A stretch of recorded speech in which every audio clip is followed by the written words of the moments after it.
The story begins with a Mythic World video game. A game released 10 years ago as a dating sim targeted at female players, but surprisingly, it ended up attracting a sudden surge of male players. The game features allow players to select from a diverse range of characters, starting with easy-to-play and highly effective ones, to extremely difficult characters that, however, are not effective. And among this forest of characters, there is a discarded character due to being particularly hard to level up, plus extremely poor abilities. Yet, there is a madman who has mastered this character, Baek Yuseol, for 10 relentless years.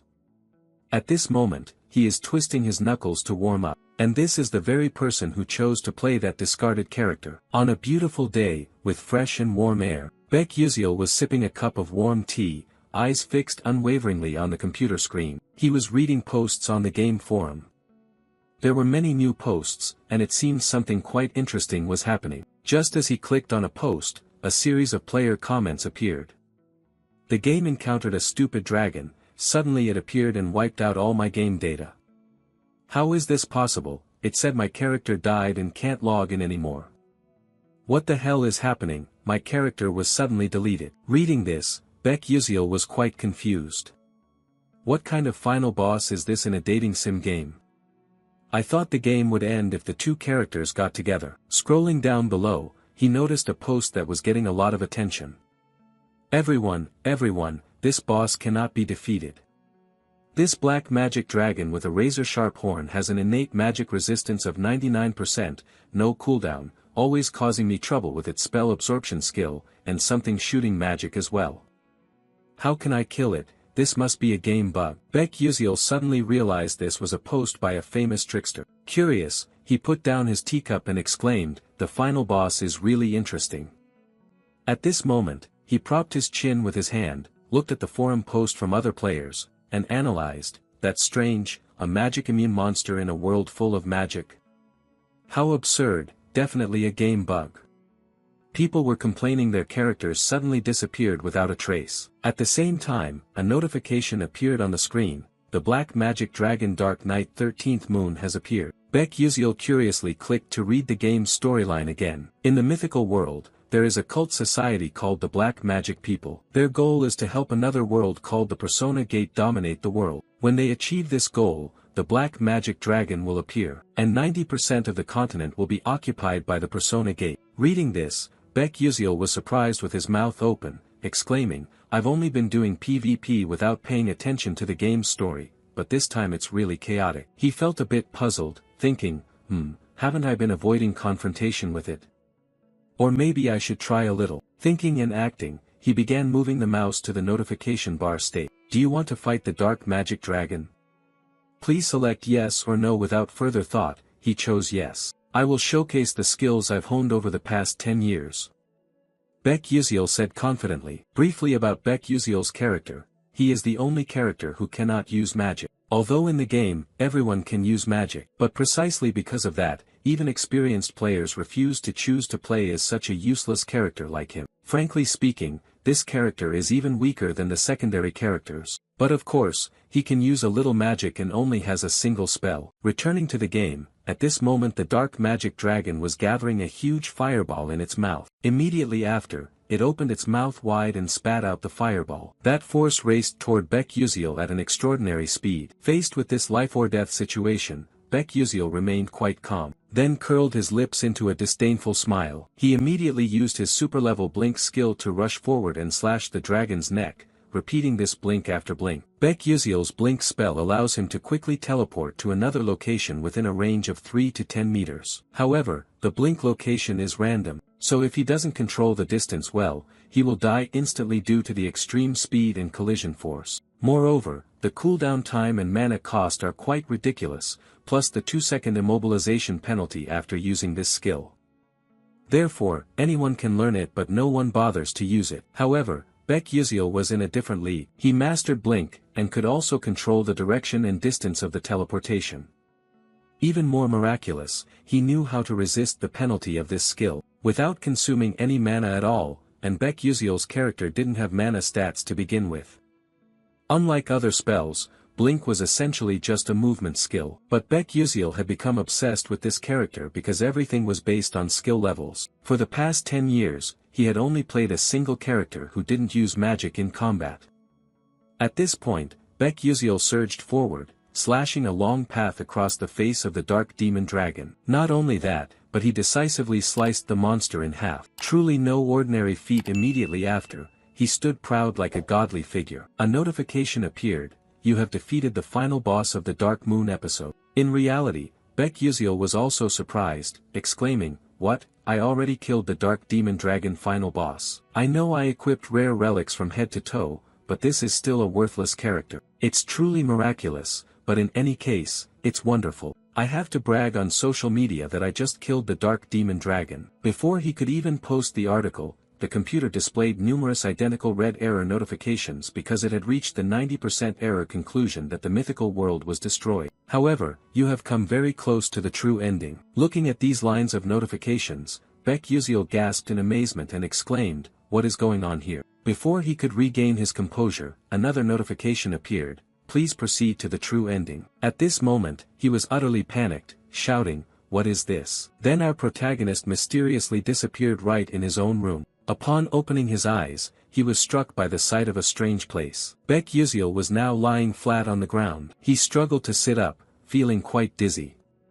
Puzzled, he raised his hand to cradle his head, lamenting, "What has happened?" His body suddenly trembled violently. Looking around, he exclaimed, "Where am I?" Suddenly, he was drawn to a certain light. Immediately after, he realized it was a mirror. He approached and leaned close to the mirror. What he could not believe at this moment was his current appearance, a very familiar face that had accompanied him for over 10 years, that was Baek Yuziel himself. But before he could understand what was happening, suddenly a notification appeared before him. Episode 1, Escape the Pursuit. Baek Yuziel suddenly realized this was none other than Baek Yuziel's opening mission. Impossible, am I dreaming? At that moment, he touched his pocket and found something, which left him stunned for a few seconds. The first thing pulled out in front of him was the Stella Trainee Enrollment Certificate. At this point, although he didn't want to admit it, Baek Yuziel could already guess where he was. It had to be the world of mythology.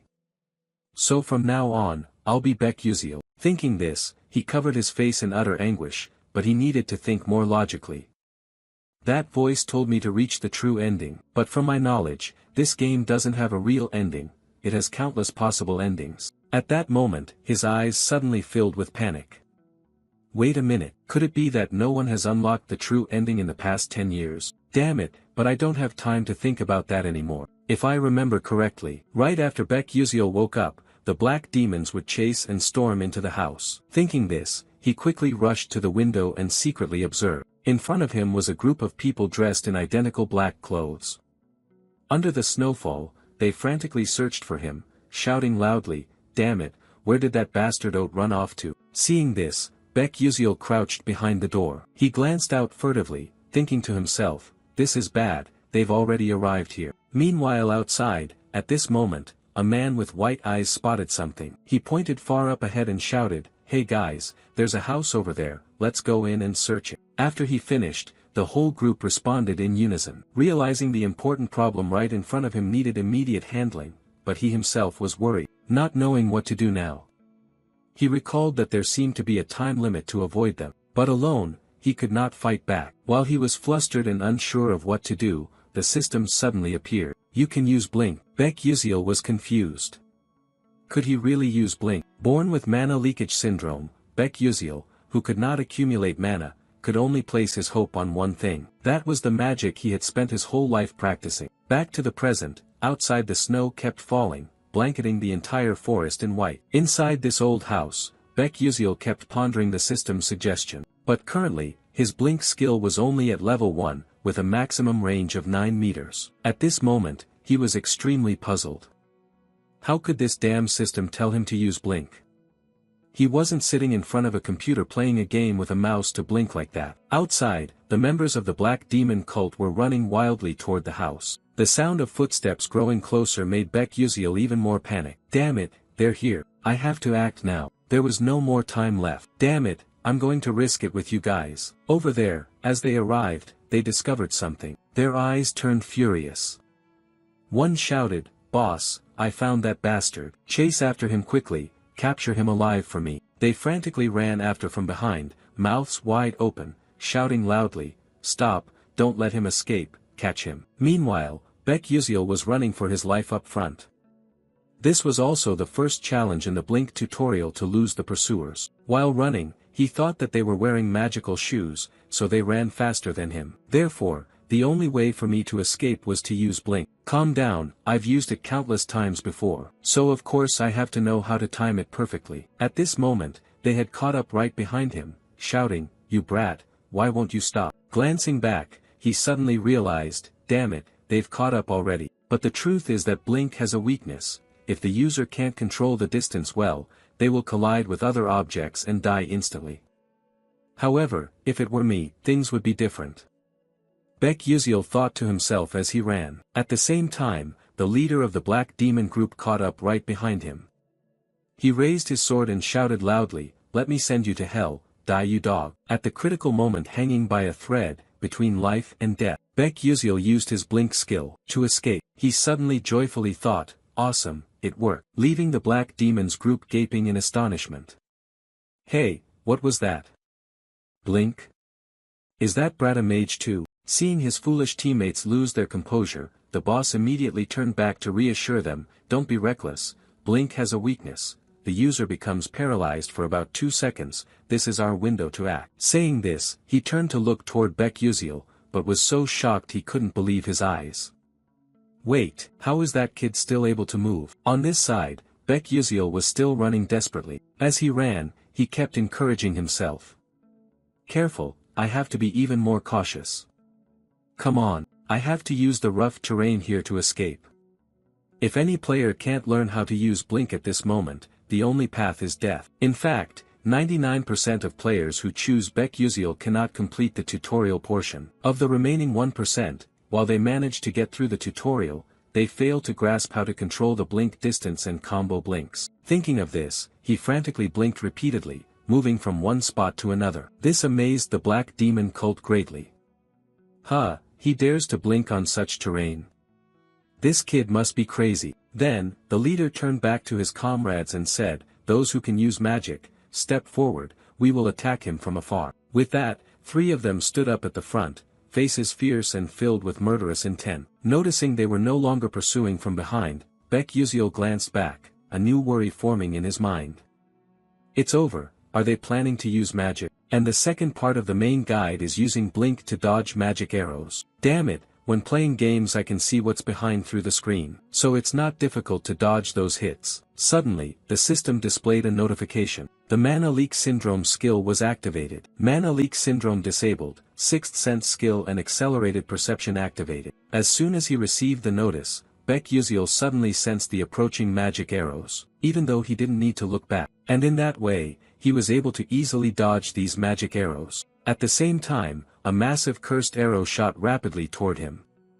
Baek Yuziel suddenly realized this was the moment to use the final Blink skill. He was lucky to escape this critical attack. A deafening explosion rang out, like a meteor crashing to the earth. The pressure was so intense that Baek Yuziel couldn't stand and had to sit down, bracing himself with his hand. At this point, the smoke from the explosion began to clear, but what remained was a huge crater. Only then did Baek Yuziel recover his senses and think, that was crazy, I almost died. But now is not the time to rest. And then he immediately started running again. Suddenly, his eyes became filled with terror. Right before him was a deep abyss. One wrong step meant sure death by falling down to meet his ancestors. And this is also the third challenge of the Blink guide part to cross the abyss. He suddenly thought that perhaps the only way to get to the other side was to precisely time the Blink distance. Then he would encounter some mages passing by and escape. That also marks the end of the tutorial section. But to get through this part, he had to cancel the Blink spell which activates within 0.1 seconds. Failing even once meant death. There were about 2 floating rocks here. Damn it, having only 0.1 seconds really is easier said than done. It's really unclear which bastard wrote the script for this tutorial, that guy must be insane. However, this task is not impossible. The problem lies in the details. Thinking this, suddenly the voices of the dark cult shouted, there it is, right in front of us. At the same time, those people had caught up here. Baek Yuziel was startled, turned his face back, thinking the pursuers were closer than he thought. The distance between him and them was probably about 100 meters, while the blink spell cooldown was 3 seconds. So he didn't have enough time to blink to the other end, leaving him with only one option, to kill them all. Then, Baek Yuziel sat down, hiding behind a tree trunk to plan his fight. He suddenly thought, this is crazy, why did he dare think he could manage this right after finishing a battle? If this were a game, the system wouldn't allow these tailing enemies to appear continuously. But this is reality, there are no rules forcing him to blindly obey the game system. Killing someone is not even worth your concern. The reason is not because these guys are enemies of my parents like in the game storyline. They finally arrived. Baek Yuziel firmly gripped his sword, ready to defend. His face lit up with determination. Come on, you guys come here, I'll take you all on. And just moments later, they caught up to his position. The leader still seemed quite resentful, his face red with anger, shouting out, "It was this brat about to be caught, hurry up and grab that kid for me." Finishing his words, the whole group shouted clearly then charged fiercely. Each one looked quite furious. On this side, Baek Yuziel still remained calm, not a bit shaken. One of the black demon men sneered, seeing the kid's skill was quite good. "You dare to fight us alone? That's truly foolish. You're done for, brat." But Baek Yuziel stayed highly focused, observing carefully to make accurate judgments. He suddenly realized the distance to his target was about 8.7 meters. Right after, he displayed his blink ability, dashing swiftly toward the man in black. The man in black hadn't even grasped what was happening before he was probably about to die. The leader standing beside him widened his eyes in astonishment. But Baek Yuziel's face now glowed with unshakable determination. His speed was too fast, too dangerous, causing the man in black to spit out a large mouthful of blood, which shot straight onto Baek Yuziel's body. Seeing fresh blood lightly dripping from his fingertips, but at this moment he felt no sense of guilt at all. If they don't die, then I will be the one who dies. I have to kill them all to survive. Thinking this, he struck him with a strong blow, then frantically kicked once more to vent his anger. It looked light, but that guy was flung back toward the group of black demons. This made them even more furious. On this side, after taking down one of them, Baek Yuziel immediately fled. Perhaps his blink needed time to recharge, so he couldn't risk everything at this moment. The black demons suddenly realized he was running away, grew even more enraged, shouting like mad, "Damn it, he's running." At all costs, they could not let him escape. Baek Yuziel ran while thinking, I just took down one, but next time won't be so easy. What should I do? He suddenly noticed how quiet it was behind him. Were they no longer chasing him? Just as he thought that, the group was suddenly standing right in front of him without him realizing when. There was no more time to run now. He thought, could it be they were using magic again? If only I could evade these bastards. On the other side, the leader of the black demons opened his mouth and ordered his underlings, do it. Right after the command, a strange magic appeared, heading straight toward Baek Yuziel's position. He saw a huge spark shooting at him. Baek Yuziel was extremely tense at this moment. Not only one spark, but many missiles hurtled straight at him. In this situation, he didn't yet know how to escape, only angrily cursing silently in his heart, damn that damned spell. But then he shouted, ah, right, I have a way. Right in front of him now appeared a branch growing out of a crack in the rock. In a desperate situation hanging by a thread, he used the blink skill and dashed quickly toward that branch. And then a huge explosion occurred immediately afterward, boom boom boom. The explosion created a large hole, with dust flying thick all around. On this side, one of the dark demons looked quite pleased, smirking, serves that brat right. But before he could celebrate for long, he suddenly realized that the hole in front of him had no corpse at all. He mumbled in surprise, where did he go? While he was still confused, Baek Yuziel had not only escaped their magic but also used blink, rushing swiftly toward the boss. Only when he suddenly realized it, was Baek Yuziel already right in front of his face. The two stared at each other like that. The blink secret technique requires the same momentum before and after use. Without hesitation, he blinked again, dashed forward, and struck him with a fierce blow. At this point, only the sound of desperate screams echoed far away. Witnessing this, the entire group of dark demons was utterly shocked.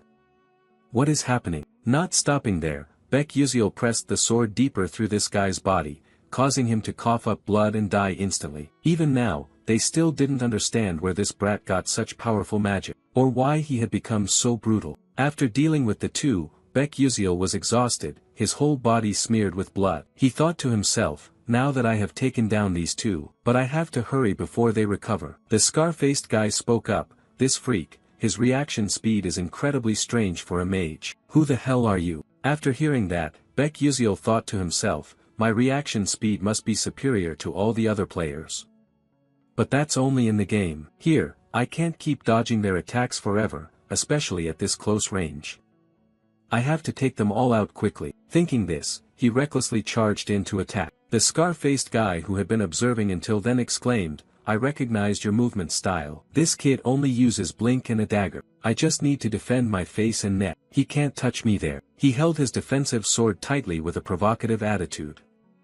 Come on, come here. Then he shouted loudly, Ice Tide. On this side, Baek Yuziel was still showcasing his excellent blink skills, while the scar-faced guy unleashed a powerful force directed at him. He was quite confident in his combat ability, thinking, I'm about to catch you, now let's see how you writhe in pain. But before he could gloat for long, he was utterly shocked. Baek Yuziel was not only unharmed but also quickly rushed toward his companion, instantly beheading him. Witnessing this, the scar-faced guy's hair stood on end, and he trembled as he exclaimed, damn it, before, you only knew how to hide like a rat, but now you dare to fight back. Baek Yuziel was covered in fresh blood all over his body and replied coldly, yes, but that was the old me. Anyway, I have to thank you all for helping me become stronger day by day. After hearing that, the scar-faced guy retorted bitterly, you son of a bitch, that's only because we went easy on you, now die. With that, Baek Yuziel took strong, determined steps forward. His face was full of murderous intent, looking extremely fierce. Then he quickly hurled his spear toward him.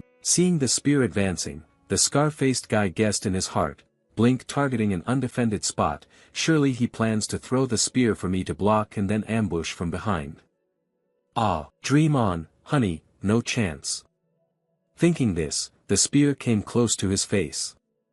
This guy simply lifted his sword gently, cutting the spear in half. He smiled smugly, thinking now all he had to do was turn around and hit him once to finish it. But it seemed his judgment was wrong. Suddenly, he froze in place, weakly uttering, Then he gritted his teeth, his face twisted in an incomprehensible pain. At this moment, Baek Yuziel did not attack from behind as he had guessed, but struck directly in front.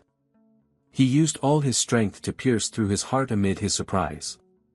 The scar-faced guy still refused to accept defeat, weakly shouting, did he intend to attack from the front all along? Thus, episode 1 of Escaping the Chase was completed. After killing them all, the system displayed a notification, you have gained additional experience, and received a bonus gift from the Constellatio project for developing a unique story. Baek Yuziel looked quite exhausted at this moment, slumped over, his breathing becoming rapid and erratic, gasping. He glanced down at his blood-stained hand, then quickly looked around. Like many other transmigrated characters, at first they just considered it a dream.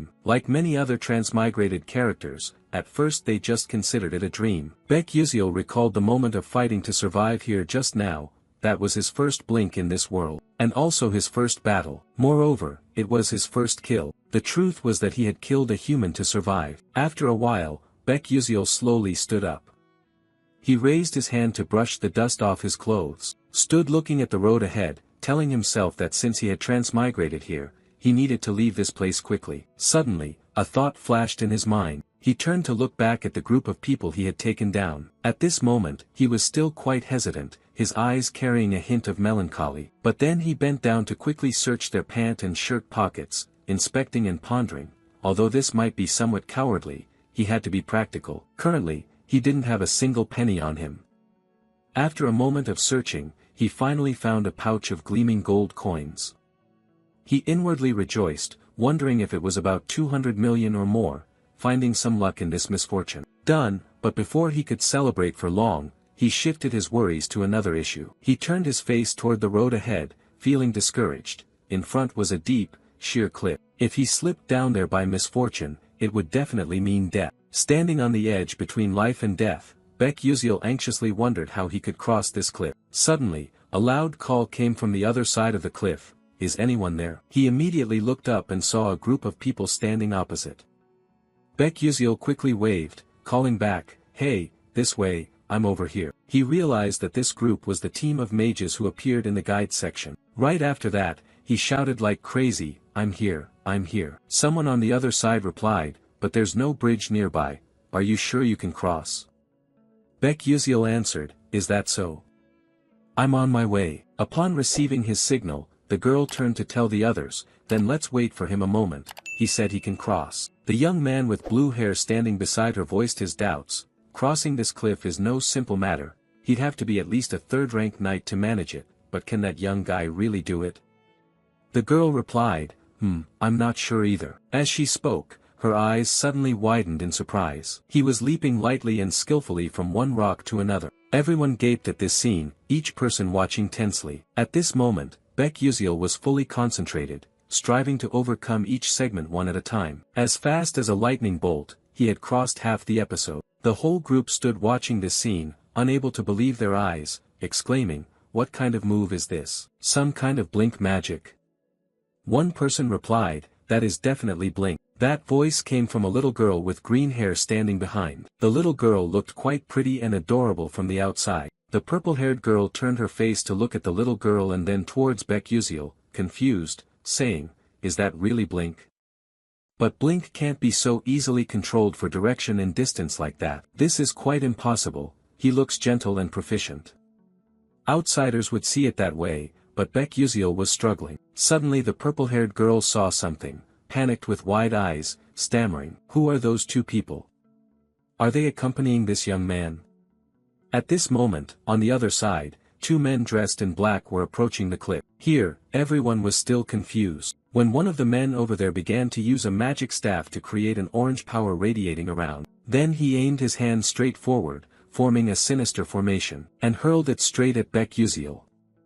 Suddenly a shout rang out, hey, be careful behind you. At that moment, Baek Yuziel also sensed a terrifying power rushing straight toward him, silently cursing, damn it. Just as it rushed close, he used blink magic, moving elsewhere, luckily escaping with his life, only to hear a loud explosion behind him. Bang bang, bang bang, he turned his face around to see who was ambushing him. The dust from the explosion cleared, and the shapes of two men in black lurked into view. He suddenly thought, so it was the mercenaries from before, they had revived, really dangerous indeed. The blink countdown had 3 seconds left, avoiding all those spells was impossible. I have to find another floating rock to stand on. Thinking this, his eyes suddenly grew panicked. What was that? It turned out the dark mages would not let him escape easily. They immediately activated another spell and fired it straight at him. Fortunately, Baek Yuziel managed to lean to one side to dodge that force. But perhaps the real difficulty was only just beginning. Suddenly, the rock under his feet cracked into 2 pieces.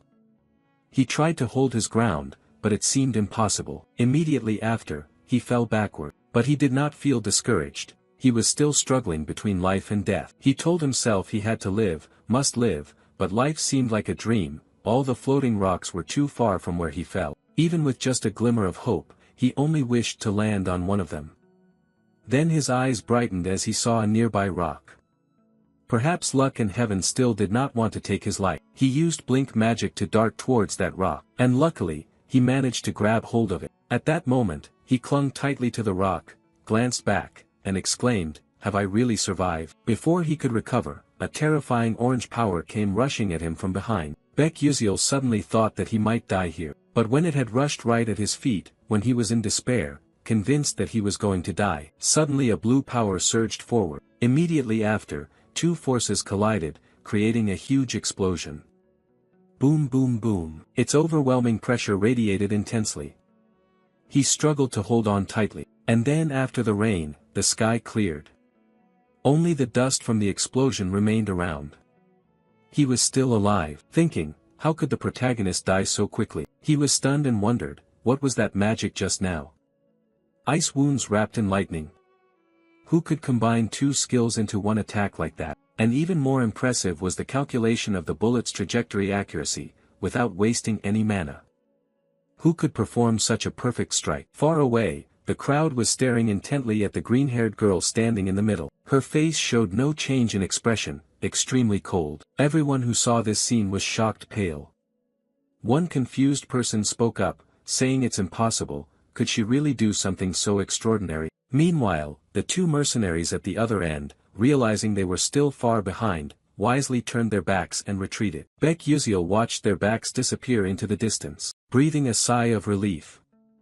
Thank heavens, I'm still alive. After a while, he was able to reach this side, and everyone warmly welcomed him. Only the green-haired girl didn't bother to care and turned her back to walk away. Seeing that, Baek Yuziel ran over, thanking profusely, "Hey you, thank you so much for stepping in to save me just now." The girl glanced back coldly and replied, "I didn't do that to receive any thanks, so you don't need to pay attention or thank me." With that, she turned and walked away. Baek Yuziel felt a bit let down and responded, okay then." He watched her retreating figure, thinking to himself that this girl was really interesting. He had never heard such an adorable voice before. Although it seemed she was quite hard to approach. After all, they were thieves. They had ravaged and plundered the villagers. They deserved what they got. The truth is, most of such activities were carried out by the dark magic cult. But fortunately, that ends here. I just went through the most critical moment of my life, and after climbing over this cliff, I have set foot in the territory of mages. Here, the dark magic cult people won't be able to follow me anymore. Thinking this, he sighed, and those dogs still don't even know who I am. Suddenly, the system displayed a message. Episode 2, Admission into Stella Academy. Looking at the system board, he exclaimed in surprise, "This is Episode 2. Well, that actually sounds not too bad. But damn it, how am I going to go to school at this age?" Then the whole group got on the vehicle to move to Stella Academy. By this time, it was already night. The place they were passing through seemed quite deserted and quiet, with only the clattering sound of horse-drawn carriage wheels heard. Inside the carriage, Baek Yuziel appeared tired, sleeping deeply. Suddenly he made strange sounds.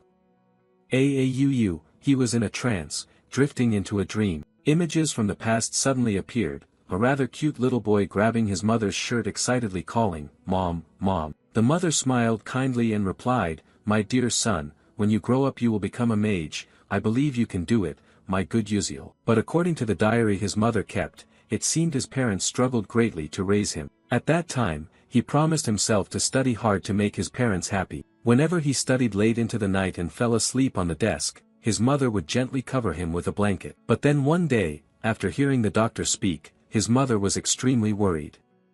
"Doctor, you just said that my son has the mana leak syndrome." He himself was devastated, unwilling to accept it. "No, it can't be."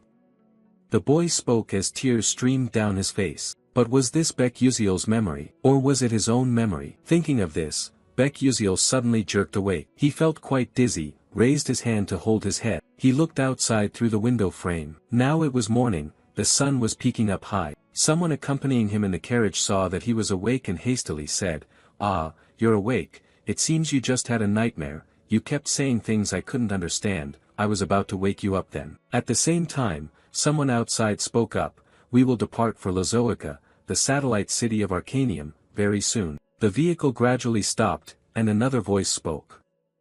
"Let's take a short break here."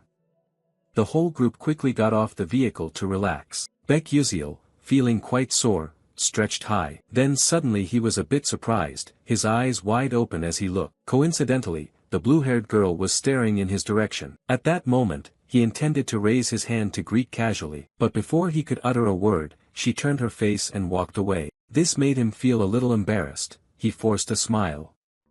This person is really cold, but everything was going quite well. Considering how worried he had been, he was glad that the timeline here was closer to modern times than to the Middle Ages. Magic exists in the mythical world, but in safe cities, trains, airplanes, and celestial roads are constructed to facilitate long-distance travel. They would reach Lazoica by an extremely modern airship. Lazoica lies on the route to Arcanium. In Arcanium, the city of magic, everything truly begins. The magical towers, the mage conference, and the 5 prestigious academies are all located in Arcanium. The academy with the most powerful mages and the most outstanding students currently attending is the Stella Academy. Therefore, Stella is filled with geniuses and nobles from all over this world. But Baek Yuziel still couldn't understand why the Baek Yuziel character he transmigrated into could study at this prestigious school. He forgot that he hadn't checked his own skills yet. Thinking of this, he hurriedly opened his system to check. Immediately after, the status board appeared. Mana Leakage Syndrome Level 1, strength increased by 3%, speed increased by 5%, agility increased by 10%. Sixth Sense consumes the user's spirit energy to activate mana scouting within a 12-meter radius and activates detection. Automatically triggers when danger is detected. Looking at the status board, he silently thanked the skills that Baek Yuziel possessed. Sixth Sense and Quick Scouting, without these two, he probably would have died in this game already. A cursed force unable to concentrate mana in the body. Mana leakage syndrome is a congenital curse that Baek Yuziel suffers from. However, this allows him to detect mana around through his sixth sense. It also helps him detect any attacks directed at him, even if he isn't looking in that direction. Detection allows him to perceive everything as if time has slowed down. If there is a threat or an attack ahead, he reacts faster than a normal human could detect. That is a necessary skill for Baek Yuziel because he cannot use mana. But everything has two sides. Using the sixth sense for too long consumes a lot of mental energy, and overuse can cause many unwanted consequences afterward. Reading up to this point, Baek Yuziel swiped to the statistics section. 1-star power status 59%, 1-star sharpness 97%, 1-star speed 81%, stable stamina 1-star 51%, unyielding no-star 97%, mental energy 1-star 43%, no mana left, blink skill level 0, mana leakage syndrome characteristic level 1. After checking the information, he suddenly thought that the starting stats weren't actually that bad. Yuziel originally had very low sharpness, but in his hands, it would be different. He had to push this through no matter what. In this game world, there is not only one type of level but also levels for each attribute, skills displayed as levels, and stats as stars. The maximum attribute level is 9 stars, but that is almost impossible to reach. I've played this game for over 10 years, but the highest level I achieved was 8 stars in both stable stamina and sharpness. I should focus on investing in sharpness now to enhance my sixth sense and reaction speed. I can improve stable stamina and agility through various other methods. After all, the problem now is the mana leakage syndrome. If I don't train this, I won't survive long. I need to upgrade it quickly to reach the secret of the true body. Stella Academy is the way to suppress that syndrome. I have no other choice if I want to prevent the end of this world and cure my chronic illness. Thinking of this, Baek Yuziel let out a helpless sigh. Phew, honestly, I don't want to go there myself. Someone please save me from this situation. Suddenly, the system chimed, "You have missed some notifications." He exclaimed in surprise, "Oh, I've never looked at this before." But before he could check it, an urging voice rang out, "Hey, you young people, let's go quickly." Baek Yuziel had to set those notifications aside to check later. The girl with blue hair was still watching him closely at this moment, but she remained cold and silent. In front of them was a flying ship hovering in the air, enormous and modern. On the ship, everyone seemed quite excited and expectant. Suddenly, an announcement came through the speaker, "Attention please, we are approaching Arcanium. Passengers are requested to remain seated." At that moment, someone noticed something and was quite astonished. Immediately afterward, he sneered mockingly, "Hey, you guys, look at that guy glancing around like a child. Has he never been on a flying ship before? Ha ha." Judging by their looks, the person they were talking about was Baek Yuziel. At that moment, he was looking around. Everything here was unfamiliar to him. They kept chatting, "That guy must be a country bumpkin who just arrived, looks like some naive guy in the city, huh? Ugh, I don't understand why Stella lets these trashy types into the academy." Up to this point, Baek Yuziel also heard those whispers about himself. He glanced over at them. They hadn't stopped yet, they continued to despise him, saying this news would spread everywhere. A few guys like him were enough to taint everything. He kept looking at them, but then he didn't bother with their mockery. He just sighed and turned away. His reaction caught that guy by surprise. Baek Yuziel thought to himself, "They're just immature kids, I'm an adult, I won't stoop to their level." His indifferent attitude deeply embarrassed that spoiled rich kid, who shouted, "Hey, kid, how dare you look at us like that? Are you asking for trouble?" He frowned and clenched his teeth as he continued, "You little bastard, you better stand right there for me." Then, a gentle voice sounded, "Hey, what the hell are you guys making so much noise about? He jumped in surprise and turned to look toward the voice's direction. His eyes widened in astonishment. In the distance, the silhouette of a girl with long hair appeared. Then he trembled and exclaimed, "Princess Bayan." Baek Yuziel also turned to look, pondering, was he really saying Bayan? From his gaze, in front of everyone stood a princess with an incredibly beautiful appearance, a cold, proud aura. This was the princess of the Adalabit kingdom, Hong Bayan. She said nothing more, she just coldly walked past the group. Seeing the princess walk past where he stood, the spoiled rich kid smiled warmly, placed his hand on his chest, and greeted politely, "Your Highness." Before he could say anything more, the princess cast a cold, icy glance at him, then ignored him and walked away. This left him feeling quite embarrassed, mouth agape without a word. She proceeded coldly further inside, leaving the whole group staring at each other in stunned disappointment. On this side, she had brushed past Baek Yuziel. He suddenly realized she was the enemy of this world, according to the original storyline. Bayan is a main character in the game. She and the female lead are always at odds, but in the end, it's Bayan who dies. No matter which path is chosen, she still meets a tragic death in most endings, or must commit suicide due to being bullied by the entire academy. She endures the most shameful experiences in front of everyone, as if the developer resents her and wants her to suffer everything. At that moment, he grew quiet, recalling he had heard that she was very famous among players. Indeed, she was very beautiful but too cold, as if she would kill him if he dared to start a conversation. Suddenly, his stomach rumbled, he reached up to rub it. The immediate problem was to fill that empty stomach first. As soon as he stepped onto the second floor, at some stall, he saw quite a variety of sparkling pastries. He randomly picked one, but as soon as he held it, his face paled, thinking, "Oh, why is this so expensive?" Nevertheless, he shrugged and ate to fill his stomach first. After eating, Baek Yuziel stepped out, stunned like someone who'd lost his ration book. He thought bitterly, "Damn it, is it always like this whenever I eat at Arcanium? It's broken, it's broken." At this moment, the announcement speaker sounded again, informing everyone, "We will arrive at Arcanium in 10 minutes. Please all proceed to the ground floor." Repeating, "We will arrive at Arcanium in 10 minutes. Please all proceed to the ground floor, thank you sincerely for your attention." After hearing this, Baek Yuziel smiled and thought, finally it's starting, after all, this is now his reality. Thinking this, he excitedly exclaimed, "Let's get started." After a while, the group arrived at Stella Academy. Looking at the unfamiliar crowd here, Baek Yuziel felt quite out of place. He took a deep breath, thankfully, he had solved the immediate problem. The people from the Dark Demon sect could no longer track him, but could he survive in this place? Surviving in this world is not at all easy. He wished for something useful in this situation. Thinking of that, he suddenly realized he hadn't read the system notifications from before. He opened the system to check. The notification read as follows: "The Stellar Project grants you a special reward.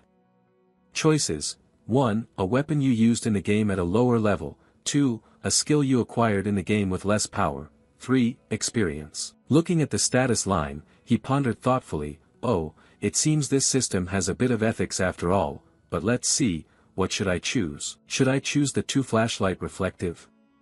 As if reading Baek Yuziel's thoughts, the system immediately replied that according to the search results, the ranking of such equipment is too high, so it will be downgraded. You continue to ask, what about the Super Blink? The system responds that according to the search results, this skill is an upgraded version of Blink, so it cannot be obtained. However, you can use rewards to enhance the Blink skill. After reading this, you stand stunned, silently cursing, "That damn system, do you really have to downgrade it?" Seeing you complain, the system immediately explains that due to a lack of narrative energy, we cannot fully materialize it. "Huh, what's that?" You look puzzled. The system continues, "The force that affects the course of the story is called narrative energy. If you continue to explore hidden episodes, it will accumulate. Therefore, in the short term, you cannot possess items that are too powerful, because you are just a novice." You anxiously wait for the next response but see no further display from the system. You ask again, "What about the crest goggles?" The system replies that based on the results, we conclude that it can be provided. Then let's take it. Having said that, the system immediately throws you the crest goggles. He held the glasses in his hand, looked them over with discouragement, thinking he never imagined a day would come when he'd actually have to wear this damn thing. Note, The crest glasses are items that contain all the information players have gathered while playing the game in the mythical world. Players can't recall or read information about the monsters they've hunted or knowledge they've acquired themselves, so they developed countless information storage items in their own ways. Baek Yuziel was no exception. He used the crest glasses to store information. Excited, he put on the glasses to check. A source of blue light radiated from them. Then a message appeared. Crest glasses with no description level, unable to recall last night's dinner, no matter, because these glasses keep detailed records of everything you have seen and learned. Special feature, sealed crest directory, activated using mental energy. He opened another directory to look. The system displayed a message again. Ingredients for alchemy, hunting grounds, dungeons, characters. Up to this point, he felt quite satisfied. This place is exactly like the real world, so I honestly don't know what to say about what I can do using the system. But with these glasses, I can recover about half of the energy I've previously used. Suddenly, there was murmuring behind him. Hey, isn't that Acel? Oh, you mean the eldest daughter of the traitor Dutch Malf? Oh, how dare she show up here? TSK, keep your voice down, she'll hear you. Hearing a familiar name in the story, Baek Yuziel was curious. Acel, huh? Now that you mention it, one of the skills of the Crown's View allows me to register or check information about characters in the plot. Let me see what she's like. Immediately, an information panel appeared. Name, Acel Malf. Description, a fake hero, an ice/lightning mage, who likes drinking pickle juice before eating pizza. The eldest daughter of Dutch Malf, her father's death led to the decline of their house, with the outcome that she will die. After reading, Baek Yuziel thought silently, oh, so it turns out she is a fake hero. To talk about Acel, a fake hero has one thing I have to point out. Although the world I'm in is the mythological world inside a game, the truth is that this world is based on a romance novel called Don't Love the Princess. That novel tells the story of the heroine Acel. She lost all her loved ones, grew up by confronting the villain Bayan's conspiracies. The ending is that she is happy with the male lead. Her revenge plan nearly disappears and the other male characters protect her, but it has a sad ending after receiving much mixed reaction from readers. The issue here is that although the game's world is based on the novel, the plot is different. In the game, a character named Flame was added, replacing the role of the female hero. Moreover, Flame has her own storyline. She used to be a woman living an ordinary life in the modern world, who enjoyed reading the novel, Don't Love the Princess, and was reincarnated here. So, unlike in the novel, Acel became the fake female hero in the game, while Flame became the true hero. No matter how much players try, Acel cannot survive in any storyline. This is the result of her being pushed out of the true hero position. But that has nothing to do with me. However, I don't know if I'm imagining things. I have a feeling I've seen her somewhere before. It's probably just my imagination. Now is the time for me to face this truth. After a long and stormy day, a new day dawned. Rays of dazzling sunlight shone across Stella Academy. Inside, the students had changed into their uniforms, standing neatly in line to listen to the speech. At this moment, the principal spoke. As you all know, the dark mages are witches, those who have gained power from other worlds and transformed into monsters. Currently, they continue their invasion by opening persona gates or releasing ancient dungeons to conquer the magical world. Our responsibility as mages is to protect the world from evil forces. At this, murmurs suddenly rose from below. Starting a new episode with this lame speech? Indeed, it's really dull. At the same time, the speech continued to echo, and right after this, we will attend the oath-taking ceremony for the 4 students with the highest scores, who also represent the new students. Come on, please come up here. Immediately, the exemplary faces stepped up one after another. They were all handsome young men and beautiful young women with radiant faces. Looking at them, Baek Yuziel silently thought they were all shining faces, as if they were the main characters themselves. But who is the one shining the brightest here? That's right, it's him. The principal's voice rang out. Representing all the new students present here, Ma Yuziang, please come up to speak. At this moment, the girls below looked on with sighs and admiration. Wow, he has the highest entrance score, and on top of that, he's both talented and handsome. Baek Yuziel looked after him and had to admit, so this is the famous Ma Yuziang. Note, in the game, Ma Yuziang is a perfect embodiment of the saying, above heaven and earth, only I am supreme, with a mana rating of 9 stars and potential close to the gods. He is a genius among geniuses capable of controlling all elements in the world. Even if I can't endure until the final outcome, I must avoid bad endings by bringing Ma Yuxiang over to the side of good. However, that cute short-haired girl is probably Flame. Baek Yuxiel began to immerse herself in reasoning, but it still depends on how she will act from now on. Since she is also someone who time-traveled here like me, accompanying her might be a good idea, but would things be more complicated if she considers me an enemy and rejects me? Anyway, I have an advantage in information, so I shouldn't ruin anything. Flame is a reader of romantic fantasy novels, while I am a player in this fantasy game. I swear to do so, even though my role in the plot isn't comparable to even a tiny villain in a shop. Moreover, the heroine Flame has a special ability to purify dark demons, but alongside that, she also has the power to bring misfortune to those close to her. Being near her will certainly affect me. My role is to support the main characters from afar, and to limit my involvement with them as much as possible. Thinking of that, Ma Yuxiang's inaugural speech was finished. Below, everyone applauded enthusiastically. The principal's voice rang out, so I hereby declare that we will close today's entrance ceremony here. Immediately after attending the entrance ceremony, Baek Yuxiel's system notified her, "Congratulations on completing episode 2 by joining Stella Academy." After the opening ceremony ended, all the students gathered in a lecture hall somewhere, each choosing a seat freely. Baek Yuxiel looked quite sad at this moment, thinking to himself that he had graduated from university long ago, yet now he suddenly became a high school student. The feeling was so strange and unfamiliar. But then he comforted himself, saying that after all, there was something quite wonderful here. He held the watch in his hand, pondering that it was that, having this was really good. This was the Stella watch, proof that you are a student of the most prestigious Stella Academy. If you own it, you will receive privileges and better services than other mages. Thinking of this, he happily stored the watch safely in his pants pocket, telling himself, I must quickly make use of this opportunity. At that moment, someone opened the door and entered. A man with a cold face walked in, stepped onto the podium and said, "Requiring all of you to stay seated in class, we will start the test right now. Except for writing tools, put away all other items.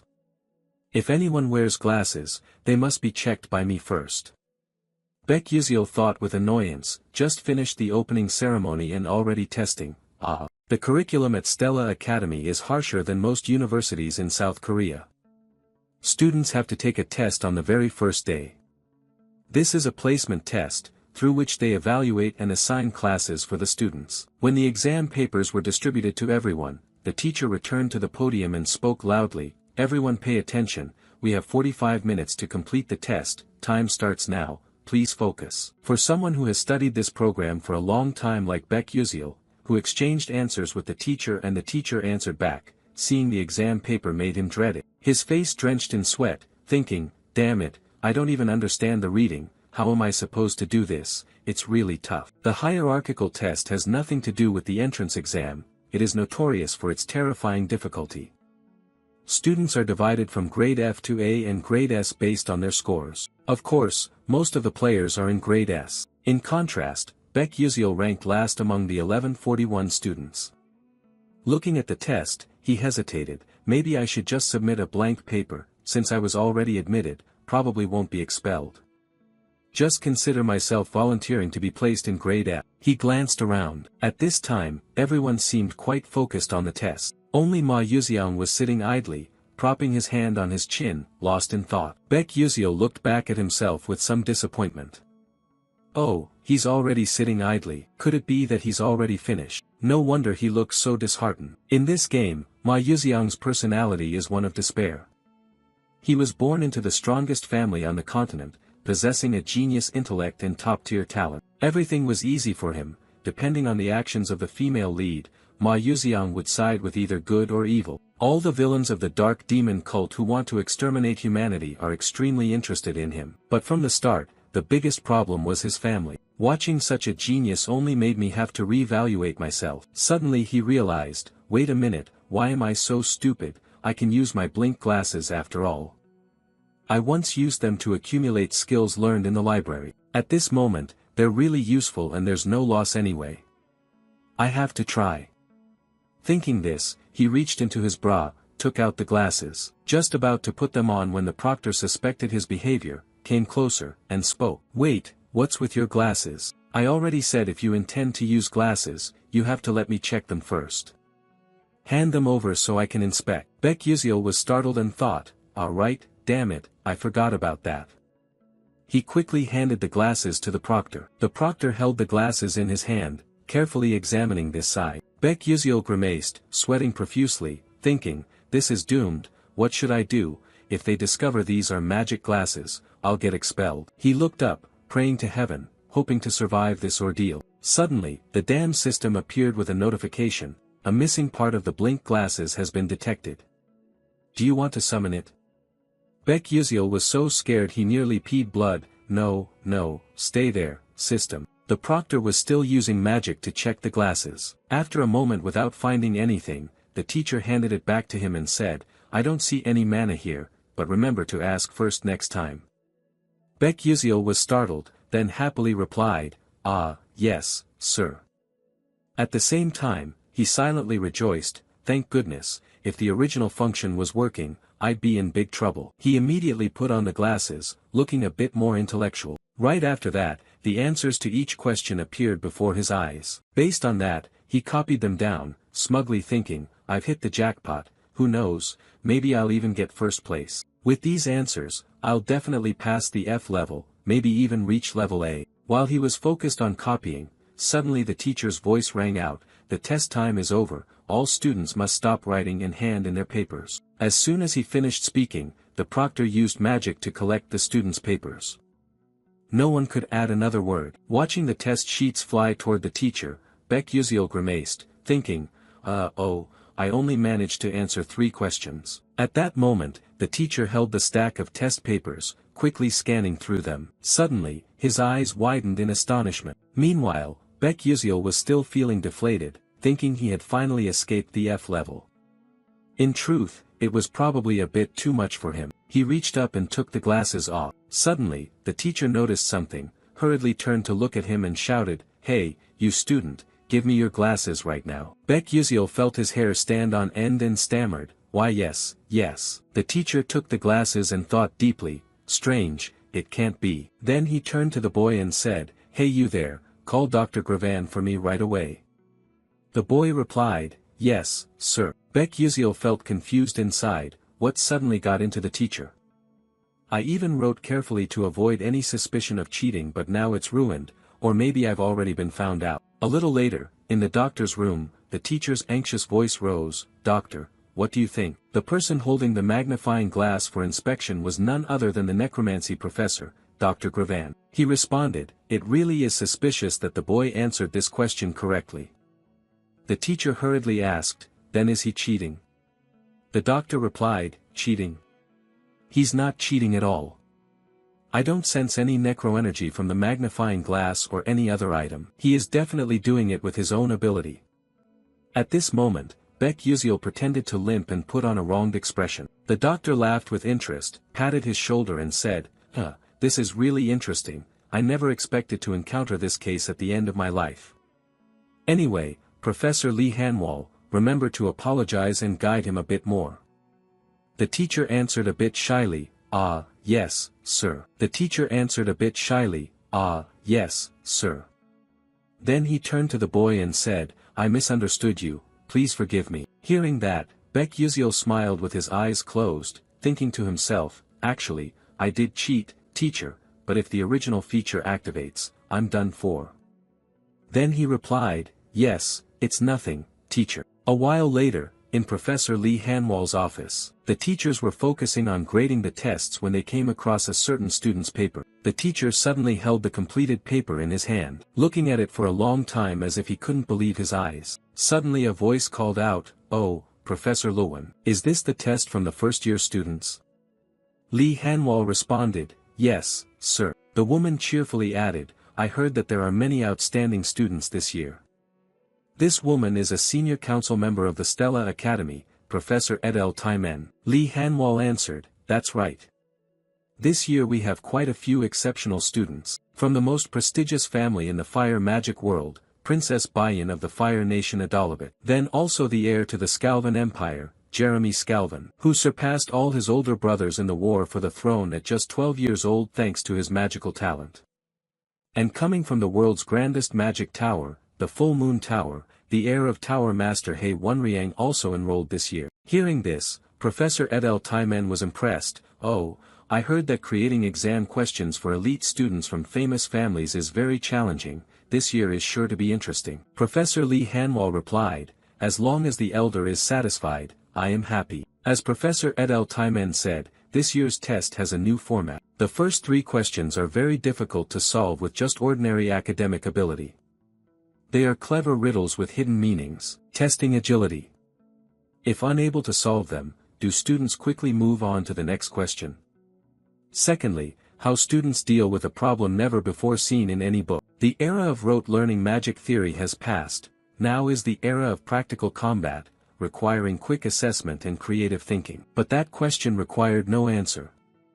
Over 1,000 out of 1,141 students left their papers blank. The remaining 100 students tried to find answers but did not produce a correct one. Among the new students, only 3 answered correctly. Ma Yuxiang, a genius of the century who appeared like a comet but no one knew which clan he came from. Flame, a student introduced to the school by the principal.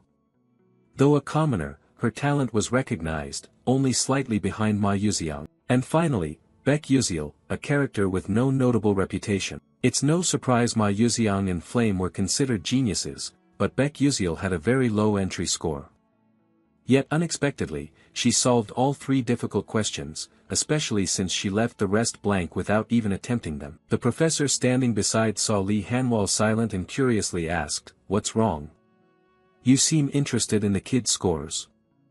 Lee Hanwal answered confusedly, It's just that I can't explain the scores of some students." She continued, "Oh, that makes sense. After all, those formulas don't really solve anything. The kids don't know them, but you can still solve the problems." "But do you think this child is a genius?" Lee Hanwal asked.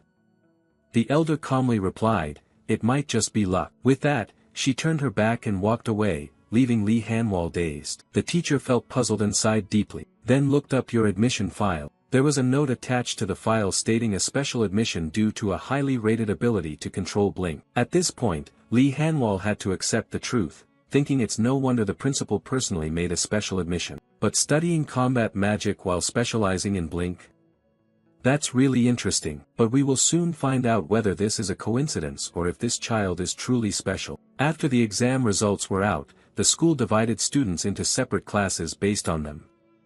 At that moment, everyone eagerly went to see which class they were assigned to. All you could hear were people asking each other, "I heard the class assignment results were posted on the bulletin board. I'm so nervous, my mother told me if I don't get into class A, I shouldn't show my face at home." Baek Yuziel trudged behind, feeling discouraged, thinking it's unbelievable that there would be a day he had to check his own class assignment. Before, he could just click once and have the results instantly. Thinking this, he approached the bulletin board. At that moment, a boy in a blue shirt kept staring at him as if he were an alien. Then whispers started right behind him, "Is that Baek Yuziel? I heard he got 0 points in the practical magic portion of the entrance exam." "Really? I can't believe it. How could trash like him get into Stella? I don't even know what Stella's standards are anymore." Baek Yuziel ignored all the gossip around him.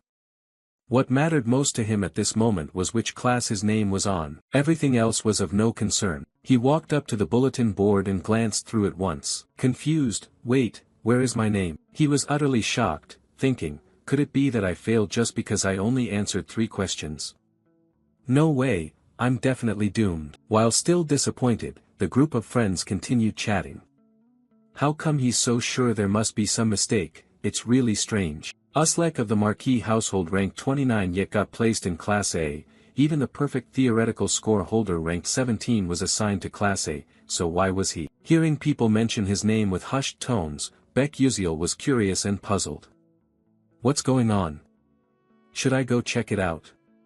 After all, I already failed." Thinking this, he decided to approach the crowd to listen in. Suddenly his eyes widened in shock when he saw his own name. Why was his name there?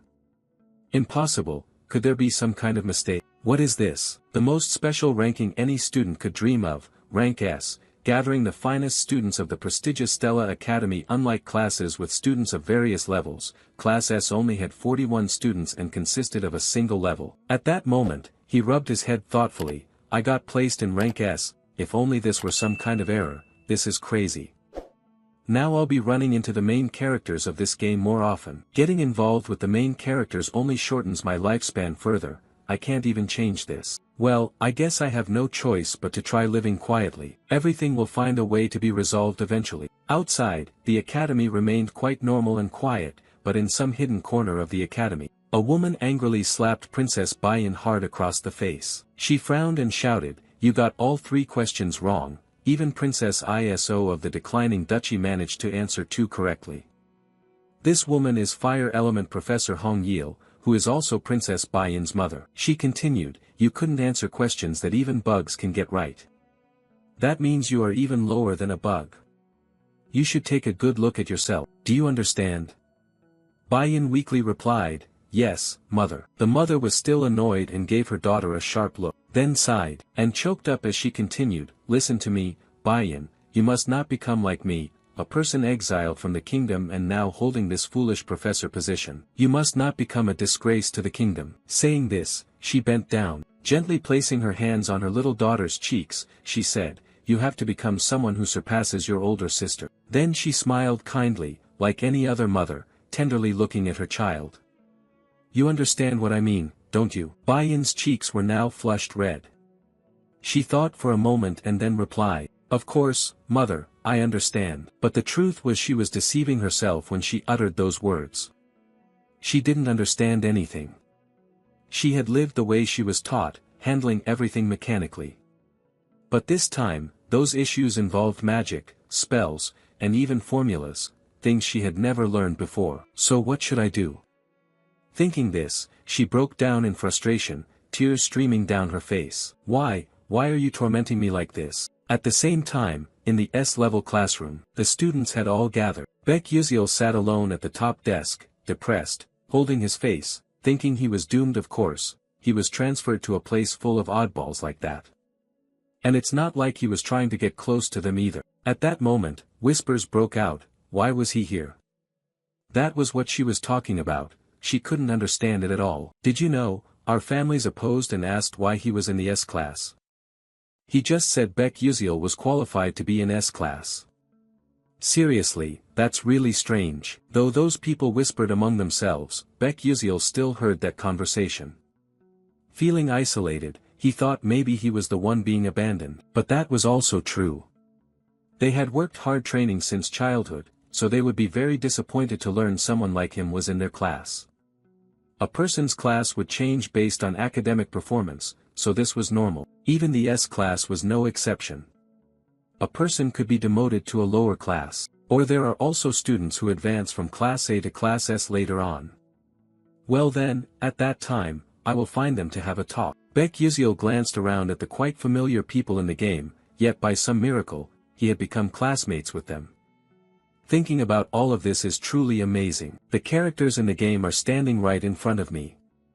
In a few years, most students in this class will become famous throughout the continent, and 5 of them will have the potential to betray the Magic Council. Ma Yuziang is also one of them. It would be so good if Flame could prevent that from happening from the start. Suddenly, Professor Lee Hanwal entered and spoke, "Hello everyone, please quickly settle into your seats." Hearing that somewhat familiar voice, Baek Yuziel turned his face toward the podium. At this moment, the powerful professor was speaking, "I am very honored to meet you all.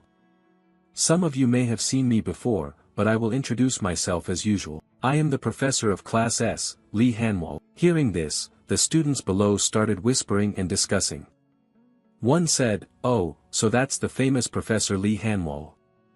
Someone next to him responded, "The number of dark magic beasts he's hunted has almost reached 4 digits. It's brutal, they even call him a level 7 magic warrior, he truly is on a different level."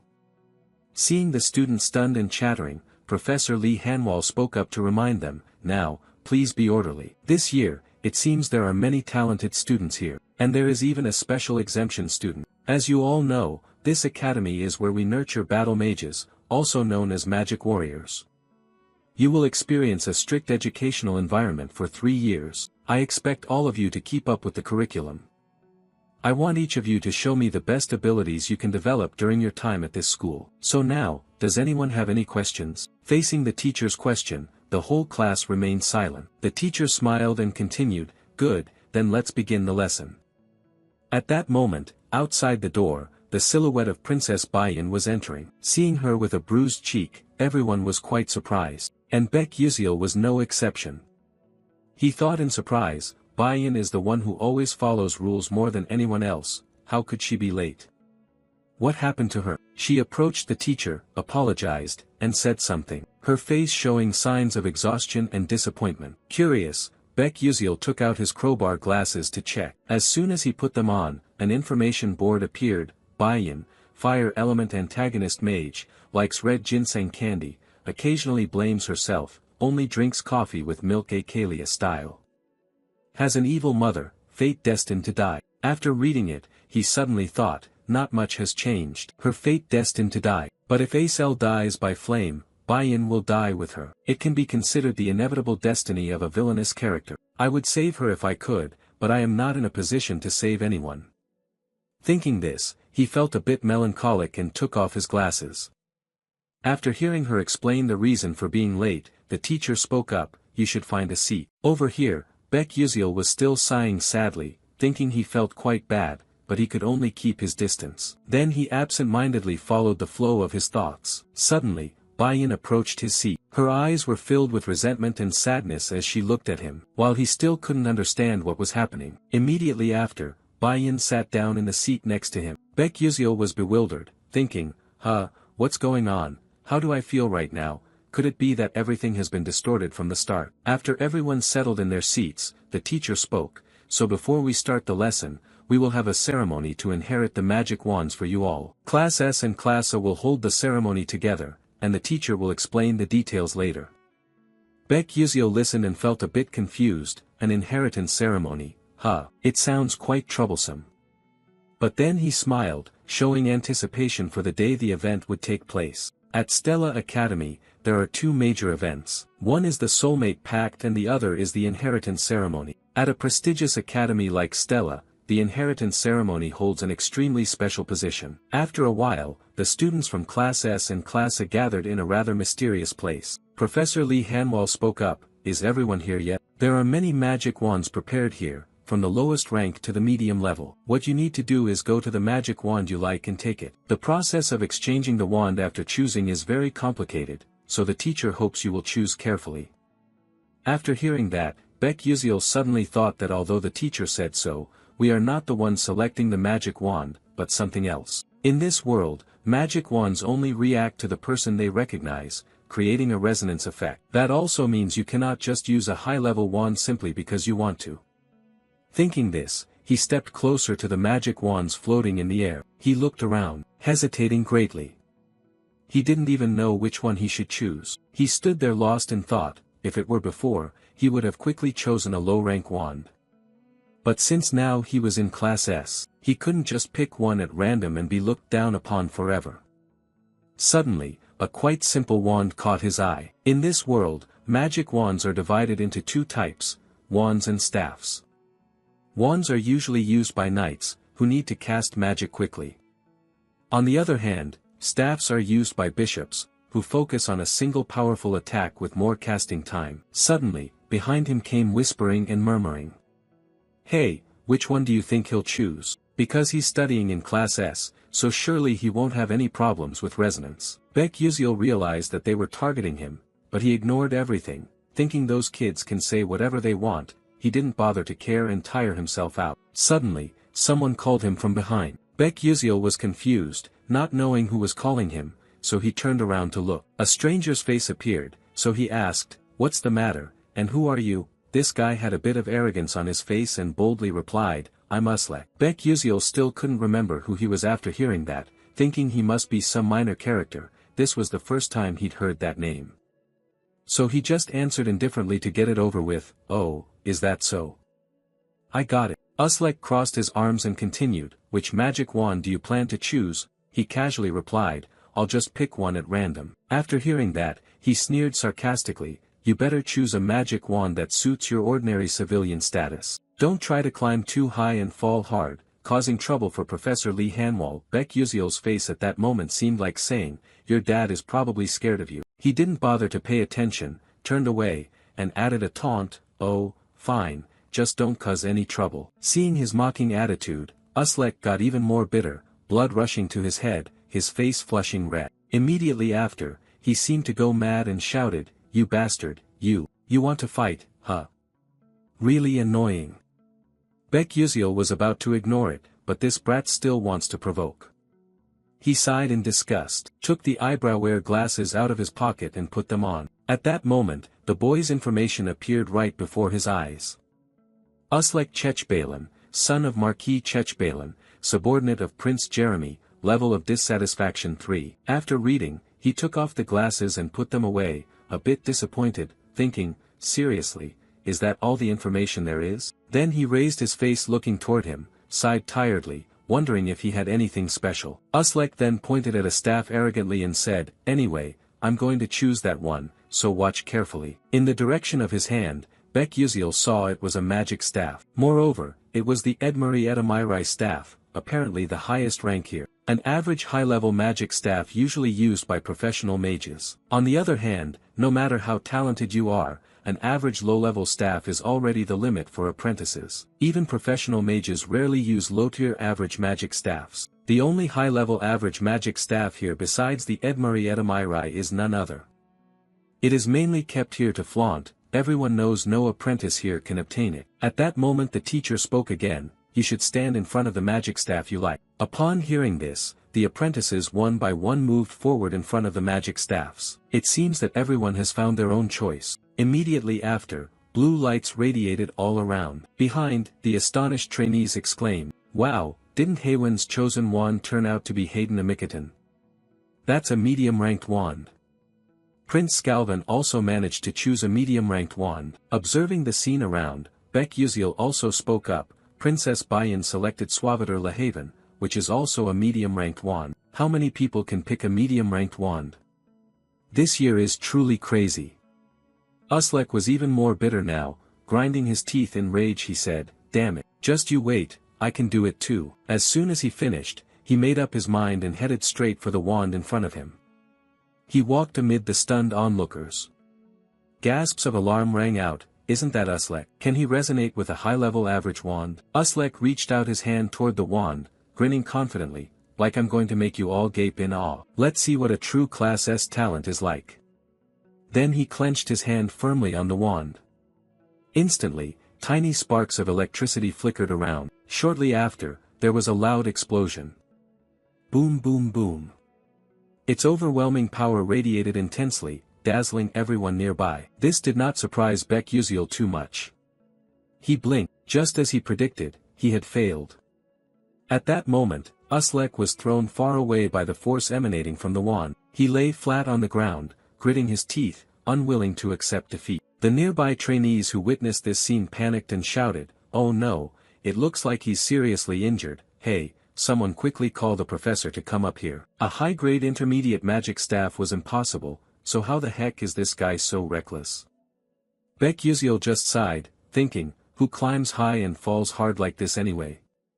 Humph, little brother, it would have been better if you had given up this idea from the start. As he thought this, suddenly the figure of a trainee approached the staff. He seemed quite confident, whistling as he walked. It turned out that the true owner of that staff had already been decided, and the person who had this confidence was none other than Ma Yuziang.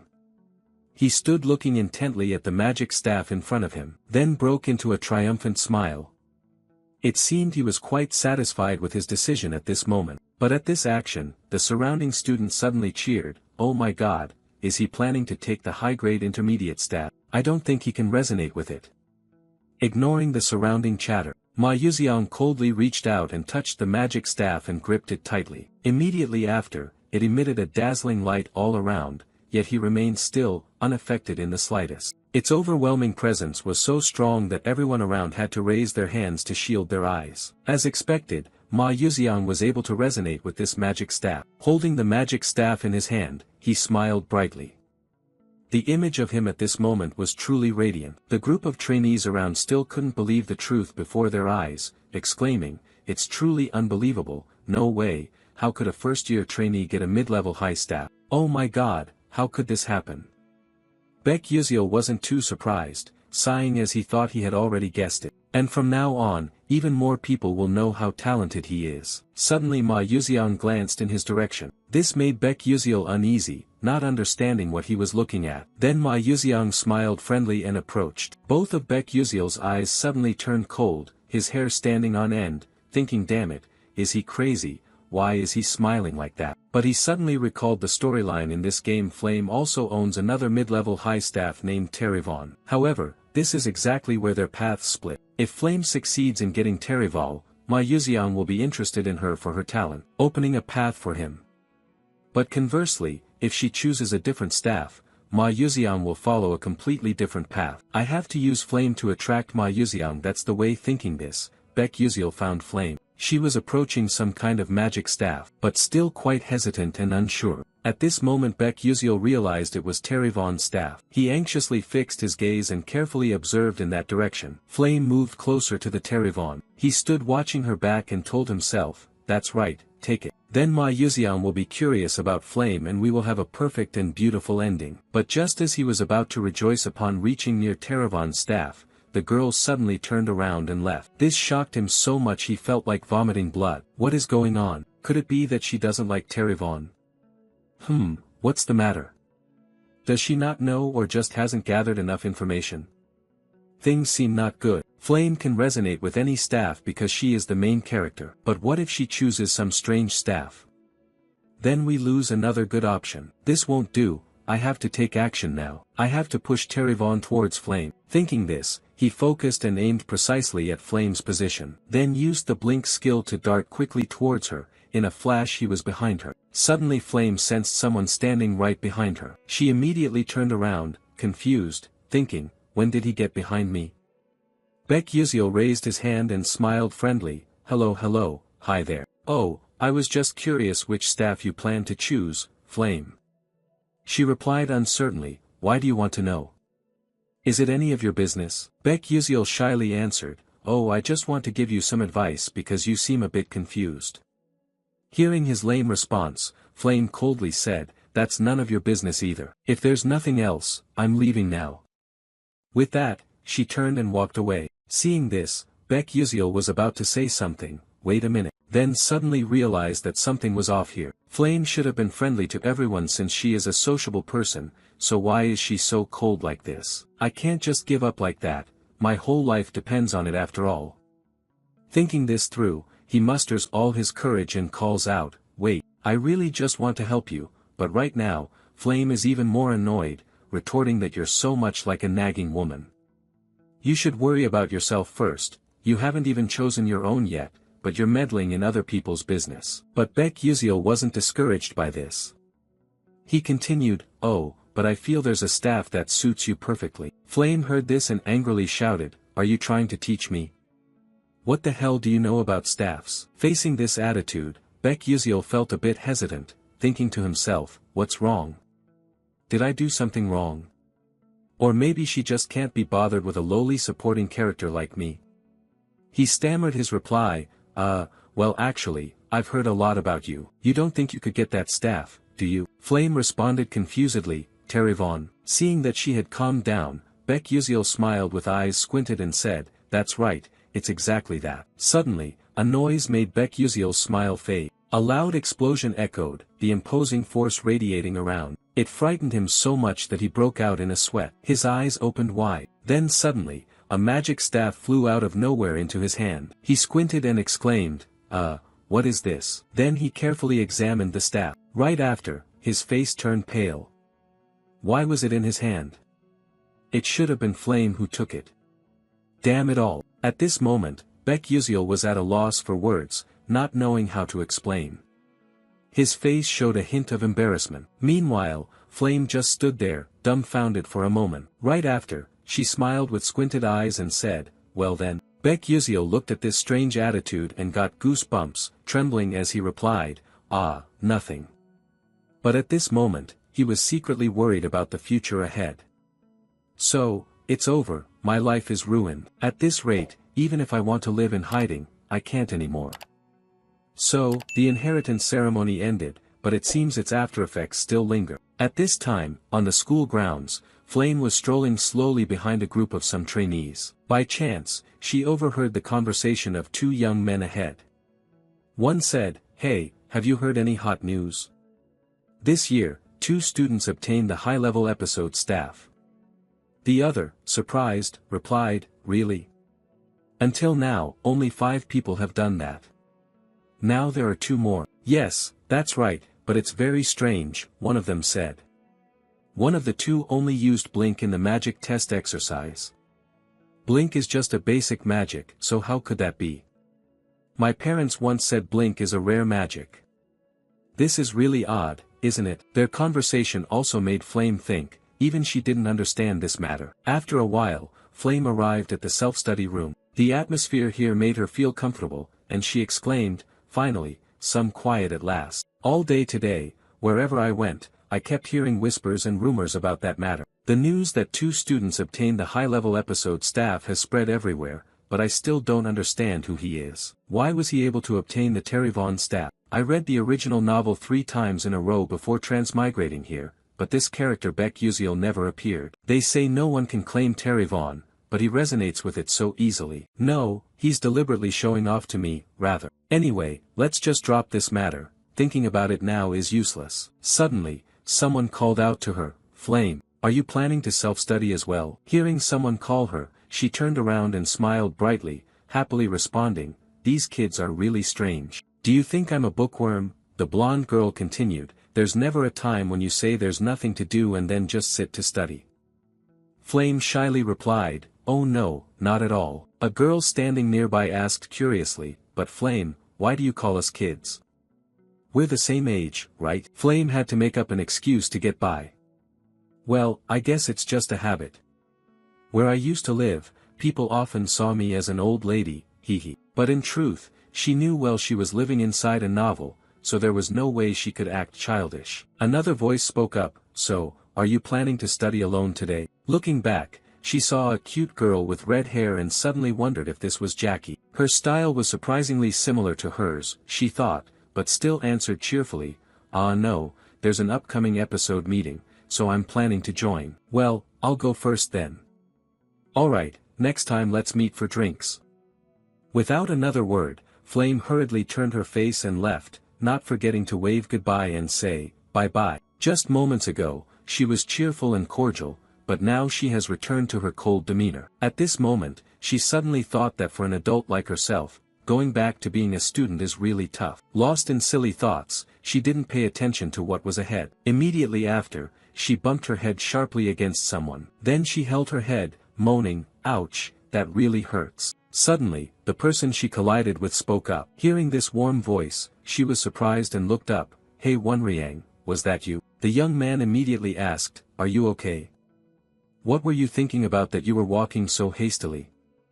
Flame replied, "Ah, I'm fine." He looked at her for a moment and then asked again, "You don't look very well, is something wrong?" Hearing these warm words of concern, Flame's eyes suddenly sparkled, he was worried about her. She shyly replied, "No, not at all." Hearing that, the young man changed the subject, "Well, it's good that you're okay. And you're also going to self-study, right?" "Yes, that's right." "Are you also going to the training room reserved for the senior level?" "Training daily, how could I be lazy?" "You're really dedicated." Hey, you shouldn't say that." "Oh, really?" So a little debate, like cats and dogs, just took place. After that, the young man said nothing more, just looked at Flame with affection and smiled. He waved his hand in front of her and said, "Well, I'm heading off now. See you later," he said and left, leaving Flame confused. She imagined some romantic story, but that didn't happen. Flame was a bit disappointed, turned away and left, thinking, such a dull person. Suddenly, her eyes widened in shock. From behind the nearby door, the purple-haired girl was still secretly watching her. Seeing that, Flame raised her hand and waved. But that friend said nothing and simply walked away. At this action, Flame felt a little confused. But then she thought it was already late, it was not the time to chase after her. After a while, she finally arrived at the self-study room. Standing in front of the room, she silently thought, it's a special supplemental meeting. As far as I remember, in the original novel, Acel and Bayan would attend this meeting. I'm curious to see how the heroine and villainess of this novel will face each other. Immediately after, she opened the door and walked in. Just as she predicted, all the important characters were already present. She slowly swept her eyes around the room. What caught her eye was the host, an A-rank trainee. He seemed quite surprised by the presence of the members here today. Flame quickly chose a seat up high to easily observe everything. As she sat down, she thought this was a supplemental meeting for students aiming to level up. No wonder it looked like a lot of famous S-rank trainees were participating. At that moment, Flame noticed Ma Yuxiang and Baek Yuziel. Seeing the two happily chatting surprised Flame quite a bit. In this world, it was surprising that Ma Yuxiang would be interested in Baek Yuziel, who had no reputation at all. Flame thought this was not just a coincidence, and it was also very unreasonable that Baek Yuziel couldn't answer any questions except for those 3 hellish difficult ones. Perhaps from the very beginning, Baek Yuziel already knew that if he solved those questions, he would definitely be ranked S. And if Baek Yuziel truly knew the future in advance, then his actions at that time were indeed extremely terrifying. Over here, Baek Yuziel was sighing wearily, wishing someone would just throw that name out of sight for him. On the other hand, Ma Yuxiang was the opposite. He grinned with his eyes squinting and asked Yuziel, "Oh, Yuziel, why are you sitting here? With your level, you basically don't need to attend classes like this, or do you have some hard-to-say reason?" Baek Yuziel forced a smile and replied, there's really no special reason.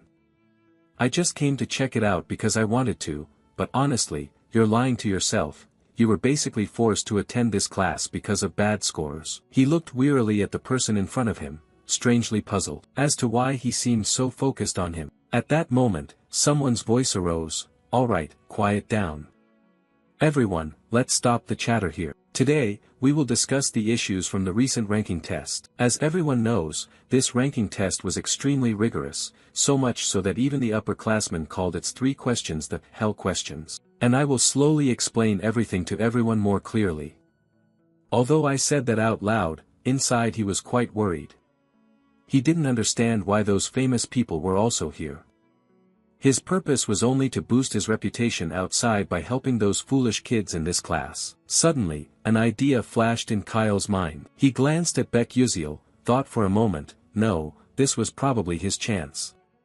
He had heard that Baek Yuziel was the one who scored the lowest on the entrance placement test. So I just need to make him realize that I'm much better than he is. Thinking this, Kyle felt extremely confident.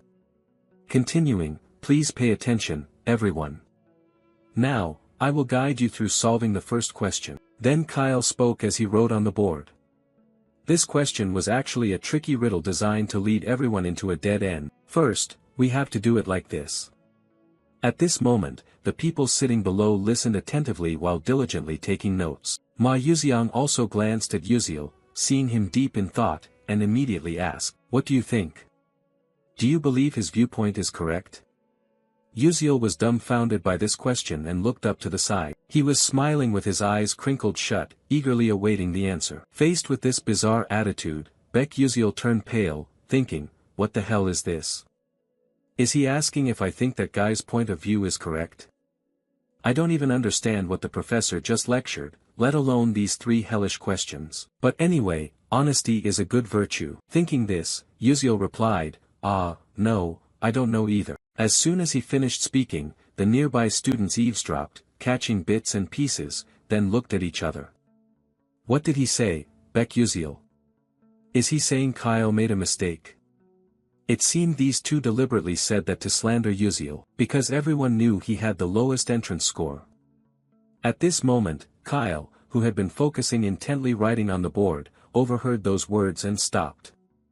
He became slightly annoyed, gritting his teeth. Suddenly, Baek Yuziel sensed something was off.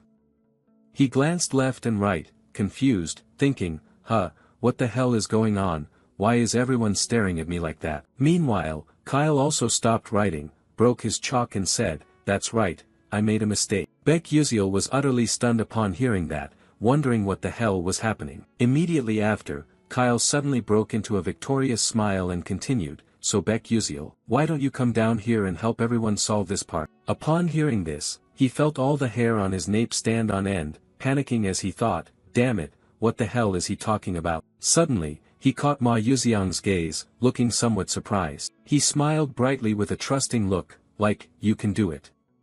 Come on, by now you must have figured everything out. It's this guy and those others who are deliberately pulling this stunt." Thinking this, he slowly stepped down from the podium, walking while reflecting, Fine, if you want to humiliate me, then you've made a mistake. I will make you real, unable to accept defeat both mentally and verbally." At that moment, everyone's gaze converged on him. As soon as he reached the podium, he took something out from his belongings, then quickly went through the solution he had.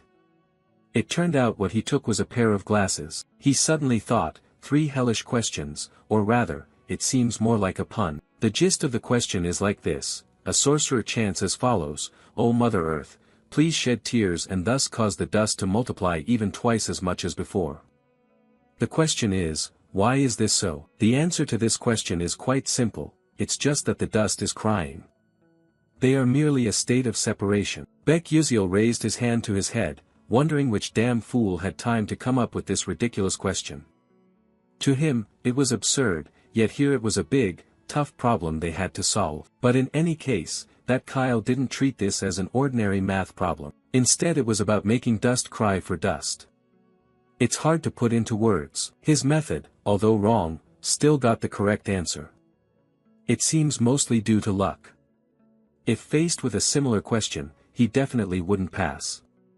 And from now on, this stage belongs to me. Thinking this, Beck Uziel turned to him and said, "I really can't show you how to solve this question, but I will tell you where you're wrong."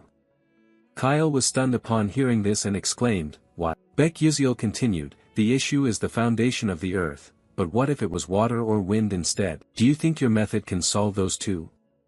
Kyle replied, "If so, I will use another method that is easier to understand. But if you do that, you'd need many different methods to solve the same type of question. Therefore, you only got the right answer by luck.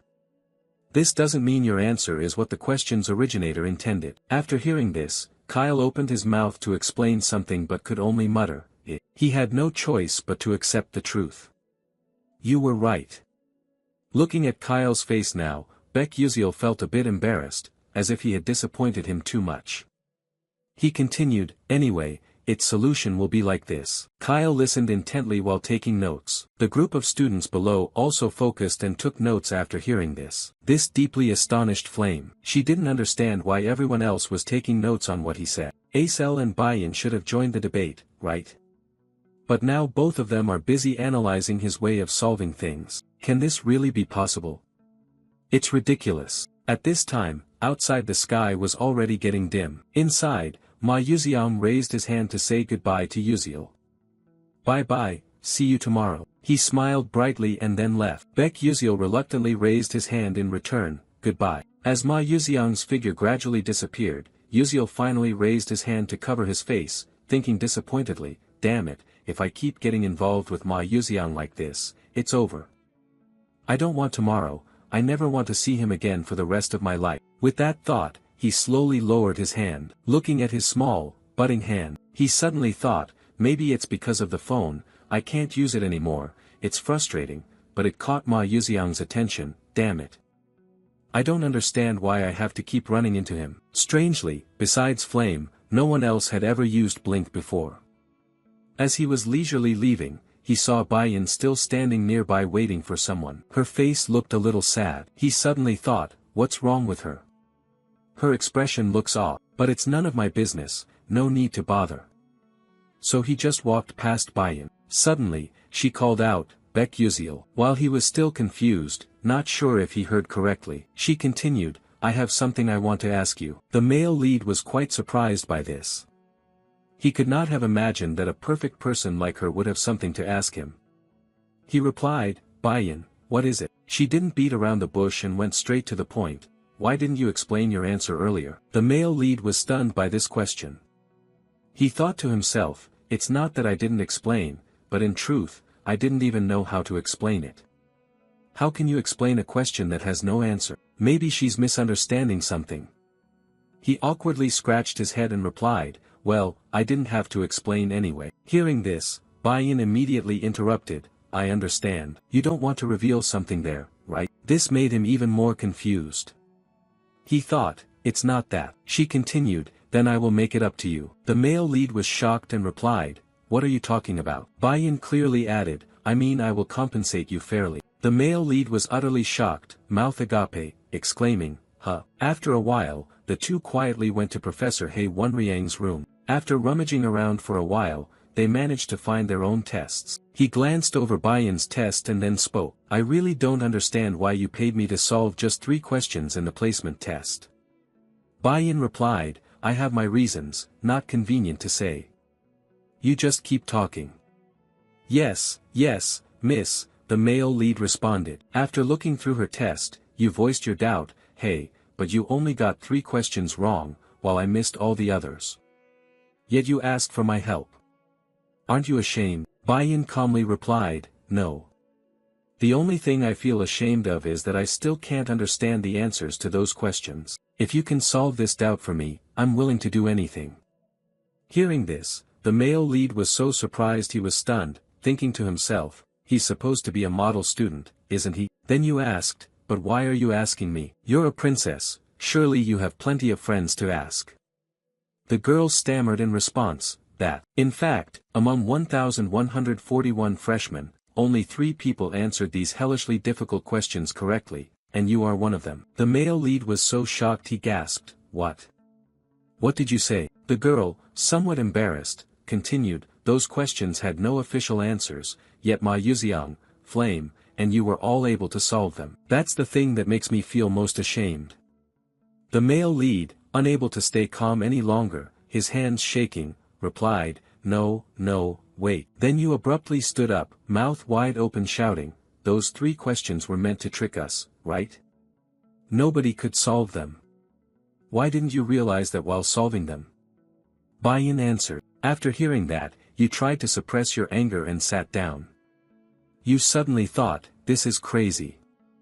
Now I understand why I'm put in Class S, and why Flame stops me. I have no idea about the game's setup in this world.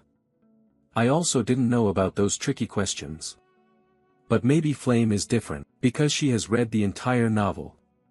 Even if she doesn't know the game's storyline, she would surely know the setup in the story. For example, those 3 tricky questions. But since a secondary character not in the original novel appeared, Flame had to acknowledge the existence of this Baek Yuziel. Damn it, no wonder she acted that way.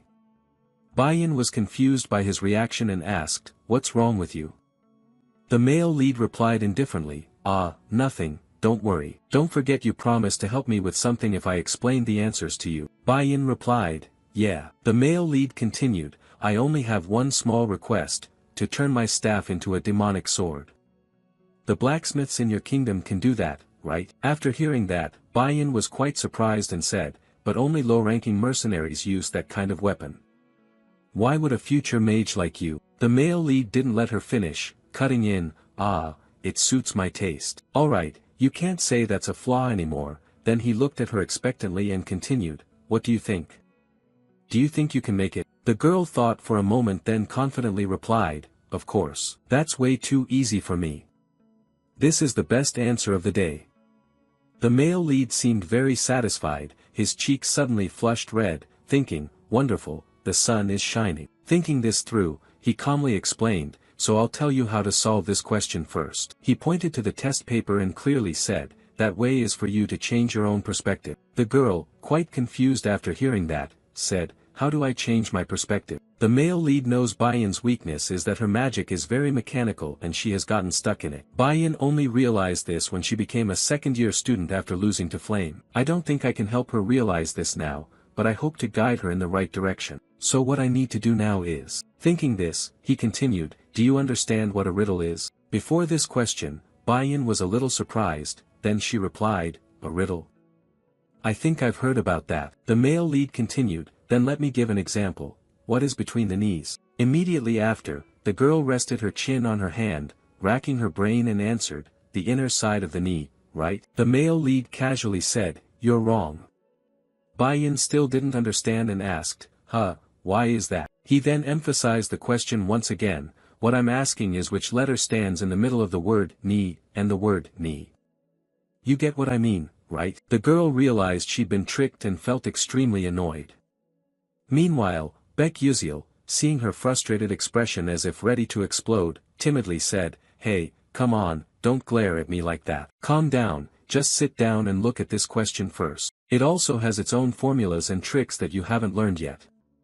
So what I mean is, when facing a problem, you need to solve it more creatively. But can you do this just with your own creativity?" Bayan fell silent after hearing that. She responded, ashamed of herself, "No, that's impossible." Only then could the male protagonist breathe a sigh of relief and smile as he continued, "Of course. Although understanding many kinds of spells and how to apply them is extremely important, but for a sorcerer, the most important thing must be seeing this world through your own perspective. Magic will transform unpredictably, even if it's only the smallest changes. But on the other hand, you only think about the things you've seen and learned from books. Those are all still unrealistic theories. Magic isn't just about memorizing and casting spells. You may be better than me at analysis and evaluation, but you lack the most important thing for a sorcerer, which is creativity." After a long analysis by Baek Yusil, Bayan fell silent again. She pondered every word he had just said, unable to deny it or hold back her emotions.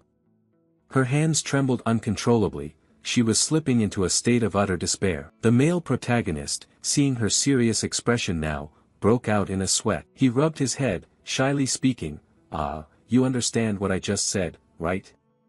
Even though it sounds a bit complicated and abstract." Bayan replied confidently, "Of course I understand." The male lead smiled awkwardly to pass it off, thinking, "This is really interesting. I don't even understand what I just said anymore." He then seriously continued, "I'm glad you can understand what I just said. So let's get started.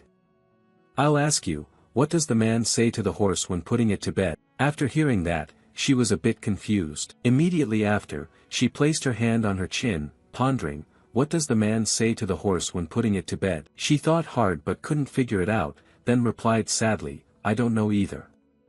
The male lead then explained, "The answer is very simple, it's time to go to sleep." Then he continued with a series of other questions.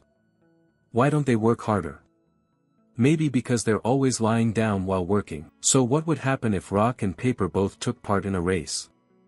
I don't know either. My answer is that in that case, the rock would roll while the scissors and paper would not move. Their shapes don't allow them to move. At this point, he turned to look at Bayan and dared not say anything further. By now, her whole body was trembling violently. It seemed she was tormenting herself.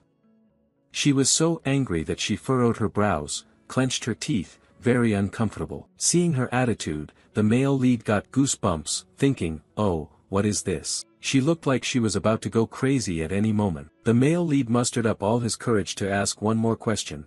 What would the clouds say to the sea when it rained? She concentrated intensely, thinking, silently reassuring herself, "Come on, I can do this." Calming down, after a moment of inner struggle, she stammered, "I'm falling into the sea." At this answer, the male lead was quite surprised and exclaimed, "Oh, you answered that correctly." Finally, she was able to answer a question and receive recognition. Inside, she couldn't contain her joy, which shone clearly on her face. Bayan beamed radiantly, her eyes sparkling with excitement, and it was this reaction from her that took him by surprise. It was also the first time he had seen her smile, whether in-game or in real life so far. The male lead also shared in the joy, smiling smugly and replying, "Just as I expected from a princess.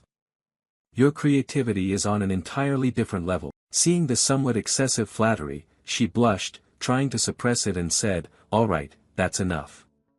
Now, please tell me the next question." The male lead grinned and replied, "Yeah, that's right. So my next question is." And so, the two chatted together until it was fully dark. Outside the school grounds, a few students remained, chatting with each other. At that moment, the male lead quietly headed home alone, looking quite exhausted, with dark circles under his eyes. He sighed in frustration, thinking, "What a fool I am, spending a full 3 hours just using some silly trick questions to challenge Bayan. I honestly don't expect her to remember what I said." But speaking of Bayan, she will definitely become a great witch in the future with an excellent mind. However, her weakness lies in her overly rigid way of thinking. If I want to exploit that weakness by teasing her, even though she is the antagonist, why do I feel so guilty about it? Anyway, I need to quickly train Terryvon into a sword mage, so I have to do much more than this. Well, this isn't like the old me who could do everything on my own. But whatever, no point thinking too much and getting a headache. I should just quickly go find the necessary books for the upcoming classes. After a while, I arrived somewhere. I looked around searching for something and told myself, no, it should be around here. I didn't remember wrong, did I? Then my eyes suddenly lit up with joy as I exclaimed, here it is, this is definitely the place. In front of you is a rather old and dilapidated house. Inside, everything is covered in dust and cobwebs. Stepping inside, looking at the scene before you, you think, oh, this place seems really run down. Looking at the shop owner, you suddenly think, but I know one thing. Here, the owner of this bookstore has the strange habit of pretending to sleep while secretly spying on customers. If I remember correctly, this nameless bookstore contains Maella's notebook.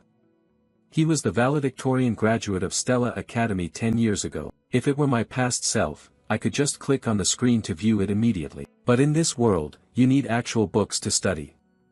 Moreover, whatever you study affects your level advancement. At first, I bought books from famous bookstores, but then I discovered the good ones are all hidden in shops without signs or any reputation. Thinking of this, you advanced deeper into the shop and started searching. As you walk, you quietly rejoice, thinking that studying magic engineering with Maella's notes in hand would be amazing. Surely, you'd get perfect scores, but honestly, just wearing ridicule glasses would also get decent marks. But maybe I'll discover some secret formula. Suddenly, something catches your eye, a green book nestled in the corner of the cabinet.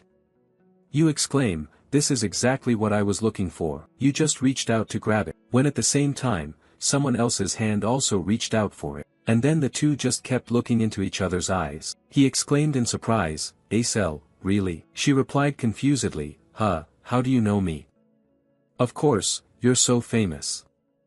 The male lead answered. At this point, she slowly realized as he continued, ah, I remember now, you're also in the supplement group, your name must be Beck Uziel. After hearing that, the male lead felt a little disappointed, thinking, hoo, she doesn't remember meeting me before coming to the academy. She went on, ah, I really liked that debate, it's just a pity you couldn't explain all the answers. The male lead then suddenly recalled that Acel was also someone who couldn't solve those questions. She added, anyway, it's nice to meet you. Then she coldly turned her face and walked away. He was somewhat surprised at her attitude, but the important thing for him now was that, luckily, the book hadn't been taken. He reached out to grab the book. Then he glanced back at Acel, thinking, why is she here? At that moment, she was still browsing books, but she seemed hesitant about buying them. This was clearly shown when she checked the price of each book she intended to buy. After looking at the price, she sighed in disappointment and put the book back in its place. It was this action that caught Beck Uziel's attention. He also quietly understood that the reason she was here was because of that. This bookstore usually sold second-hand books, so the customers were often poor students like himself. Someone from a fallen family like Acel, who has lost everything, can only come here. Her father was probably killed by members of the dark demonic race. He suddenly felt she was quite pitiable, it was really sad. A princess like her had to buy old books, and on top of that had to look at their prices for fear of not having enough money. Moreover, Acel also had a tragic end in the original novel. She died before Flame, who became the main character in this world. It can be said that the unluckiest character in the game is Acel. Thinking of this, he had already found some books he liked. They seemed quite thick and heavy. He placed them in front of the shop owner and said, I'll pay now, please. At the same time, Acel also came to the checkout and looked at the pile of books he had chosen. Standing beside him, she could only wish. She seemed surprised to see him buy so many books. The shop owner was also taken aback and replied, all of these. The male lead just nodded slightly and glanced in Azel's direction. She looked a bit melancholic on this side, so he asked, are you okay? She replied indifferently, it seems you are like me in that you pick only good books. The male lead felt a bit embarrassed after hearing this, wondering if she had just intended to insult him. He then responded, which ones? Acel continued, all of those. Why are you reading books about advanced sealing theory? Sealing theory is an ancient art that requires items. Therefore, nowadays, when alchemists and magic engineers have become more advanced, that skill is rarely used anymore. He immediately answered, "Oh, this blink. It really isn't very useful." After hearing that, the girl thought he might be crazy for choosing them and said strangely, "So you actually know that too?" He replied nonchalantly, "Of course, that's why I took it." Hearing this, the girl was so surprised that she widened her eyes and exclaimed, "Huh, what?" The male lead hugged the stack of books and smiled slyly, saying, "Because everyone thinks like you do, which makes it easier to get high scores in this class. Alright, I'll go first, bye-bye." As he walked away, he thought to himself with satisfaction, just as Acel said, few people want to study the theory of sealing. But precisely because of that, I'll spend less time and it'll be easier to get higher scores than other classes. But with these few books, this semester will be simple. Then he left, leaving Acel in astonishment. The girl felt confused, although she wanted to ask more, her pride stopped her from speaking. Scene changes to the next day at Stella Academy. At this moment, Acel nervously walked down the hallway. This was the first lesson of the void theory, also her first class since enrollment. She suddenly thought, since this subject is easy to score in, it probably won't be too bad. Then she also arrived at the classroom. By now, quite a few students were already there. As she found an empty seat and sat down, she accidentally overheard the conversation of the friends next to her. "Hey, you're studying nihilism too?" But I think I'm in trouble. I registered because everyone said this class was easy, but it seems the rumor has spread far. All the smart kids are in this class, so we're really doomed." After hearing that, Acel could only sigh, thinking she had no choice, but she would try her best in another class. After a while, the lesson ended, and everyone got up to leave. Each person looked quite tired and complained to each other, like, "My butt is numb from sitting. So hungry, what should we eat for lunch today? Let's go to the canteen and decide." Acel felt lost, quietly trailing behind alone. She sighed sadly, thinking, "Oh no, what should I do now? But it's difficult to get a scholarship if you register for my class." Her stomach growled loudly, ravenous. Holding her wallet, she hesitated, wondering if she should just go eat first. "Let's see. This term I only have 60 meal tickets left, so I'll have bread today." Azel's eyes suddenly widened with surprise when she saw something. It turned out that on the way to the canteen, she happened to pass by some room. She even recognized a somewhat familiar person, Beck Uziel, who was also sitting there. At first, she wondered what he was doing here, but when she saw the professor giving a lecture, she suddenly realized this was the class he registered for. Strangely, this class had very few students, and not only that, they were all people with poor records. This professor is probably about to lose his job soon, she thought. But then she suddenly realized one thing: if she also registered for this class, she could achieve high scores without spending much time, and could save energy to study other subjects and earn scholarships. Oh, but the name Beck Uziel might already know in advance that this subject is easy. Oh, unbelievably, he had already planned which subject to take for a smooth ride. No, impossible. What am I thinking? It must be just a coincidence. Thinking of that, she also left. Scene changes to the next morning, when the sun had already risen high. Somewhere, students were still attentively listening to the lecture. The teacher said, "Surely all of you know what the root of magic is. The primordial white-robed mage spread magic throughout the world. Humans and other species learned how to use magic. And the professor giving this lecture is Professor Laydin, a specialist in the moon deity." He continued, "That mage taught the elf race natural magic, taught the dwarves material magic, and taught humans elemental magic. After that, he gave a long lecture on magic, followed by an abstract and difficult lecture. The main character listened as if a duck hearing thunder, silently thinking, can I really get through these 3 years like this? I could have skipped all this knowledge with just one blink in the game. But this lesson is actually quite important. It might tell me what the true ending is. And of course, all of this is just my own speculation." Suddenly, he realized that the person sitting next to him looked somewhat familiar. Turning his face, he was surprised and thought, Acel has always been in this class. I don't remember any main character enrolling in this class who has anything to do with me. At this time, the professor was still passionately lecturing. Humanity's curiosity did not stop at elemental magic. Mages have traveled around the world and secretly learned magic from other species. However, they were still not satisfied. but could no longer learn anything more. The primal mage left behind 12 divine moons and vanished without a trace. Does anyone know about the 12 divine moons? A clear voice spoke up. People say they are divine guardians protecting the balance of power across the continent. And no one else but Acel was speaking. She added, I also heard that they were hidden all over the continent and have carried that mission until 1,000 years ago. The teacher was quite surprised by this answer.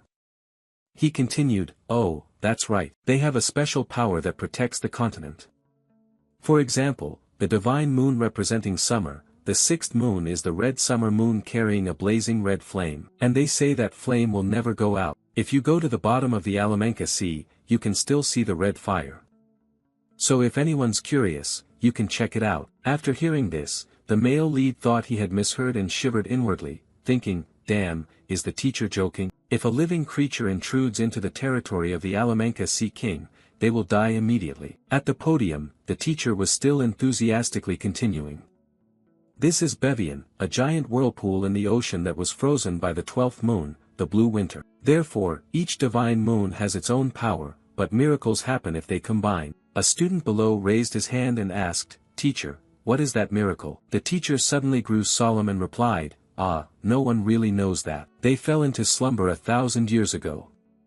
At this moment, the protagonist felt the teacher was right. At least I have encountered some divine moons while playing the game, but I only saw 5 moons during limited time events. This is based on information I've gathered from other players. No gamer has found more divine moons than me. If my guess is correct, the 12 divine moons relate somehow to the true ending, because no one has discovered the true ending in the past 10 years. The answer must lie in the unknown content. I only managed to see 5 moons after risking my life many times, but if I want to witness the true ending, so be it. I'll just start over again. Meanwhile, in another outdoor classroom, a massive fireball was rushing toward the mannequin in front. A beautiful woman in a red dress stood in the middle and spoke, strength isn't everything. No matter how powerful an attack is, if it doesn't hit the enemy, it's useless. This woman is Professor Hong Yil, the fire class instructor. The professor was walking around observing the students applying theory into practice. Suddenly she sensed something was about to happen. Immediately, a huge fiery force rapidly dashed toward the position of that dummy. And then boom boom boom, a great explosion occurred. The professor looked at this source of power with apparent satisfaction, but suddenly her eyes became extremely astonished. Yet after that big explosion, the smoke gradually cleared. The silhouette of that dummy was not only untouched by flames but remained intact. Professor Hong Yil looked at this scene with some disappointment, exclaiming, that's the truth, Baiyan. Upon hearing this, the girl trembled all over. Baiyan sadly sat down to rest. Her eyes could not hide the disappointment, thinking to herself that she had once again let her mother down. Her mother would certainly be very disappointed. Suddenly a voice called out, Princess. Looking up, it was a friend with cute red hair braided into 2 sides. She smiled with her eyes squeezed shut, asking, are you okay? Then she slowly sat down beside Baiyan and continued, don't be sad anymore. You look truly wonderful, Princess. Baiyan replied indifferently, what do you mean? If you used magic like me but it was much stronger, what good would that be? I didn't even hit the target. The girl answered, but your magic is really amazing, it's super cool. Honestly, I have known you since I was a child. Hearing this, Baiyan also recognized this girl. She is also a fire mage like me. It seems her name is Arshuang. I think I've heard it somewhere before. People say that a fire mage prodigy has appeared, but even so, it means nothing compared to my magic. Thinking of this, Baiyan exclaimed, it's amazing that her accuracy is that high. The girl shyly replied, but if I practiced more, how could I possibly compare? Baiyan stood up abruptly and continued, but that's only enough for the weak. Anyway, talking with you already makes me feel much better. Goodbye. After saying this, Baiyan left immediately, leaving behind the 2 braided girls sitting there in a daze. Scene shifts to some castle, which appears quite neat and orderly. Baiyan is also present here, but she looks rather tired. At this moment, a voice spoke up, Princess. A strong woman standing respectfully behind appeared. She continued, welcome back, madam. And she is Baiyan's personal guard named Iaj Terran. Madam, some warm tea and candies have been prepared. Baiyan replied, thank you. J. Terran continued with the task of adjusting the magic staff you entrusted to me earlier. Because that staff is very good, they say it can produce a high-level magic sword. Bai-yin listened while eating a cake, somewhat doubtful, and replied, "Is that so?" Jae-taran went on, "However, there are some questions." Bai-yin was surprised and asked, "What questions?" Jae-taran stammered in response, "As if I had heard rumors that it constantly drains mana from its wielder." Hearing this, Bai-yin was astonished. Then she stood up abruptly, turned her face back, and said in panic, "What? Isn't that a dark artifact?" Jae-taran suddenly grew serious and continued, "Not exactly, it resonates with the energy of nature." At that point, Bai-yin became deeply confused and murmured, "Impossible, something that drains its owner's mana yet resonates with the power of nature. But then, why is that magic staff only considered intermediate level?" Jae-taran answered, "That is precisely why it remains at that level." What do you think about this? Its original ability still strongly enhances the user's mana and makes it stronger, or even elevate it to advanced level. But perhaps because it only absorbs mana without releasing any, it is downgraded to the intermediate tier. Hearing this, Bai-yin could no longer remain calm. She jumped up and shouted, "What? Advanced level? How could a student possibly use it?" Even Jae-taran himself was quite surprised by this. Meanwhile, Bai-yin was still bewildered, clutching her head as she continued, "I know it doesn't resonate with everyone initially, but I didn't think people would use it even if they had it. Unless they have an enormous amount of mana or nothing at all. I don't understand this, I can be sure any ordinary person would know that." She spoke at length, leaving her throat dry.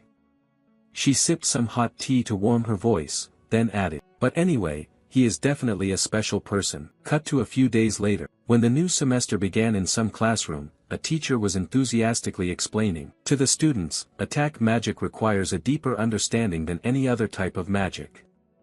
And our main character was also sitting attentively listening in this class. This balding professor was Professor Carlium, teaching mana guidance.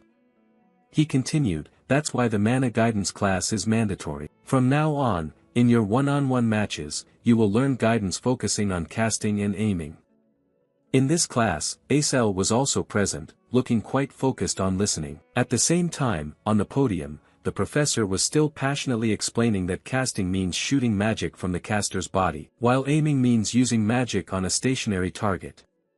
Then, we will discuss the trajectory formula as follows. From a distance of 760 meters north, Chosu is moving southward at 12.6 meters per second, so, what is the appropriate trajectory and predicted distance Yan Hai needs to cast water-type magic? As the teacher reached this point, the atmosphere suddenly fell silent. Below, two students whispered to each other.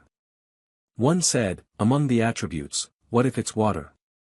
The friend sitting next to him stopped him, "If you're not a water specialist, it's best not to answer that question." But is that teacher trying to make things difficult for us? The male lead sounded quite sleepy hearing this. He kept yawning repeatedly, thinking to himself, "Really, this is so boring. Why does it take even more time than the Korean class?" Suddenly, the bald professor spoke up, "Uziel, please stand up and answer this question." The male lead answered reluctantly, "Yes, sir."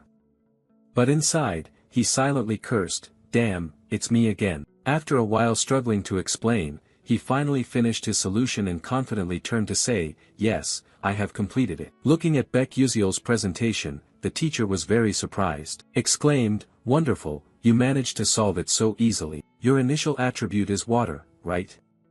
He immediately waved his hand and replied, "No, sir." "Oh, that's great. Let's move on to the next question then." It was precisely his actions that led Acel to see him in a different light. After a while, the lesson ended. Everyone rushed to leave. A clear voice called out, "Excuse me." Turning towards the voice, he replied, "Yeah, are you addressing me?" In front of him was Acel. She continued, "That's right, I have a question I want to ask you." She suddenly thought to herself that she had a question about Baek Uziel while observing him. It wasn't about his ranking but that he was very intelligent even compared to the top mages. He could solve the professor's problems so quickly and accurately. That is something truly unbelievable. The level of that question is at least university level, not something a professor could easily solve. Even if Stella is a place where geniuses gather, what exactly is Uziel's status? At first I thought it wasn't the case, but now that's certain. He definitely has a course registration strategy. Thinking of that, Acel continued, "I want to ask you, what is your next course? Taken aback by this sudden question, Yuziel was quite surprised. He calmly replied, why do you ask, do you like me or something? Acel answered a bit annoyed, what's that old man, do you think I'm a pervert? That's gross. Yuziel, purple with anger, said, I'm the one who thinks it's gross, isn't that right? But then he suddenly thought, I'm an adult, what the hell am I saying? Then he touched his head and ears awkwardly and said, so why do you ask? At this moment Acel answered seriously, I've researched the classes you're enrolled in. It seems they are classes where you can easily get high scores. I won't beat around the bush and want to ask you directly. Where did you learn that strategy? Because this is quite important to me. After hearing that, the male lead thought to himself, I was wondering what she was going to ask, now I understand. Immediately after, he waved his hand, laughed out loud and said, haha, what do you mean? The classes, well, it's probably just a coincidence here. If that's all, then I'm leaving. With that, he also turned his back and walked away. Acel was quite surprised by his indifferent attitude and blurted out, what? Watching that figure leave, she was unwilling and called out after him, hey, wait. But he no longer bothered to care. She mustered all her courage, lowered herself, ran after him, and called out, please wait. At this moment, the male lead also heard and stopped. She gasped and said, please, wait a moment. Yuziel replied, what is it? Why are you following me? Go learn that stuff from someone else. There are plenty of skilled people here, or just imitate me. You said you had already researched it. After hearing that, Acel stammered in response, but anyone who studies divination can get an A+, so it's not that important. But if I sign up for the same class as you, it might negatively affect your grade. At that point, her eyes suddenly grew sad. She felt a bit guilty toward him, thinking that if he didn't get the scholarship, it would be a loss for him. But even in this situation, he still worried about someone else's grade. The male lead looked at her pitiful face and suddenly thought that although he was a bit troublesome, she would always be the female lead. Suddenly, she put on an innocent and cute expression and said, but anyway, could you recommend a class to me? A class where it's easy to get a high score, please, I'm begging you. The male lead immediately replied, do you think that look can persuade me? The girl raised her hand to her cheek, caressing it, looking puzzled as she continued, that's strange, isn't it? Usually, when I look at my face, all worries disappear. But this overly confident expression is making the male lead feel nauseous, he said indifferently, are you serious? Acel blushed deeply, smiling with eyes squinted and replied, haha, I was just joking. I knew you would react that way. So I've prepared some interesting things to make up for you. The male lead thought to himself, using me, to make up. He mentally shook his head, really? Kids these days love to make up for things like that. Just opening your mouth and you can make up for anything. Suddenly, Acel continued, do you know about the seventh magic? Hearing this, the male lead was startled and replied, yes, I know, he said. She added, really? Not many people know about it, because it is an abandoned tower that has vanished and many spells prevent people from approaching where the tower once stood. However, she was passionately recounting the story but suddenly stopped, when she noticed Yuziel's strange reaction. She asked concernedly, wait, what's wrong with you? Are you okay?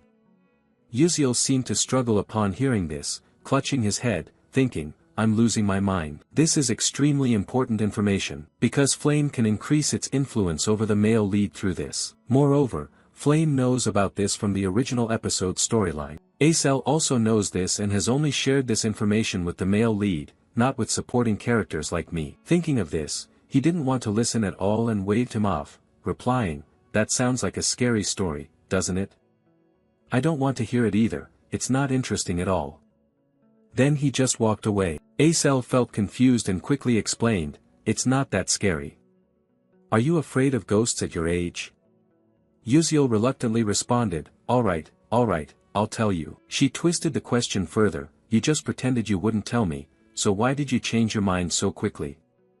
Yeah, that's how I like it, Yuziel replied. At that moment, he also thought. Moreover, it was enough that Acel wanted to give him something. With that thought, he spoke up, anyway, this isn't related to scores, but it's something extremely useful for me.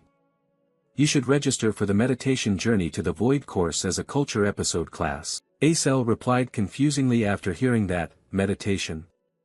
Registering for that as a culture class. The moon god tomb and meditation are prioritized. Do you like practicing? Not exactly, the male lead responded, but he himself didn't know how to explain it. He suddenly got an idea and made up a reason. Ah, my master is also a bishop like you, and through meditation, one can enhance their magical skills. Acel exclaimed in surprise, just with meditation. Based on his experience of playing games all night for 10 years, he gave his own explanation. In fact, this had yet to be discovered. But for bishops who wield large-scale destructive magic, meditation is extremely important to perform precisely based on formulas and equations. But above all, it is the mind that controls the magical power. I haven't told anyone this before, but you're the exception because you're quite cute. The girl was confused, unsure whether to believe what he was saying, and replied, you just said I was ugly earlier. But it sounds like every girl likes that. She smiled brightly and continued, anyway, I do thank you. Although it's not a subject that helps me improve my grades, I will register for it. Yuziel replied, that's up to you, fine, you can do whatever you want. Having achieved her initial goal, the girl happily left. Watching her back as she walked away, Yuziel seemed quite worried. He didn't know if what he had done was right, only sighed and thought, I told her everything. It made me a bit afraid of how the future might change. But if I just leave her like this, Acel will face tragedy again in this world. If meditation can help her, that would be a good thing. Thinking about this, he suddenly realized something in his mind. He himself is also a magician, isn't he? But why hadn't he thought of practicing until now? Yuziel is very strict in training within the game, focusing on conditioning, restraining magical power, and developing rapidly. If this were a game, I could gain experience by pressing a button, but now I can only do it directly. It seems quite late, and there are no cutscenes or hunting missions, so I can't gain more experience. But anyway, I have to thank Acel. After a while, Yuziel returned to the Stella Academy dormitory. All students are within the dormitory system. The dormitory system is a side feature in the game, where players can freely decorate their rooms. But for Yuziel, this is his only home because his village was burned down. Dormitories are also divided based on rank. All rooms are the same size, but the number of people per room is allocated according to rank. And naturally, the S-class students occupy the highest floors. The protagonist is now alone in his room, feeling a little lonely, but in the end, he can make good use of it. He let out a sigh to catch his breath. Well then, it's time to get started. Yuziel meditated with intense concentration, thinking, training stats is not the most important thing. Because this is reality, I have to get used to using this body. In the game, Yuziel was a genius who could control sword aura by using an infinite circulating mana pool inside and outside his body. No one pays attention to him, so no one knows. But Beck Yuziel is a sword genius who reached the pinnacle of swordsmanship. I have to follow that path once again. My breath is what controls the flow of mana in my body. If I can gradually increase the amount of mana I intake with each breath, I will be able to gather enough mana in just one go. Skills don't increase simply by collecting EXP, you have to continuously use the skill to level up. This also means training, and so he focused on training throughout a long night. At this time, the clock already showed 4 AM. The new day was breaking. Inside the room, Yuziel was still training, his whole body radiating a sparkling golden light. Suddenly, he widened both eyes, then raised both hands to feel the refreshing energy flowing through his body. He thought in amazement, this must be a sensation Yuziel had experienced, since he was a child who accepted having mana leak syndrome. Although faint, I could still feel it. At the same time, the system also displayed a notification, the mana leak syndrome skill has leveled up, the blink skill has leveled up. The protagonist looked at the status panel quite satisfied. Wonderful, I've taken another step closer to the goal. I will find the real ending at all costs. Scene changes to somewhere else. Here, the air is quite fresh, a green meadow stretches endlessly. At this moment, someone mysterious appears. So this is a romantic space at Stella Academy. Flame immersed herself in the atmosphere here, suddenly thinking that the meadow and wind were artificial, but the feeling here was so genuine, really comfortable. Stella Dormitory is a pocket space created within the school grounds. This allows everyone to freely manipulate the elements of the space as well as its nature. All sporting events, other events, as well as dungeons, gates, and monster training take place here for that reason. Returning to reality, at this moment the students have also gathered here in full. Flame stood at the back, casting her eyes to take a quick look around. She suddenly realized there was a total of 141 people. 50 people from classes A1 and A2, the remaining 40 from Class S. If it were like the novel, there should be 39 people from Class S. I thought including myself it was 40, but unexpectedly there was one more person. That's right, where did Beck Uziel come from? In the novel, the first-year class only had 1140 people, and including myself made 1141. In other words, Uziel was also in the original novel. Well, I'll gradually figure out everything. It's okay, I can do this. I'm the only person in the world who knows about this novel after all. The lesson will start soon. Suddenly the group of students standing in front of Flame began to chatter. Someone said, Prince Jeremy, have you finished registering for your Blink class? The blonde young man standing in the middle was probably the character being mentioned, looking quite pleased as he replied, of course, we also signed up for the soft magic research class, because we heard you signed up too. He smiled with his eyes nearly closed and continued, really? Then let's help each other out. Meanwhile, Flame looked after his silhouette and suddenly thought, that's Prince Jeremy from the novel. He was madly in love with Acel but was rejected by her. Since then, he seemed to have turned into a different person and eventually became a villain. He looked gentle, but every one of his actions was calculated. I should observe carefully to avoid getting caught up with him. Suddenly, Prince Jeremy also saw Flame. He was exactly like a friendly beauty queen, raising his hand to greet while flashing a bright smile. Flame also raised his hand to wave back, thinking to himself, but he really is handsome. Now I understand why so many sycophants surround him. But it must be admitted that his faction was made up entirely of the most famous people in school. Thinking this, she turned her face and walked away to another spot. She was determined to gather them all together, because from now on, this world would become her own reality.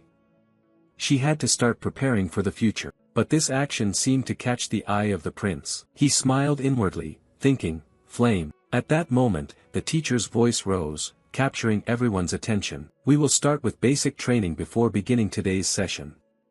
I need to know your abilities so that I can teach you properly. I will be the one directly teaching.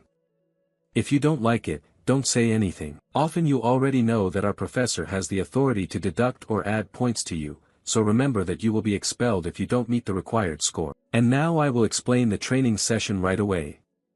We will practice with the dungeon.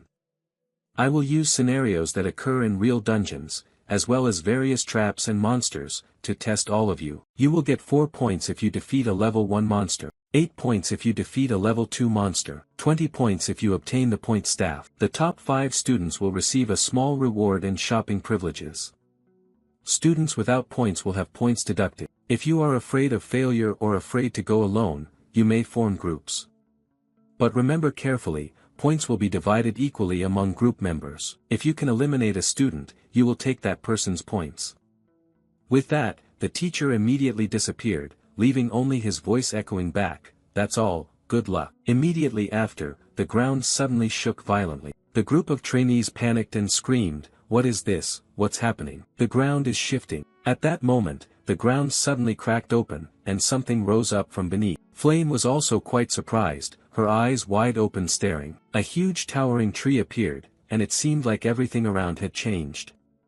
Flame seemed to realize that this was exactly the map of Jack and the magic beans. The scenery here suddenly became dense and full of thick foliage. The entire group of trainees also began to take their own paths. Some chose to go alone, others decided to go in groups. In the distance was the figure of Flame walking alone. She held her magic staff in hand, suddenly thinking, well then, I'm ready to join this game too. Suddenly someone called out, Flame. Turning to look, what caught her eye was her red-haired friend. She continued, are you planning to go alone during the practice? Flame replied, Jackie.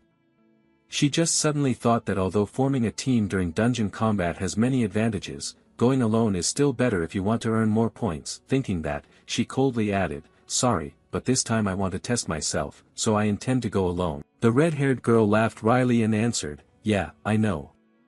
You have to share points with teammates, so it's understandable. Flame replied, yeah, that's true, but at this moment, she suddenly thought to herself, is it just me overthinking or is she teasing me? Whatever, forget it. Flame said goodbye, let's go together next time, but she didn't say anything more and turned away immediately. Watching her retreating figure, Flame felt a bit annoyed inside, thinking, am I just imagining things, heaven, why do I have the feeling he's imitating me? But oh well, back to the main issue, things will probably be different later. 1 hour after the dungeon was opened, at this moment a blue light was emanating from some corner. It seems Flame just went through some battle. Now she is quite tired and mutters, this is exhausting, when will this training session finally end? Suddenly she sensed that something unusual was about to happen. Immediately after, a huge vine rapidly lunged toward Flame. Quick as a flash, she raised her magic staff to resist. A strong blue power emitted from the staff, directly striking the vine's body. After a while, it seemed the vine was defeated and gradually shrank. At this time she looked around, thinking, not only monsters but even plants can attack. Indeed impressive, even training can't be underestimated. So far I've only got 18 points, which isn't too bad. But for this episode, just one more point is enough to catch up, I have to keep moving. And so, she proceeded deeper into the dungeon. Suddenly she became astonished, eyes wide open. In the distance, there was a rather faint figure, but due to the glaring sunlight, Flame couldn't see clearly yet. Oh, feeling confused, is it a monster? No, it should be a human. But why would a student be able to hide at this level? But anyway, I'm also using natural camouflage to hide myself. With special abilities in control, defense, destruction, and healing, she told herself that ambushing the opponent now didn't seem like a bad choice. Just like that, Flame quietly and carefully took step after step toward that shadow. As she got closer, she suddenly realized that the person was Yuziel, yet he was walking alone. She remembered that other students wanted to form a team with Yuziel. Could it be that he had rejected them all? That's really strange. What surprised her even more was the ring on his hand. Suddenly, a bold idea flashed through Flame's mind. This was a perfect opportunity to test him. At that moment, Yuziel was still unaware, yawning as he walked. On this side, Flame used her magic staff to generate a large dome of light. She believed that at a distance of about 15 meters, he wouldn't be able to defend against it. Immediately after, a strange magic formation appeared, radiating a fierce orange power throughout her body. Facing directly toward Yuziel, she shouted loudly, light bullet. As soon as she finished, a bolt of lightning shot straight forward. When it was about to reach Yuziel, he suddenly realized someone was attacking him from behind. He instantly used blink to move to another position. After the dust settled, Flame was utterly shocked and didn't understand what was happening. Where was the person? Yuziel had disappeared without a trace. She was so frustrated that her hands trembled. How could he have avoided a second-level spell at that distance? Meanwhile, Yuziel continuously used blink to approach behind the attacker. Only then did he dare to breathe a sigh of relief and exclaim, did he want to kill me or what? Suddenly shooting a light beam like that. Thanks to the fact that the level of the mana leakage syndrome had increased, otherwise I would have been in big trouble. My blink has upgraded to level 1 with a maximum range of 12 meters. I still have 2 more blinks to use, and if I take advantage of the terrain, I can deal with him, but avoiding confrontation is best. Thinking of this, he quickly used consecutive blinks to put distance between himself and Flame's position. He glanced back, figuring this distance was probably enough. His goal was rank 5, so there was no need to take excessive risks. The rewards for rank 5 were easy to achieve, with the possibility of significant increases to stamina and strength. As for the top 4 positions, they were the main characters after all, and in this situation they only needed 3 more points. Suddenly, a mocking voice rang out, hey you guys, come here and see who that is. In front of him at that moment was some group of trainees. One guy in the group grinned and said, oh, it's Beck Yuziel from Class S here. At that moment, he also recognized this guy as Ridden, someone quite famous in the academy recently. Looking at the guys standing beside him, Yuziel thought with disdain, and there were even members of Jeremy's weak Uslek team, all just trash. But then he suddenly realized another problem. For such a weakling, how did he manage to gather so much? Another guy spoke up, I heard he's a loser, having to cheat to get into episode S. The blonde guy burst out laughing mockingly after hearing that. To get into episode S by solving those 3 silly questions, he must have been fooled by Stella.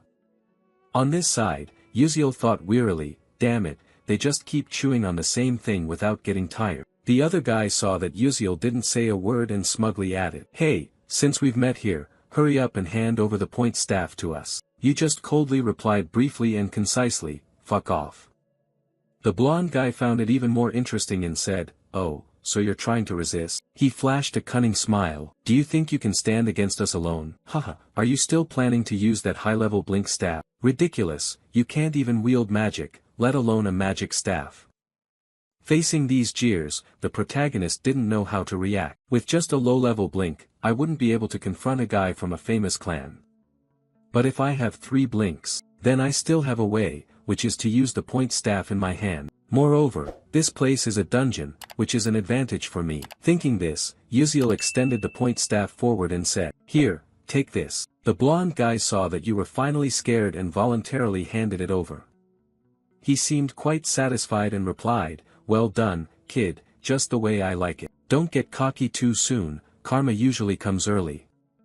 Uziel thought to himself. Seeing that he was no longer on guard, he moved as fast as a blink to get closer, snatched a point stick from him, smiling cunningly. He used the point stick as a weapon to strike directly at his formation, causing it to crack and weaken. The guy gritted his teeth, muttering curses, damn it, you miserable civilian. Immediately after, he was thrown backwards, crashing hard into the tree trunk. Ridden went mad with rage, opening his mouth to shout, you filthy dog. But the whole group was stunned when they saw he had disappeared. Before they could react, a familiar voice called out, this way. Following the direction of the voice, Ridden turned his face. At that moment, Uziel was standing there. Grinning cheekily, he said, that was dangerous, but thanks. Now Uziel had 2 point sticks in hand. Ridden screamed like a madman, you bastard, give that back now. Uziel replied teasingly, nope, I don't like that. The protagonist was quite pleased with his own strategy, thinking that the point stick was truly effective. Previously, he had accidentally learned about it while playing a game, but these point sticks were actually a glitch item, having no real value. However, due to their absurd hardness, they couldn't be broken by a mage's magic and possessed the strength of most other magical tools. They are useful for magic users, but for a physical attacker, a weapon with a high attack stat is fully utilized. Over here, Ridden ground his teeth bitterly and said, that bastard, how dare he take my point stick. Then he turned back and shouted at his gang, damn it, what are you guys doing? Hurry up and rush to attack. At the same time, the dungeon began to shake. Faced with this situation, Ridden quickly thought, damn it, why does the dungeon have to change right now? Thinking this, he wildly yelled, everyone quickly gather close and prepare magic, we can't lose track of that bastard. But at this very moment, it was the best opportunity for Uziel to act. He swiftly fled. His unusual action was spotted by one of Ridden's teammates, who opened his mouth shouting, Uziel is running away, guys. As soon as the words ended, they used magic staffs to create a source of blue power, aiming straight at Uziel, continuously shouting, you bastard, you won't escape. This frightening aura rushed swiftly toward him. Uziel could only think, damn, these guys are better than I thought, but you're still green and inexperienced. Just when it seemed that the energy would engulf him, he used blink and disappeared. Ridden's whole gang was furious but could do nothing. He blinked again, damn it, but he moved too fast, I couldn't see him anymore. While everyone was looking straight ahead, it seemed Uziel had slipped out like a lightning bolt to the rear. At this moment, he confidently thought, having 10 years of experience in this game makes using terrain to gain advantage as easy as pie. As for Ridden, he was extremely furious, we just need to hit him once. Suddenly, the dungeon began to shake violently. Seeing everyone's tense expressions, Ridden immediately reassured them, calm down, guys. He's still around here, wait until the earthquake stops. If we see him, let's attack together. But if our magic fails, it will backfire, so we must act very carefully.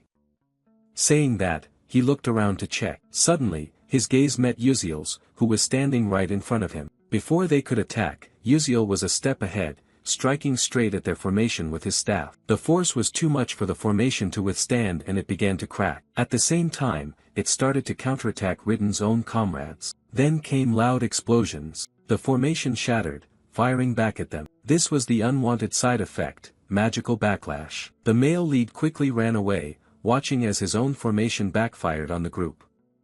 He felt delighted, thinking to himself that it was all over. After the dust settled, Ridden looked up and blurted out, "Damn it, Beck Uziel, that bastard." Meanwhile, Uziel raised 3 staffs and said smugly, "I'll take these." Then he grinned teasingly and added, "Oh, and if I ever get a girlfriend, I'll give her these."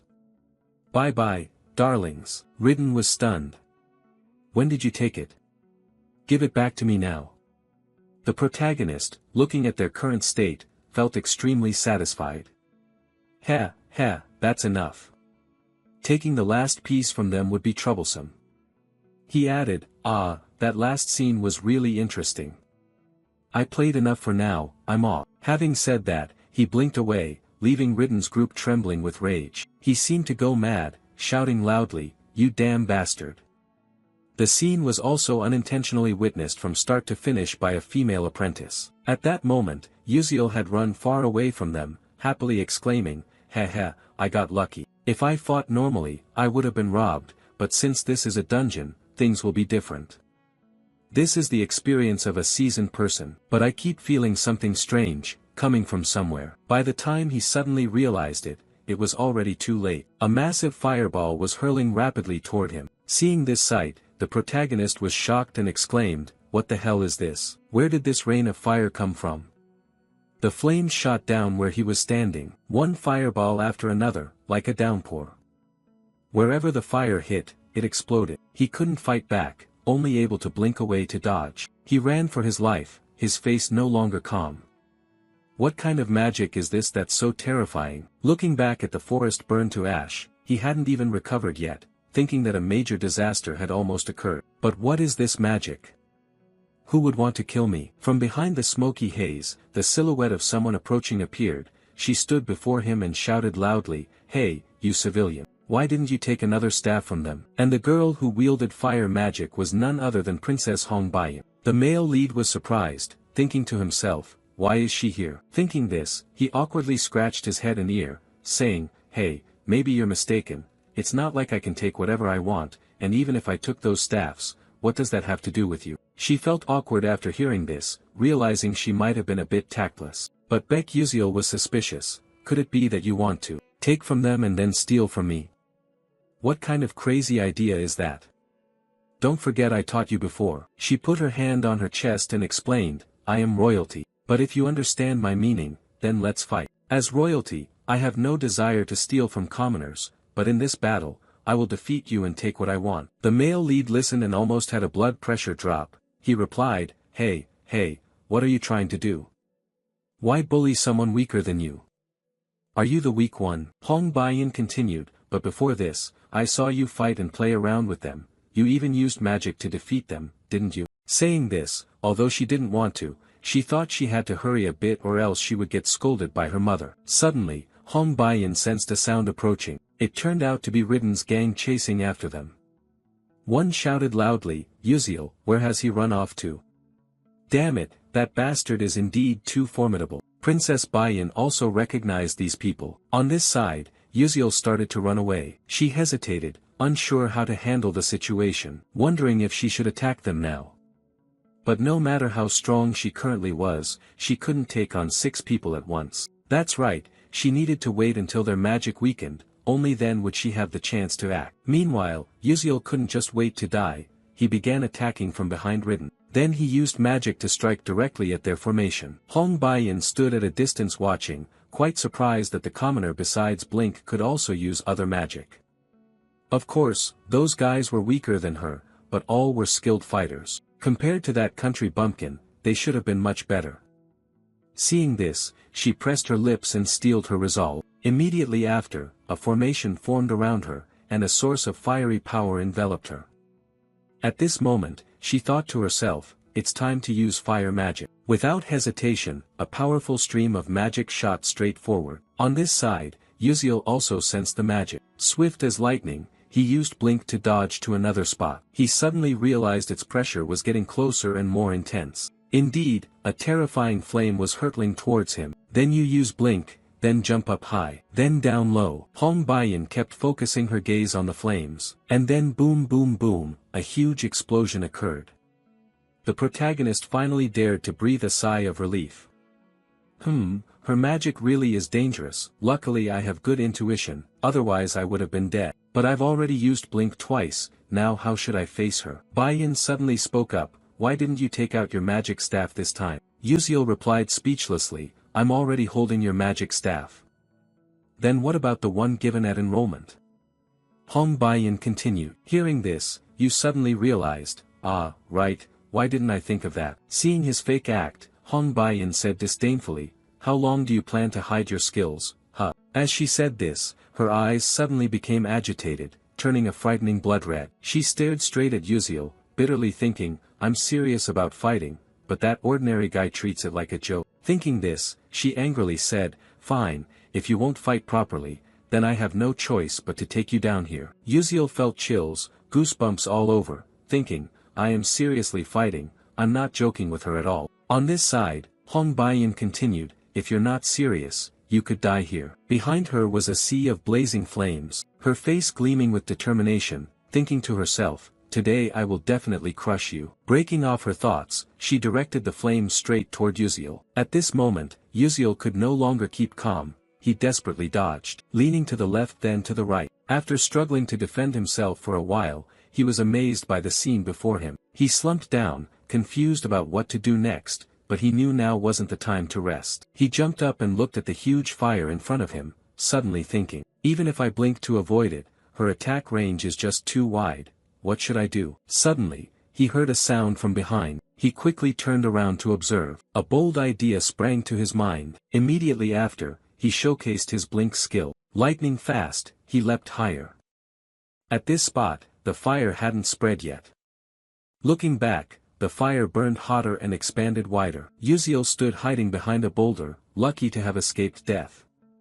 He cast his gaze downward, thinking that this time he had been fortunate to avoid it, but it was still quite difficult. Even if I manage to get close to Hong Bei, the flames around her will flare up to protect her as I approach. I understand this very well because I have fought many fire mages before, but her rank is much higher than I had thought. If this were an open plain, I would have lost in less than a minute. The battle wouldn't even have taken place. Yuziel watched the fire shooting out like rain. Suddenly, an idea came to him. I will take advantage of the power of these guidance rods. His eyes became more resolute. No one here knew yet who would be defeated. Ending his train of thought, he boldly charged straight into the fire. Countless sparks shot towards him. At this moment, the mana leak syndrome activated. He gained a sixth sense and accelerated his perception of time. To him, time seemed to stop. He could easily slash through Hong Bai-yin's magic spells. Witnessing this, Hong Bai-yin couldn't believe her eyes and exclaimed, no way, how could he use a weapon against magic? How could this be possible? Yuziel was still struggling in this fierce battle. He distinctly felt the passage of time, the sensation becoming even clearer. This was no longer a game controlled by keyboard and mouse, but direct bodily movement confronting the mage. The mana barrier grew stronger, and the sixth sense became as vivid as sight and hearing. As for Hong Bai-yin, she was baffled and confused. How could this be? In this mountainous forest terrain, my fire magic should have the advantage. If so, the only option left is to increase magical power. Thinking that, she immediately channeled all her strength into the magic staff. Yuziel kept wildly slashing at Bai-yin's magic, fighting desperately for his own life. Then he ran behind a rock to rest for a bit. He suddenly thought, he couldn't just keep defending, he must break Hong Bai-yin's magic shield with this staff. Then he dashed through the flames, approaching her. His footsteps grew increasingly urgent. When he was still not far away, he used blink to quickly close the distance. This astonished Hong Bai-yin immensely. She ground her teeth in frustration and turned around. At this moment, Yuziel had stepped into her fire magic battlefield, the two locking eyes with sparks flying. Yuziel calculated that when approaching a fire mage, the explosive magic would push back enemies within a 2-meter radius. As he thought this, he chuckled. For others, it wouldn't be easy, but for someone with as much as 10 years of experience like himself, it was different. He had been through this many times before. Immediately, he was hurled away by her magic, leaving Bai-yin stunned and open-mouthed in horror. But undeterred, Yuziel quickly regained momentum to advance again. He decisively used the point sticks to attack her protective membrane, creating cracks on its surface. Bai-yin remained puzzled, unable to believe this, wondering how he could do such a thing. Meanwhile, Yuziel did not stop. He frantically launched relentless attacks against it. The shield could no longer withstand it and shattered, causing Bayan to suffer serious injuries and fall backward. Baek Yuziel stepped closer to her, smiled brightly, then sat down and said, "I've won." Bayan felt deeply ashamed. A proud princess losing so humiliatingly like this. She said bitterly, "Who exactly are you?" Baek Yuziel slowly stood and replied, "I'm just an ordinary student." Then he said mysteriously, "But the person hiding over there can come out now, right?" Realizing she had been discovered, the flame girl cautiously stepped out. At that moment, she was cautiously stepping toward the two of them. Flame was quite surprised and asked, "How did you know I was there?" Baek Yuziel didn't know how to explain it, so he forced a smile and replied, "Well, just consider it a hunch." But deep down, he fully understood the reason was quite simple, or more precisely, it was an intuition sensing magical power. Still, how could Flame believe such a silly excuse? She replied absent-mindedly, "Oh, a hunch, you say? Then how did you break the magical shield with an ordinary wand?" Hearing this question, Baek Yuziel went blank. Flame added, "Why don't you explain then? Or do you intend to say that was also just a hunch?" At this point, Baek Yuziel suddenly thought, indeed, scenes like these couldn't appear in a romantic novel like the original. It made sense why Flame was curious, but he couldn't tell the truth. Thinking this through, he quickly had an idea, pointed at the rod in his hand, and said cheerfully, "Oh, this thing, this rod is really hard." Flame heard it and said annoyed, "What does that have to do with anything? Hard or not, do you think just waving it around can break a magical shield? If that were true, then the knights in this world would have already beaten our mages to pieces." Baek Yuziel admitted this. He thought to himself, "That's exactly right.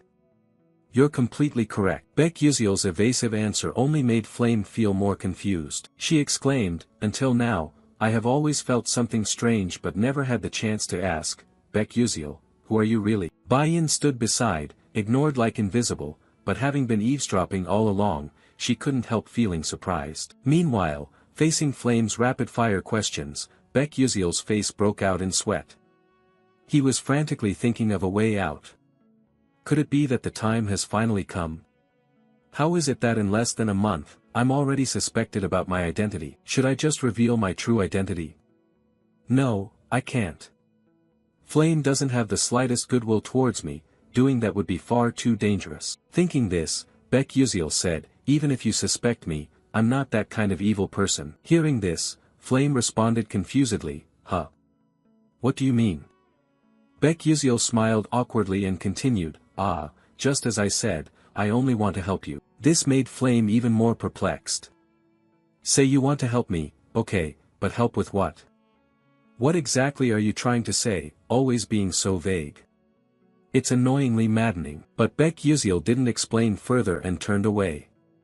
He raised his hand in farewell, I want to say more, but there's no time."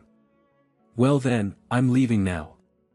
This action left Flame feeling deflated and angry, ready to blow steam from his head. And it was precisely Baek Yuziel's actions today that changed Bayan's perception of him. It seemed she was planning to do something crazy. Baek Yuziel suddenly thought, it seemed fine, just leave it like that, hoping these two would spare him. Suddenly, someone threw those point sticks at him. That action came from Bayan. After throwing, she stood there frozen, surprised, mumbling, "How strange." As for Baek Yuziel, after taking this combo hit, he painfully held his head, turned around and shouted, "Damn, if you have something to say, just say it straight, why so cowardly?" Bayan spoke up, "I thought you would catch them, you can easily dodge all magic and traps yet can't catch this." Hearing these irritating words, Baek Yuziel was speechless, thinking he had no other way. The syndrome of sensing mana also has its limits, how could that intuition be maintained forever? Thinking this, he pretended to be in pain, "Ouch, that hurts. The duration to maintain sensing mana depends on my mental energy, since my mental energy is depleted, now I lose sharpness and even have a headache." But then Baek Yuziel curiously asked, "Then why did you throw this to me?" Bayan answered without hesitation, "You won, so take it." Although these point sticks seemed quite important, in his heart he quietly thought, is she feeling sulky? But if I take all of these, my score would jump up significantly, besides, those others don't really benefit me much. Thinking this, he bent down and picked up one point stick, then stood up and happily said, "All right then, thank you, but I'll only take this one, you keep the rest. So, I'm off now. With that said, he turned his face and walked away, not forgetting to wave goodbye. As he walked, he indulged in a delusion of his own strength, thinking to himself with a sly smile that surely they must be marveling at his actions. What a kind-hearted man, someone always merciful to losers like this, how cool he must be. He hoped they thought the same, but the harsh truth was that they did not think so. At that moment, Flame exclaimed, "Rita, that guy's got issues, he's mentally unstable." Bayan probably felt the same, saying wearily, "He's probably just a commoner, so his mind is a little scrambled." But deep down she was also wondering what the real identity of this Baek Yuziel really was. Meanwhile, outside the dungeon, Professor Lee Hanwal and the other professors were attentively monitoring every move of the candidates. The images being projected were incredibly vivid and realistic. Watching this, someone exclaimed, "Oh, the first-year Class S students this year are truly rare talents." Hearing the voice, Professor Lee Hanwal turned to observe. He stroked his beard and continued, "In general, it's worth watching up to this point, isn't it?" The person speaking was Telix, an elder of the Magic Council. A woman standing beside him agreed with this senior's opinion, saying, "Indeed, very interesting." She smiled with her eyes crinkled in satisfaction, perhaps thinking to herself, "In my youth, I was much better than this." Hee hee.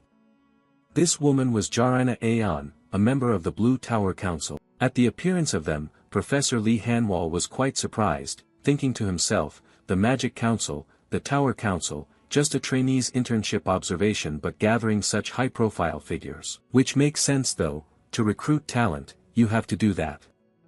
Surely most of the other professors are also watching this internship session. Suddenly, everyone around murmured and exclaimed loudly, "Look, look." Following that, Professor Lee Hanwal also turned his face, looking toward the screen in front. They saw images of two male students seemingly preparing to clash. Quickly, everyone had identified these two trainees' names. They exclaimed, "Huan Yang and Ma Yuziang are facing each other now." Immediately after, Huan Yang made the first move. He used his magic staff to create an extremely powerful spell directed straight at his opponent. On the other side, Ma Yuziang showed no fear at all, calmly standing and observing. And then as it came close, he channeled energy and blinked up high, even blinking 3 times consecutively to dodge the opponent's magical force. This amazed everyone present. Jarina Aeon said, "Oh, damn, he can actually activate triple level 3 magical blink consecutively, truly amazing." Professor Telix was equally surprised, right, at age 17, he has already accomplished that. Professor Lee Hanwal kept his eyes fixed on the screen, thinking that usually an ordinary sorcerer needs to be at least 25 years old to reach level 3. Yet Ma Yuziang at just 17 could already skillfully use level 3 magic. It was truly unbelievable. Suddenly, a voice exclaimed in surprise, "Look, look." Both of them were proficiently using 3 elemental attributes. The battle grew more intense and dramatic between 2 evenly matched opponents. Witnessing this, Professor Lee Hanwal also marveled, thinking a normal sorcerer could only control 1 attribute and would have to train hard just to manage 2. Indeed, mastering 3 attributes is proof of innate talent, and they had been bestowed that talent from birth. Watching this, Professor Lee Hanwal suddenly widened his eyes in astonishment and exclaimed, "Is that the final phantasmal beast?"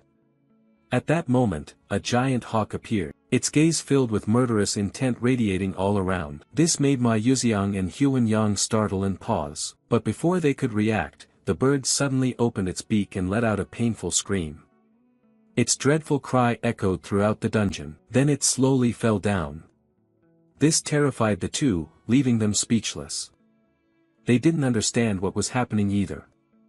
The bird fell right before them, lying flat on the ground. Immediately after, a gentle voice spoke up, "Oh my, are you two fighting?" That voice came from the girl Acel standing above. She hesitated slightly before continuing, "I'm sorry for bothering you two." Up to this point, Professor Lee Hanwal was lost in thought, "Oh, that girl is Acel." But the hidden monster only appears when certain specific conditions are met. Not only is it hard to find, it's also very difficult to defeat. Yet that girl was able to hunt it down all on her own. However, in the face of her achievement, the professors behind seemed not to expect this and even felt a bit of pity for the poor girl.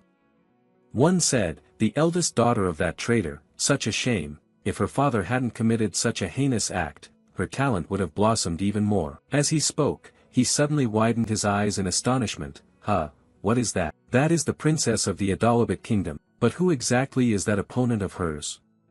His face looks unfamiliar. At this moment, Professor Lee Hanwal couldn't keep calm anymore, exclaiming, "What, that magic? Could it be Blink?" Speaking of Blink, over the past 100 years many scholars have tried to master it, but all either died or became disabled, so they had to give up. It truly is a magic spell that cannot be easily controlled. Yet that child can control Blink so skillfully as if it were his own limbs. Elder Telex of the Magical Council thought silently. He was no less astonished than Professor Lee Hanwal. In that silent atmosphere, someone couldn't help but ask aloud, "Who exactly is that teenager?" Professor Lee Hanwal immediately responded, "The student's name is Baek Yuziel. He is an exceptionally special student who can use Blink as his signature magic." Upon hearing this, everyone was extremely astonished. Another person spoke up, "Blink can be a signature magic. This is completely different from the innate talents of Ma Yuziang, Huan Yang, or Acel." Elder Telex also said somewhat confusedly, "Oh, is that so? But why doesn't he use other magic and just play around? If he used magic, the one-on-one duel would have ended already. I really still can't understand." No sooner had he finished speaking than someone entered and said, "No, he is fighting for real." Following the direction of the voice, everyone present turned their faces to observe. The sudden appearance of this person shocked them into stammering, "Are you Eltman Eltwin?" He added, "From the very beginning he was really fighting, you all just didn't see it, right? That's truly interesting. I mean, watching that pupil fight reminds me of knights who existed in ancient times." Upon hearing this, someone exclaimed in utter shock, "You said knights? Oh, how can this happen? It's unbelievable." Telex was no exception. He said very surprisedly, "Do you mean the knights disappeared along with cold weapons?" Note, cold weapons are those unrelated to fire or explosions and don't use gunpowder or other explosives. But how could such a young student possibly do it? It's truly miraculous. Professor Lee Hanwal still hadn't taken his eyes off the screen. Finally, he probably realized the issue and thought to himself, well, so that's how it is. The knightly way really isn't bad. The knightly way refers to the fighting spirit of those who wield swords in this magical world, heroes who have battled evil and protected the world since ancient times. Knights always fight with a magical sword, but to exist and fight using a sword, that was considered impossible. Yet this student was truly swinging his staff as if it were a real sword. Moreover, if Eltman Eltwin's speculation was correct, that kid was truly a rare talent. The principal of Stella Academy, renowned as the best magic school in the world. Eltman Eltwin was a 9th-level master mage and also one of the 10 great sages of the continent. If this was the great sage's thought, then the first dungeon training session had concluded. At this moment, on the practice ground dedicated to Class S students, a student was diligently training. Here, he used his magical staff to generate mana and attack the dummy in front of him. After a while of training, he grew exhausted and stood there panting heavily. Suddenly, he realized the mana in his staff was nearly depleted, but it seemed he was still dissatisfied with his own strength. Thinking to himself, "Damn it, this isn't enough yet, I'm still far from where I want to be." Among the 141 participants in this dungeon training session, 39 people failed to meet the criteria and were eliminated. Acel was the one who defeated the final boss, ranking first. He himself stood in second place. Ma Yuziang was in sixth, but he did not feel that he had won. He recalled the moment during the fight in the dungeon. At that time, when the final boss appeared, if he hadn't entered, he might have known the true power of Ma Yuziang. Thinking of this, He Wenriang was bitter and clenched his teeth, unwilling to accept it. Perhaps from their first meeting, he had already felt irritated with the name Ma Yuziang. He did everything gently, but whatever he did, Ma Yuziang showed results far beyond expectations. In this training session, he had arranged magic arrays everywhere and carefully calculated their movements. Despite that, Ma Yuziang easily blocked the attacks and stopped them. "No matter what I do, I just can't beat that kid. Is his talent thick and high like a fortress wall?" "No, that's not it.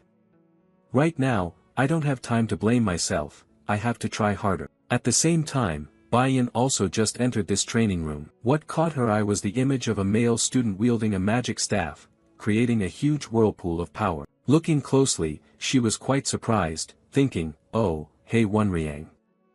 That kid is always so calm, yet today he's frenziedly training as if poison. But although this wasn't what she wanted to say, thinking this, she used magic to create a fire spell. Her whole body radiated blazing orange light. Immediately after, she aimed straight ahead and unleashed a spark. Then, a loud explosion erupted.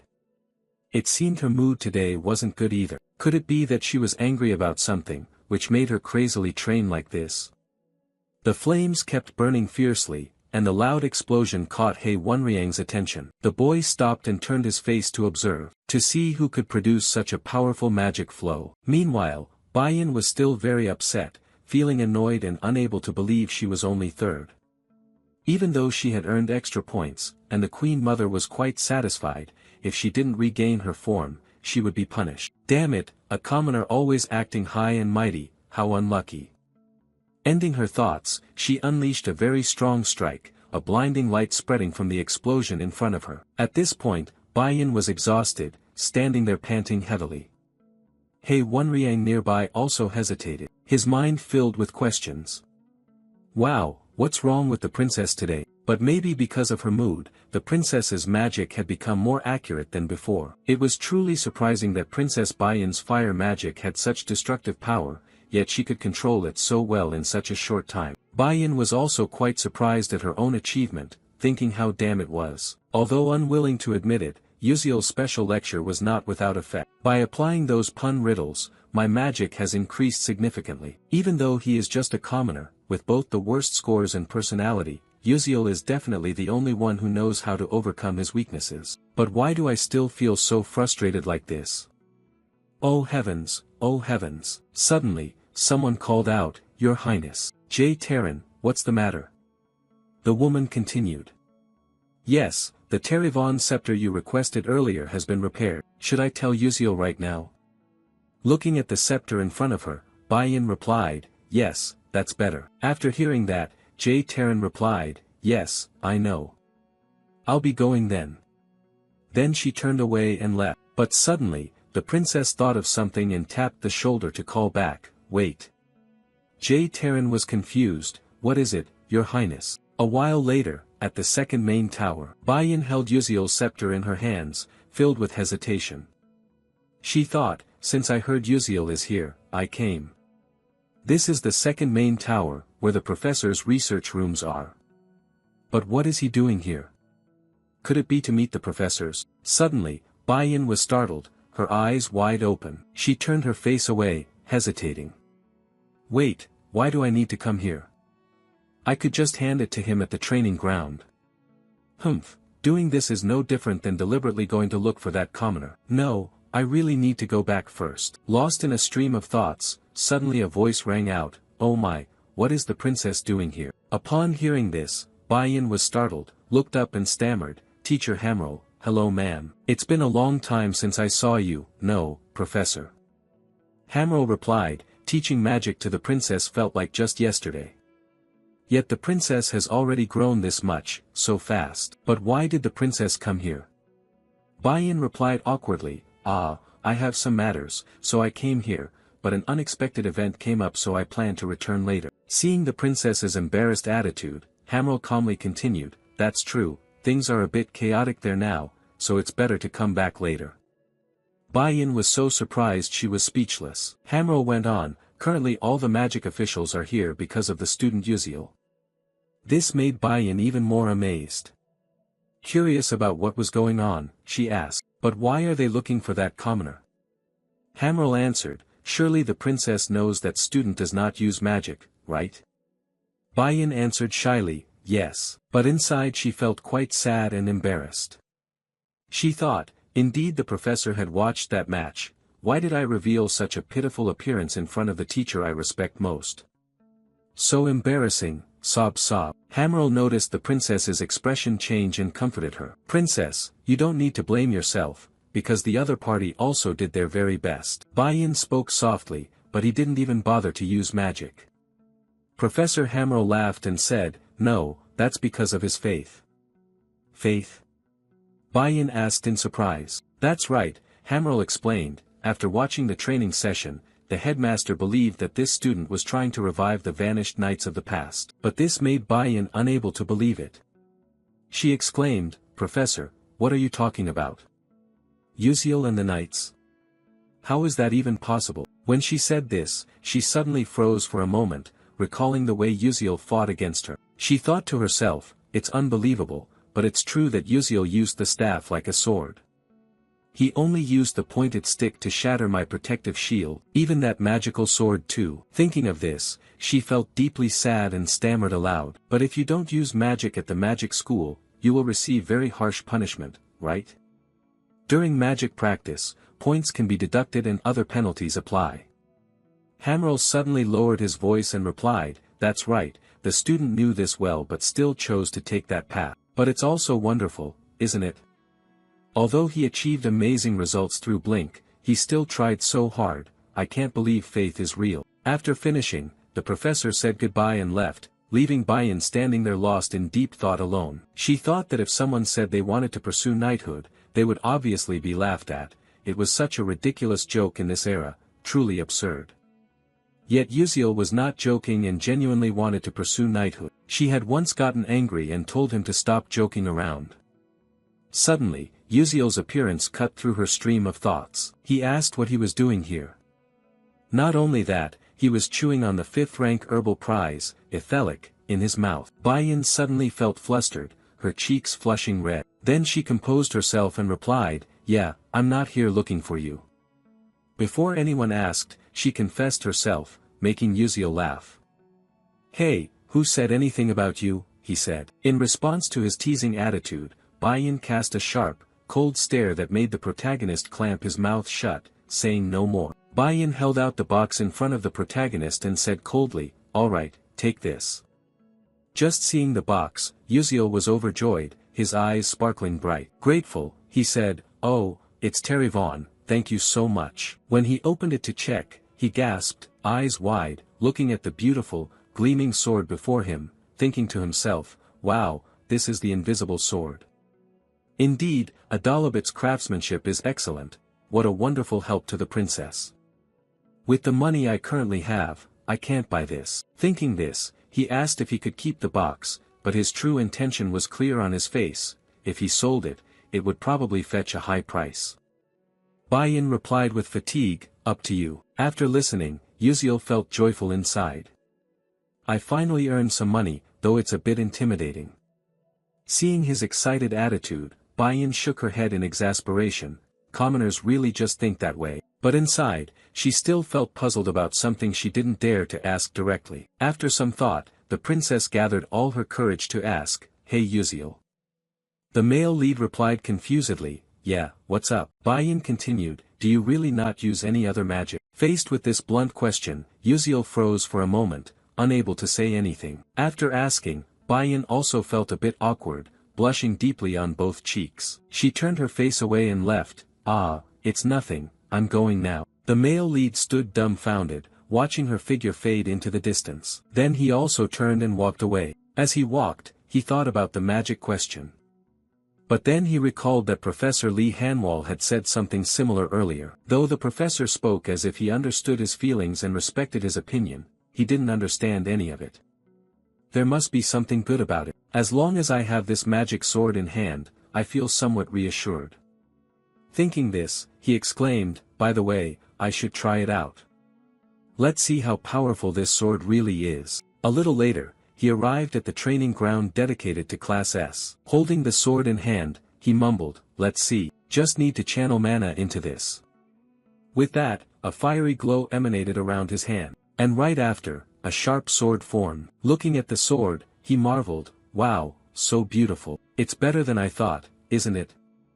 Then he suddenly fell silent, thinking, but if Flame wields it, it's different, it will have even more beautiful colors. The female protagonist Flame is a very special existence. Although she is human, she can still handle the magic of dwarves and elves. That wand alone, no one can use it because it continuously consumes the user's mana. But Flame can recover mana using natural energy and uses that wand as a special technique. As for me, I don't have a bit of mana.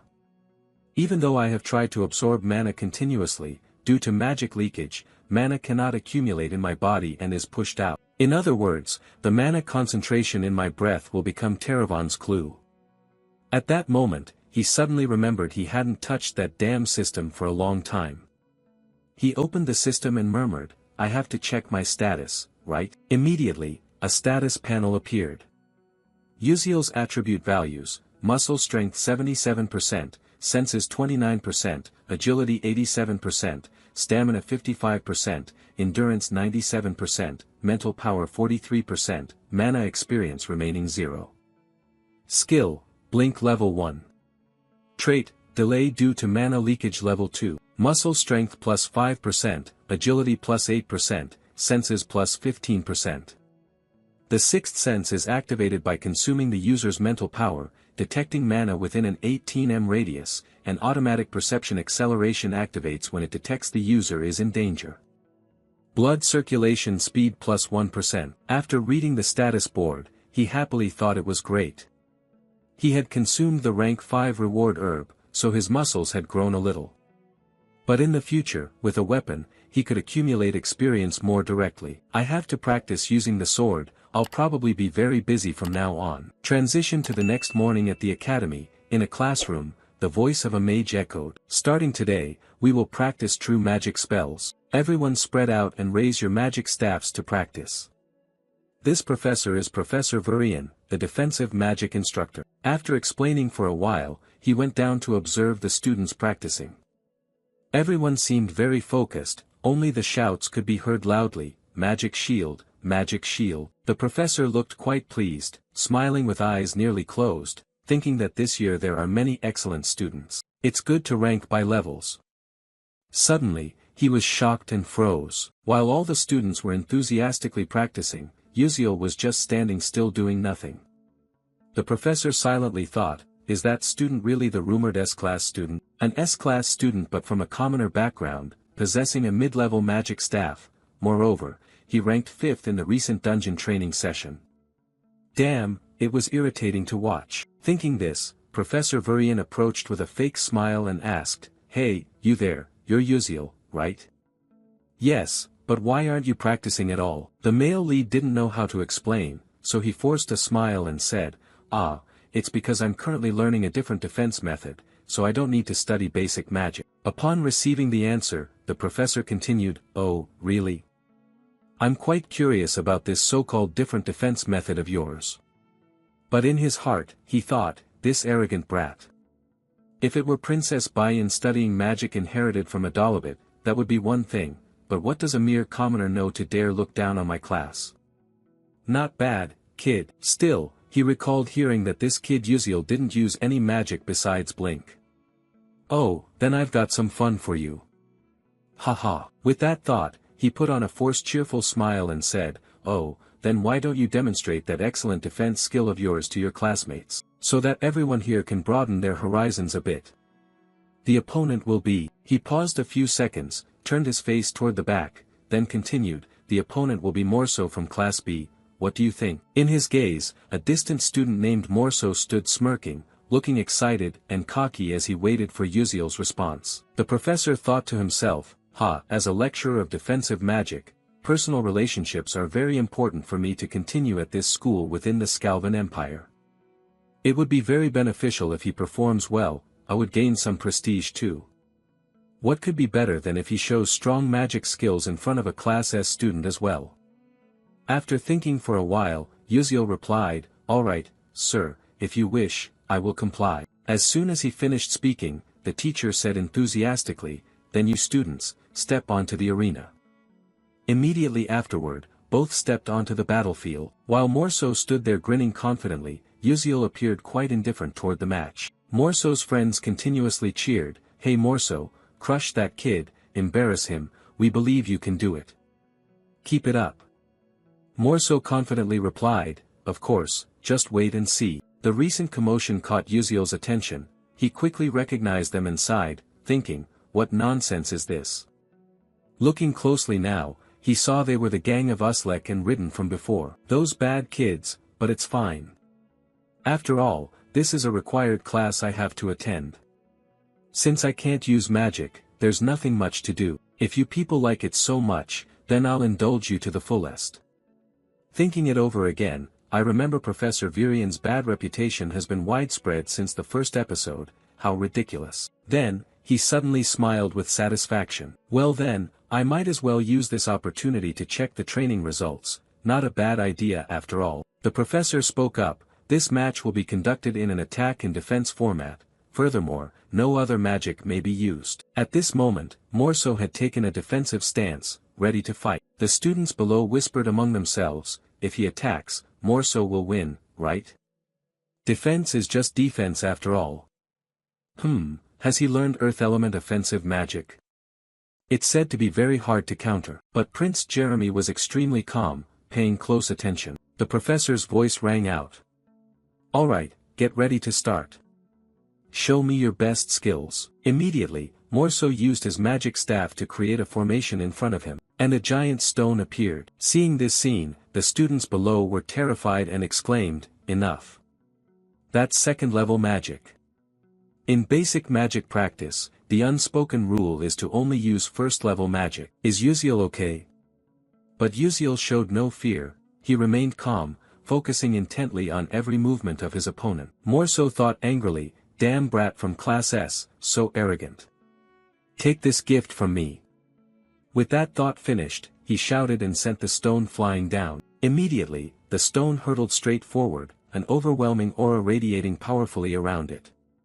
Uziel also sprang into action. He channeled mana into the magic staff in his hands, and instantly, a sword appeared. Without hesitation, he swung forcefully forward, the stroke seemed gentle but its power was not to be underestimated, and the opponent's stone was shattered into clouds of smoke by Uziel's slash. Even the teacher stood stunned for a moment, speechless. Prince Jeremy didn't seem overly surprised. Morso was so shocked he trembled, exclaiming, no way, has my magic disappeared? The truth was that Uziel had sliced it away entirely. The students below murmured in amazement, one remarked, it looks like he cut the magic with a sword, while another replied confusedly, but the magic really vanished. That's impossible. The one heartbroken at this moment was none other than Professor Varian, who pondered, it can't be as simple as slicing it away and making it vanish, that's illogical. Yet, has Uziel truly annihilated Morso's magic? Within all magic, traces of mana always exist, if the mana is separated, the magic disappears. Could that be the method Uziel used? Meanwhile, Uziel lifted the sword to examine it, smiling with satisfaction, he thought it worked better than expected.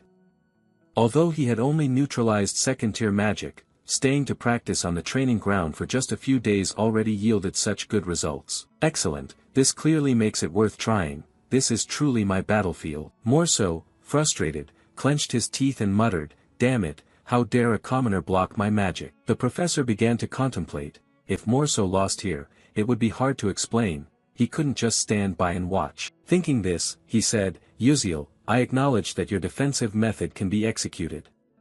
However, that method only blocks magic one at a time, so it still has limits. For example, what if attacked in large numbers?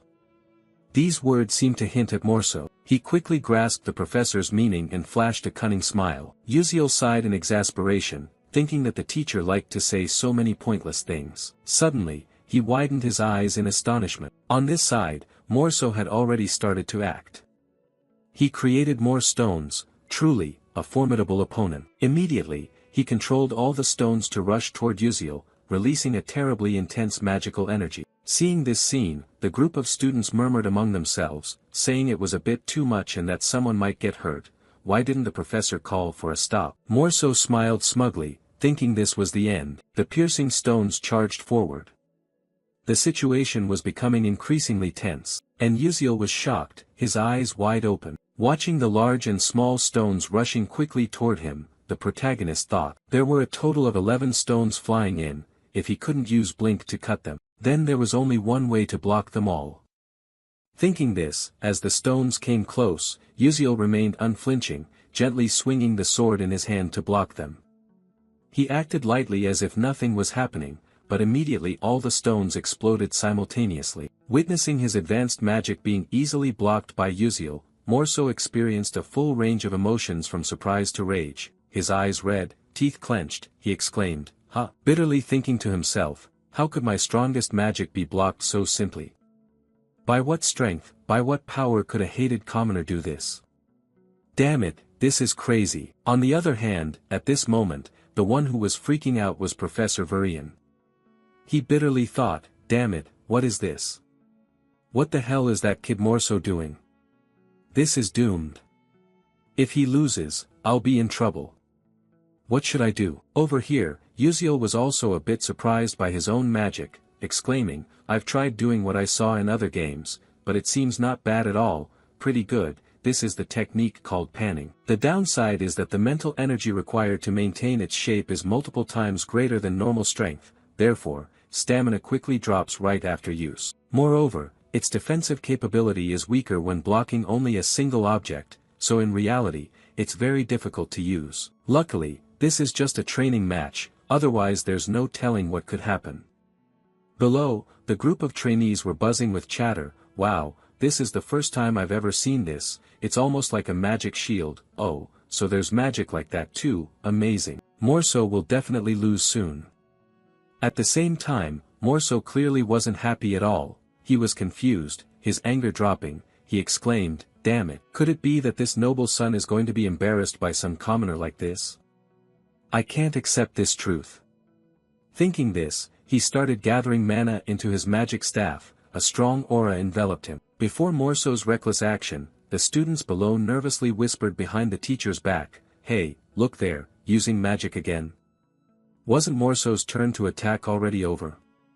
Meanwhile, Professor Varian remained highly focused on observing the battle, ignoring the surroundings. He smiled triumphantly, thinking, that's right, keep charging the attack. Finish off that commoner kid. Morso shouted loudly, die, this time I won't let you off, I can't endure this humiliation. Suddenly, a voice rang out, teacher, smiling triumphantly. Professor was startled and turned around, saying, what is it Jeremy? Prince Jeremy smiled with narrowed eyes and said, why don't you let Uziel have an attack turn? Caught off guard, the professor froze for 5 seconds then forced a smile and stammered, well, that's. At the same time, the students began to aggressively bombard the teacher with thoughts, hey, isn't this a basic first-year match? If he's careless, he could get seriously hurt, isn't it already over? Such an irresponsible professor, can he really be qualified as a teacher? Truly unfit to be an instructor. Varian seemed overwhelmed by the students. Worried, he thought, damn it, I was so focused on the battle that I missed the students' reactions. How could I be so negligent? What should I do now? Jeremy, seeing the teacher remain silent, called out, teacher, will you switch the magic attack turn to Uziel? The professor stammered, magic. While everyone was focused on the professor and diverted their attention from the match, Uziel gained the advantageous position, pressing the sword's edge close to the opponent's neck. At this point, the outcome was already too clear, Uziel was the winner.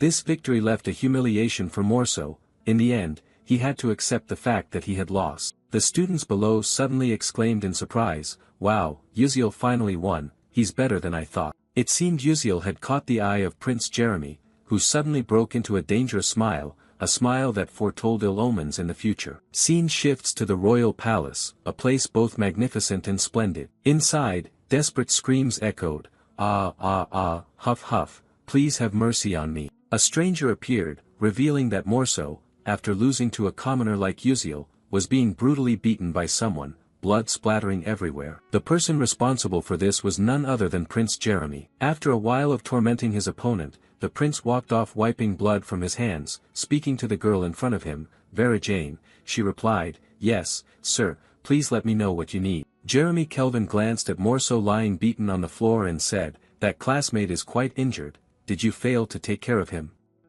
If there is any mistake, I will be very upset. His words seemed to carry a threat. Make sure you take good care of him, or you will suffer the same fate. Vera Jane responded, yes, sir, I understand. You can rest assured. Jeremy added, that's good then, we can thank her for that. Watching Jeremy's figure leave, Vera Jane worriedly thought, not a loyal minister but a classmate, that's really strange. In the Scalvan Empire, where the power of the empire is determined by magic, Crown Prince Jeremy surpassed all his elder brothers at the age of 12 to claim the throne as heir. Not being a loyal minister meant the Dordan family was permanently expelled from the political arena. In fact, it wasn't only Morso who caught Jeremy's eye, but Uziel's ordinary civilian life would also no longer be peaceful in the future. Cut to the next day at Stella Academy, everything continued on its normal course. In a magic class, an experimental practice session was underway. The onlookers who had been eagerly watching Uziel's challenging duel were still chatting about it. "Hey, have you heard? Uziel from Class S is going into the night path, so weird. A night training at a magic school, could it be he wants to become famous? I heard he even defeated Morso of the Dordan family, which shows he's really capable." "Really? Isn't the Dordan family influential in the Skelvan Empire? This is getting interesting." Flame overheard this and sighed in frustration, thinking, "It's annoying that everywhere I go I hear Uziel's name. I don't care, but for some reason, it bothers me. Who even is that kid?" At that moment, the serious voice of a professor rang out, all right, gather your attention right now, what's all this noise you kids are making?" Then, the professor held up a vial of liquid solution in front of him and continued, "Alchemy requires precise timing and perfect temperature adjustment. This professor is none other than Alchemy Professor Maizen Tyran. Today we will practice the Tyran Fatigue Recovery Potion that I have researched, please focus on the practice." Flame practiced while feeling annoyed, damn it's really frustrating, just a tiny mistake leads to a big failure, a small slip-up ruins everything. Alchemy is too difficult and complicated, I want to avoid it as much as possible. At the same time, the professor's alarmed voice rang out, "Altarisha, you're being dangerous, do you know how you can become an alchemist like that?"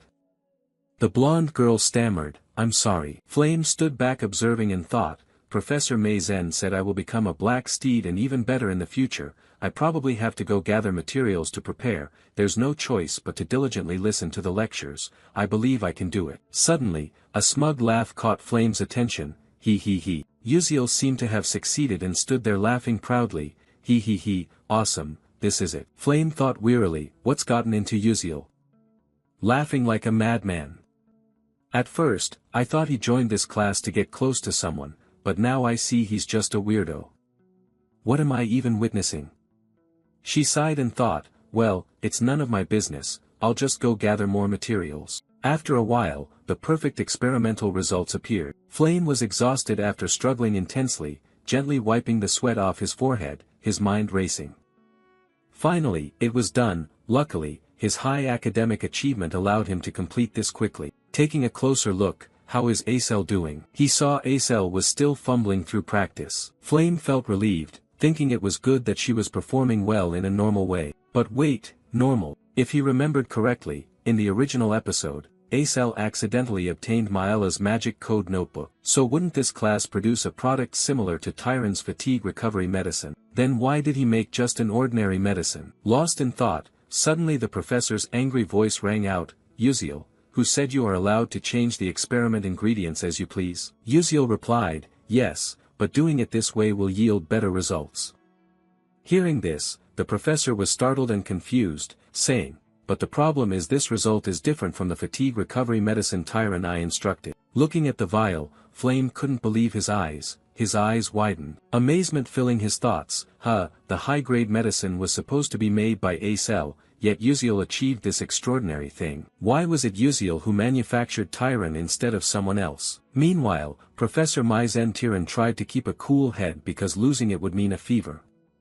He raised his hand to his forehead and sighed wearily, no, this attitude is really inappropriate, truly, coming from common folk means you can't make anything decent. Hearing this, Flame recalled the story's plot while thinking. That dialogue was originally the reason the family was destroyed. This phrase had haunted Acel because the pain of losing her family lasted until the very end of the blink. If Uziel had known this truth beforehand, would he have drawn the criticism of Professor Maizen Tyran in order to protect Acel? Professor Maizen Tyran holds significant influence within Stella. If she accused him, his academic record would be seriously affected. Flame thought to himself, why would that kid go that far?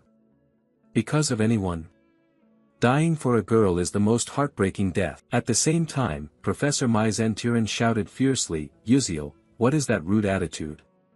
Didn't your parents teach you manners? Call your guardians here immediately for me. Only then did Uziel realize the serious trouble he had caused. He thought to himself, I forgot because I was so obsessed with alchemy that I completely overlooked this nuisance, how foolish of me. He timidly replied, I have no parents and no relatives. After hearing this, Mai Zentiran became even more irritated, her face red with anger as she shouted, "If you do that, aren't you disrespecting me? Are you trying to bypass me?" Yuziel thought, fine, since I've already been scolded, what else can I do?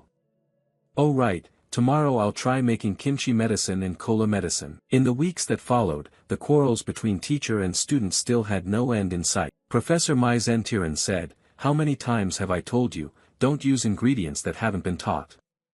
Yuziel replied, "But after slightly changing your method, the results improved a lot." Hearing this, the professor was so furious he could blow steam, shouting at a stubborn student, You really think you can do that?" Immediately, Yuziel adjusted his glasses and began analyzing the professor's position. A notification appeared, Mai Zentiran, 21% dark magic infestation level, feelings of inferiority and jealousy, pseudo-dark magic contract user, Professor Alchemist Episode 8 boss confirmed as dark magic infected. After reading it, seeing the professor trembling with indignation, Yuziel thought quietly, good, everything is progressing according to my plan. Episode 8, the boss is infested by the dark magic Mai Zentiran. She is a villainous character who cannot overcome her emotions and has become dark magic.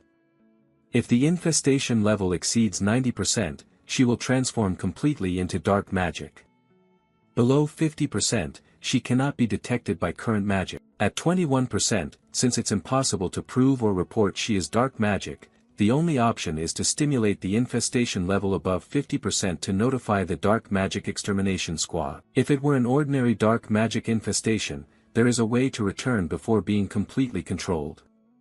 But Mai Zentiran is a pseudo-dark magic contract user, having made a contract with dark magic through her own will. The seed of dark magic is sprouting, so she cannot return to her former self. Yuziel thought, Episode 4 hasn't started yet, but I must prepare in advance since there is such a powerful boss, otherwise, other students might also become dark magic and threaten Stella. Mai Zentiran continued to threaten, if you don't change your attitude, don't expect good results in alchemy. Yuziel sighed, damn, that's better anyway. If I attract attention, there won't be any damage, right?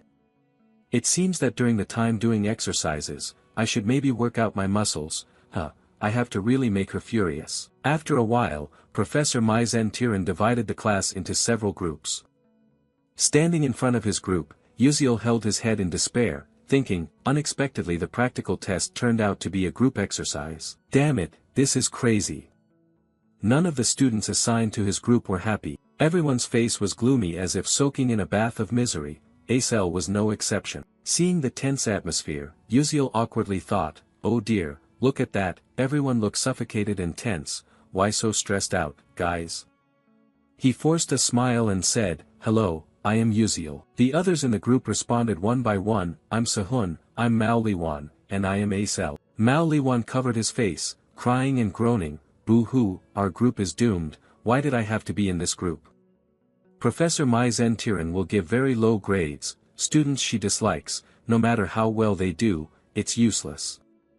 After hearing this, Yuziel fell silent, thinking oh my god, it's all my fault, I feel sorry for you guys. Suddenly Acel spoke up. Come on, everyone, cheer up, are we really just going to give up like this? Another person stammered, but, before they finished, Acel continued. After all, in the practical test, at least 3 alchemists will come to assess compatibility. By then, Professor Mai Zentiran won't be able to ruin our scores. Hearing that, Sehun and Marian became more excited, their eyes sparkling brightly. Without saying anything, the whole group turned and smiled as brightly as flowers. Perhaps a glimmer of hope was kindling in their hearts. Suddenly a voice spoke up, oh, then we just have to work hard. How fortunate, I also want to try once. Yuziel turned to look at Acel with admiration. Here was the savior. The girl was a bit surprised but ignored him, turned her head, and continued speaking. Anyway, the Type D enhancement drug assigned in this exercise isn't too difficult to combine with the knowledge we've learned, but we have to find really good ingredients. So who will find the fire lizard tail, the main ingredient of the demon medicine?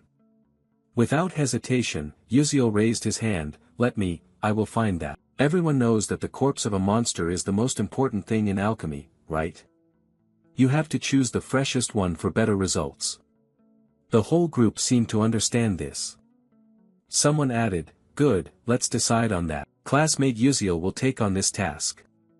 Inside, Acel thought to herself that seeing his confidence, she could trust him. On this side, Uziel smiled smugly, fire lizard tail, huh? I'll have to go directly to the mountain to find it. Cut to the alchemy professor's office, a student walks in, the professor calls out, come here. The professor held up a piece of paper and said, can you deliver this paper to the first-year students of Class C alchemy groups, but except for Group 12? The student replied, yes, sir, I understand. The alchemy practical test will take place in front of professional alchemists. If you perform poorly, the path to becoming an alchemist will be blocked. The professor thought, Uziel, just wait and see, I will show you the price of opposing the professor. Scene shifts to the private training ground of Class S, Acel is practicing magic. Suddenly she hears a call, Flame. A male student hands her a piece of paper, this is for you, they told me to deliver it to you. An announcement about alchemy, take this. Flame takes it and replies, ah, thank you. The male student adds, one more thing, absolutely do not tell any other student, you'll understand why, right? Watching his figure walk away, Acel sighs, students are just like that, meaning don't reveal this to Uziel's Group 12, right? I should know better than anyone, think he's afraid of me or something. As she opens the paper to read, Flame is quite surprised, the content reads, notice, the practical exam will change from using the level D enhancement potion to the Tyron supplement potion, students please take note. She realizes something, eyes full of astonishment, thinking wait a minute, if Uziel knows the original formula, he will be able to stop this, won't he? Instead of preparing lizard tails for the level D enhancement potion, the italic spider shell should be prepared for the Tyron supplement potion. That's right, this time is the opportunity to test that kid. A few days later, to prepare materials for the practical lesson, Uziel went to the Dirably Grand Arena through the teleportation gate. As soon as he stepped out, the male lead raised his hand to his head, grimacing in pain. The teleportation gate is great, but stepping out makes me dizzy. Oh, my head. A strange voice spoke up, welcome, Master Sorcerer Uziel. It was a warm greeting from the staff here. Uziel replied shyly, I'm not an official sorcerer yet, just a trainee. The cheerful staff member continued, even as a Stella trainee, you enjoy the same benefits as a full sorcerer. Hearing the mention of Stella, the nearby trainees buzzed with excitement, whispering, look, a Stella trainee. Really? It's my first time seeing the Stella uniform. I'm so jealous, it looks pretty cool. The staff member added, if you need any support, just let me know.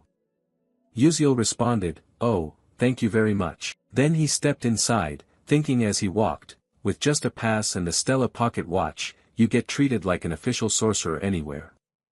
The Stella Academy is truly wonderful. Plus, you get to use the teleportation gate for free, usually it costs 1,000 credits. What luck! Thanks to that, I make sure to visit neighboring cities every weekend.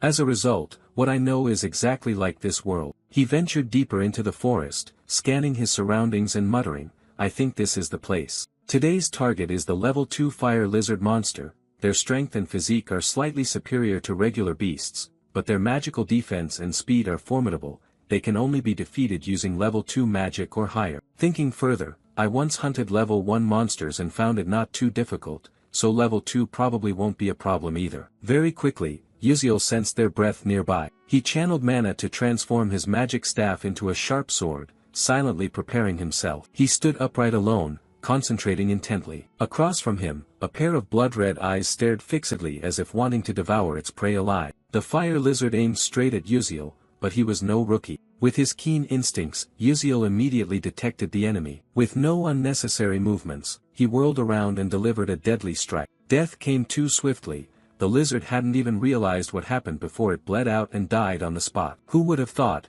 Uziel cast a cold glance at his handiwork, quite impressive. Within the blink of an eye, one was already eliminated. He exclaimed, one down. Now, any of you who want to join my team, come on over, I'll take care of all of you alone.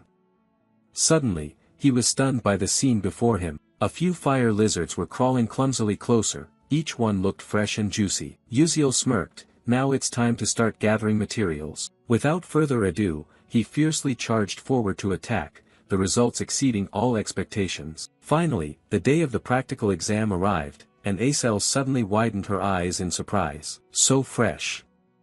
Uziel answered nonchalantly, of course, who do you think I am, hee. Acel continued, alright, that's too much, now you also know how to choose ingredients. The protagonist replied, if you know, then be quiet. Acel was delighted, good, now we just need to combine them and it'll be done, let's do our best. At this moment, everyone's eyes were full of anticipation for the upcoming results. Professor Mai Zentiran spoke, is everyone gathered yet? Standing next to her were 3 other alchemists, who would be judging today. Mai Zentiran continued, as announced, the test will take place under the supervision of alchemists from the Alchemist Association. If you perform well, your path in alchemy will open up much more, so what are we waiting for? Let's start. Today's assignment is a Tiran supplement. Upon hearing this, Uziel's whole group widened their eyes, is she messing with us? Professor Mai Zentiran continued, has everyone prepared their ingredients? Acel panicked, sorry, Professor, we thought the assignment was a de-enhancement medicine. Mai Zentiran smirked coldly, that's true, but I have already announced the change of the assignment, haven't I? The assignment was changed to a Tiran supplement, right everyone? The truth was, the whole class knew, only Uziel's group was left out. A feeling of isolation and bitterness surged. The protagonist thought silently, she's playing dirty indeed, I can handle it, but if others fail, it'll be a big problem. I wonder if the original story has a part like this. At the same time, Flame glanced at Uziel's group, feeling a bit guilty, then turned away. Her confused attitude made Uziel perplexed. Acel thought to herself, what is happening? Could it be that Uziel didn't know the original story's content? Why didn't he stop this from happening? Professor Mai Zentiran spoke up, Student Acel, could it be that you prepared the wrong materials? Acel anxiously stammered, that. Mai Zentiran was irritated. For an alchemist pursuing truth, mistaking ingredients and losing sight of the goal was unacceptable. She smiled slyly, realizing there was no other way. It looked like Group 12 would be eliminated. Suddenly, Uziel raised his hand, wait, creating the Tiran supplement isn't that difficult. Professor Mai Zentiran was confused, what did you say? Uziel confidently declared, I will create it using different ingredients. And it will even be more effective than the professor's version, exactly my usual style. His arrogance made Mai Zentiran bitter and furious, yet she could do nothing. Thinking that the main ingredient for the Tiran supplement was Italic spider venom, which contained a large amount of nutrients. And the Tiran supplement was made from that, yet he intended to use a fire lizard's tail instead, how insane. But all the better. Taking advantage of this, I will end his alchemy path in front of everyone.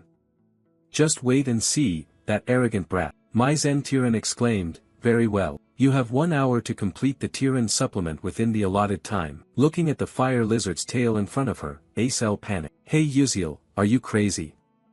What can you even make from that? Uziel forced a smile, since it's come to this point, we have no choice but to take a risk. Just trust me and follow my lead, it's better to try than to be eliminated, maybe luck will smile on us. After hearing this, the whole group felt reinvigorated and encouraged, I will do it, I want to try too, we must open their eyes. Right after that, the group got to work practicing. Uziel said, alright, listen to my explanation. Looking back, alchemy was Uziel's most cherished field in his journey to conquer the game world. He had meticulously recorded every formula, no matter how small the detail. The Tiran B-type supplement formula was, of course, no exception. Initially, he did not intend to use this formula because it was something Professor Mai Zentiran from the future had painstakingly researched and invented. Thinking of this, Uziel confidently said, the reason why Italics tarantulas contain many nutrients is that they are necessary for reproduction. The fire lizard's tail also has a similar organ, he pointed to a spot on the tail,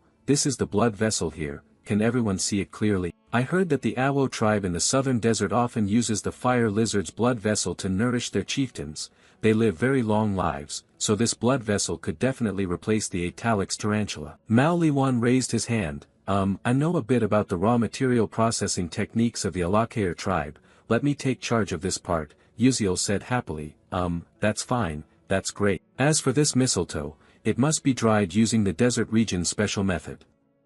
Does anyone know how? Sehun replied, it's the solar drying method, right? I learned it when I followed my father.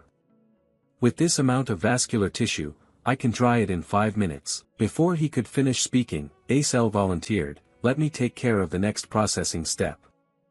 Uziel smiled, well then, I'll trouble you. Immediately after, the whole group got to work, serious and focused. Each person had their task, they tried their best because they could only rely on this result. No one was allowed to falter. Seeing everyone's effort, Uziel smiled and thought, they're quite good, even better than I expected. You spoke up, let's start mixing according to my instructions. Let's do our best. After a while, Mai Zentiran was so shocked he stood frozen, not blinking. What stunned her was the supplementary medicine that Uziel's group had created. Uziel confidently said, Professor, this is the Type B Tiran supplement. Please examine it. The other alchemist authors witnessing this couldn't believe it either, thinking privately, this is unbelievable. Could these kids really do it? Although the exact results were not yet known, Mai Zentiran thought bitterly, ridiculous. Even I took many years of research to create the Tiran supplement. How can these kids say they made it and actually do it?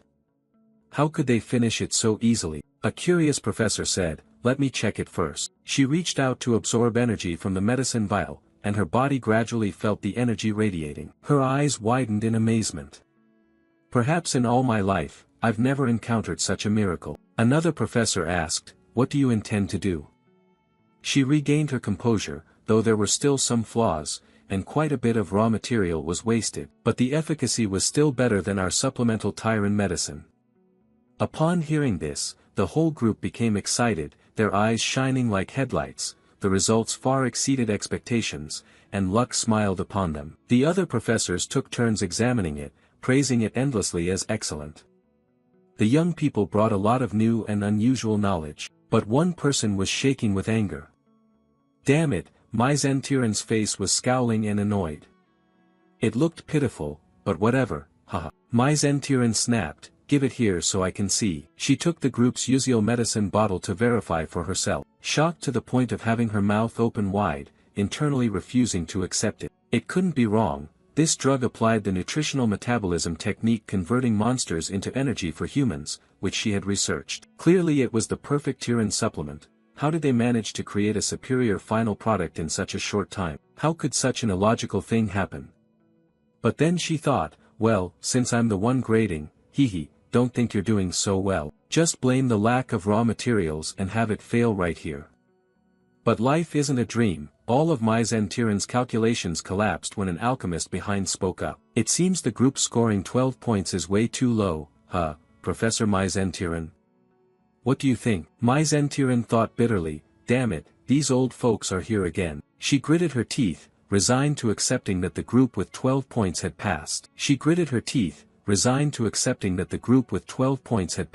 We succeeded. They passed the practical exercise successfully, but one person was probably so angry they were having a heart attack. Mai Zentiran's face twisted, and she thought to herself, I will deal with you later, Uziel. Just wait. At this moment Mai Zentiran's dark infiltration rate was increasing. A few days later, at the dedicated training ground for Class S, the trainees were enthusiastically practicing. After a while, Flame was exhausted. Finally finished, but I still have to go to class, I'm dead tired. Suddenly she widened her eyes as voices came from afar, it's okay, Ars Huang, you did very well. Right now, you're still better than the princess, don't cry anymore. Through Flame's eyes, a group of friends were comforting Ars Huang, the red-haired girl in the crowd. Flame thought to herself, that girl seemed to be known as a fire magic prodigy, but they said his rate of progress was terrifying. I've been training for years, yet sooner or later the princess will surpass my control abilities. Flame was shocked. Hong Baiyan's control abilities were supposed to begin developing only in the second year. So how did he manage it in the first year? Could it also be because of him? Thinking back to the alchemy practice, she found it strange. The formula for the Type B Tiran supplement was originally discovered by the future Acel but was stolen and perfected by Mai Zentiran. Yet Uziel knew a version of the formula not present in the original work. It seemed that the original episode didn't include this detail. Wait, he knew future information but not the content of the original episode. Could it be that he's not a transmigrator but a time regressor? If so, everything makes sense. If Uziel comes from the future, he only knows future knowledge. He doesn't remember all the petty events related to Acel. Flame continues to speculate, in the original story Ma Yuxiang also once did a regression. The 11th seal, the only moon in the world possessing the power to control time, if that is his power then it's truly terrifying. Lost in thought, a voice rang out, "What's going on, Flame?" Turning around, he saw He Wenriang approaching. Flame ran up to him, just in time. "You know Yuziel, right? What impression did he leave on you?" He Wenriang was surprised. "What do you mean?" "I just thought he was a little special," Flame continued to ask. "Nothing else? Don't you feel anything different?" He Wenriang said calmly, "No." Flame disappointedly put his hand on his forehead. "Haze, is that so?" He Wenriang wondered. "Flame, do you have feelings for Yuziel?" Flame candidly replied, I think so." She thought to herself, after all Yuziel is like me, both know the original episode's content in advance. Murmuring, "But no, this won't do, I can't stand still here forever." He Wenriang puzzled. "What do you mean?" Flame answered, "I mean standing still like this doesn't suit me at all. By the way, since we're talking about Yuziel, how about I meet him and confess right away?" He Wenriang stood frozen, not understanding what Flame was mumbling about. Confess. This phrase stunned He Wenriang. He stood still for a few seconds, speechless. Immediately after, Flame left, not forgetting to wave, "Thanks for listening to me, I'm off." Leaving He Wenriang with 1,000 questions in his head, his eyes vague. Slightly sad, the guy watched Flame's figure fading away, his hand slowly lowering. Flame's words echoed in his mind. Confess? What confession? Could Flame possibly have special feelings for Yuziel? Oh, that's crazy. A long day passed, scene changed to the next morning. Yuziel sat alone, dazed.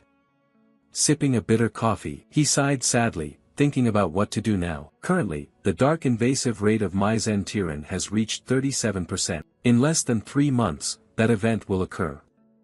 Maizen's darkening will randomly affect a student, possibly Flame's friend like Jackie, Rs Huang, Baiyan's loyal female knight, or even He Wenriang, the heir of the low moon shadow. If He Wenriang is darkened, it would truly be a disaster. Though the probability is very low, his darkening means the worst outcome, requiring special caution. Thinking of this, Yuziel's eyes widened in astonishment. In front of him was Flame, looking quite annoyed. Flame spoke first. "What are you doing?" Yuziel was confused. "Doing what?" Flame continued, "Last time you didn't clearly answer the question about your identity." He thought, "So that question, you make others awkward, how do I explain this? This is a long story. Or just tell Flame the truth, maybe she could have extra information to make things better. Might as well go all in or nothing, let's try." He spoke up, "I am." But before he could finish speaking, a series of warnings from the system appeared. Warning, plot strength insufficient. Warning, do not reveal the time travel identity to this character. Warning, do not share knowledge or information you know with this character. Multiple urgent warnings startled Yuziel. He thought wearily, almost going crazy, what the hell is this? Then he said, "Let's do it this way, everyone has their secrets so we'll only tell half the truth, what do you think?" Flame replied, "Okay, I agree." He felt relieved hearing that. Thank God, if Flame interrogated further, I wouldn't know how to answer. Flame continued, "Let me ask first, you know the future, right?" Yuziel, barely relieved, grimaced, "Oh God, told to only say half but you ask directly like that." He replied, "You ask meaning you do too, right? What's your purpose coming to this school?" Flame candidly said, "Of course it's to prevent the world from being destroyed, this world is in danger." Yuziel sighed, thinking luckily, not sure if true, but I don't want this world to perish either. Flame went on, "Now it's my turn. Why do you act that way?" Yuziel thought, what exactly does he mean by that way? He wasn't sure of his meaning, so he evaded. He answered, "No particular reason. I just do whatever I believe is most right," thinking that's enough of an explanation. But Flame angrily snapped, "Don't lie, how can someone be so kind? You must have a purpose, something you want to achieve, right?" Yuziel was confused, "No, not like you think." "Ah, no, is there something you want to achieve?" "Actually, I'm not sure either." Flame was annoyed, "What did you say?" "Not sure." Yuziel continued, I just want to survive." Hearing the truth, Flame was shocked, speechless. Survive. She felt a bit awkward for suddenly asking this question, stammered, "Probably, sorry, I misspoke." Yuziel was bewildered, "What the heck, is it over now?" Flame's eyes welled with tears, she turned away and left, Well, I'll go first. See you later. Yuziel was puzzled, what's going on? I haven't even asked anything yet and she's crying. What did I do? Suddenly, an angry voice rang out. Yuziel felt a chill down his spine, an ominous premonition. It was He Wonriang, eyes piercing like bullets, radiating killing intent. Without beating around the bush, he barked, answer quickly, why is Flame crying? If you lie, I won't forgive you. Looking at He Wonriang's furious face, Yuziel was terrified. Oh my god, just a glance from the rival of the strongest character is already chilling me. Now I remember, there's a plot where He Wonriang loves Flame unrequitedly. I'm doomed, but I didn't do anything. Misunderstandings are troublesome, I have to be clear. You spoke up, there's nothing shady between me and Flame. Why are you asking that? He Wonriang frowned, do you think I'd believe that? Believe it or not, you have to believe it, especially that what you're thinking isn't true, rest assured. Yuziel forced a smile, alright, is that okay? I really have nothing shady with Flame. He Wonriang fell into thought, then suddenly lowered his face, so, my question was unnecessary, sorry about that. But the way he apologized gave Yuziel goosebumps, stammering, it's really okay. Well then, I'll be going now. He Wonriang turned and walked away. Yuziel sighed with relief, thinking, what was that about? It's nothing like him at all.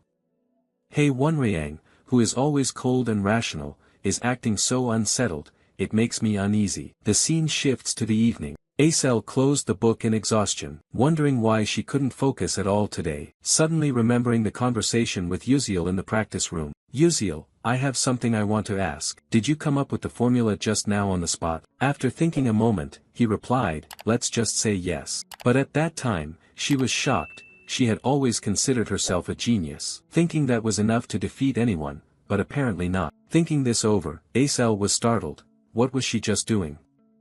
At this rate, how could she possibly avenge her father? Those who betrayed her father and pushed him to death. The vile and cowardly Adalabit family, she couldn't settle for just this in her revenge. She reassured herself, no, not like this. She couldn't give up, she had to try harder. One day, she would succeed. The next morning, warm rays of sunlight shone through the window onto Flame's bed. She woke up but lazily didn't want to get up. Flame thought, because I like lively places, I chose a 4-person room. In hindsight, I should have chosen a single room meant for S-class students. I picked a 4-person room thinking it would be fun and easy to socialize, but now I regret it. Flame muttered. Yuziel said he didn't know the purpose, no longer doubtful, it was proof that he had time regressed. I remember in the final part of the original work, on the 11th moon once told my Yuziang, I can give you the chance to reverse time, but the price is losing nearly all memories and recollections during the period you return to. After completing the mission, you will disappear from this world. No one will remember that you saved the world, including friends and loved ones. Do you accept this trade to start over? At that time, Ma Yuziang replied, if that is my destiny, I will accept to save the world once again. But Acel urgently stopped him, wait. I'd rather witness the world's destruction than live in a world without you, let's go together. Azel's persuasion stirred Ma Yuziang's cold heart, causing him to abandon the idea of time regression. Ultimately, the world was destroyed, ending in a tragic conclusion. Thinking of this, Flame sat up. If this world differs from the original, and Ma Yuziang does not know that Yuziel time regressed thanks to on the 11th moon, then after completing the mission, he will vanish. No one will know of his existence anymore. Losing most memories, only the spirit of responsibility remains. He only said he wanted to survive. As the time regressor, courage must be the sole motivation that helped him not fear being erased. Flame continued to ponder. He should have run away, but with the mission on his shoulders, Yuziel turned back to save the world, even knowing that death awaited at the end of the path. Though afraid, he still accepted it. In that case, I should no longer doubt him. We share the same goal, and I will support him in saving this world. Suddenly, the sound of hurried footsteps echoed. Jackie flung the door open in panic. Flame, Sir He Wonriang is looking for you. He is waiting on the first floor of the dormitory. Flame immediately lay down, pretending to be tired. He told her to send him away and say that he wasn't here. Jackie was confused, but before she could say more, Flame cut her off. I don't know. Just say that. I want to sleep. Don't disturb me. Jackie had no choice but to comply, but a flash of envy toward Flame sparked within her. Being cared for but not knowing how to hold on to it, she quickly went down to the first floor. Outside the dormitory, Hei Wonriang stood there dazed, his eyes filled with the melancholic gaze of a lovesick man. Jackie ran up. Sir Hei Wonriang, she thought to herself with relief. But when he turned and saw Jackie, his expression fell. The person he had been waiting for did not appear, replaced instead by a stranger. Hei Wonriang's cold expression made Jackie feel awkward. Her eyes sparkled as the flames of unrequited love ignited, but he was indifferent. Who are you? His words were like a bucket of cold water splashed on Jackie's face, pulling her back to reality. Her young heart shattered. Seeing her silent, Hei Wonriang asked again, "Where is Flame?" Jackie replied, "He's tired and already gone to sleep." Hei Wonriang thought that perhaps she was in a bad mood because she had failed to confess to that pathetic guy. What does he have that I don't? I'm cold, I know. I'll come back later. Then left, leaving Jackie staring after him in confusion. Jackie was disappointed. Why? I love him, yet he can't even remember my name. It's always like this, everyone only pays attention to Flame, the outstanding talent who always receives the spotlight and affection. She is as beautiful as an angel. Even Hei Wonriang secretly admires her. But I am just a nobody, fate is so unfair. Jealousy was building up. Jackie clenched her fists, bitter and truly furious. Cut to the next morning at the main tower number 1 of Stella Academy. A man spoke up. I heard this time Professor Mai Zentiran was severely embarrassed by a student. Mai Zentiran bit his lip, apologizing, I'm useless, I have no excuse. He turned his face away. Surely you know I have high expectations of you, said Vice Principal Aki Haydn. He continued, by the way, is the research on combining the Lu Kim technique with the doctors from the Moon Shadow sect progressing well? Mai Zentiran confidently replied, of course it is. I won't let you down. Aki Haydn patted his shoulder and whispered, good, I only trust you. Mai Zentiran responded, yes, please entrust it to me. I'll take my leave now. After Mai Zentiran left, Aki Haydn sneered in contempt, what a fool. She doesn't realize she's being used. Even if she did, she wouldn't care. What she craves is status and honor, which makes her open her eyes. It's ridiculous that a mage studying counter-dark magic is working for the dark magic. I eagerly await the day the alchemist's dark magic study is completed. Cut to somewhere else, a slender figure carrying a towering stack of trembling documents, while those around remain indifferent and no one helps. Suddenly, a kind person approaches. It is Uziel. He cheerfully says, teaching assistant, are you okay? Let me help you carry them. Thanks to Uziel, the documents were delivered to Professor Mai Zentiran's office. The teaching assistant sighed with relief, thank you, without you Professor Mai Zentiran would have scolded me again. Uziel replied, no problem, it's a small matter. Taking the opportunity, Uziel looked around. The room was filled with crumpled, torn papers scattered messily from the desk to the floor. He thought it was truly chaotic. Suddenly his eyes lit up as he stared intently at the board. Oh, what is that? The teaching assistant explained, that's a formula Professor Mai Zentiran is researching with other doctors, apparently called the random spatial exchange calculation. Uziel was startled, the random spatial exchange calculation. This is the initial formula of alchemist's dark magic study.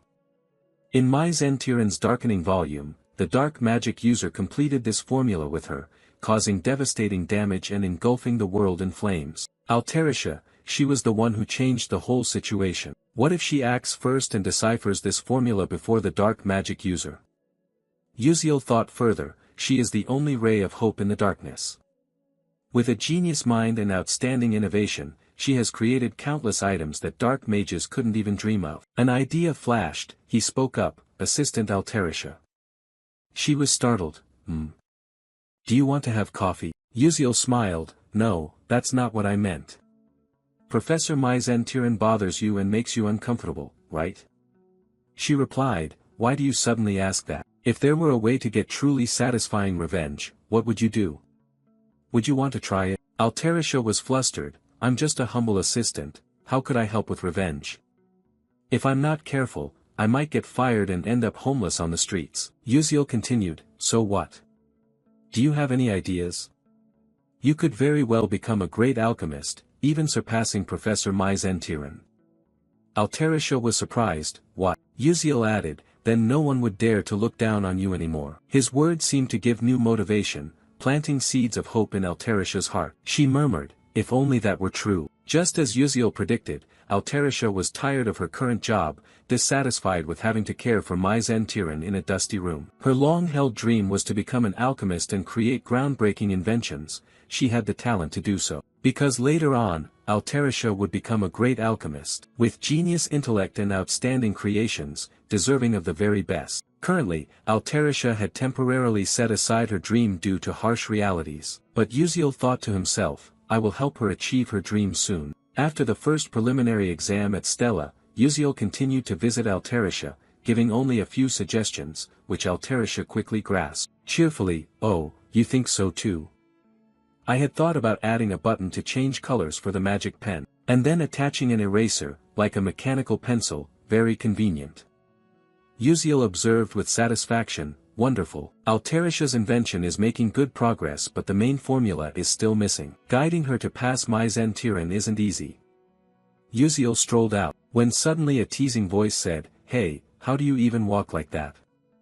Spacing out like that means you're going to bump into someone. It was Flame just passing by. Uziel crossed his arms, confused, what? Which guy? Flame replied, besides your great-grandfather, who else? Don't you understand, or are you pretending not to? Uziel was speechless, thinking to himself, this is tiring, but I never mentioned my age, and anyway, he does talk to me more than before. You spoke up, anyway you arrived at the perfect time. I have something important to say. Do you remember the roommate, that girl Jackie? Hearing Jackie's name, Flame looked annoyed, frowning, angrily turned away. That's illegal. Uziel jumped back in shock. Hey, what are you thinking? I haven't even said anything yet. You need to take good care of her. Jackie's current condition isn't very good.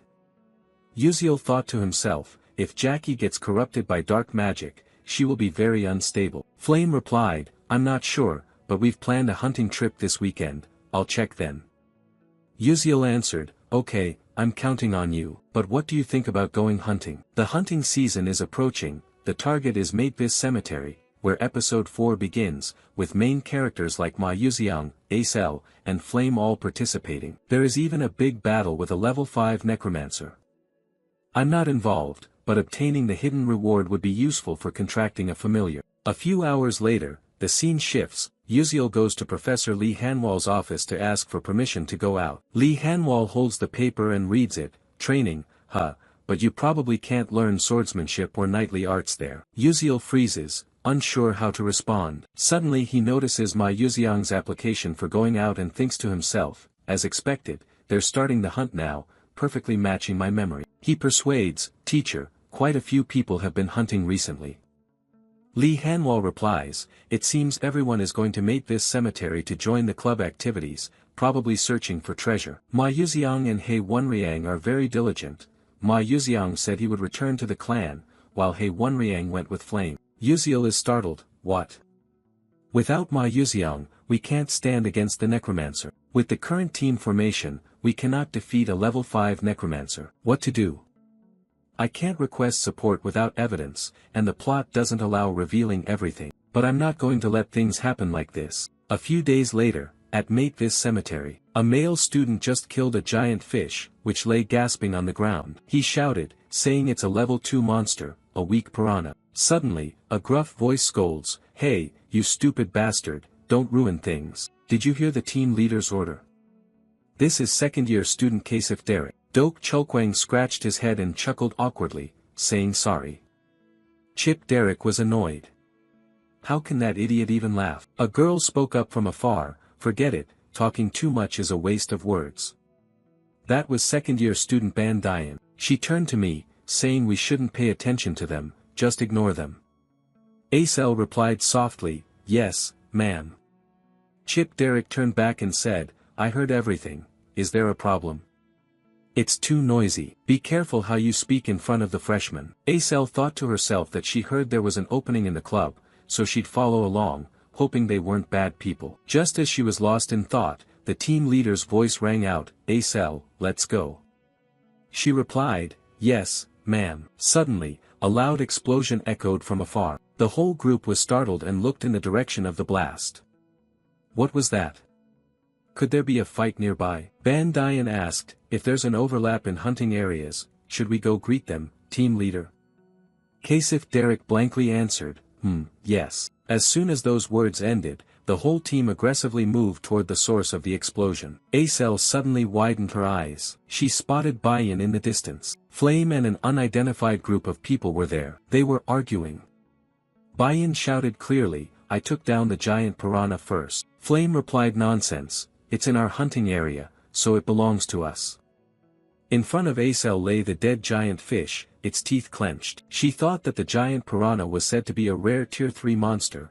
They were probably fighting over the spoils. Getting involved would only cause more trouble. Besides, I don't want to face the little sister who killed my father at all. Must leave here immediately. Suddenly a voice rang out, come on juniors, if you have anything to talk about just confide in your senior. It was Kasif Derek who cheerfully stepped forward. Bayan and Flame simultaneously shut up and scrammed. Kasif Derek was annoyed. How dare you say that to your senior?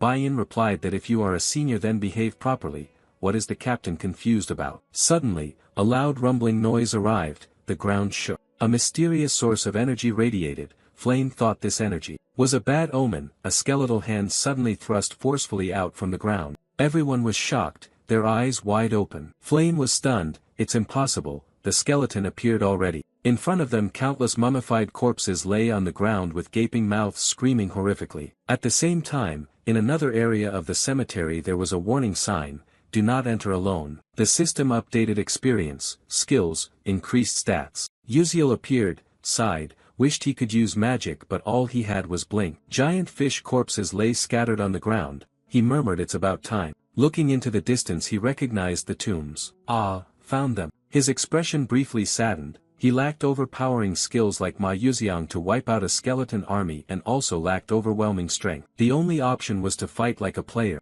Episode 4, The Attack of the Death Necromancer begins. The ground shook. Something quickly emerged. A skeletal monster lieutenant boss appeared 3 times in this episode. With red eyes and bare, nasty teeth, it stared at Uziel. He thought with his current power, a direct confrontation would surely be death. But I do not intend that. Grab his head and punch him hard again. The unwritten rule of comics is that when someone transforms or summons, you have to stand still and watch. But that doesn't mean standing still means getting caught. The magic staff, the backbone, completes the command rights of the bone general belonging to Uziel. Now the whole world is yours, let's get started. More and more skeletons appeared on the other side, surrounding the group. A cold aura spread out. Flame thought he had been careless and off guard. This is episode Spirit Master, something feels off. If I remember correctly, the one dealing with this episode is the Demon Yuziang, so why is Acel with this group?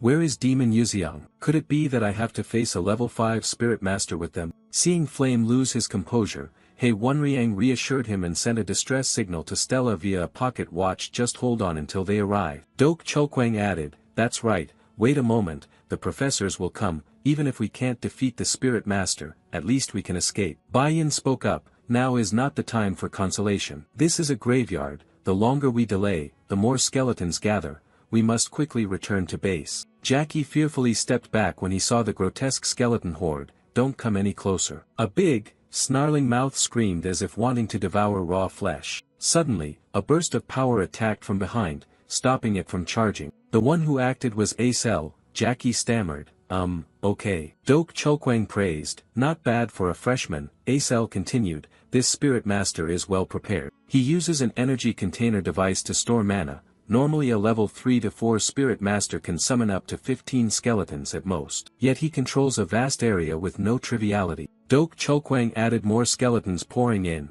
This has been planned for a long time. Surely they want to kill us to create the skeletal mages. Kasif Derek forced a smile, thinking as the captain he must show his prowess by wiping them out with powerful magic. But life isn't a dream. A skeleton grabbed Kasif Derek's leg. He turned pale with fear, then a quarrel with his brother. Before he could react, Dok Chokwang dashed forward to attack decisively. Damn it, don't think you can run. But unexpectedly a hand appeared in front of Kasif Derek. In an instant, he couldn't resist. Dok Chokwang realized, damn it, they were chanting a counterspell. quickly ducking down. A terrifying source of power formed, oppressive and intense, fragile as if it could explode at any moment. Everyone was startled and panicked. Bai-yin shouted, "No, if it explodes then we." A big explosion rocked the cemetery, leaving a huge crater. Many were injured. Fortunately, Flame was unharmed, but the group of necromancers kept advancing relentlessly. Flame thought silently, "This is wrong, this is my limit, I'm too exhausted." The situation was dire, magic power drained with no time to recover. While the enemy forces were terrifyingly numerous, Jaws Agape, skeletons screamed as they approached. Flame, faint-hearted, suffered a drop in blood pressure. "It's over." She gripped her staff tightly, trying to observe, "Is this where I die?" But suddenly the skeleton horde stopped as if being controlled. Flame couldn't believe her eyes. What is going on? Finally stopping. What the hell is this? From afar, Uziel's figure advanced like a deity descending to save the day. Flame was stunned, wondering how he could be here at exactly the right moment. She noticed the skull Uziel held in his hand was that of the dry bone general, much stronger than regular bone soldiers, usually accompanied by elite bone soldiers as escorts. Yet he had captured it alone. Unbelievable. Dok Chokwang regained consciousness and thanked him, saying it was thanks to him they survived. Uziel politely replied, "It's nothing." Acel asked how he managed to get the dry bone general's skull. Uziel joked that he fished it out from the bone broth pot but thought silently that he didn't need to reveal he ambushed the summoning spot. His joke left Acel speechless. Uziel remained calm. After all, he had to quickly devise a new plan. If the necromancer directly controlled the dry bones and ignored the dry bone general, it would be troublesome. Dok Chokwang asked the junior if he had any plans. Uziel replied that on the way here, he saw the necromancer controlling near the base area, making escape impossible. Their only option was to strike directly at their core. Everyone was bewildered by his recklessness. Duho hurriedly asked if he was thinking straight. Uziel calmly replied, "Didn't we learn this in school? Although necromancers control powerful bone soldiers, their cores aren't what we should fear. Ban Dian is worried, but he must have a guard squad around him. The control range is too broad. If we don't strike directly at their core, we won't escape." He thought to himself that the guardian team of the Death Spirit Master consisted of 1 dry old general, 6 elite bone soldiers, and 50 regular bone soldiers. The number would gradually increase. The opportunity was only now, but how to convince them? Someone spoke up even though he was a bit foolish. "But in terms of combat and tactics, he had more experience than us." Bai-yin continued sincerely, "With this situation, we can't break the siege, and the Death Spirit Master didn't expect us to dare attack the core directly." The two seniors looked at each other. Perhaps that was the only way to survive. "I don't know what you're relying on, but we can't separate." "I'll help." Ban Dian happily agreed, "Fine, I'll go first before the Death Spirit Master discovers us. We still have a chance." At the same time, at another location in the Matevis cemetery, a figure appeared. He spoke up, "Meeting Stella's fledglings here is really fortunate. Transform them into dry old sorcerers. Even the Dark Demon Alliance dared not underestimate me.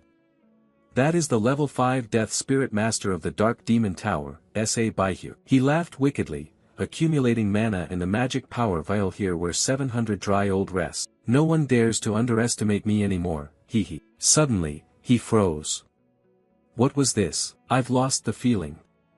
Could it be that my general has been defeated? A crack echoed as a force struck the shield from behind. He was stunned, not understanding what was happening. The skeleton behind shook violently. He was horrified. A level 4 magic shield crack. How could that happen? He was enraged. "You bastard, I won't let you escape." But as swift as a blink, he had no time to react. A huge explosion thundered, completely destroying the group of skeletons. The flame is the combined strength of the Uziel group. Sa Baihyuk was stunned as if frozen. "Damn it, I was too careless. I didn't expect them to dare to attack the core directly. Even if a chick, Stella is still Stella and cannot be underestimated." He thought, although he didn't want to, dealing with this is too dangerous. He must summon elite bone soldiers, biting his finger until blood spurted. "Spread your arms, evil ones, obey my command." The earth cracked open. The dry warrior appeared bearing teeth with a sly grin. A legion quickly surrounded. But Sa Baihyuk spat a mouthful of blood. His body severely injured, he wiped the blood bitterly. "Damn it, although summoning the bone soldiers caused me harm, that's enough already. Stop them for me so I can kill them." The dry warriors growled and charged to attack. While he stood observing from afar with a smug smile, he exclaimed, Good, fight well, now I can be at ease, but life is never that simple. Yuzio quickly demonstrated his blink skill, appearing right behind the Death Spirit Mage in an instant. Baihyuk immediately turned around in panic, shouting loudly, "Damn it, who are you?" On this side, Yuzio sneered, not bothering to answer. At this moment, the Death Spirit Mage was terrified and thought, I clearly already had the positions of all 12 students of Stella Academy through the vision of the Bone Soldiers, so how on earth did this kid get so close to me? Suddenly his eyes opened wide in shock, unable to believe what he saw in Yuzio's hand. He anxiously exclaimed, "Impossible, isn't that my Bone Soldier General? Why is it in your hand?" But suddenly Yuzio lightly let go, the skull fell to the ground with a bang. Without stopping, the male lead slashed hard at it. Due to the elite skeletal soldier suffering worsening injuries, Baihyuk kept coughing up fresh blood. His pale face and clutching the wound inside, he couldn't help but feel bitter. He thought, damn, I was too careless. It turns out this is the true power of the students at Stella Academy. On this side, Yuzio was sweating and thought to himself, Dok Chulkwang and Bandaian should have handled the elite skeletal soldier first, then supported me. But because those elite skeletal soldiers were trapped, could it be that I have to fight alone? I'm the weakest here, or should I run? The male lead sensed this move wasn't quite right. Suddenly Baihyuk coughed up several mouthfuls of blood, and Yuzio was startled awake. Only now realizing his condition, he muttered, it seems he's seriously injured too. It turns out he overexerted himself summoning the elite skeletal soldiers and suffered internal injuries. Looks like I can do it. Thinking this, he involuntarily smiled with confidence. At the same time, Bayan's flames erupted fiercely. Suddenly Jackie ran over in a panic, "Princess, it's dangerous. The necromancer is fighting Yuzio one-on-one." Bayan was startled, "What?" She looked ahead. Where Yuzio and Baihyuk were fighting, a fierce power radiated around. The battle was extremely intense. Bayan muttered, "This is serious. This situation is completely unlike the original plan. For some reason, Yuzio is the only one facing the Death Priest. Meanwhile, the Stella trainees are dispersing everywhere. Perhaps they have to split his forces and eliminate the enemies one by one. Can Yuzio hold him off until we arrive? If he dies, I won't forgive you. Hang in there, Yuzio." On this side, Yuzio relentlessly uses blink to move swiftly. His wide-open eyes observe carefully to devise a reasonable solution. Precise judgment and blink skills help him temporarily avoid Baihyuk's attacks. Knowing he can't dodge forever, Yuzio switches to a high-risk, high-reward style like when he was in the game, suddenly blinking close to the Death Priest. Baihyuk, a level 5 Death Priest, grits his teeth when seeing Yuzio's reckless play and growls, "Humph, you won't defeat me easily, don't even dream about it." After speaking, a cage made of bones enveloped him. Yuzio smiled faintly, thinking it's probably no better than this. In case of situations like this, he had already prepared a special cola potion of bone essence. Haha, now this arena belongs to me. With that thought, Yuzio threw 2 cola vials at him. Immediately, the bones corroded rapidly. Baihyuk's eyes widened in disbelief as the protective magic he was proud of crumbled away. Recalling how he had bragged earlier, his face flushed with embarrassment. He screamed madly, "You damn bastard! How dare you destroy my bone shield? Eliminate him at once!" Numerous sharp bone spikes launched toward Yuzio, but he had blinked behind Baihyuk a long time ago. Proudly holding the sword in his hand, Yuzio thought this was the moment. He expected to take him down in one strike, but unexpectedly Baihyuk turned around with a twisted smile and bit the bait. As if everything was within his prediction, he had noticed Yuzio's appearance from behind, and only then did the protagonist realize, damn it, he was the one being deceived. Suddenly a sharp bone spike emerged from the ground, piercing brutally through Yuzio's leg. Fresh blood splattered everywhere. Yuzio painfully and bitterly thought, damn, I got hit. Suppressing the pain, he tried to retreat. Baihyuk laughed triumphantly, haha, you bastard, keep causing chaos, now you'll face this bitter end. Feeling the sharp pain from his leg, Yuzio gasped, thinking maybe he had been too careless. Although injured, he was still a genuine level 5 mage. But I can't die here. He must be exhausted. Continuously using magic has been draining his body. In other words, that's all he has, whether level 5 or whatever. What should I do now? If he takes another hit from me, I could destroy him. But because of the pain, I can't focus. Even my sixth sense isn't working. My head aches like a hammer blow. Blink is hard to use now. what should I do? Suddenly a thought flashed in Uziel's mind, that's right, that's it. While bowing his head in thought, Saw Baihyuk stepped right in front of him. Preparing to attack with a confident expression, die. Uziel quickly realized. Without hesitation, he immediately ran forward at full speed, but because of his wound, he stumbled and fell face down on the ground. Seeing the pitiful state of the protagonist Saw Baihyuk, he burst out laughing like a madman. Haha, look at you running for your life, how miserable you are. But Uziel did not care about the mockery and quietly told himself just a little more. He struggled to drag himself forward step by step. Saw Baihyuk kept mocking, haha, struggling is useless. I will kill you right here, but Uziel did not think so. He curled his lips into a smile and said, I've won. The distance between Saw Baihyuk and Uziel was 13 meters, meaning he didn't need to cancel the blink move. While the necromancer was still confused, not knowing what trick Uziel intended to play, suddenly, his eyes widened in extreme horror. In less than a second, Uziel had blinked right in front of him. The protagonist braced himself, enduring the sharp pain in his leg. He focused all his remaining strength into his sword, then unleashed a critical strike that pierced through Saw Baihyuk's heart. Fresh blood splattered everywhere. At the same time, on Uziel's teammate's side, with the necromancer dead, the skeleton soldiers suddenly stopped attacking to everyone's astonishment. The entire legion of skeleton soldiers vanished into the wind. Seeing this, Dok Cholkwang exclaimed in surprise, could it be that Uziel has defeated the necromancer already? As if waking from a nightmare, Jackie collapsed to the ground, eyes full of disbelief, murmuring, it's unbelievable. Uziel truly defeated a level 5 soul necromancer. The word sounded like a starting whistle, and everyone's emotions exploded, as if returning from the dead. The whole group cheered in unison, we're alive, we're alive. The scene shifted to Uziel. After defeating Saw Baihyuk, he also lay exhausted on the ground. After a while, he slowly woke up, sighed, feeling extremely tired, and thought, I want to go home as soon as possible. Afterwards, the Stella Academy Magic Knight immediately flew to Matevis Cemetery, received the information, and took everyone back to school. As soon as he returned to the academy, Uziel was called out and scolded by Lee Hanwol. Uziel, you said you were going to train in a place with green hills and clean air, but you ended up at the cemetery. It seems the air there is pretty fresh too, huh? Uziel didn't know how to justify Lee Hanwol's sarcasm, so he lowered his head and apologized. I'm sorry, I only got out of the vehicle because I thought something bad was about to happen. Lee Hanwol nodded, I understand what you mean, but rules are rules, you will be punished, and there are no exceptions. However, your willingness to rush into battle without hesitation to protect your friends, even though it violated Stella Academy's regulations, is commendable. You did very well, the school will give you a deserving reward and bonus points. Wait until that time comes, Uziel replied. Yes, thank you, teacher. After saying this, Lee Hanwol turned and walked away, leaving the male lead standing there sighing, thinking to himself, I guess I should head off too. The doctor said I have to rest for a few days to recover the thigh injury, need to rest well for a full recovery. While walking and thinking, the sound of someone's footsteps gently approached.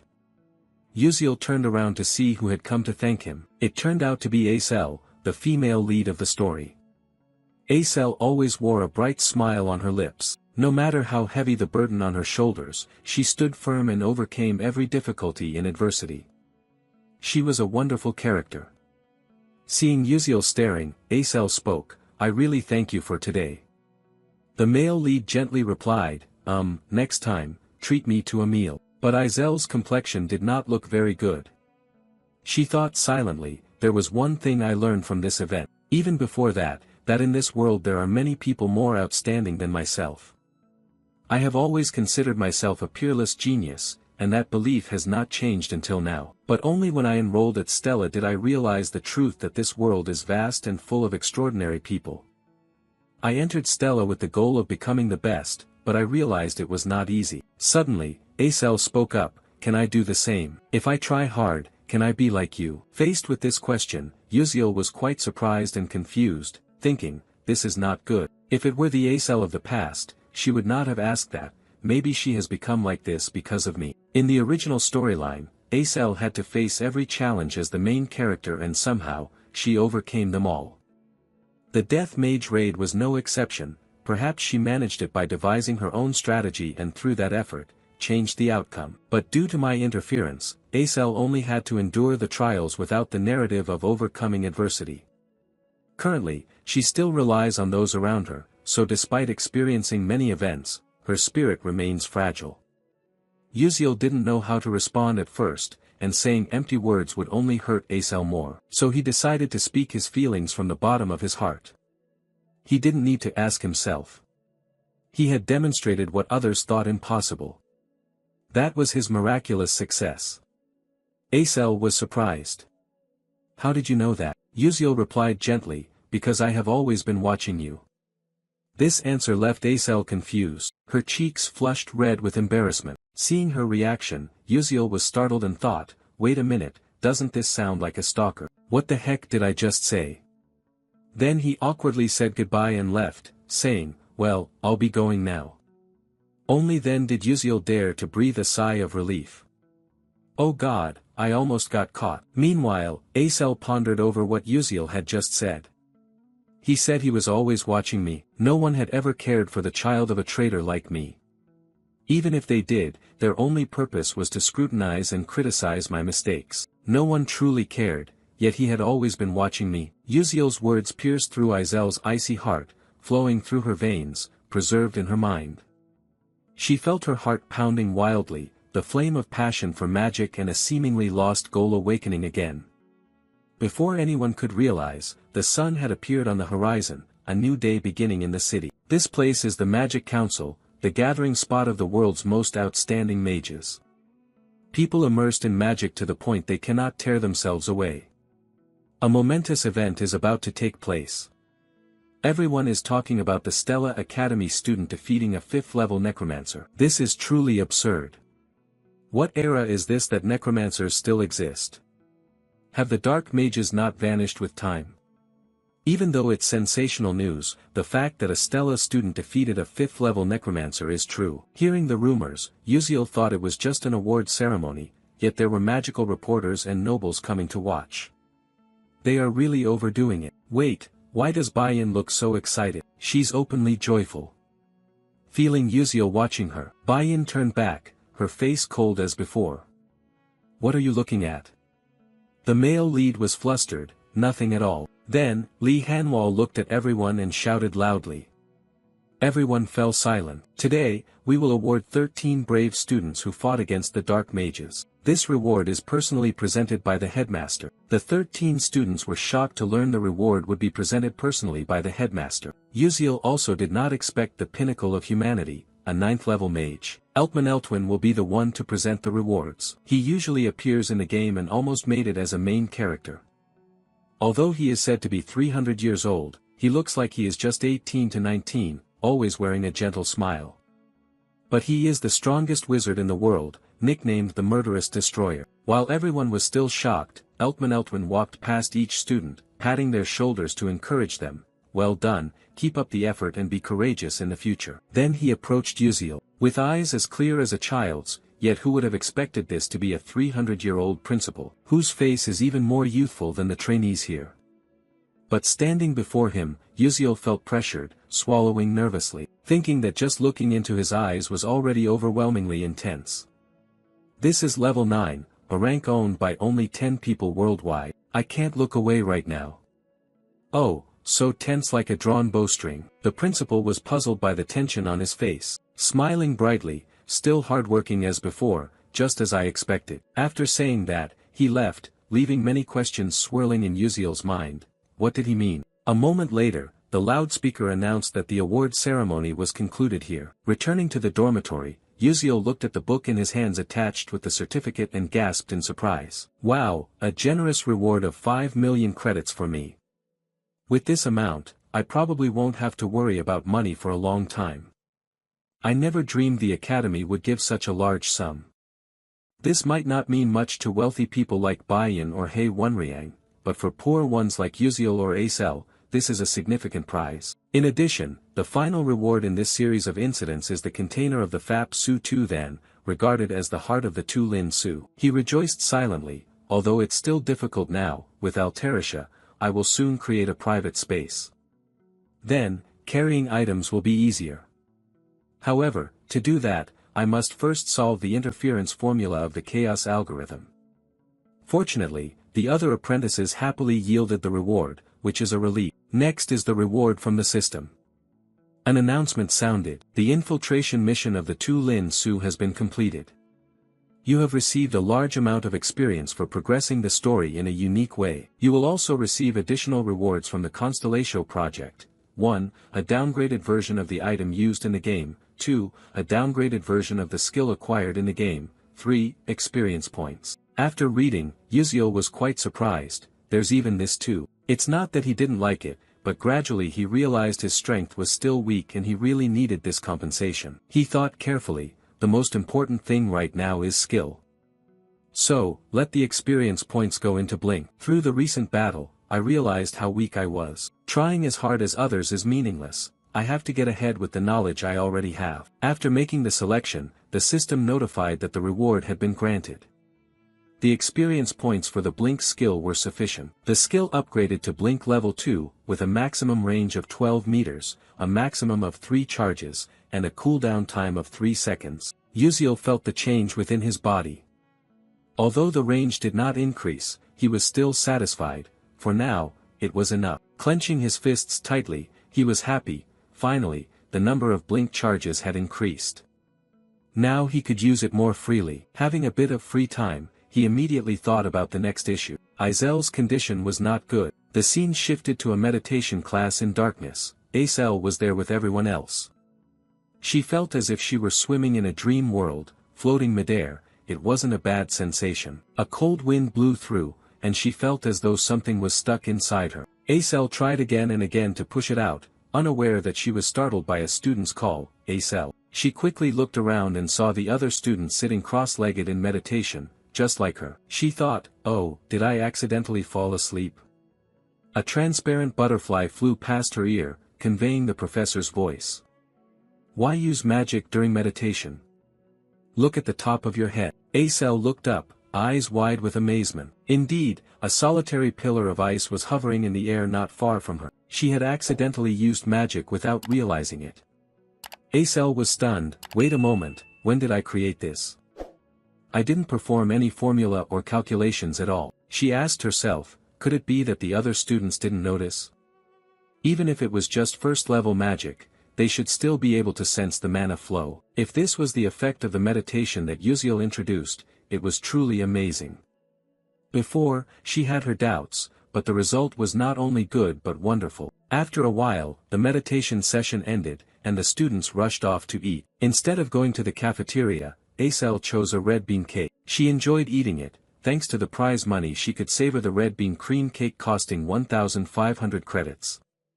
So happy. Suddenly, a voice sounded beside her. Hello, Azel. What struck her eyes was the appearance of Prince Jeremy Scalvin. He smiled softly as if he were happy, a sparkling smile, not masculine but purely adorable, making her heart flutter. Jeremy Scalvin continued, have you joined any club yet? Azel was a little surprised. Not yet, I haven't joined any club. Jeremy Scalvin added, really? Then why not join our club? Azel was not foolish enough to accept such an unexpectedly attractive offer. Surely there was something shady behind this generosity.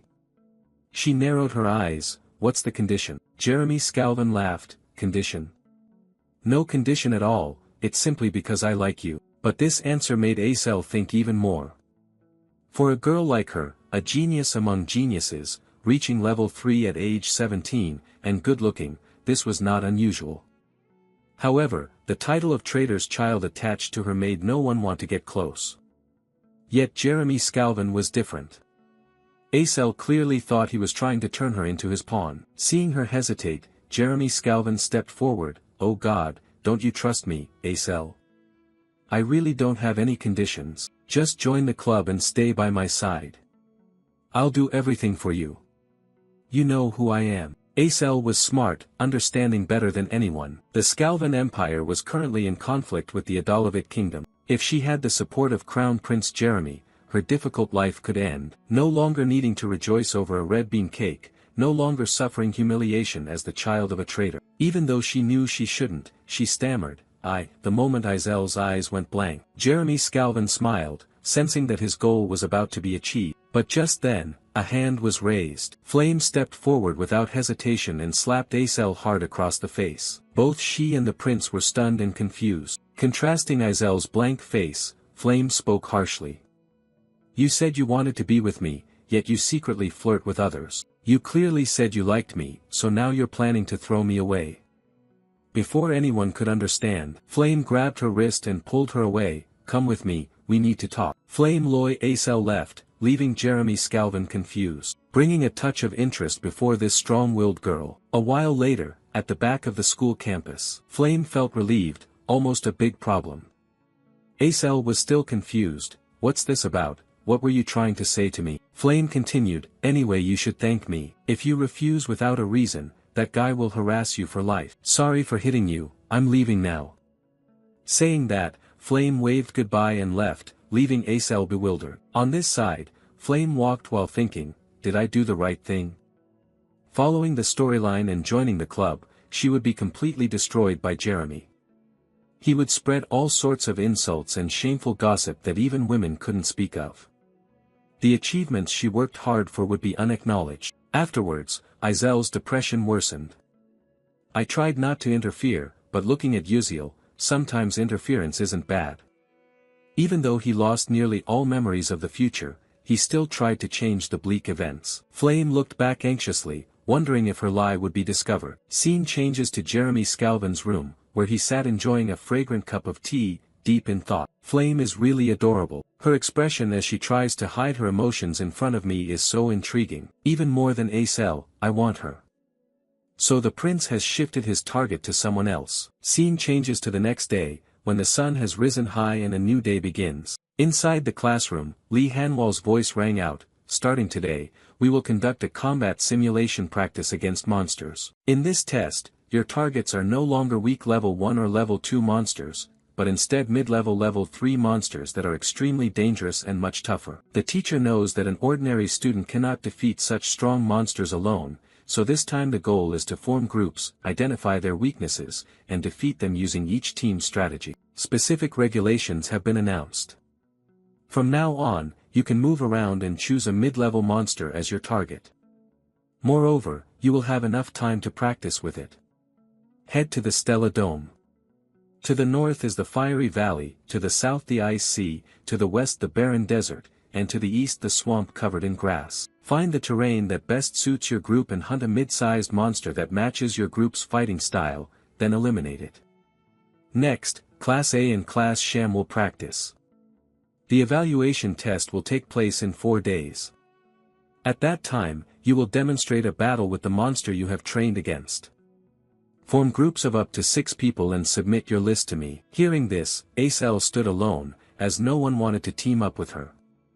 She felt a little disappointed and thought to herself, ugh, I hate group work the most. This ability evaluation is very important. If I don't do well, I won't get a scholarship. Without a scholarship, I would have to study while working part-time on weekends or during vacations.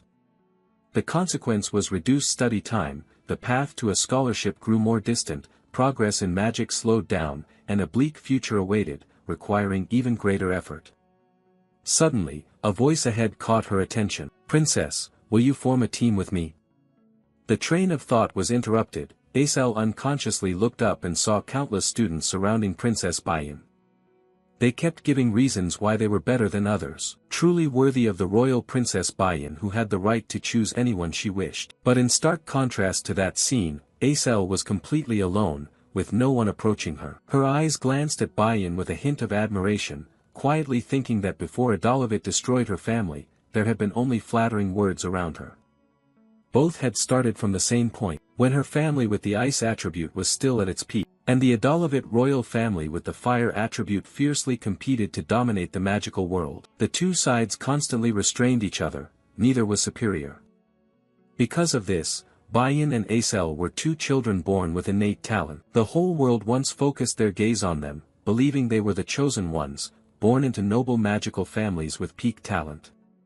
Aisel once believed that one day she would become a great magician, until the Adalovit royal family destroyed the ancient clan. Thinking of this, she clenched her fist tightly, telling herself there was no need to be angry. At that time, she thought she was the chosen one, now she could take revenge on Adalovit. Acel stood dazed with her own thoughts, and just as the seed of worry was about to sprout in her heart, a familiar voice called out from behind. "Hey, are you all alone?" The person arriving was none other than Uziel. Seeing his radiant face, Acel sighed, "Is something wrong?" Hearing this, Uziel knew he had come at the right moment. Izel's confidence had not yet been overshadowed by darkness, and this was his chance to help her regain her light. Before the mages at Stella Academy, Uziel smiled brightly and pointed at himself, saying, "Let's form a team together." Over here, Bayan quickly noticed that Uziel had arrived. She felt a little disappointed. "What do you mean, Uziel?" She wondered why he chose Acel as a teammate when there were countless other options. Acel was also surprised and asked again, "You just said form a team." Uziel calmly explained, "You know there's no minimum number of members required, right? The two of us can form a team and get bonus points for having few members." Acel was startled, "Are you crazy? How can just two people handle a mid-level rank 3 monster?" But after saying that, her mind unconsciously became persuaded. A thought flashed, for some reason, if it was with Uziel, she believed she could do it. Seeing that she didn't refuse, Uziel smiled confidently. "So, do you agree?" Acel froze for a few seconds, lost in thought, then nodded. "I agree. Anyway, I don't really have anyone to form a team with." Uziel replied with a smile, That's the right decision, let me go submit the list." After saying that, he turned and left, leaving Acel watching his back. Just then, the sound of footsteps approaching. Acel was surprised by Bayan's appearance. She crossed her arms in annoyance. Acel was startled, "What's wrong? If you're trying to compete with me, mind your own business. You're a pig in human disguise with no shame." Hearing the contemptuous words from Bayan, Azel's heart felt like it was being cut with a knife. Then Bayan turned and walked away. Now, Acel understood that Bayan approached not out of fear of her potential, but because Uziel had been taken by her. Realizing the truth, Acel clenched her fists and let out a bitter laugh. It turned out, in Bayan's eyes, I didn't exist at all. Bayan continued walking, thinking to herself how frustrating it was. Could it be that I lose to a loser and a civilian? Even though I could form a team with anyone, I at least need the strongest knight for an advantage. She looked around, focusing her attention on Ma Yuxiang, who was hesitating between joining a team or going alone. Without hesitation, Bayan approached. Seeing the princess approach, Ma Yuxiang asked, "Hello princess, what's the matter?" Bayan replied, "Have you formed a team yet?" Ma Yuxiang was surprised, "Not yet, I was planning to go alone." Bayan was a bit surprised but composed himself, then said, "So you form a team with me?" Ma Yuxiang curled his lips, Is that necessary?" That was clearly a refusal, but Bayan was not one to give up easily. She was resolute. "Uziel and Acel have already formed a team. You know the fewer people in the team, the more bonus points you get, right?" Bayan glanced toward Uziel's team. Ma Yuxiang also looked over and saw the two chatting happily. Bayan continued, "I think they're not targeting normal mid-sized monsters, but special mid to large-sized monsters. I'll say it again, you form a team with me, okay?" Ma Yuxiang pondered. Although aware that Bayan was provoking him, the challenge to compete against Uziel's team awakened his fierce fighting spirit. Finally, he smiled, "Alright, sounds interesting. I also want to compete with Uziel once, let's defeat them together." Bayan exhaled in relief, "Great, I'm counting on you then." She cast a sharp glance towards Acel, muttering to herself, "Just wait and see, this time I will defeat both of them." Time passed. After 4 days of preparation, the simulated battle with monsters officially began. Li Hanwal's voice rang out, "Alright, we will start the evaluation test for Class S and Class A. Each team has the right to choose the monster they want to face, ranging from easy to hard." While Flame was starting up, the surrounding chatter kept rising. "Oh, Team 16 chose Mugrika, that mid-sized monster looks easy to deal with." Flame made up her mind, thinking silently, "It's okay, I've trained very thoroughly."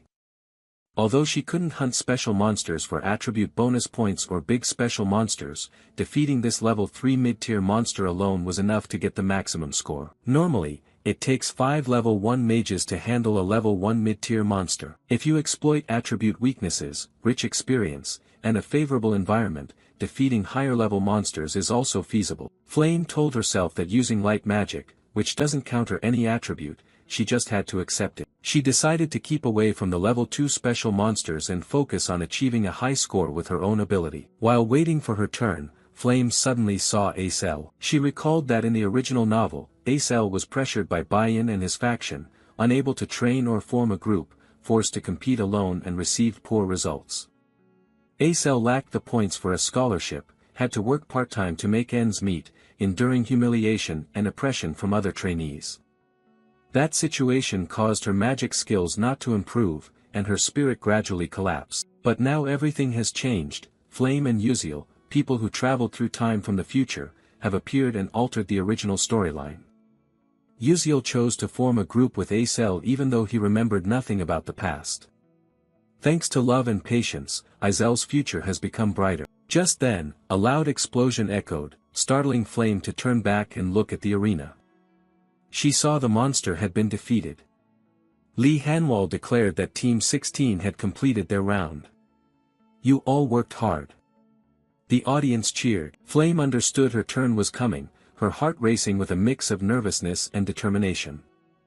After congratulating the team that just finished, the instructor announced that Team 17 should prepare to begin their test. Flame immediately replied loudly, "Yes, I'm coming right now." She quickly moved toward the testing platform, headed to where Uziel and Acel were standing. Flame coldly stepped past both of them, but unfortunately, as she walked by, she accidentally stepped on her shoelace, lost her balance, and fell forward. At that critical moment, a hand from behind grabbed the collar of her shirt, helping her avoid a painful fall. The sight of a small girl hanging suspended in someone else's arms made the audience laugh. "Huh, so cute, this girl is even shorter than my little sister." The person holding Flame's collar was Uziel. The male lead looked a bit embarrassed, asking if she was okay. Flame was flustered from being held like a child, unable to speak. Uziel let go. Flame awkwardly turned around to thank him, but Uziel pointed to her foot, saying it was nothing, just tie your shoelace. Looking down, Flame saw one shoelace was tangled. She silently recalled that Jackie had tied it securely earlier. Seeing Flame fumbling, Uziel offered to help, but she quickly refused and fixed it herself, thinking how lucky she was to notice it in time, or else she would have failed the test. After tying it up, Flame stepped onto the testing platform, with a confident demeanor. Seeing her alone, the audience started whispering, "Is he alone? It seems so. Impossible. Is she planning to defeat a mid-level monster all by herself?" Flame's test started with an opponent that was a giant mid-level monster. Compared to it, Flame was like a tiny ant. The pressure difference was obvious. The endless chatter was that the monster had no special attribute, so it couldn't be countered. Lee Hanwol's voice rang out, "Group 17, the test begins." Upon receiving the signal, the monster charged at Flame with terrifying speed, but Flame stood still, focusing on chanting the spell, despite the audience's worry. "Look at that frantic figure, how could he possibly handle it alone?" Upon completing the spell, she whispered, petals followed the wind, and beneath her appeared a golden magic circle. With determined eyes, Flame believed she could do it. Strong vines sprouted from the ground, wrapping tightly around the monster's body, rendering it unable to move. Next, she cast a material transformation spell, hardening the vines like stone, causing the monster to gradually weaken, its body trembling with frustration. But Flame knew it wasn't enough to finish it off. She summoned 3 halos above her head, condensing power for the finishing blow. At that moment, the beast went mad, straining to break the vines, and within a second, all the vines snapped. With fierce, bloodshot eyes, it charged forward, opening its jaws as if to swallow Flame. At the same time, Flame's magic activated. A huge beam of light shot forth, piercing straight through the monster, leaving a fatal wound, a large hole in its body. Flame was exhausted after using nearly all her mana, panting. The giant monster finally crashed down to the ground, causing the earth to shake. The students watched in astonishment. The teachers and guests took off their glasses, put them back on, unable to believe their eyes. Those who had mocked Flame were now silent. "Wow, our group of 5 couldn't even defeat a mid-level monster. Who is he?" Lee Hanwol declared that Team 17's test was completed and praised Flame.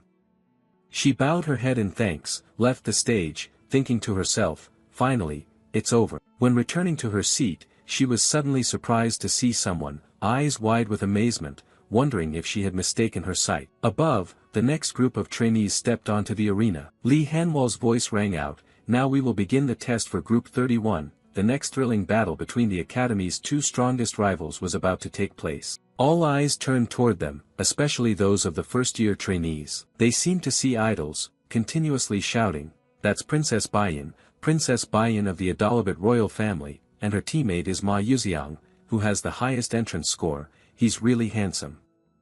How could anyone be both handsome and a top student? This will be a perfect performance to watch. Go Princess, go Ma Yuxiang. On this side, Flame leaned her back against the wall, thinking to herself, Baiyan, who was supposed to form a group of 6 people within her faction, was now teaming up with Ma Yuxiang.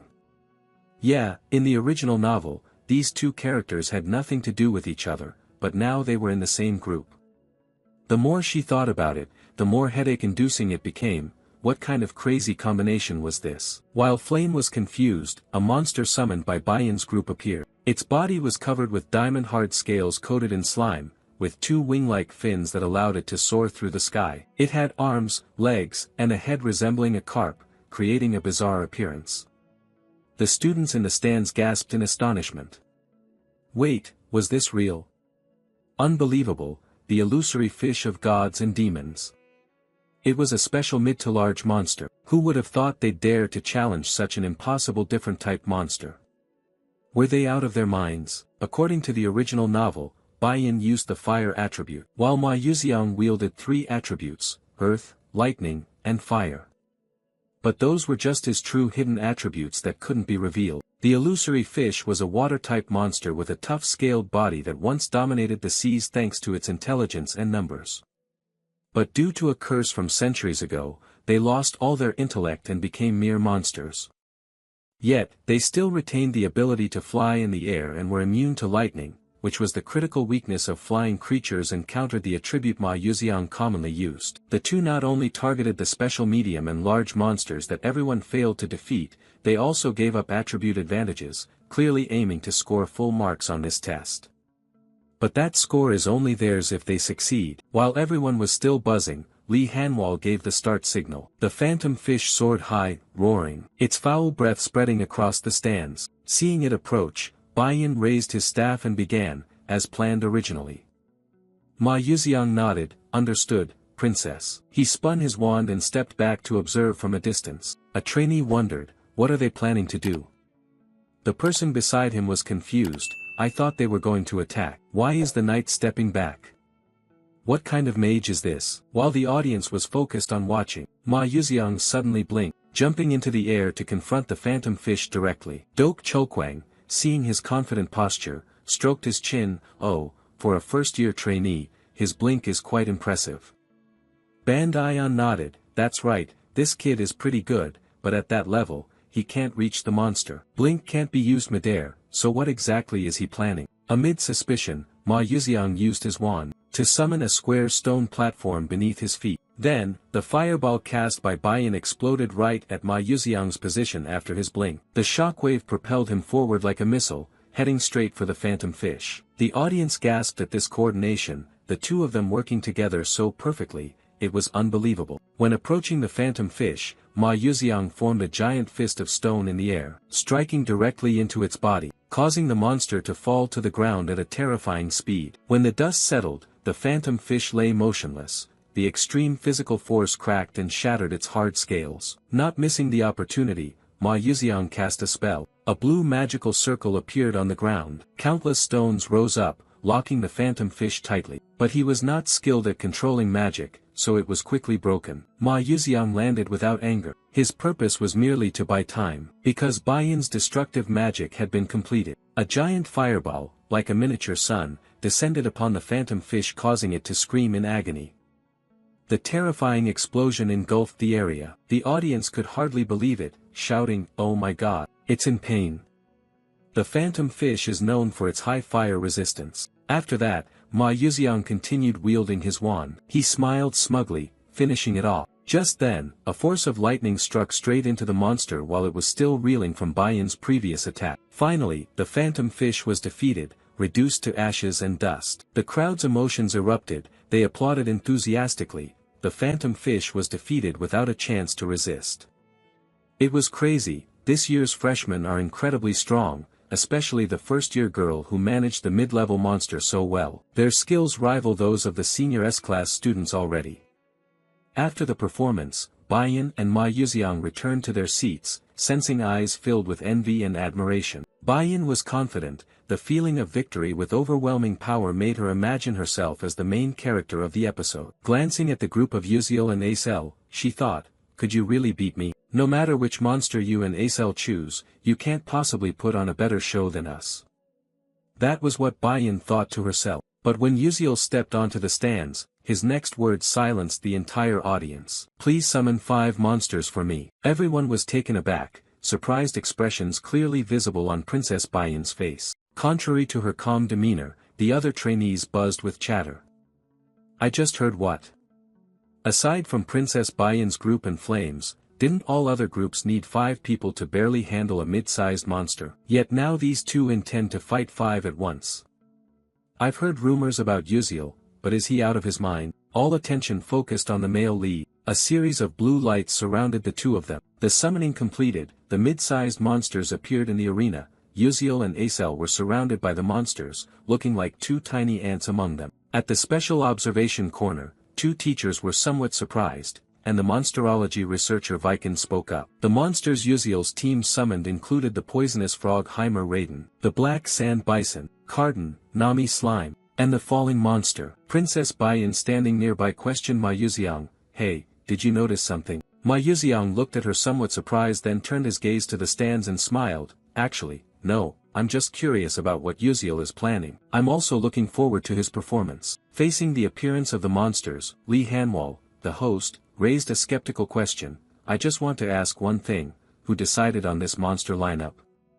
Innocently and carefreely, Yuziel replied, it's me. Knowing who picked the lineup, Li Hanwal continued, although you're a knight who can easily earn points in this situation, it's not the same for a bishop. I think this strategy is a bit too much for the bishop.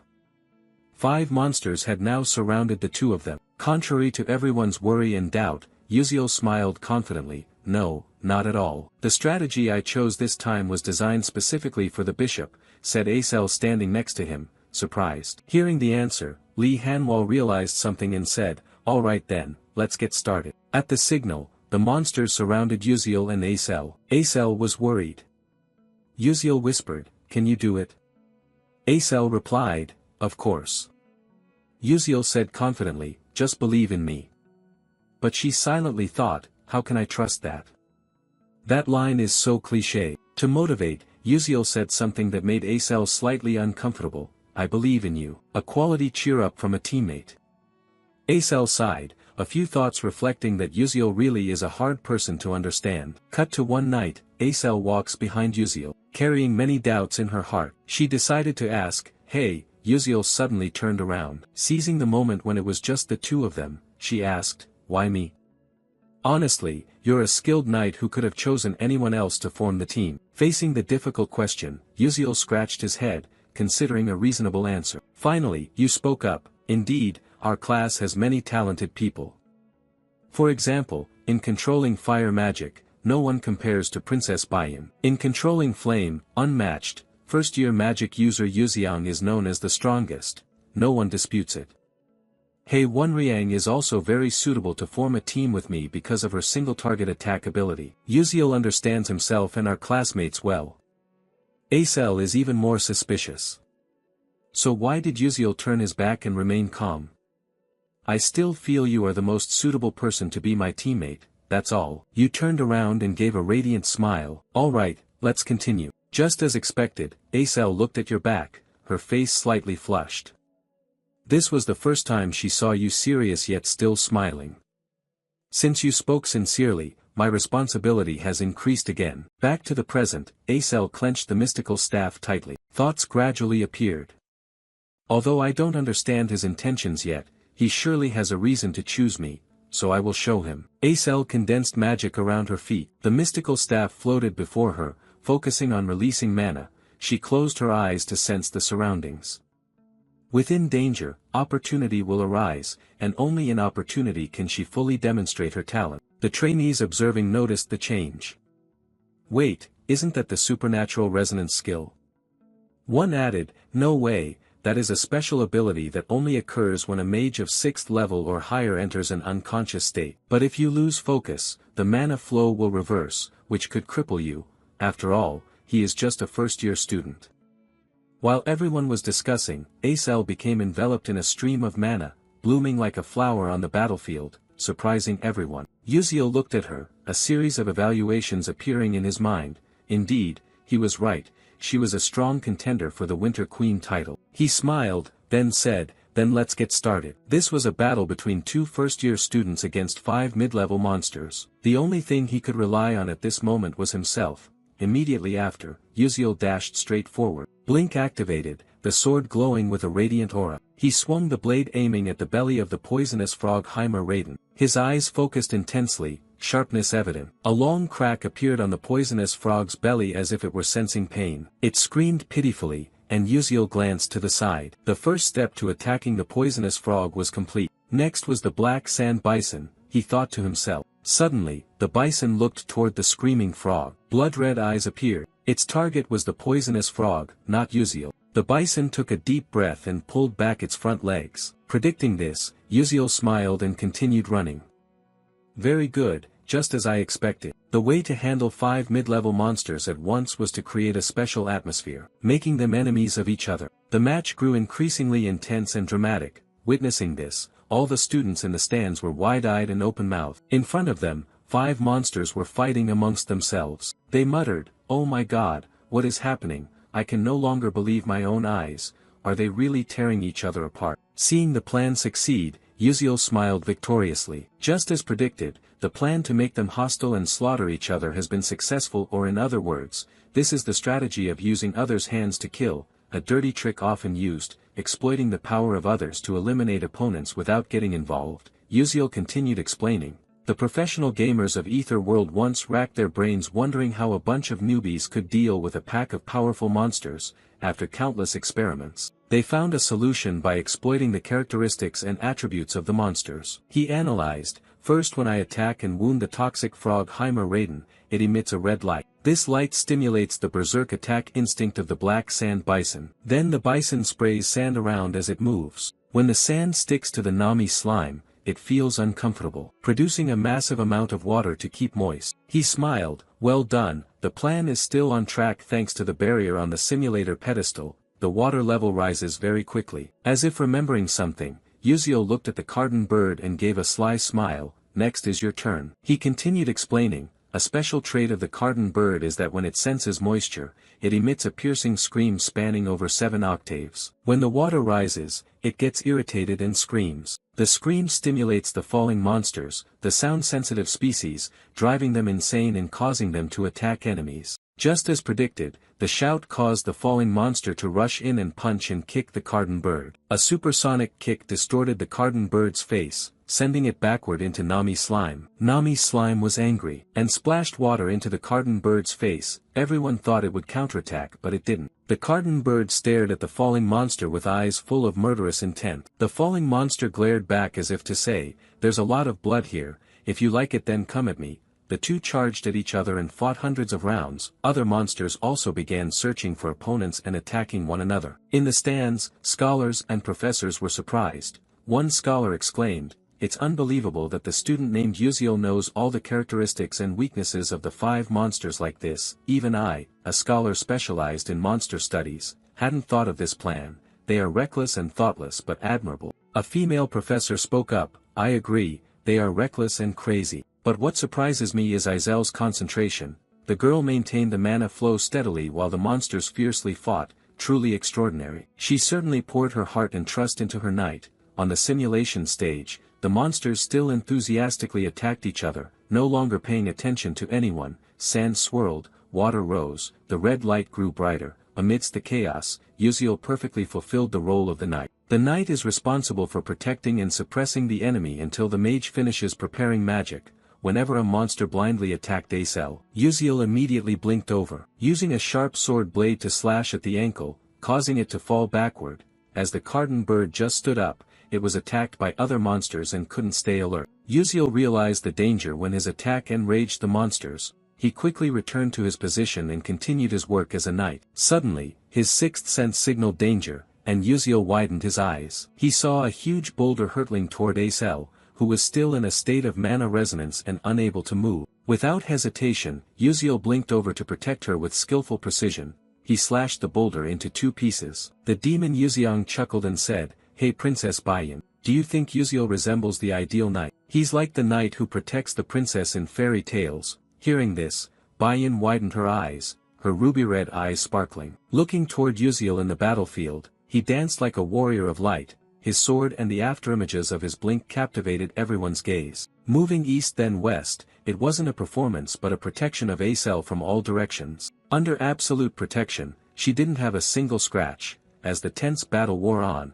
the monsters gradually grew exhausted and badly wounded. Suddenly, magical circles appeared on Izel's body like shooting stars or droplets of light, falling through the silent space. Her eyes, as beautiful as jasper, opened. She gripped her crystal flower staff tightly. As soon as she finished, the water accumulated on the ground froze. A giant ice flower appeared in the sky, radiating a cool light from its petals. Witnessing the dazzling magic, the audience couldn't take their eyes off the pale green flower, so brilliantly beautiful it made them forget the purpose of the test. Wondering if any artwork could be more exquisite. No one evaluated the magic of the students anymore, they only admired the magic of a true sorcerer. Izel's magic was simple but on a different level, unmatched by any other sorcerer. Time passed, water rose to the monsters' bodies, frozen by Izel's magic into ice, leaving them motionless. Though exhausted from the chaotic battle, they couldn't break the ice immediately, but who knew they would soon shatter it and attack frantically. Thinking this, Acel cast shattering magic. The radiant flower shattered into pieces,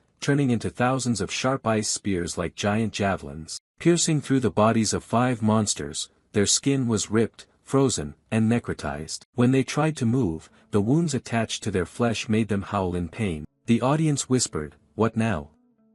"I don't know either. Hey, do you think they really defeated 5 mid-level monsters with just 2 people?" Suddenly, someone panicked, "Impossible, look over there." Everyone looked toward the melting ice on the Carden bird. Its eyes widened, steam rising from its body. An innate trait, when sensing cold and high humidity, it emits a terrifying heat, enabling all 5 monsters to simultaneously break the ice, their murderous gaze fixed on Uziel's group, the ones responsible for their plight. The teachers showed signs of disappointment, sighed. In the end, those 2 still didn't succeed, their strategy perfect, the battle magnificent, but man proposes, God disposes. They hadn't anticipated the hidden traits of the mid-level monster. A pity it was so close. Even so, with this performance, the Uziel group could still receive very high marks. As everyone agreed, Acel suddenly raised her hand to the sky. A golden orb of lightning magic appeared, the audience's eyes widened. Impossible, that flow of mana, could it be? Without hesitation, Acel declared, "The thunder god descends." Immediately, tens of thousands of electrical currents exploded, transforming into countless lightning bolts that surged into the bodies of the 5 monsters, causing them to roar in pain as the electricity ravaged their insides. Witnessing the combined magic of lightning and ice that she created, Acel was stunned by the magnificent sight. Her eyes showed disbelief. Is this really my magic? So it turns out I can do it too. Just as he said, memories flooded back. She recalled the first time she heard the crazy plan from Uziel. She was shocked and asked, "Are you crazy?"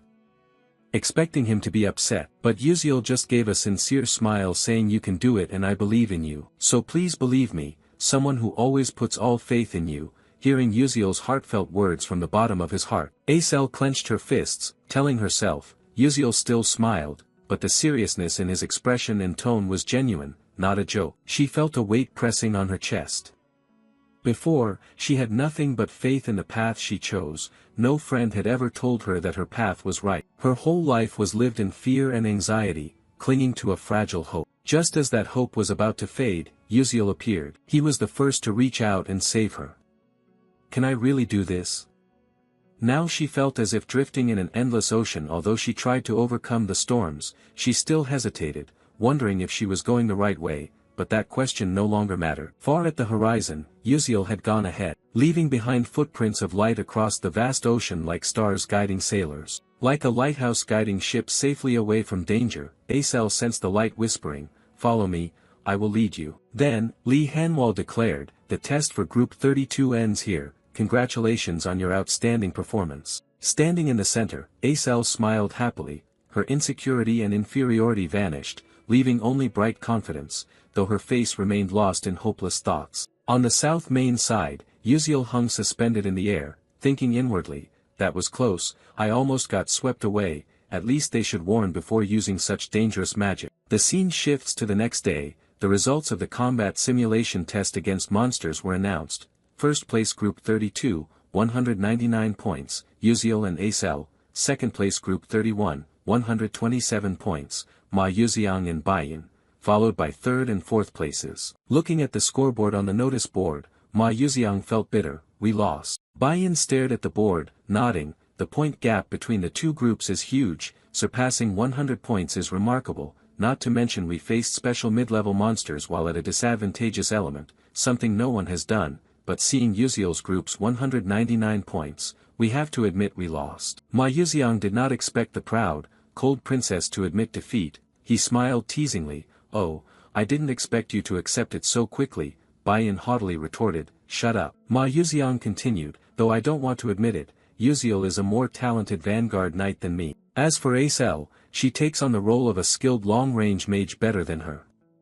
Hearing that, although Baiyin partially agreed, she could not accept losing to Acel. Looking at the handsome face of Ma Yuziang, the image of Uziel appeared before her eyes. Baiyin comforted herself, wishing that Uziel were her knight, then everything would have been different. In the test, he always protected Acel from start to finish. Not only was he a knight, but he also devised strategies for positioning the long-range mage and even arranged the stage for Acel to shine. She thought she knew Ma Yuziang was very talented, but Uziel was truly the most outstanding knight at Stella Academy. If he supported her, she could cast magic as well as Acel. But why would that ordinary person be wholeheartedly devoted to Acel?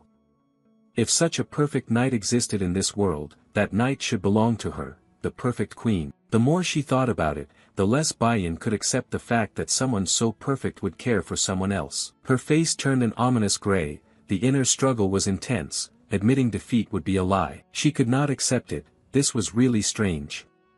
She had to thoroughly investigate Uziel. After thinking it through, she took her leave of Ma Yuziang and walked away. However, on the way, Baiyin's eyes widened in surprise when she spotted a woman with black hair. With an icy cold expression and eyes clear and unblemished, almost as tall as her, wearing a third-year student ID. This person was Seirin Orkan, the Duke's heir and close friend of the current queen of the Adalabad Empire. Passing by, Baiyin felt irritated. Did she come because she heard that Baiyin lost to the commoner group and the traitor? So annoying, Seirin Orkan sneered, immature and naive. Does the kid not realize that all his petty actions are ridiculous and weak? The kid is still very inexperienced.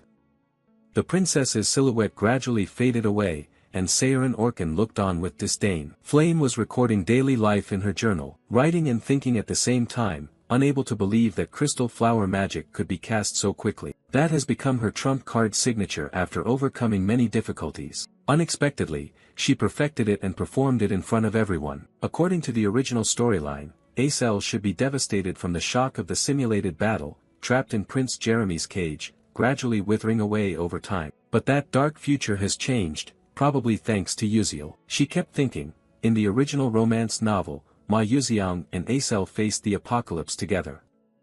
But what if there was an extra episode written by the author that she didn't know about? What if an unknown character loved Acel for life without reciprocation until the world's end?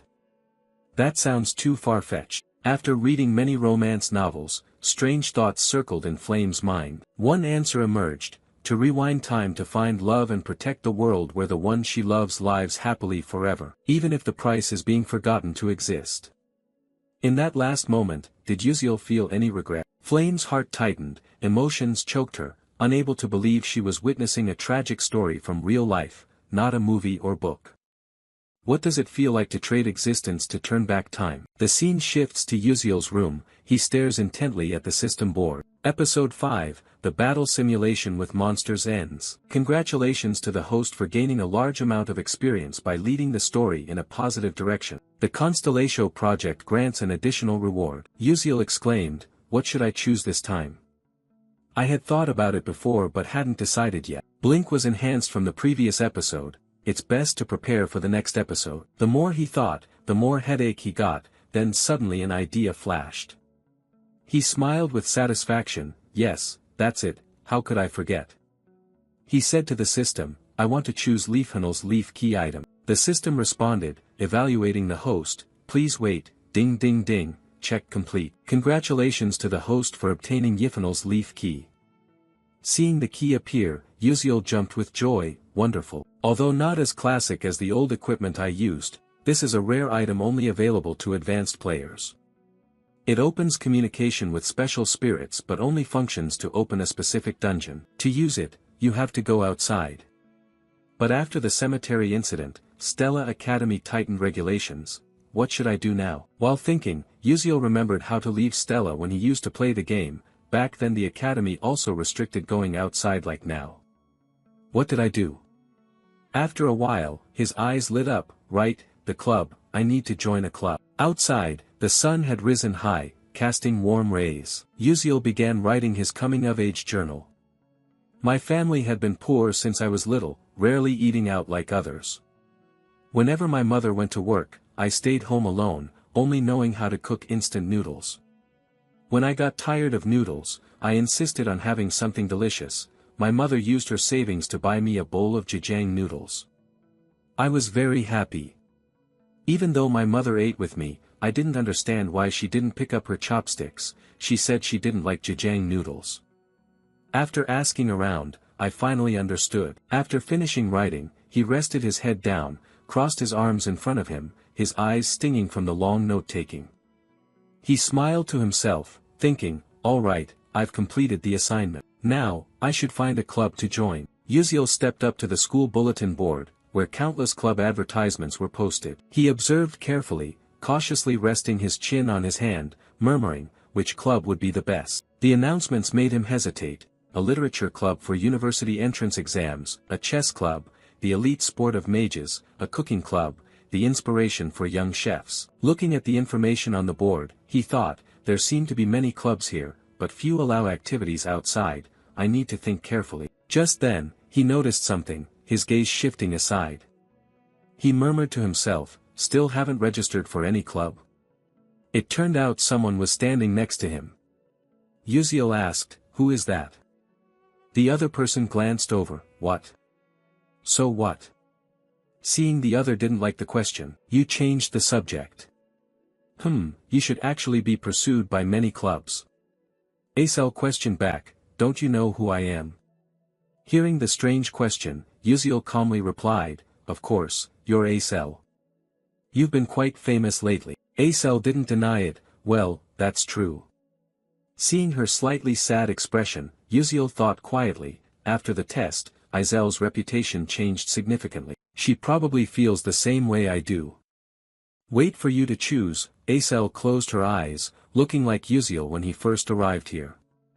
You have to choose your club carefully. Suddenly from afar, Ma Yuziang approached, patting Yuziel on the shoulder, smiling, "So you're Yuziel." The friendly appearance surprised Yuziel. He thought, Ma Yuziang. Yeah, why is he? Yuziel brushed his hand away. All right, let go first.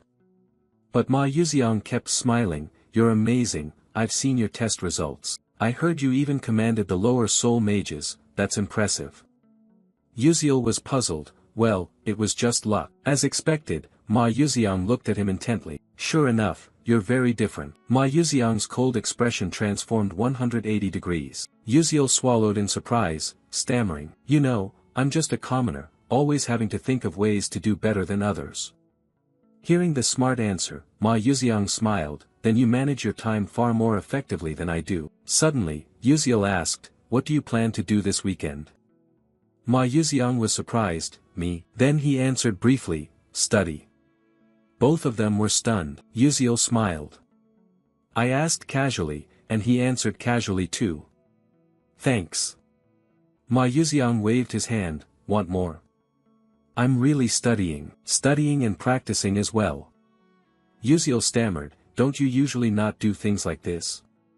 Why are you laughing so much? Ma Yuxiang continued, well, yes.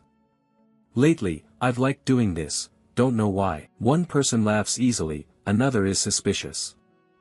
Yuziel thought that his gaze was always handsome, so he should be a bit more normal. Ma Yuxiang went on, practice comes later, what's the reason this time? Acel suddenly spoke up, it's about practicing the dungeon, right? Ma Yuxiang added, yes. If you hadn't interfered then, miss, I might have been in danger. Hearing that, Acel got angry, don't call me miss. Yuziel summarized the situation, right. In the original story, Ma Yuxiang cooperates with Flame and easily defeats He Wenriang. But this time, because I intervened, Flame got stuck where I was. Ma Yuxiang had to face He Wenriang alone. Could that be the reason why He Wenriang is acting strangely? Anyway, everything is still good. Thanks to that, both will train themselves, which is completely different from me. Their growth will certainly bring a positive outcome. Ma Yuxiang returned to the main topic, hey Yuziel, you still haven't joined any club, have you? It's been a long time since you enrolled. His tone was a bit abrupt, because I've been busy. Ma Yuxiang smiled as if offering a tonic, pointing at himself, then join the club with me. Yuziel looked away, let's see. If you meet my requirements, I'll consider it. Ma Yuxiang asked, what kind of club do you want? Yuziel began a speech, it must be quiet, few people, no private gatherings, with the 4 major insurances, lunch includes cheese and pork chop, free to operate outside, respect individual activities, allowed to go outside. Acel was confused, what club in the world is like that? Yuziel knew well, smiled, of course there isn't such a thing, I was just kidding. Ma Yuxiang suddenly said, that's interesting, if I create a club like that, would you join? The two of them stared blankly for a few seconds. Yuziel asked back, trying to stay calm, can you really establish a club allowed to go outside specially? Ma Yuxiang smiled brightly and confidently, yes, I definitely can. In Yuziel's mind, he calculated, that's right, Ma Yuxiang has broad connections linked with the hidden powerful factions in Stella Academy, although scary, they would be useful, freedom to operate outside school, health insurance, enjoy beef chop daily, no unreasonable restrictions. But he thought further, there's no free meal in this world, Ma Yuxiang and I aren't close. Even if I show genius-level game knowledge, is that enough for him to create a dream club for me? Serious attitude, great idea, but what benefit does he get by making this club for me? Ma Yuxiang's eyes flickered as he looked at Yuziel like a precious gem. Of course, you're very special. Yuziel thought, what exactly does he know? Then suddenly remembered one big problem of Ma Yuxiang, extreme loneliness. With no other way, Yuziel nodded. All right, you start the club. Ma Yuxiang said excitedly. Really? Yuziel replied calmly, yeah. But you have to let her join too. He pulled Acel in, surprising her. Huh, me too. Seeing the plan was on the right track, Yuziel was smug. In the original story, these two were a perfect match. If they had Acel, she could take care of Ma Yuxiang's spirit. He's like a pufferfish that would either die or go mad if he left the water. I don't rely on Flame because she's always with He Wenriang. Ma Yuxiang was happy, having Yuziel nearby was good enough, and adding the beautiful Miss Acel was welcomed. Acel was annoyed and said, don't call me miss, it's irritating. Hearing this cat-and-dog conversation, Yuziel wondered whether this decision was right or wrong. Ma Yuxiang asked further, so what's the club's name? Yuziel had it ready. Leave it to me. A moment later, the application appeared before everyone. The club establishment form, club name, culinary club, President Yuziel, members Ma Yuxiang and Acel. Purpose, to explore cuisines around the world. Acel was hesitant, is this okay? To reach the special activity seal rank, they need at least 1 faculty advisor and 5 members. Ma Yuxiang's mouth twitched in a smile like a savior. Leave the members and the seal to me. But finding a faculty advisor is what I find difficult. Yuziel turned to him, how did you get special permission to go out but still find a professor difficult? Ma Yuxiang smirked, it's nothing. That smile gave Yuziel chills down his spine. Seeing everything settled, Ma Yuxiang took the paper.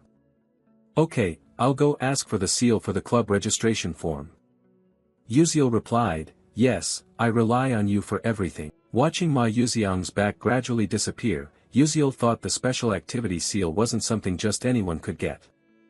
If they stamped it for him, they must be one of them. Cut to the main tower number 1, the office of Vice Principal Stella. He was enjoying his porcelain tea when the door opened. His expression changed as Ma Yuxiang stepped in. Seeing the face of the endlessly charming prince, the Vice Principal smiled respectfully. Oh my, what breeze has brought you here? Welcome young Master Ma Yuxiang. Noticing the flattery, Ma Yuxiang smiled warmly, yes, it's been a long time since I saw you. Ma Yuxiang plopped down into the Vice Principal's chair, crossed his arms with a satisfied smile.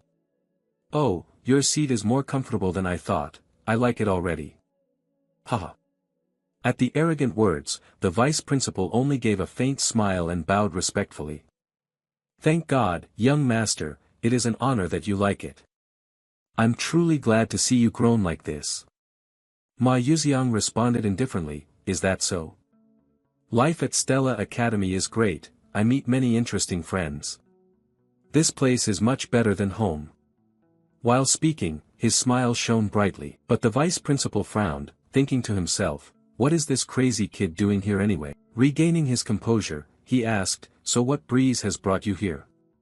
Ma Yuxiang didn't answer immediately, gently placing the paper on the table. The corner of his mouth curved up full of meaning. This is the application form to establish a club, we need you to stamp it.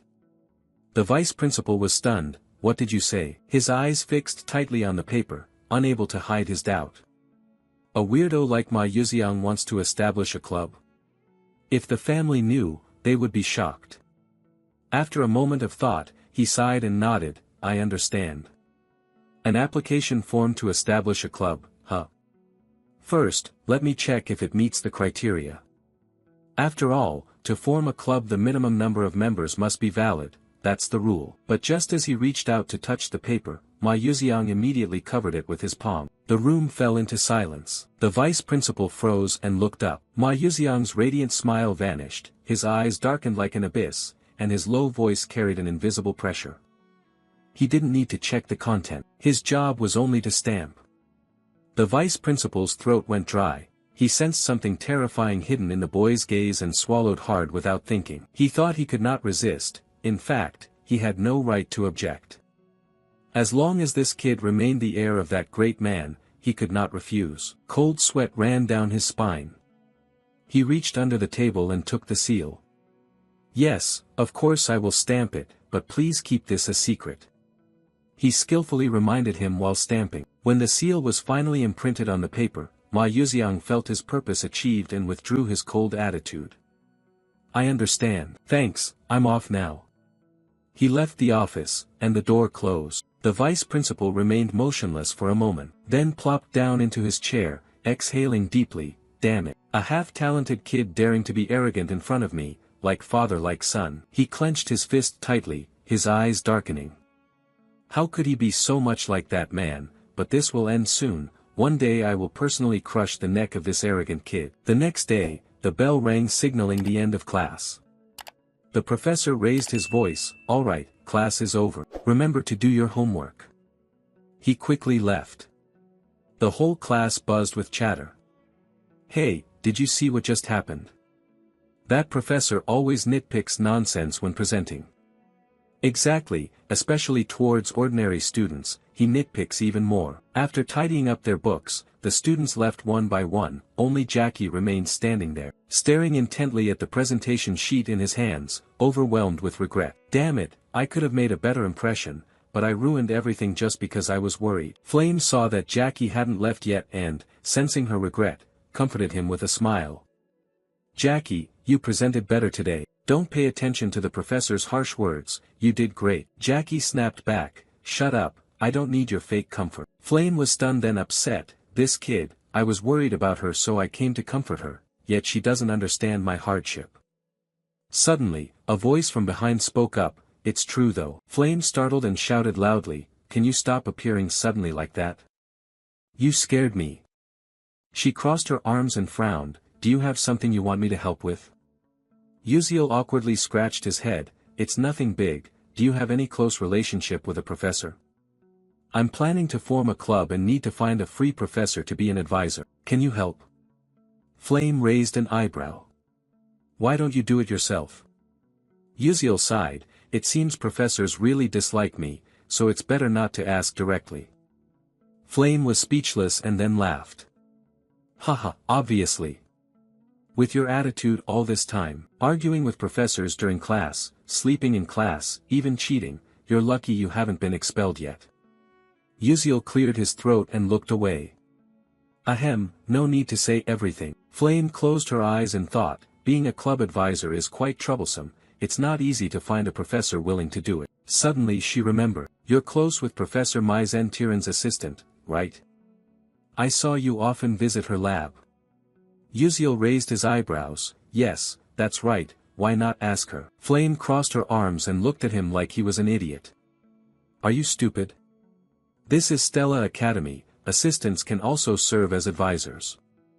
Uziel gaped, he couldn't believe he had been running around everywhere without realizing the easiest path was right in front of him. Playing the game in storyline mode, he never noticed this detail.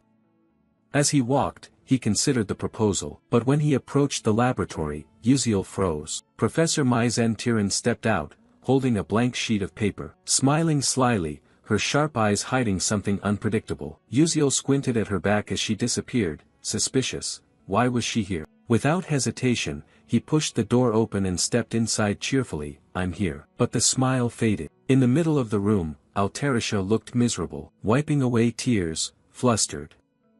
Uziel, you're here already. Uziel stepped forward worriedly, speaking softly, what happened? Altarisha sobbed, trying to explain, it's like this. Seeing her evasive eyes, Uziel knew she was lying. He spoke sternly, teaching assistant, you didn't prepare your research in advance, did you? Altarisha clenched her fists tightly, smiling wryly, well, about that, I already gave it to Professor Mai Zen-Tiren, you know.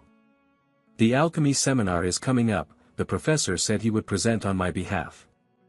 Her eyes gleamed with hope, it's great, my research will be presented before the world's top alchemists. But Uziel interrupted angrily, I get it. Altarisha, your research has just been completely stolen.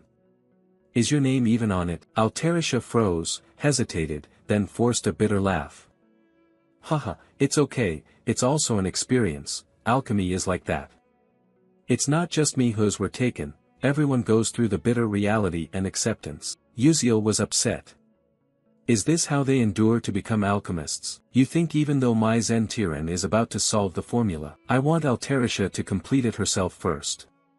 Seeing her research stolen, I can't just sit idly by. Uziel asked, teaching assistant, besides that, what other research are you working on? Altarisha was surprised, we're tackling the research together. I mean the technique of random digital interference combined with Qigong. She sighed, that technique has existed for 300 years, and no one has solved it yet. I tried following your unique idea, but it still wasn't effective. Uziel smiled confidently. If we can solve it, this research will make a breakthrough. Actually, I've already solved that part. Altarisha's eyes widened, her pupils constricted in shock. What did you say? You really solved it? Uziel nodded firmly.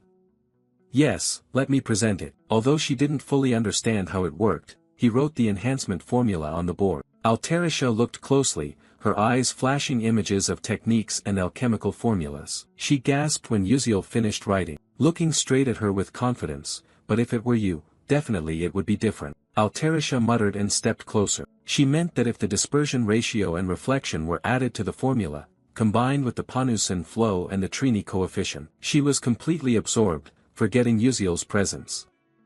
He was secretly amazed at Altarisha's insane focus. Unlike himself, who only copied and memorized, her genius brain must be flashing countless ideas. I shouldn't finish this research for her, Altarisha must complete it herself to become the true author and regain faith in herself. I only provide support, I have no intention of becoming an alchemist, nor do I have the capability or ideals for it. But Altarisha is different, she is a genius who can change the future of humanity. Yuziel quietly left the room, closing the door without a sound. His role ends here. For the rest, he trusts Altarisha's talent and waits. Some time later, thanks to the help of Altarisha's assistant and the mage Yuziel, Yuziel successfully established a culinary club. As the team leader, he requested permission to go outside and arrived here through the Blink Gate. Although the process caused some joint pain and the professor repeatedly questioned him, thanks to prior preparation, he was lucky to pass the test and was granted easy travel permission, as long as he did not cause trouble. Along the way, Yuziel couldn't help but be enchanted by the poetic scenery. A giant tree, the Third World Tree, rose high into the clouds, with thousands of branches and leaves spreading wide like an umbrella covering the vast garden below. The characteristic green aura of the World Tree, also known as Nam Hoa Lin Yuyan, gently enveloped all things, bringing a sense of peace and happiness. The garden around it is called the Dream Garden. Anyone can enter to pick fruit and enjoy it. Viewed from above, the scene looks like something from a fairy tale, making this place a famous resort spot and even an unmissable photo location in the game. Yuziel exclaimed, "Wow, the in-game graphics are nothing compared to the beautiful scenery before his eyes." Just then, a beautiful young woman with pointed ears and snow-white skin stepped forward. Seeing the Stella Academy insignia on her uniform, she smiled warmly and welcomed the mage from Stella. "We warmly welcome human mages here." Yuziel smiled in response, "I am very glad to meet such a lovely lady." Another passerby greeted enthusiastically, "May your sincerity reach Mother Earth." Yuziel nodded sincerely. "Yes, I express my gratitude to Mother Earth and the World Tree for granting this beautiful garden." They greeted him with the elven salutation he remembered from the Codex of Knowledge. He thought to himself that he had heard how long ago the Altman and Eltrawan saved them from the burning and collapse of the Second World Tree.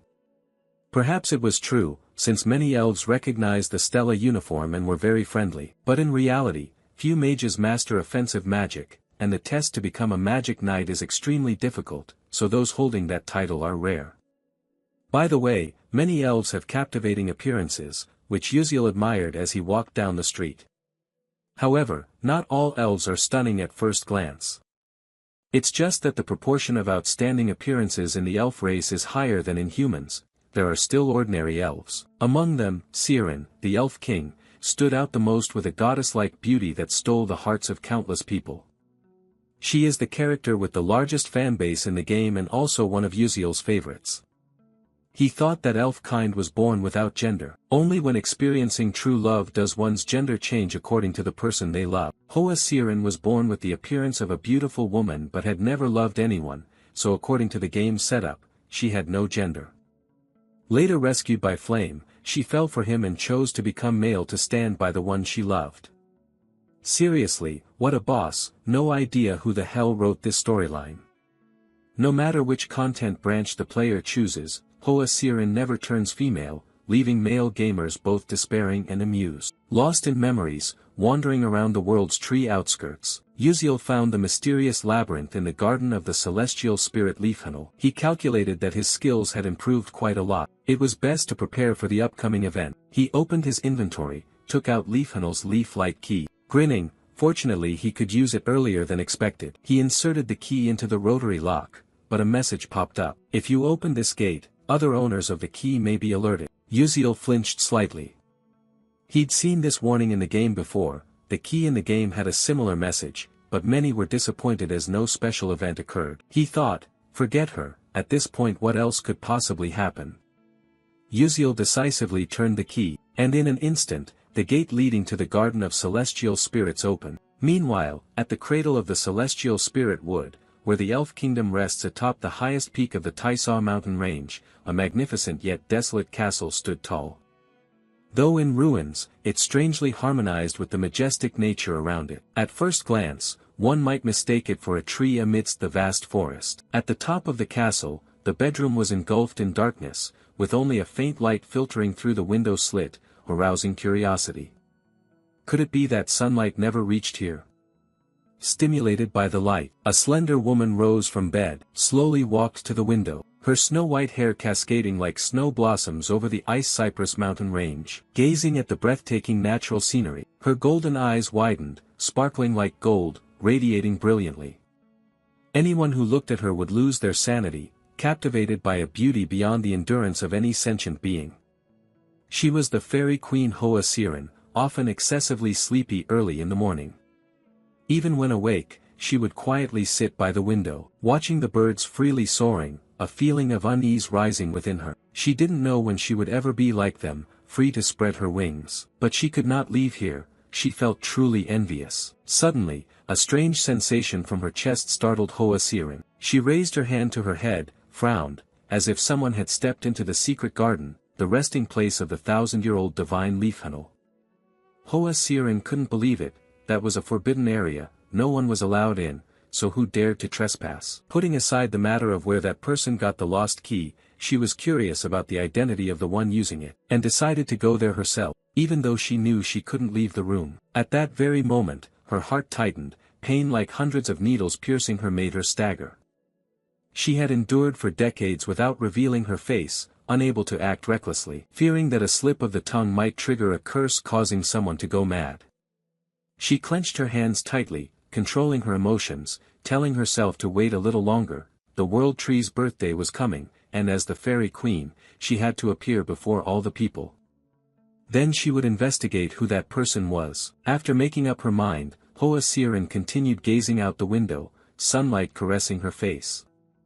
Many reasons kept her living in this dark, secluded place. Whether sleeping or going about her daily life, she always feared someone might accidentally see her flawless, captivating profile. Turning back, Uziel had just stepped into the dungeon when a strong fragrance suddenly hit his nose, causing him to uncontrollably sneeze repeatedly. Damn it, this damn pollen. The sound attracted plant-based monsters in the root dungeon, who rushed to attack. Uziel ran for his life but couldn't keep running forever. He stopped, determined to fight. The battle was fierce, but plant-type monsters are resilient and not easy to kill. Uziel pulled out an alchemy bomb. Fire is the weakness of wood-type monsters.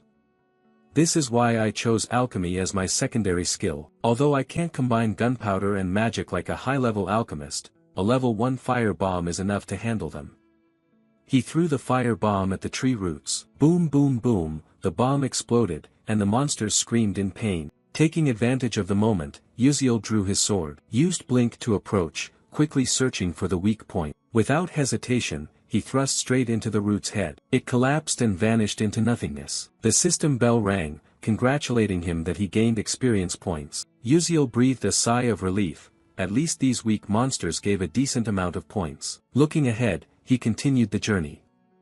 The real target of this episode was right before him. There was no time to waste. The system announced that he was entering the labyrinth's boss room. The giant wooden door closed, a gentle breeze passed by, and the scene before Uziel looked like a fairy tale painting, a magical night sky, a bright full moon more splendid than Earth's moon, enveloping an endless field of flowers. Countless stars adorned the night, making it even more poetic, the moonlight shimmering on each petal like a silver layer. Uziel took a deep breath, strengthening his resolve to step toward the center of the maze. His eyes lit up, the woman praying with folded hands on the stone pillar over there. Could it be the divine deity Iphanal, the boss of this maze? The most mysterious beings in the world are divinities, phenomena when a pure soul cultivates for 10,000 years, comprehends the truth, and evolves into a new entity. Even in the world, such existences are extremely rare. But the creature before me is not a perfect celestial spirit. That woman, just before becoming a celestial spirit, had her heart stolen, forever frozen in this state. Uziel cautiously approached, each step filled with vigilance. Suddenly, the ground shook violently, causing him to tremble, his face showing alarm. Just 1 second later, unable to maintain his footing, he collapsed. Uziel realized this was the pressure of magical power. As expected, even in death, a celestial spirit remains a celestial spirit, but he couldn't give up. Thinking this, he fixed his gaze on the charging celestial spirit. Although the pressure made his legs heavy, he still refused to quit. The distance between them grew smaller and smaller. When he reached beside the celestial spirit, Uziel's legs, exhausted, gave way. He panted wearily, when suddenly a system sound rang out. Experience, trait of suppressing magic leakage increased, ability stats increased. Only then did Uziel breathe a sigh of relief, his breath easier, no longer pressed down by the pressure. Indeed, this place is the training ground left behind by a celestial spirit before departing, a miracle that mages across the world frantically seek but none have discovered. The magic veins here, just moving normally, have a hundredfold effect. Thanks to absorbing the celestial spirit's aura through the body, the natural harmony ability skyrockets tremendously. Simply put, enduring all this hardship is just to find a good gym. In real life, I never touch the gym, but here, whether I want to or not, I have to do it. While thinking, Uziel's gaze was drawn to a branch emitting purple energy in the hands of the celestial spirit. Without hesitation, he stepped forward to take it. The system notified, "You have acquired a special artifact, the branch of hatred. High grade." Description: hatred does not fade with time, it only burns fiercer. Special functions: 1. Upon first contact, causes an abnormal hatred state on the target. 2. Upon second contact, hatred explodes, dealing damage. 3. Hatred accumulates daily, storing up to 3 months maximum. 4. If the target has risk level 6 or above, damage is halved, one-time use. After reading, Uziel smiled with satisfaction. With this, I can face my Zen Tyrann, the boss in episode 8. Having acquired the artifact, now it's time to start training. A few weeks later, thanks to diligent practice here, Uziel's stats increased significantly. Mana leak delay LV3, muscle strength plus 8%, reflex speed plus 12%, sensory sensitivity plus 20%. Sixth sense, consumes mental power to activate, detects mana phenomena within 24 meters, heightens awareness when in danger, activates automatically, mana circulation rate in blood plus 2%. Looking at the stats board, he marveled that his current stats were around mid-level 2 stars. There's still a long way to go, the main characters already have stats surpassing 4 stars. Since no one in this world teaches swordsmanship, my only option is to thrust and slash precisely through the enemy's weak points. I have to train until I can scrape bones clean, strip flesh until vomiting blood, only then stop. While training, Uziel felt his body change, something stabbing into his chest. He coughed violently, hacking, the sword falling to the ground. The system notified that you have mastered the special spirit energy breathing method. The breath skill of the celestial spirit has been acquired. Uziel's gaze was hazy, everything blurred. His eyes fluttered closed as if losing consciousness, everything dim and mysterious. Suddenly, a strange voice echoed, waking Uziel up. "Hey, what are you doing? Can't you hear me? Are you pretending not to hear? I hope you really are. Do you hear me? Answer me, I'm waiting here." Uziel jolted awake. What the hell is this?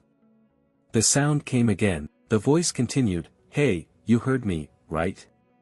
Regaining composure, Uziel turned and murmured, "Are you the celestial spirit Leafhanel?" A big question mark appeared in his mind. Did celestial spirit Leafhanel just start talking to him? Astonished, he exclaimed, "What's this, a talking corpse?" The irritated celestial spirit said, "I'm not dead yet, you vile human." Uziel was still stunned. How can you speak? The celestial spirit replied, "I've been talking all along, it's just that your ears were deaf so you didn't hear. Why didn't you hear before but hear now? It must be because you're starting to be like me, just now you were breathing the same breathing technique as mine." The more he listened, the more confused Uziel became, thinking back. Just now there was a notification that he had acquired a skill. The system currently displays information, Celestial Spirit Breath LV1 skill, merging with nature through Celestial Spirit Respiration, greatly increasing the circulation ratio of demonic energy in the blood. When used, however, the phenomenon of Spirit Beast Invasion appears.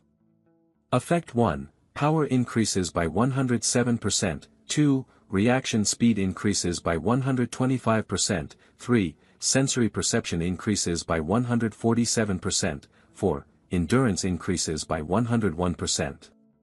Maximum duration is 15 seconds, invasion level at 1%.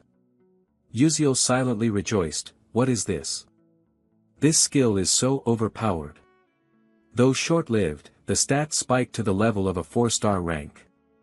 Wait, what does Spirit Beast Invasion mean? It means I will lose my human body. The spirit beast maintains form through magical power, but with a physique like mine that leaks magical energy, losing the body means death. This skill shortens lifespan the more I use it, He reminded himself to stay positive. After all, this is a useful skill in an emergency situation. After the silence so far, the celestial spirit spoke. Strange, this is the second time a human has exhaled celestial spirit breath. You resemble that person, presence so faint it's hard to detect, body devoid of demonic energy as if not existing in this world.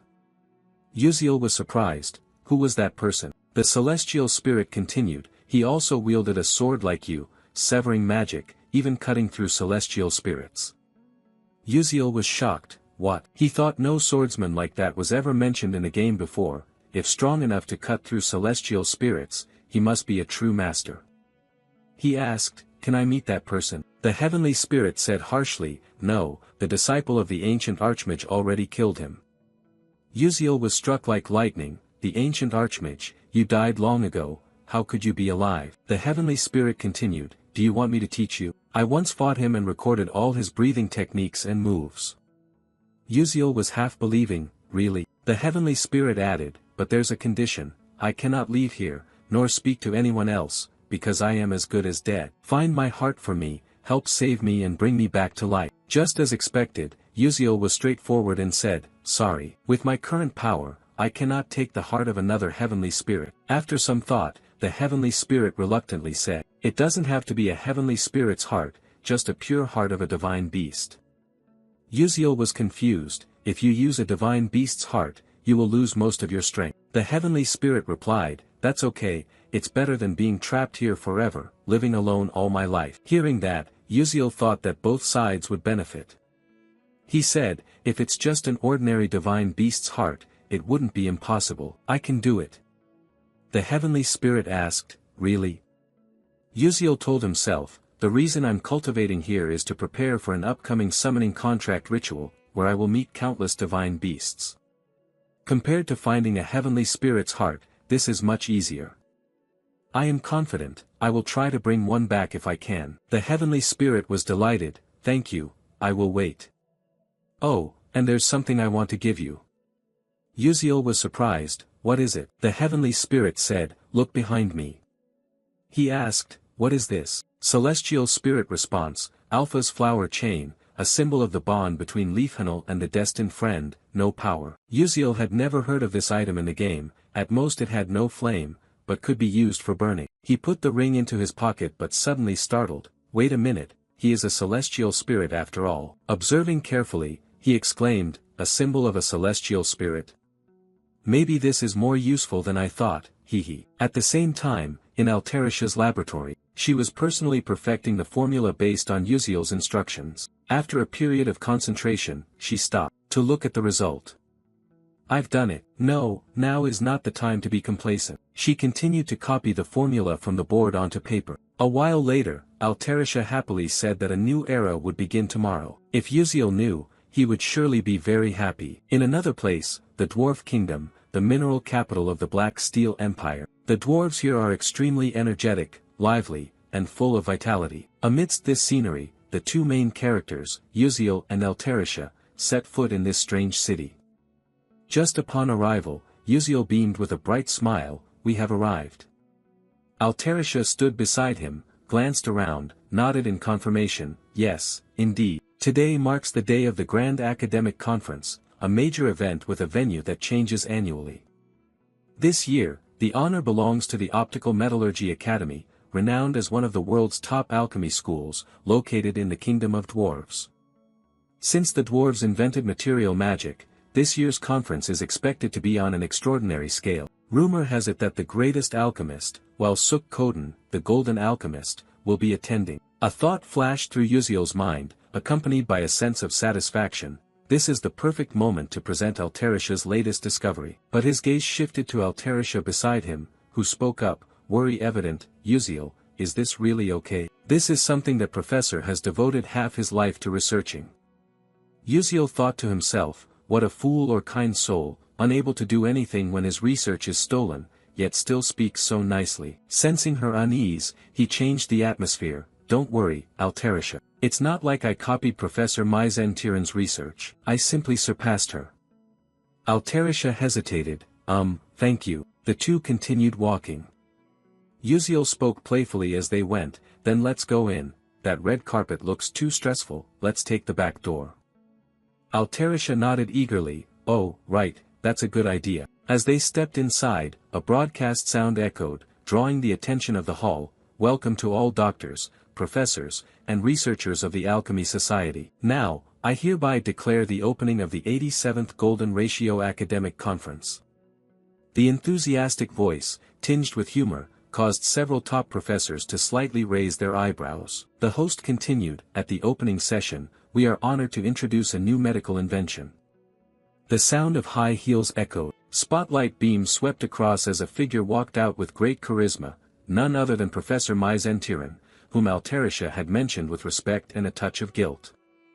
The presenter solemnly began, "Please welcome Professor Myzentiran from Stella Academy to introduce the latest medical drug product." She gently stepped up to the podium, her sharp eyes scanning the audience, then projected the first slide onto the screen. "Hello, I am Myzentiran from Stella Academy. Today, I will introduce the new Alpha experimental drug line from Hongduok." She paused and clicked the remote control, the screen displaying an image. "First, please take a look at this." The presentation began to become lengthy and detailed, precisely in accordance with high professional standards, requiring more patience than knowledge. Everyone listened attentively, although even those of us seated below barely understood what she was saying. The terminology seemed aimed at splitting atoms, making anyone lacking patience prone to a half-awake drowsiness. After a prolonged stretch, she concluded her presentation with, "That is all for my talk." The hall seemed to awaken from hypnosis as applause rang out accompanied by dramatic nodding. A wave of chatter broke out. "Oh my, Professor Myzentiran is truly a genius. That challenging innovation for Hongduok is absolutely fantastic." In the corner of the room, Yuziel folded his arms and observed, his sharp eyes analyzing like a grandmaster in a chess game. He thought, talking about Alterisha's thesis as if she herself created it, quite convincing, but the joke was only just beginning. There were many ways to retaliate, and now the main course was about to be served. Just as he thought, the main course was laid out. Another character stepped forward, Alterisha from Stella Academy. The atmosphere fell silent as Alterisha stepped lightly onto the stage, standing exactly where Myzentiran had just left. She looked at the audience, took a deep breath, and began, "Hello, it's a pleasure to meet you all. I am Alterisha, an alchemist from Stella Academy," but no one paid much attention. The audience whispered like patrons at a street tea stall. "Hey, is she from the pharmaceutical company? I really loved Professor Mazen's cell regeneration extraction, absolutely fantastic." Amid the noisy waves, only Yuziel focused intently on every word Alterisha said. She hesitated slightly but continued. "The topic I am presenting today is..." At that moment, a faint smile appeared on Yuziel's lips as if he knew what was about to happen. Alterisha's next sentence silenced the hall completely.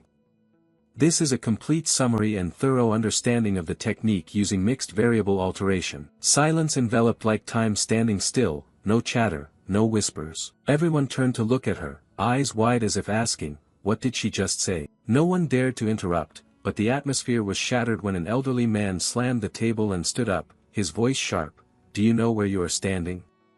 The auditorium trembled, all eyes turning to Alterisha. Under the pressure, she was slightly flustered, stammering but maintaining her composure. "Yes, of course I know this is a wonderful and honored position, especially for someone like me." Her response was humble yet resolute, but the professor was relentless. "Then explain clearly what the spell you just cast means." Alterisha gently pressed her hand to her chest, calming herself. She took a deep breath, looked directly into the expectant eyes, and said, "Please understand it from the perspective of an alchemist." The auditorium erupted like a broken hornet's nest, murmurs spreading, "The incantation to transmute variables, impossible, for the principles of magic and alchemy cannot be combined." Indeed, for 3 million years, no one has resolved the contradiction between those two. A renowned professor sitting in the front row, with white hair and deep-set eyes, raised his hand to his mouth and cleared his throat to steady himself. The tense atmosphere was broken when the moderator's voice rang out like a bell to relieve the stress. "Please keep order and allow the speaker to finish." But then another deep, authoritative voice rose, "If you think it's impossible just because many have failed, then how can you call yourselves alchemists?" Everything fell silent. The voice belonged to the man wearing a white robe trimmed with gold, his hair softly curled with a golden sheen, a legendary golden alchemist, while Suk Koden.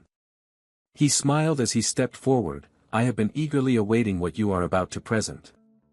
I want to see the truth hidden within the magic that everyone has long believed impossible. He raised his hand to encourage her. Come now, brave little girl, share your discovery with us. Altarisha stood as if petrified, a rosy blush spreading over her cheeks, her eyes shining with gratitude and emotion. She gently bowed her head and whispered, "Thank you, sir." A shout like thunder struck through the hall, leaving it utterly silent. None other than Professor Mai Zentiran, his gaze as sour as if he had just tasted vinegar, gnashed his teeth as if he wanted to bite the microphone to pieces. Before Altarisha's assistant presentation began, I have a question regarding the thesis being discussed, the audience murmured. While Suk Koden tilted his head, his eyes sharp as laser beams. What do you mean? Mai Zentiran spun sharply to face Altarisha, his voice slicing through the air clearly. I suspect plagiarism. The entire hall seemed to explode with rapid whispers and chatter. Good heavens, plagiarism. The most serious accusation in academic circles. While Suk Koden burst out laughing, a laugh half amused, half as if ready to sue someone. How ridiculous. Do you know what happens if you accuse plagiarism without evidence? Mai Zentiran replied, Of course I know. He stepped close to Altarisha, spreading arms like performing magic. As everyone knows, the interleaving algorithm for mixed variables has 5 unsolved problems. Only when all 5 are solved can alchemy and magic harmonize. Until now, our academy has only solved 2, and even those answers are incomplete. Uziel folded his arms and listened attentively, eyes narrowing. Mai Zentiran continued proudly. But I, Professor Mai Zentiran, have solved 4 out of 5 problems, and the assistant standing here is my assistant. The auditorium buzzed with excitement. Someone whispered amidst the noise, if this thesis is indeed. Mai Zentiran raised her hand to interrupt, that's right, this thesis is definitely mine. She tilted her head with a challenging smile. Even if my assistant accidentally solved the 5th problem, so what? Mai Zentiran's gaze was like an icy dagger piercing Altarisha, sharp and cold. Her face curled into a triumphant smile. Bitter thoughts echoed in her mind. Altarisha, you insolent brat. You are a genius, I do not deny that. But so what, this will be where you end. Fool, talent means nothing if no one recognizes it. Your talent will forever belong to me. Mai Zentiran leaned close to Altarisha, face to face, voice like a judgment bell. So, Assistant Altarisha, do you dare affirm that you have solved the remaining 4 problems? The hall fell silent. Altarisha froze, eyes wavering, took a step back, heart pounding. I knew it, this would happen. My hair is about to turn gray. Oh God, what should I do? But a voice like a breeze whispered in her mind. If you ever feel troubled being alone, call me over. Altarisha's eyes opened wide, glowing brightly. Fear vanished like rain erased by sunlight. She inhaled deeply, lips pressed tightly together, curling into a calm smile. Her right hand slowly rose. I have a request, I want to invite a co-author up here. The auditorium erupted as if bombed, a loud murmur spread. What, a co-author? While Suk Koden raised his eyebrows in surprise. Who is that person? Altarisha lowered her hand, her gaze directed toward the audience, pointing directly at a young man in the sea of people. My co-author is Uziel. Uziel almost toppled backward, mouth agape, eyes wide as if his brain had just powered down. Co-author, I only contributed a few ideas, right? No, wait, how am I supposed to react now? After Altarisha introduced him as the co-author, Professor Mai Zentiran also looked toward Uziel, and then he took his steps forward, gradually approaching the podium. The crowd's chatter mixed in too. How ridiculous, such a young student here, really.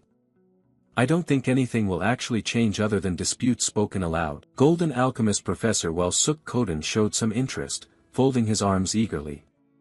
Oh ho, I eagerly anticipate this. On Uziel's side, after moving, he now stood closer to the lectern, his gaze somewhat downward, carrying a slightly somber mood. He gradually moved closer to Professor Mai Zentiran. Then his gaze fixed straight on the professor, showing no signs of worry or hesitation. He quietly stepped past Professor Mai Zentiran's side. But suddenly, A surge of magical energy burst forth, originating from the branch he was holding in his hand, and the power of this spiritual force touched the professor's arm. A system information panel quickly updated afterward. The special hatred skill of the defensive branch item was activated, targeting Mai Zantiran after he passed by. It seemed the professor did not notice this. Instead, he looked over with slight anger and said, "Humph, how rude." Seeing that the other did not recognize it, he gave himself a faint smile as his thoughts materialized. "All right, it's effective." He stopped upon reaching the necessary position, and officially faced the scholars below, silence falling first. Then, with an expressionless face, Uziel spoke first. "First,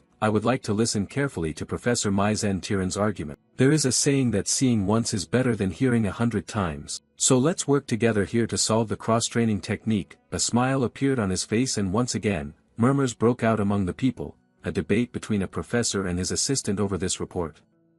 "Sounds really interesting." Agreeing with everyone.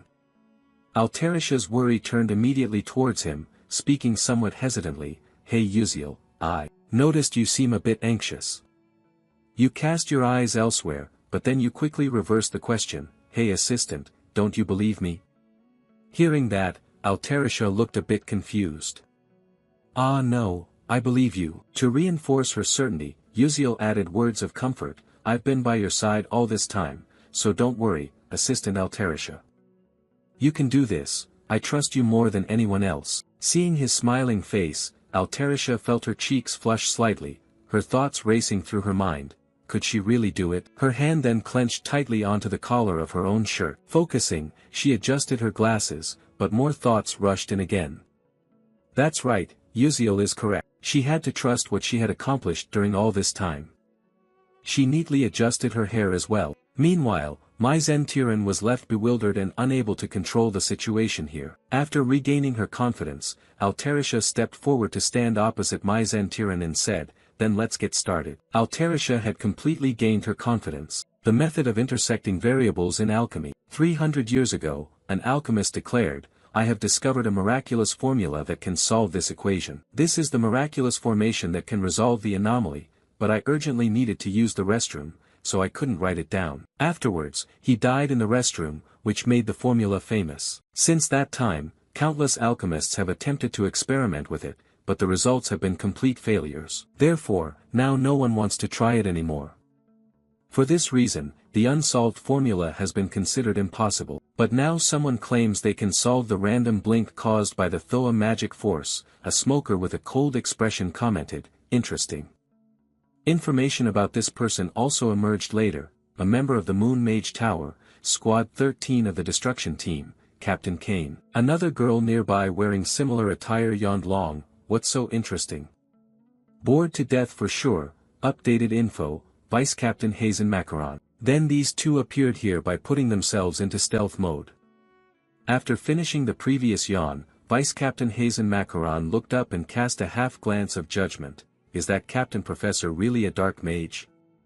Then someone nearby also whispered, "Seems like there's a smell of tobacco around here." Looking toward where both had started recording information on the blackboard, Vice Captain Hazen Macaron continued to comment, "The more I think about it, the more I feel this mission is a big scam." But then Vice Captain Hazen Macaron looked over at Kane standing beside him without saying a word, and could only helplessly rub his head, close his eyes, and continue speaking. What could he do when the captain blindly trusted whatever the old man said? But then she was suddenly forced to open her eyes and look ahead. Not only her, Kane also paid attention in that direction, where both Mai Zantiran and Alterisha once again faced each other, quickly forming assessments in their minds. Then, the atmosphere in this auditorium changed, right?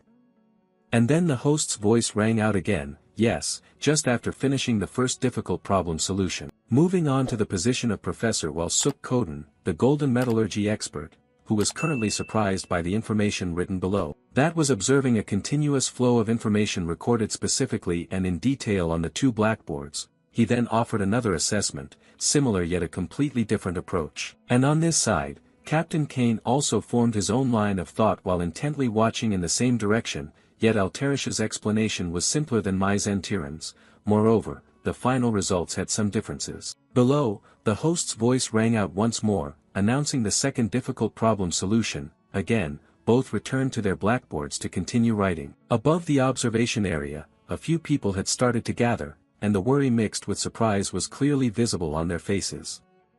It was truly astonishing. Many had solved the second problem before, but this kind of explanation was something I had never seen until now. This was a problem said to require at least 200 lines of writing to resolve and clarify, yet she managed to solve it with exactly 12 lines.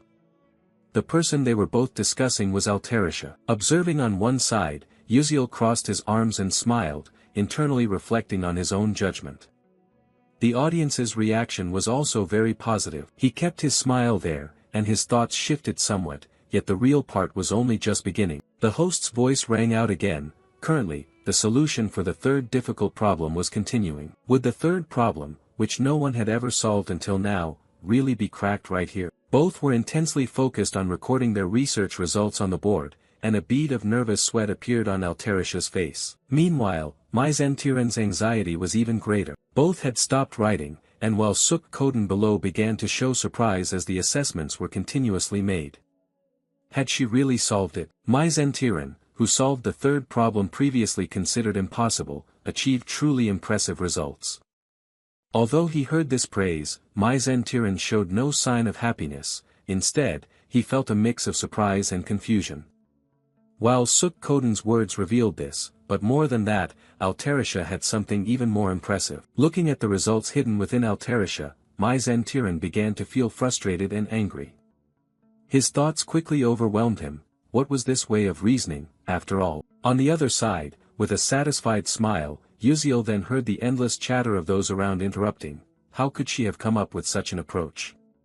Even witnessing it firsthand, I still couldn't believe it. All along, the alchemical seniors regarded the 5 difficult problems as separate issues, solving them one by one, but Altarisha was completely different. She viewed all 5 problems as a whole and proceeded to solve them integratively, and that was the difference between Mai Zentiren and Altarisha. Then, the process of solving the difficult problems continued. Mazen's handwriting on the board began to shake. His calculating thoughts were no longer functioning well. Wait, what is the formula for the next part? He glanced back at his blackboard and began to curse. In truth, he didn't have enough board space left to write, so he immediately turned to a nearby host and shouted, "Please bring in more boards here." The voice grew even more strained and urgent, "Hurry up." But then a familiar sound was raised, instantly dispelling the tense atmosphere. "I've solved it." Mazen's gaze froze momentarily, and immediately shifted to the side, where Altarisha calmly turned her back to the blackboard and looked down at the people below. Then, Altarisha proceeded to explain to everyone, adding a complete analysis and explanation of the interdimensional random interference technique. A flash of light flickered around her, and her deep voice resonated throughout the square. It was just an analysis providing a complete explanation of the interdimensional random interference technique, concluding this complicated matter. Everyone had already begun to lose control of their temper. Insane. And then the sound quickly overwhelmed everything else. Insane, this is truly madness. Am I really witnessing a historic moment in a place like this? Ah, this is so moving. Indeed a moment of the century. Altarisha, hearing these words from below, felt pleased, and with that came a growing confidence in her mind. I did it. She then turned toward Uziel, standing not far away, and added new thoughts. Thank you, Uziel, this is all thanks to you. Her smile remained, but another voice appeared, Altarisha. Opposite her now was the darkness emanating from Mai Zentiren. Altarisha looked over with deep concern. Professor. Uziel's footsteps immediately moved to stand beside Altarisha. Then an arm was raised and the magical energy emanating from Mai Zen became increasingly visible.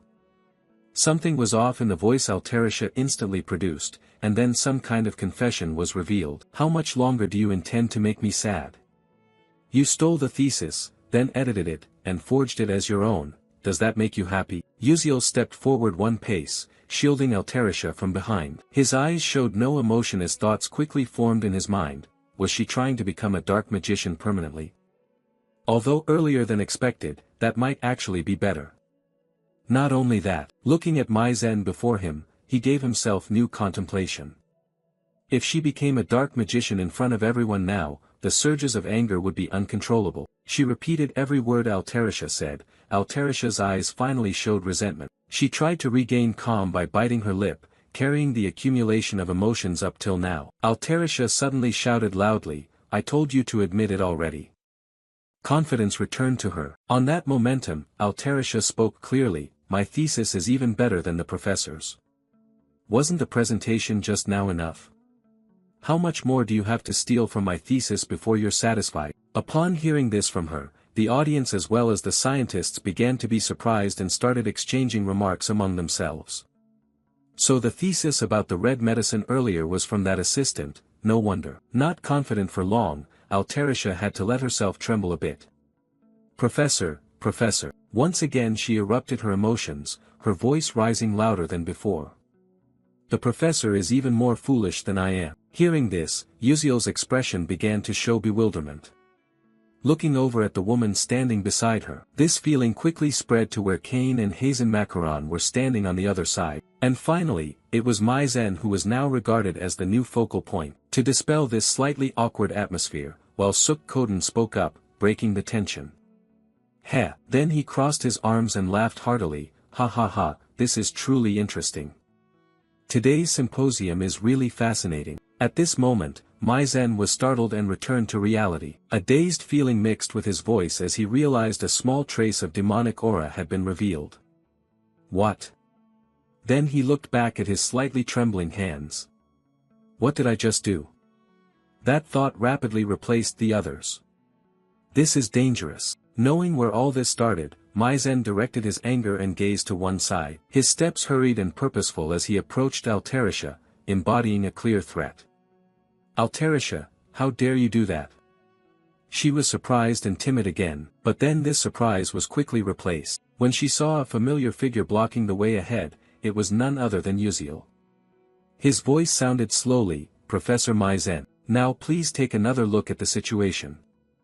Following that voice, Mai Zen's face froze in place, and then gradually fell into a state of bewilderment, questioning life. All the while she had to endure an invisible pressure as countless glances from those below were casting unfavorable feelings toward her. The alchemists sat silently waiting for this outcome. Mai Zen then turned sideways and began to speak, "No, no, that's not it." The climax of this was when she raised her hand to her chest and spoke in a noticeably higher pitch, "That girl stole my thesis." Those below heard everything and could assess what the real situation was.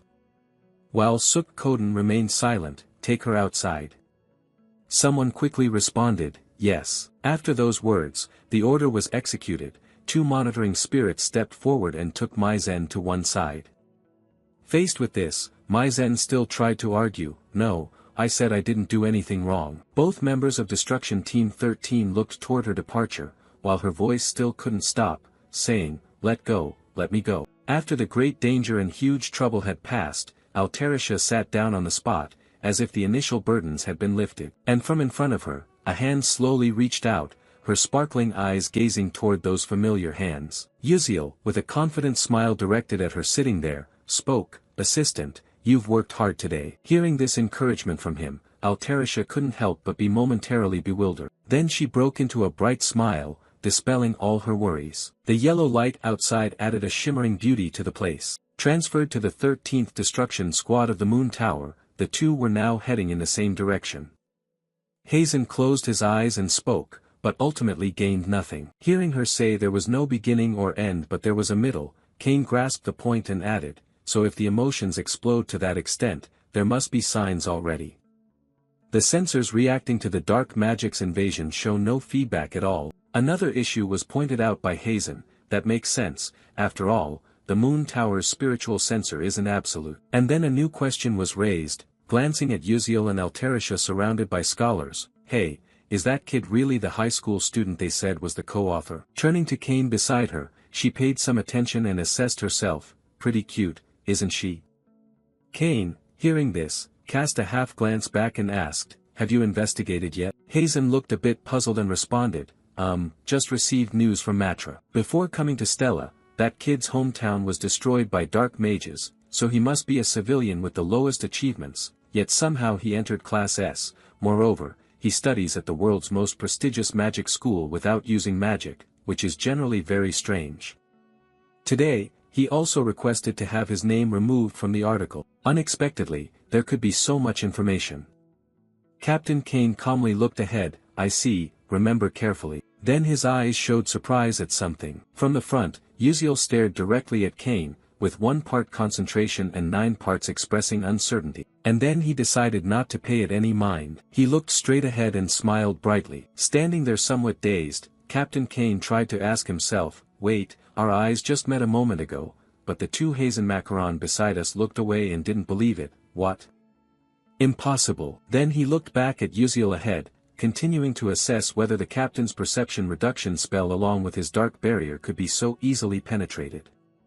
The conclusion was that it must have been an illusion. Focusing his gaze unwaveringly ahead, Kane was stunned for a few seconds. Uziel's smile appeared as if nothing had happened after the previous intense gaze. And so Kane had nothing more to say about him. There was nothing else to do here either. After confirming that Professor Mai Zentiran showed no abnormalities, Kane took himself aside and said, let's go, it's over. Hazen Macaron put both hands behind his back, adding, I'm also fed up with this boring place, and moved to a carriage marked with a distinct noble aura. Inside was the figure of someone angrily biting their nails. This person was none other than Professor Mai Zentiran. Just now, the continuous curses erupted. Damn it, if it weren't for Uziel, I wouldn't have had to endure such humiliation. But then from in front of her, someone was sitting reading a book with eyes closed, calmly saying, now that things have come to this point, we have to deal with it, calm down. Mai Zentiran saw this person suddenly appear here, her voice became more dramatic. You are Raiden. The other party immediately opened blood-red eyes revealing clear dissatisfaction.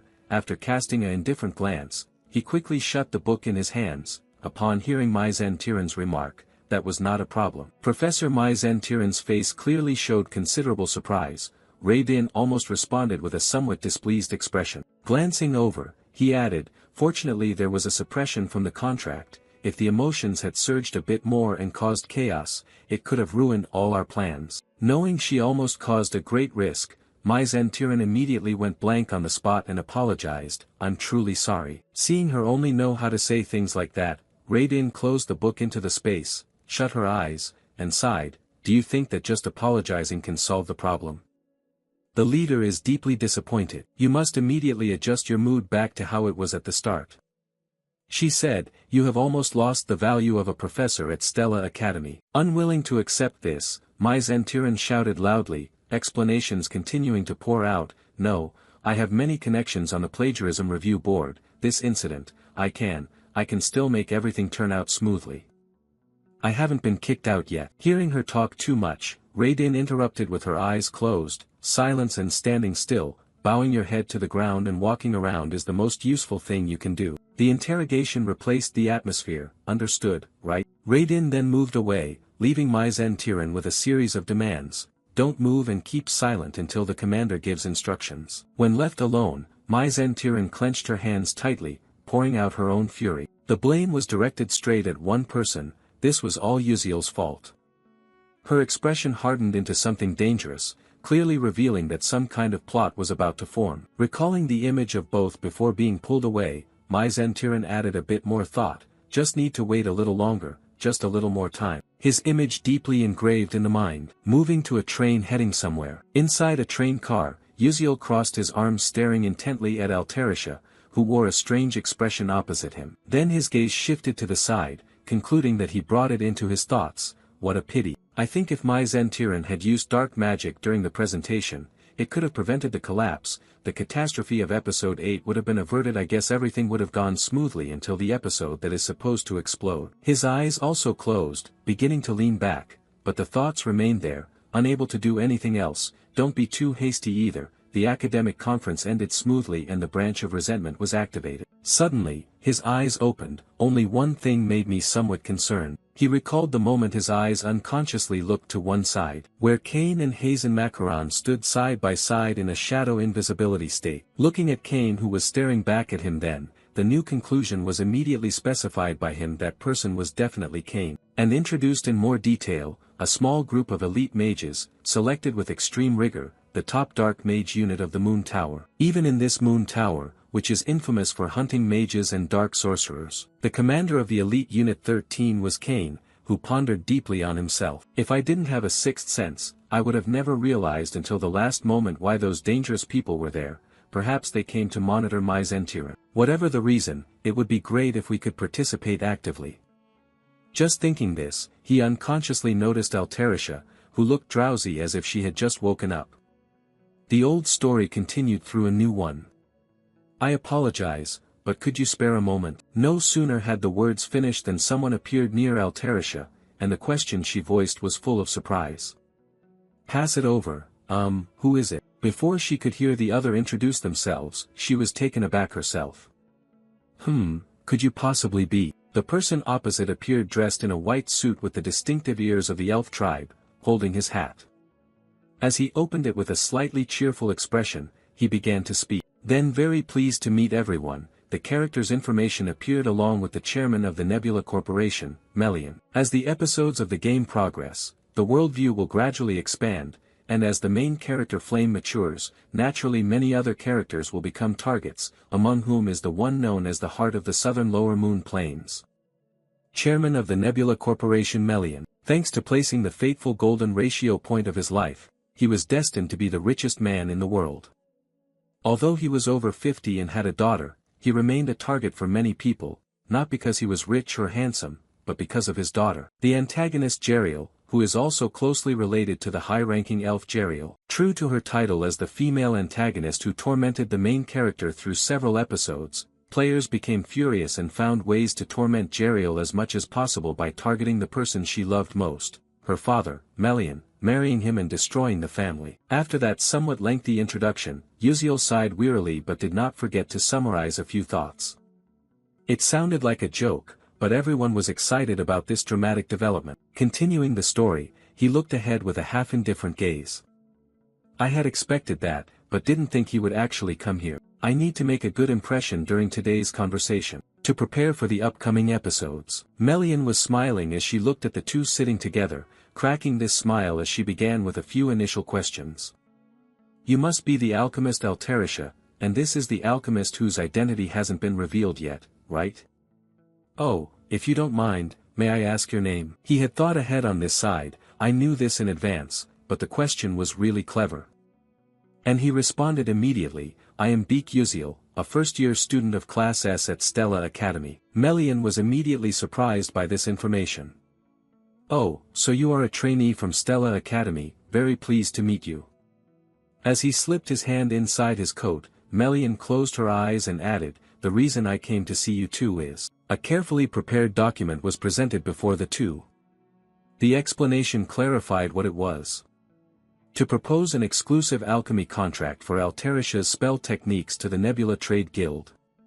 Of course, the terms would be very generous. Would you like to take a look at the contract?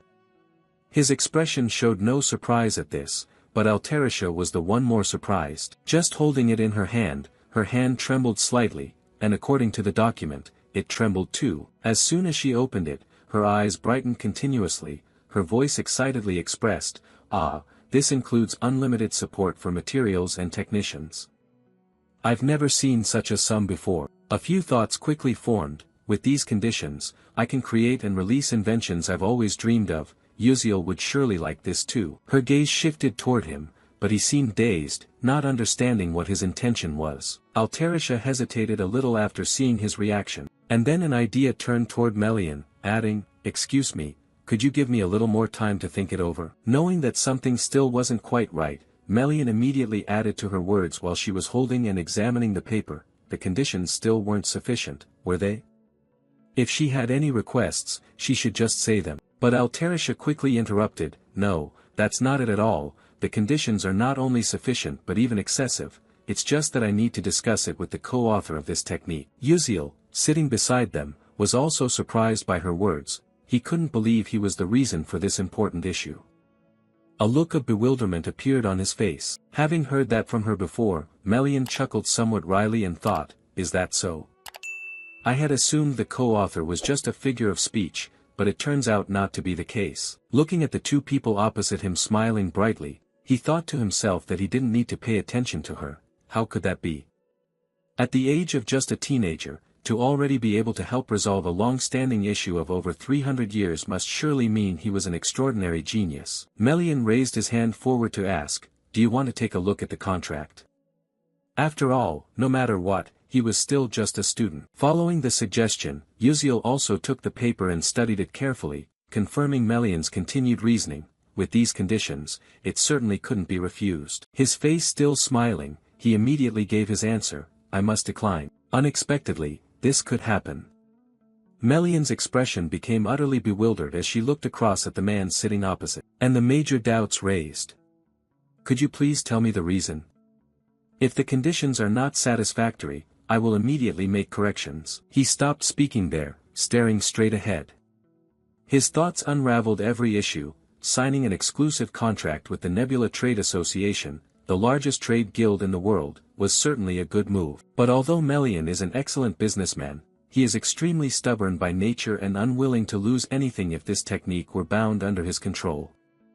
Only cheap items can be mass-produced, limiting the diversity, individuality, and overall performance of the equipment. Moreover, because of the excessive monopoly, many mages will not be able to access these devices, and technological development will become biased towards commerce, allowing those black mages to catch up technologically. In fact, I've seen players choose this storyline branch just to earn money, but the outcome is always a sad one. From those inferences emerged a new issue he raised, unrelated to the conditions. I simply do not want to sign an exclusive contract. Melian then hesitated a bit and said, so you mean, holding the paper in his hand, his face showing no clear expression. He added that this technology, a fusion of magical studies and alchemy, will have a tremendous impact not only on daily life but also on the crafting of equipment for mages. We hope that more mages will use these new pieces of equipment. Upon hearing all this from him, Melian offered a few confirming remarks. You have great dreams and ambitions. Having big aspirations is a good thing, but to realize those wonderful dreams, money is essential. He immediately responded, as it happens, I have just concluded negotiations with a series of investors, and one of them is Chairman Melian himself. And as if understanding his point, Melian posed an important question. So, do you intend to sign contracts with those people and with me at the same time? If so, most of the conditions I propose will have to be dropped. Without denying it, he smiled with his eyes closed and confirmed, that's right, frankly speaking, I also desire those conditions very much. Then his eyes gradually opened, and in a calm and measured tone, we will elevate the product to premium level. A new smile appeared on his lips, this is the proposal I offer. We will still strive to make the items as widely available as possible, but among those, the premium items that are difficult to craft will be exclusively contracted with the Starlight Trade Guild. That's called a brand, isn't it? Seeing that he had such high confidence in himself, Melian, standing opposite, squinted slightly. As a professional merchant, Melian understood his meaning. She pointed her arm toward him and smiled as she asked a question, excellent, but will those luxury items really sell? I would never do anything that would harm myself. Knowing what he was worried about, he lowered his gaze and replied with a few words, that's right, so I will not ask you to sign the contract immediately. Then his cold yet confident gaze continued to appear, in half a year, let's hold a private press conference for investors with Chairman Melian. Melian's expression suddenly changed as she heard him continue, if you like the products I introduce, then please sign an exclusive brand contract with us. Seeing that he had done some careful calculations, Melian closed her eyes, accompanied by her familiar smile. That's right, indeed, truly wonderful. Altarisha smiled, understanding that the other party had initially agreed to these terms. To demonstrate this cooperation, Melian took out something resembling a business card and said, this is a messenger slip, which also contains my contact information. He reached out to take it. Yes, thank you, sir. Additional explanatory information appeared along with the messenger slip, a document written on paper and sent out, it will certainly reach the recipient. The work was done. Melian put her hat back on, a smile appearing as a sign of farewell. All right, now I'll take my leave. His expression remained no different from surprise. Meanwhile, Altarisha kept a faint smile on her face. As calm as he could be, now he was trembling just as much. He raised his hand to his chest to check if his heart had fallen out. His words were a little shaky, oh my God, I thought I was about to die from worry. Seeing him like that, Altarisha standing beside him also felt anxious. Was that typical behavior for someone who worries a lot? In response to her bewilderment, he replied, I'm really worried. Hearing him say that, she naturally smiled and added a compliment, just as expected, Uziel is amazing. Hearing her say something strange to him, the other side looked confused. Huh? Seeing him puzzled, Alterisha changed her tone. Ah, it's nothing, and paid her no more attention. He turned his focus to the door he had recently left through. His thoughts accompanied by a smile. After all, one problem had been solved. When I return, I think I'll go to a nice restaurant with the club members. Some additional information appeared. The scientific conference had safely concluded. Classes at Stella Academy were continuing as usual. A professor was on the podium addressing the students below. Professor Mai Zentiran was unwell, so I will be substituting for him in teaching this class today. When he upstairs heard that line, he immediately glanced at himself with half an eye, and the contemplation returned once again. It really has vanished without a trace, hasn't it? That contemplation escalated further as images of Professor Mai Zentiran's demonization appeared. If everything goes according to plan, she will fully awaken in episode 8 and will inflict great damage on this school. I don't know how everything will change in the future because of this matter. His gaze grew even more serious, wondering whether this episode could come sooner.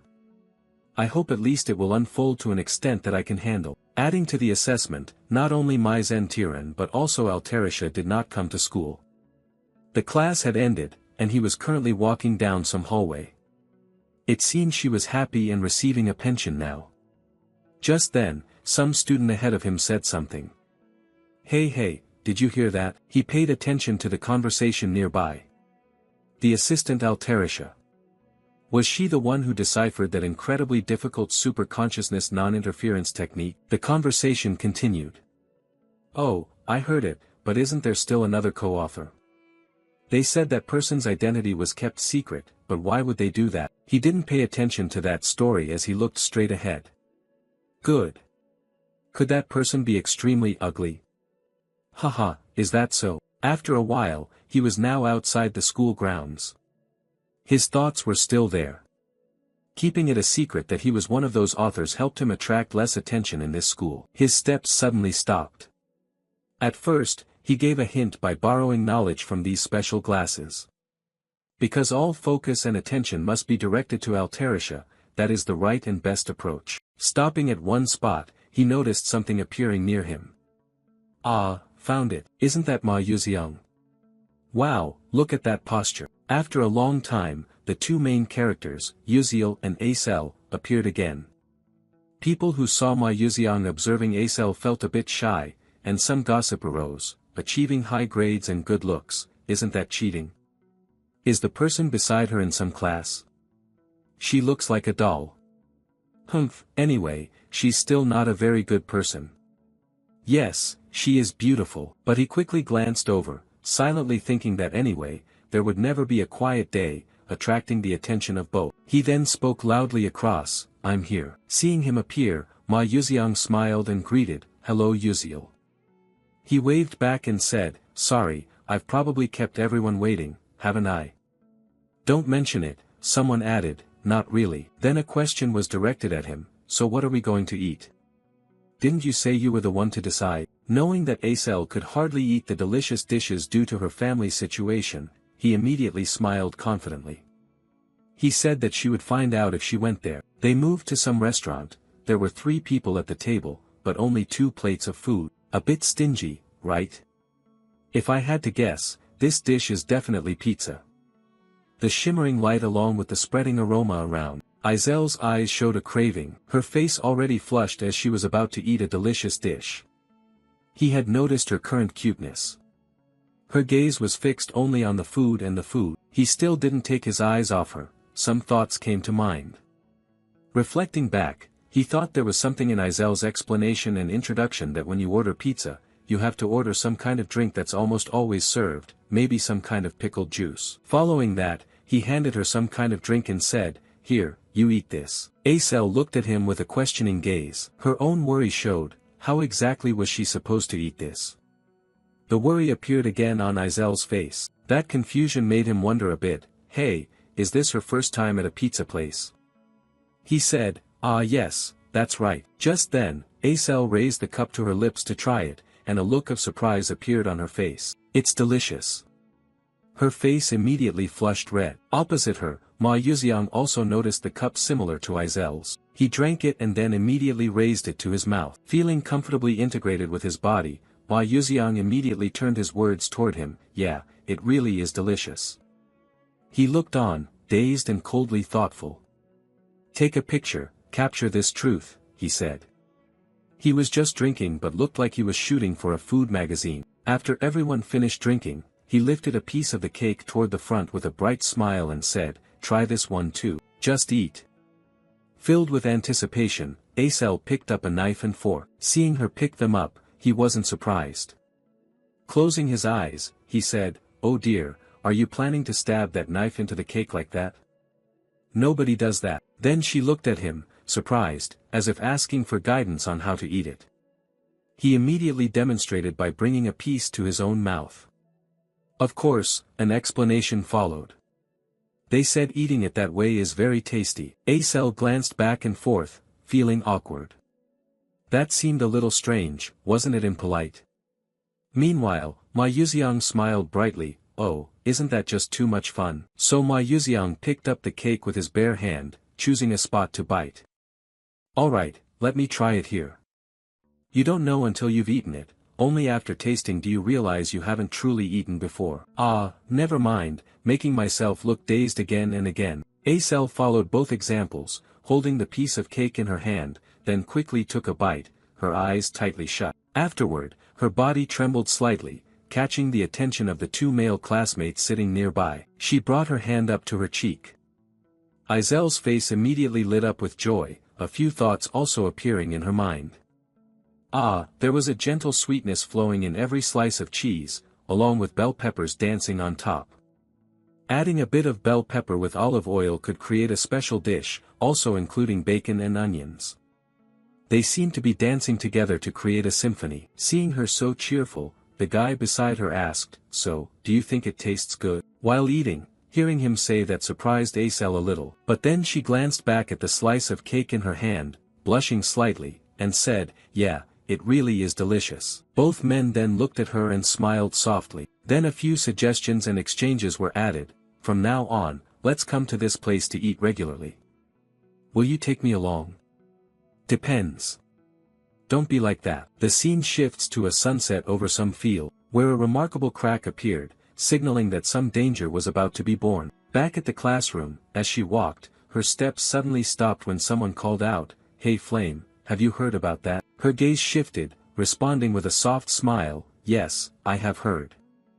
The female trainee looked a bit flustered, oh, really? She spoke and quickly left, see you later. Flame watched the figure disappear and then stood silently in place, sighing deeply. I guess she came to talk about the rumor concerning Assistant Altarisha solving the interference enchantment formula, but as far as I know, it was all created by Uziel. His image appeared in her mind, sparking a new line of thought. But how did he solve that formula? Clearly, to regain the past, most future knowledge, except for key events and stories, must be forgotten. Could he remember those things? Or was it because he was just too smart? In front of Flame, some people were whispering excitedly. Then someone approached and greeted, hello, Flame. That person was none other than Jeremy Scalvin. He smiled brightly and continued the conversation, this time, would you like to practice Persona Gate with my group? Seeing him standing nearby, Flame avoided his gaze. Why are you acting like that? If you go, do I have to go with you? Her eyes widened, voice firm, go find another girl. Don't flirt with others without a reason. After saying that, Flame left immediately. Meanwhile, Jeremy Scalvin's face revealed a strangely sinister smile, truly peculiar. The scene shifted to a nearby announcement board, displaying several lines of content. The official Persona Gate document, first-year students, please choose a Persona Gate to practice with your group. Everyone looked up at the board. Flame still stood there, lost in new thoughts. By the way, this is the Persona Gate practice. Has it really started yet? The dark mages call it the Persona Gate. If it is not quickly conquered as soon as it appears, the place will turn into a dead land where no creature can survive. Moreover, Unlike dungeons that are cleared by defeating the boss or destroying cores, the Persona Gate requires analyzing and breaking down their patterns along with their magic. Pondering further, she reflected on how from analyzing concentration to space distortion, structure, and soul imprisonment, one needs knowledge of thousands of patterns as well as the ability to memorize them, and ultimately, combat strength. In fact, the purpose of training magical warriors is precisely to prevent the Persona Gates. It can be said that this is the most important subject. Flame's hand clenched into a fist. If the original story is correct, something is truly merged into the Persona Gate operation. I cannot let Uziel handle everything alone. Determination surged within. This time, I have to stop it to avoid great damage. The scene shifts to the 9th Star Tower, the 9 Towers Cloud Floor Cafe. Princess Bayan's group is gathering. The table is filled with pastries and fragrant tea. A sudden question rang out, has everyone tried the new dessert? A few responded, oh, you mean the pumpkin cake without cream cheese. The flavor is really unique. Princess Bayan took a sip of tea as the chatter continued. That's right, I tried it once and was truly surprised. But Bayan's thoughts did not agree, it was dull. Just then, her eyes widened when she heard someone mention the recent matter. By the way, Stella's assistant had solved the interspace technique known as accidental interference spellcasting. Rachel continued, I heard about this from my father. Moreover, it is said that the co-author is actually a student of Stella Academy. Both friends were simultaneously surprised and amazed at this information. Oh my God, really? Certainly, Rachel's father is the director of the intelligence agency. But doubt arose. Who in the world could solve an unsolved problem while still a trainee? You're right. Over here, Bayan placed her teacup down on the table, thoughts overpowering her mind. Even the director of the Intelligence Bureau did not clearly know who that person was. But then the image of Assistant Alterisha and Uziel appeared in her mind. So Uziel was indeed the co-author of the interspace interference technique. Her face noticeably darkened, unable to control her emotions. Her hand suddenly gripped the edge of the teacup. A series of questions drifted through her mind.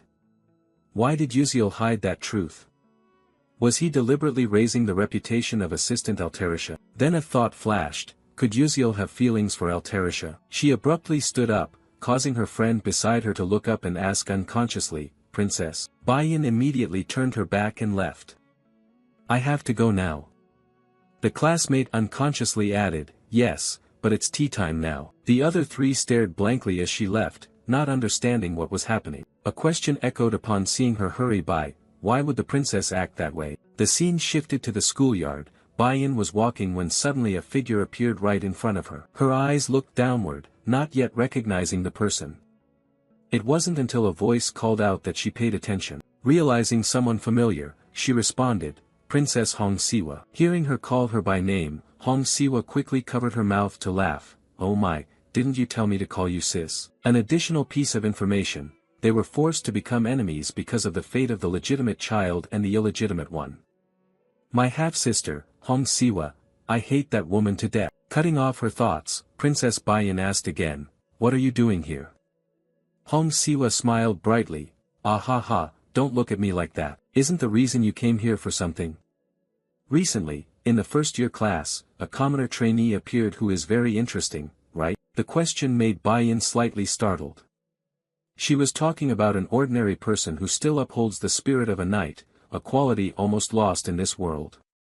The image of Uziel flashed through her mind. Seeing her strange reaction, Siwa folded her arms and added, judging by your reaction, it seems you're interested in him too. Her voice became more thoughtful. He is a knight who sacrifices everything for the mage. With a cold gaze and a mocking smile, isn't that every princess's dream? Bayan's hand clenched tightly. So, did you introduce me to him? She was not satisfied with these words. Princess Bayan gently stepped forward and replied, all right, thank you, you try it yourself. Hong Siwa burst out laughing loudly, looking at her. She seemed annoyed, truly cold. Then as if remembering something, she raised a finger, you weren't like this before. Is it because the eldest sister has passed away? Bayan's face fell, and a sadness was clearly visible in her eyes. She walked on and said, I take my leave now. Her gaze followed her figure, briefly filled with sadness. Thoughtfulness quickly took over. Perhaps this time I was too harsh, went too far. Maybe it's still too soon for her to hear about the eldest sister. Just then, the guard Seirin appeared and added a word. Seeing her arrival surprised, Princess Hong Siwa paid attention and said, "Huh? What's the matter?" A file was handed over by Seirin. "Here is the information about the person you asked to search for, trainee Yuziel, a copy of the assignment he submitted in class along with a brief biography of his past." Hong Siwa held the document and said, "Really? I didn't expect to find this without digging. Very good. There really was an assignment with such a requirement." She opened the document to see what it was like. The title read, "To my mother. Mom, I miss you." Reading up to here, Hong Siwa laughed loudly, quickly covering her mouth. Aha, kids will always be kids, right? As time passes, a minute later, her hand holding the document began to tremble. Seirin was a bit surprised to see this scene. In front of Hong Siwa, tears fell as she hurriedly covered her mouth. "I understand now. Yuziel's mother said she doesn't like black bean noodles." Seeing something was wrong, Seirin quickly changed her words, "Excuse me." Meanwhile, Siwa turned her face away. "Wait, are you crying?" Siwa replied, "Ah, it's nothing." Just wiped her tears, she added some thoughtfulness. She had never deeply considered poverty. He lived in that situation yet still maintained the spirit of a knight. Her eyes drooped. Yuziel's hometown was invaded by dark mages, wasn't it? Then she smiled, "I'm sorry, Bayan. But I'm getting more and more curious about Yuziel." Scene change, the last day of training had arrived. The trainees gathered on the grass. A professor stepped out to explain, "From now on we will begin the Persona Gate training course for first-year trainees. Please enter the gates according to this arrangement." Yuziel stood in a corner amidst the rustling sounds. It was just like in the textbooks. I was a little worried. Thinking further, so finally it begins. Before all the upcoming events, starting with a new thought stream linked to my system board as a reward for completing the academic presentation. We can also activate the gate analysis function from these glasses. I have trained in Leaf Hanel's garden and enhanced my abilities, so that's enough. Your information displays clearly. His face was pensive, eyes revealing deep thought. At this moment the teacher standing nearby pointed towards the gate and signaled, "Students entering gate C7 please proceed this way." Flame standing next to Yuziel responded succinctly, "Yes." The attraction in her voice made him inadvertently turn to look. Not only that, others also appeared, including Princess Bayan and Acel. Deep in thought, he wondered, so these are the people who are accompanying me. This Persona Portal practice session will be conducted in groups of 4 to 18 people. The important thing is to cooperate to overcome the challenge. His eyes still did not leave the group. First-year students at Stella Academy with average skill at level 2 will not easily conquer the Persona Portal prepared with 3 risks in the very first real mission. A concern arose. The C7 Persona Portal where the event takes place can hold a maximum of 16 people. It's unfortunate that Hei Wonriang isn't here. He thought, but with Flame, Bayan and Acel, they should not fail to conquer this portal. His steps moved forward. After all, he didn't need to participate in the strategy to defeat the final boss. The portal appeared right before his eyes, all he needed was the hidden reward. Saying that, he stepped into the portal, which then took him to another place. Yuziel's face showed a brief surprise. A new information board appeared, welcoming him to the Ihiran Ball. A golden sparkling square unfolded before his eyes, with people beginning to gather on the large carpet at the center. Bayan's group quickly entered this area, similar to Yuziel. Everyone's eyes looked around, assessing the situation. Then a voice rang out, attracting everyone's attention. "Hello." A maid butler raised her hand behind her, smiling brightly. "I have prepared dresses and shoes for everyone." Princess Bayan felt that something was off upon hearing this, suspiciously asking, "A dress and shoes? What do you mean?" A thought interrupted her. Had there ever been a ballroom inside the Persona Gate? But she quickly adjusted her mindset. This wasn't the time to think about that. We need to analyze the Persona Gate and check the guidance notifications.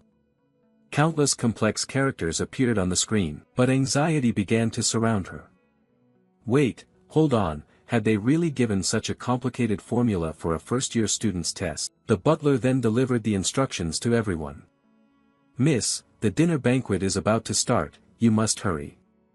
Bayan, still confused, asked in surprise. Butler, how can you speak like that? Is that a prescribed phrase? A thought interrupted her again. I don't know if this is truly an NPC inside the Persona Gate. I've heard that those created by the mage within the gate cannot express personal actions. Seeing the butler smile freely along with her previous words, Bayan's mind began to waver. No, it can't be. This is Stella Academy, no way would a real Persona Gate appear here. It must just be Stella's technology a little more advanced. The butler's smiling expression remained on her face. Why would you say that, sir? Bayan changed her tone. Don't worry, go get the dress. The butler replied, yes, I understand. She left under the princess's gaze, with anxiety creeping in. I don't know if it's because of my mood, but this training session somehow feels like it won't end easily. Time passed quickly, a step appeared, and Princess Bayan had changed her outfit. Her silver pink-red hair blending with the color of her dress, her beauty flawless to the highest degree. Then her eyes suddenly glanced at a figure, none other than Uziel in a classy suit. His gaze was also directed toward one side. Bayan looked over, her face briefly flushed.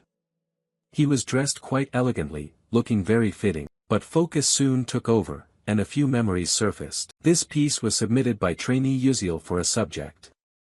It is said to be his past story. She received the document and gently stroked her hair.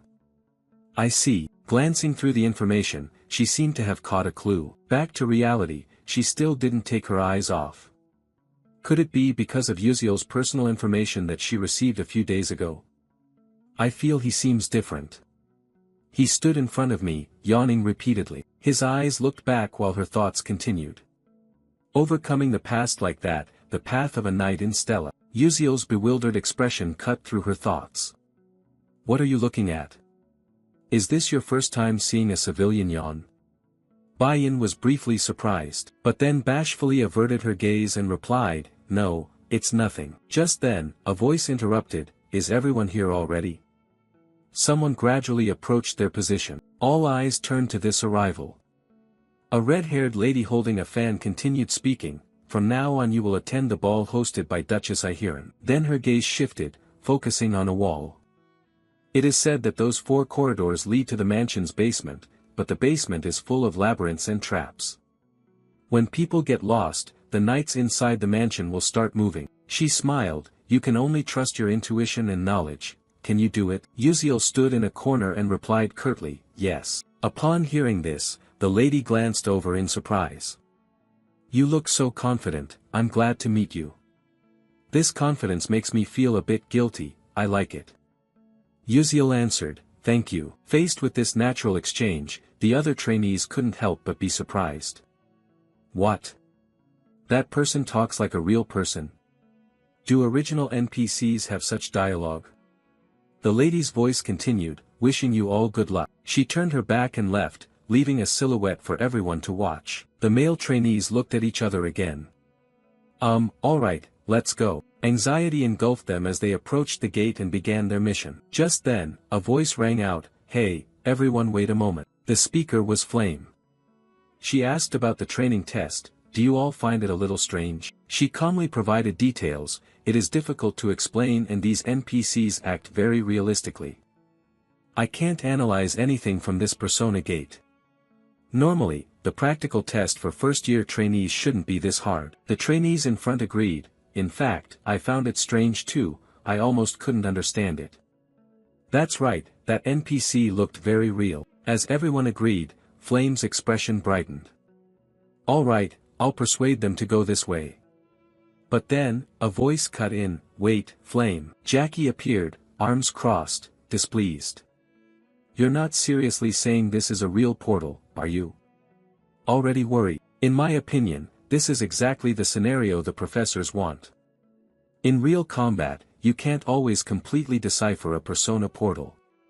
In other words, our falling into such a confusing situation is part of their plan. She analyzed further, moreover, Stella is the place that trains the most elite magic warriors along with the top phantasmal knight squad. Could they really fail to detect if a real portal appeared in the school? Everyone began to believe Jackie's words, oh, that's how it is, so that's the case. Meanwhile, unease surrounded Flame. This isn't good. If by the rules this portal is real, no one would ever believe that said aloud.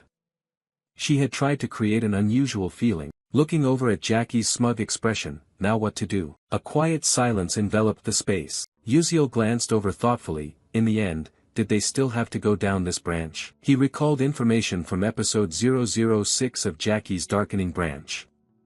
In the original novel, the character Jackie didn't exist, so Flame must have been very confused. But the scene where Flame blocks this path is one of countless branches present in the original game. Anyway, this is the situation where one of the 3 trainees must become the darkened sacrifice, and new concerns began to arise. Although Uziel hoped no one would be corroded, if fate has determined it, can it really be changed? Seeing the opposite situation, he thought even helping Flame wouldn't change the outcome. If so, the right choice is to step back. They looked at each other for a moment, then Jackie decided to turn away. No matter what you say, I'm leaving. Flame tried to hold on. Auntie, wait, Jackie. Jackie turned back, eyes cold. Even this situation was arranged by the professors. Just stay calm and handle it, while you all just stand there dumbfounded. Jackie chose a portal and teleported. Flame couldn't stop her. The male trainees exchanged worried glances. One decided, I'm going in too. I've always been ready for this situation. Uziel stood with crossed arms, assessing. No one was acting systematically. His fingers moved slightly. Well, given how things are, there's no choice but to advance. He smiled and stepped forward. While Uziel confidently walked ahead, he suddenly stopped and noticed something to one side. Oh, it turned out to be a somewhat large group of male students gathered behind him. Uziel asked, why are you all standing behind me? Everyone became a bit flustered. Tiny beads of sweat appeared. It's nothing. Seeing so many people share the same expression, he could only stand there indifferently, sighing over the small worry. You're not planning to follow me all the time, are you? Kids always have schemes. His steps moved forward again, but he thought he didn't really care much about these things. Anyway, there's nothing important here. A long, dark corridor is the next choice on the path. The light contains some kind of energy emitting a purple glow. You stop in the quiet space, and footsteps from behind approach. Then your attention shifts again to the place from which the voice came. What is this terrifying corridor? The person walking with you is Princess Bayan and 2 other girls. Thoughts form within you. It seems everyone has arrived. The princess's gaze has fixated on something. The 3 then step ahead of you and stand before the closed door. You wonder where the others have gone. Your gaze drops. A clear conclusion forms immediately. As predicted, it seems we cannot all appear at the same time. Analyzing more carefully, the 16 students are arranged into groups of 4. Those 4 corridors will be divided among the 4 groups. The person entering is you, then the silhouettes of 2 familiar friends appear. It seems Acel and Flame have moved elsewhere and formed a group together. Your eyes look at those here with Princess Bayan. You think you're surprised to be in the same group with her. They are exchanging something. We should move immediately. Yes, Your Highness. But then the princess notices your gaze. The question was immediately asked with a somewhat blank look. What's wrong? Are you dissatisfied about something? He started to sweat. No, he replied, still keeping that expression. The princess added, oh my, it's really dull. Ignoring it further, his gaze shifted in another direction. Instead, the Princess Bayan and Acel splitting up seemed like a good thing. At this moment, a startled expression took over his face. No, wait a second. He raised his hand sideways to stop everyone from moving forward. There was something ahead. A golden light appeared, revealing several statues in dancing poses. Their shapes resembled decorative mannequins. A big question arose among everyone as they looked at them. Figurines, yes. Princess Bayan said nothing but was somewhat startled. Then attention was focused straight ahead. There, inside the room, stood a gate. The 2 girls standing beside the princess offered their opinions. Will our unlocking spell even work? I have some doubts about that. We can't even understand this gate. Our level is too low to do anything here. It's so dark, this place makes me a bit scared. The situation is a bit difficult. Princess Bayan looked over at him and asked, Hey Uziel, have you deciphered this gate yet? But his answer was somewhat disappointing. The princess's face displayed that disappointment most clearly. For an ordinary person, is it too difficult to expect so much? There must certainly be something here. But then the surprise was replaced when his voice sounded once more. But I already have a preliminary idea about how we might move away from this place. With this new feeling, the princess immediately asked back. Really? Are you serious? His gaze remained forward, looking at the dolls ahead. Yuziel pointed forward while diverting her attention, adding, if you look closely, you can see that each statue poses differently but they are all performing the same dance. The question was asked, do you know what that dance is? Hearing him say that, her eyes fixed forward and then an answer gradually formed. She immediately said, it's Serena's soul-catching dance that has faded away. Analyzing further, this is the dance Serena performed right before she died, unable to bear her own tragedy. He then asked again, so surely you remember the moves clearly, right? Princess Bayan was somewhat startled, understanding his thoughts and calculations, she exclaimed, no way. To calm her down more, he looked forward again with some thought. Now she must have also noticed that each movement of the statue is sequentially connected, but occasionally some movements oppose each other. Time had passed for a while, he glanced around and continued, all right, is everything ready? The other two friends moved to the empty spots and began their dance moves. Done, I said, me too. Princess Bayan then performed the move in the vacant spot. His gaze kept watching without looking away. Then the gate opened perfectly. Everyone's cheers echoed. We did it. The door fully opened and in front appeared a dark corridor, with the light of a new area shining in the distance. Without hesitation, everyone quickly moved through. All attention turned back to Princess Bayan as everyone advanced forward. A large room appeared, bathed in golden light. Knight armors held swords up and down, arranged in different positions. Beneath these armors were strange patterns. A friend pointed in that direction, asking if there might be some hidden meaning in those armors this time as well. Another friend added, all right, let's move closer and examine those armors carefully. Everyone then split up to observe each standing armor, but there was no further progress. No matter how I looked, I still couldn't understand why this time it wasn't the same. That's right, I didn't notice anything unusual. But then Princess Bayan's gaze shifted to another direction, the place where Yuziel was touching the carpet with those special drawings. A question was immediately asked, hey Yuziel, what are you doing? After observing for a while, he stood up and gave his opinion. This time, it seems that these knight armors are just optical illusions, the real clue is the carpet. Another surprise made everyone focus again. He added the explanation that this time the dance on the carpet is actually the key. If you look closely, you can see a figure performing a specific unique movement. If we can sequence them in the exact order, we can solve this puzzle. The two girls were also looking intently and added to his words. Oh, you're right, I think I know about this. The tango in Serena's silence. Everyone once again split up and observed the movements engraved under the carpet. Yuziel and Princess Bayan also looked down more attentively. After a while, surprise formed in him as if he had discovered something strange. The sequences were newly arranged and the light flashed more intensely. A familiar sound rang out and a loud voice announced. The door has opened, a new path revealed. He and everyone quickly moved in that direction. All right, let's hurry up. Princess Bayan's gaze once again did not leave him, adding an evaluation to her thoughts, he really is different. I had known this from the moment I was taught how to change perspectives, but I couldn't have realized that it would make such a huge difference.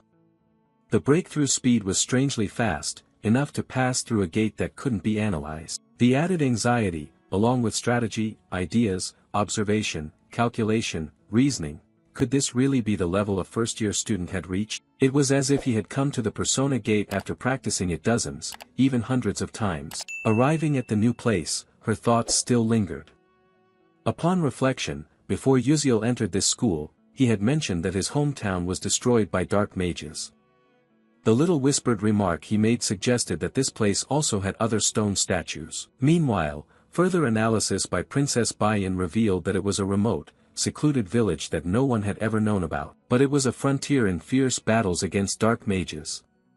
Now I understand why his villagers lacked basic academic knowledge but were very skilled in strategies and combat. Looking back at him, Further analysis suggests that he must have fought on brutal battlefields against dark mages in his past life. Whether that is the reason or not, he was truly different from the other students. The quiet chatter ahead, let's go there and help adjust the weight balance for me. All right, I understand. A touch of surprise was added to the princess's face. Everyone tried their best to get high scores, yet he openly guessed randomly, scribbling on the test as if to show everyone that was the case. He also didn't do his homework, and his attitude in class was terrible, but wait, hold on. After looking again at his handsome features, a new assessment emerged. So why is he trying so hard now? Princess Bayan immediately grew serious. There must be a reason. Don't tell me you can feel it, the atmosphere has changed. Yuziel turned back to look at her. A finger pointing in a direction immediately caught attention. Hey, why are you spacing out like that? You should come over there too. But she unexpectedly questioned him. Tell me, commoner. He was dazed, not understanding what she was saying. Bayan voiced her suspicion. This persona gate, the one we are challenging, does it really exist? She waited silently for an answer, but all she received was contemplation and silence. He then evaluated her. Your eyes have become sharper, Bayan. Normally, one wouldn't be able to discern the truth to the very end and would always be obstructed by a cell. A smile replaced the look. This was evidence that Princess Bayan was gradually moving away from the path of becoming a villainess. Seeing him, the princess gave a slight nod. What are you smiling about? He replied, nothing. The other two friends stared around in confusion. Why didn't the princess come here? What had happened? Turning his back on her, he immediately gave the answer to the previous question. As you said, this place is real. You could get injured, or even die. If you can't get through, it will cause a synchronization phenomenon with the outside world. Therefore, I plan to get through this place as quickly as possible. Princess Bayan paused for a few seconds. She knew that Yuziel always acts when there is a reason. Her lips pressed tightly together. She thought she would not accept help like this. With narrowed eyes and a drop of sweat falling, she was sure she would survive on her own strength. Meanwhile, in another scene, a dark room filled with fallen soldier armors lay scattered around. Flame and Acel are teammates in this trial gate. Seeing both of them appear here, someone immediately called out to one of the two, "Hey, Flame." Flame looked over as a female friend waved. Over here, over here." Flame headed toward the three people running over. Is everyone still okay? One friend went missing. The girl hesitated a little, and then added, Jackie suddenly disappeared. Flame's eyes showed surprise. What, Jackie? The female classmate looked at everyone with the same expression and explained further, it was all thanks to Jackie that we were able to make it here. Just as we went through the last door, she suddenly disappeared. We haven't been able to find where she is. Confusion suddenly locked Flame tightly. Have you been searching for a long time? An alternative thought, that means she conquered this gate faster than both me and Acel, without leaving a single scratch. A statement from the opponent was unexpectedly added next, but this wasn't our first time either. Flame seemed to not believe her ears. What? Moving to Yuziel on this side, he is currently sitting with arms crossed, leaning back, eyes closed against a pillar. Suddenly, someone approached and asked a question that made him open his eyes. Hey you, when did you get here? Looking at Flame approaching to ask me, he answered, not long ago. Flame added, then did you see Jackie? I haven't seen her. Receiving this result, Flame felt a little sad. Is that so? And so she left under his gaze. Although he did not understand what was happening, he had already guessed something. I think I could have stopped Jackie from disappearing if I had reached this place before her. But now there is nothing more I can do. The situation has come to this point, now I can only help the heroines clear the stage. Moving to somewhere in Stella Academy, someone's voice suddenly rose loudly. What, a persona gate has actually been mixed into the trainees' exercises. Homeroom teacher Lee Hanwal immediately rushed to the training area. Surprise and worry appeared alongside the scar on his face. The previously blue gate has now been transformed into a blood-red gate. How could this happen? Isn't Stella's security system supposed to be the best in the world? A professor standing nearby explained upon seeing Mr. Lee Hanwal appear, as if someone had completely reversed Stella's spatial wave detection system. The only wave appeared simultaneously with the emergence of the Persona Gate, so it was not detected in time. The security team was also reinforcing the system, but Mr. Lee Hanwall suddenly interrupted. Damn, at this moment, that no longer matters. Suddenly, another person interjected, he was right. Following him, a shadow appeared, catching Mr. Lee Hanwall's attention. A new figure had appeared. Taking his place, the most important question now was who was inside that Persona Gate. Someone recognized this person, Commander Aryan. Aryan Blackswan, the supreme leader of Stella, the strongest knight order in the world. The man said to create a sea of blood from the corpses of dark mages, rarely appearing on the Stella Academy campus. He approached with a cold attitude. What's the situation? Has the reinforcement advanced? The earlier professor replied, no, it's not possible, it seems the students inside are facing a rather difficult challenge. Aryan asked further, what is the level rating of this Persona Gate? The immediate answer is yes, currently, the level is estimated to be between risk level 4 and 5. Aryan frowned, estimated? Give me an exact number. The professor holding the stack of documents answered tremblingly, yes, initially it was level 4, but as soon as the students entered, it suddenly jumped by 1 level. Aryan paid attention, it was unusual, though not unheard of. The Persona Gate is emitting false waves. Bring me the list of students who have registered. The professor holding the documents immediately handed it over. Aryan then opened it and carefully scrutinized each name on the list. A few names from Class 1's rank appeared, Beck Uziel, Bayan, Flame, Acel, Reiki. After receiving the list and reading some names, Aryan's eyes narrowed further. A Persona Gate at risk level 5 means even veteran mages must prepare thoroughly to pass through. Currently, these are first-year students at only level 2 to 3 mages. This is absolutely insufficient to handle the situation. Aryan's voice turned colder, prepare 16 foam boxes to collect the bodies of those students. Hearing this, Teacher Lee Hanwall yelled loudly, commanding Aryan. But Aryan turned his back and left. This was only a guideline for efficient future operations. Returning with eyes full of danger, don't tell me you actually believe those first-year rookies can conquer a real Persona Gate at risk level 5. It's like saying ants could kill a tiger. After saying that, Aryan disappeared, leaving Mr. Lee Hanwall more worried about his students. I know this bet is really unreasonable, but I still hope the kids can get out safely. The red gate is still intact. Moving inside, Acel and Flame simultaneously focused on the same direction, where someone had called out. Hey everyone. Jackie returned with some dust on him and continued, so this is where everyone is. You stood here, arms crossed, deep in thought, while everyone else showed a bit of joy. I'm really glad you're still safe. Why did you suddenly disappear like that? It scared me a little. After looking, you turned to one side. A deep silence appeared. Now that everyone is here, the only thing left is to fight the final boss here. While pondering, not long before, suddenly something was about to appear and caught Uziel's attention. And then red status boards continuously appeared. You have arrived at the dance clock tower. If you go down the stairs here, you will reach the ballroom. The party seems to have just started, so hurry up. Everyone in the group headed towards a staircase leading downward. I guess we have to go down these steps. While everyone was focusing on the passage below, Flame anxiously looked up, as if realizing something bad was about to happen. A monstrous spider began to take shape in her mind.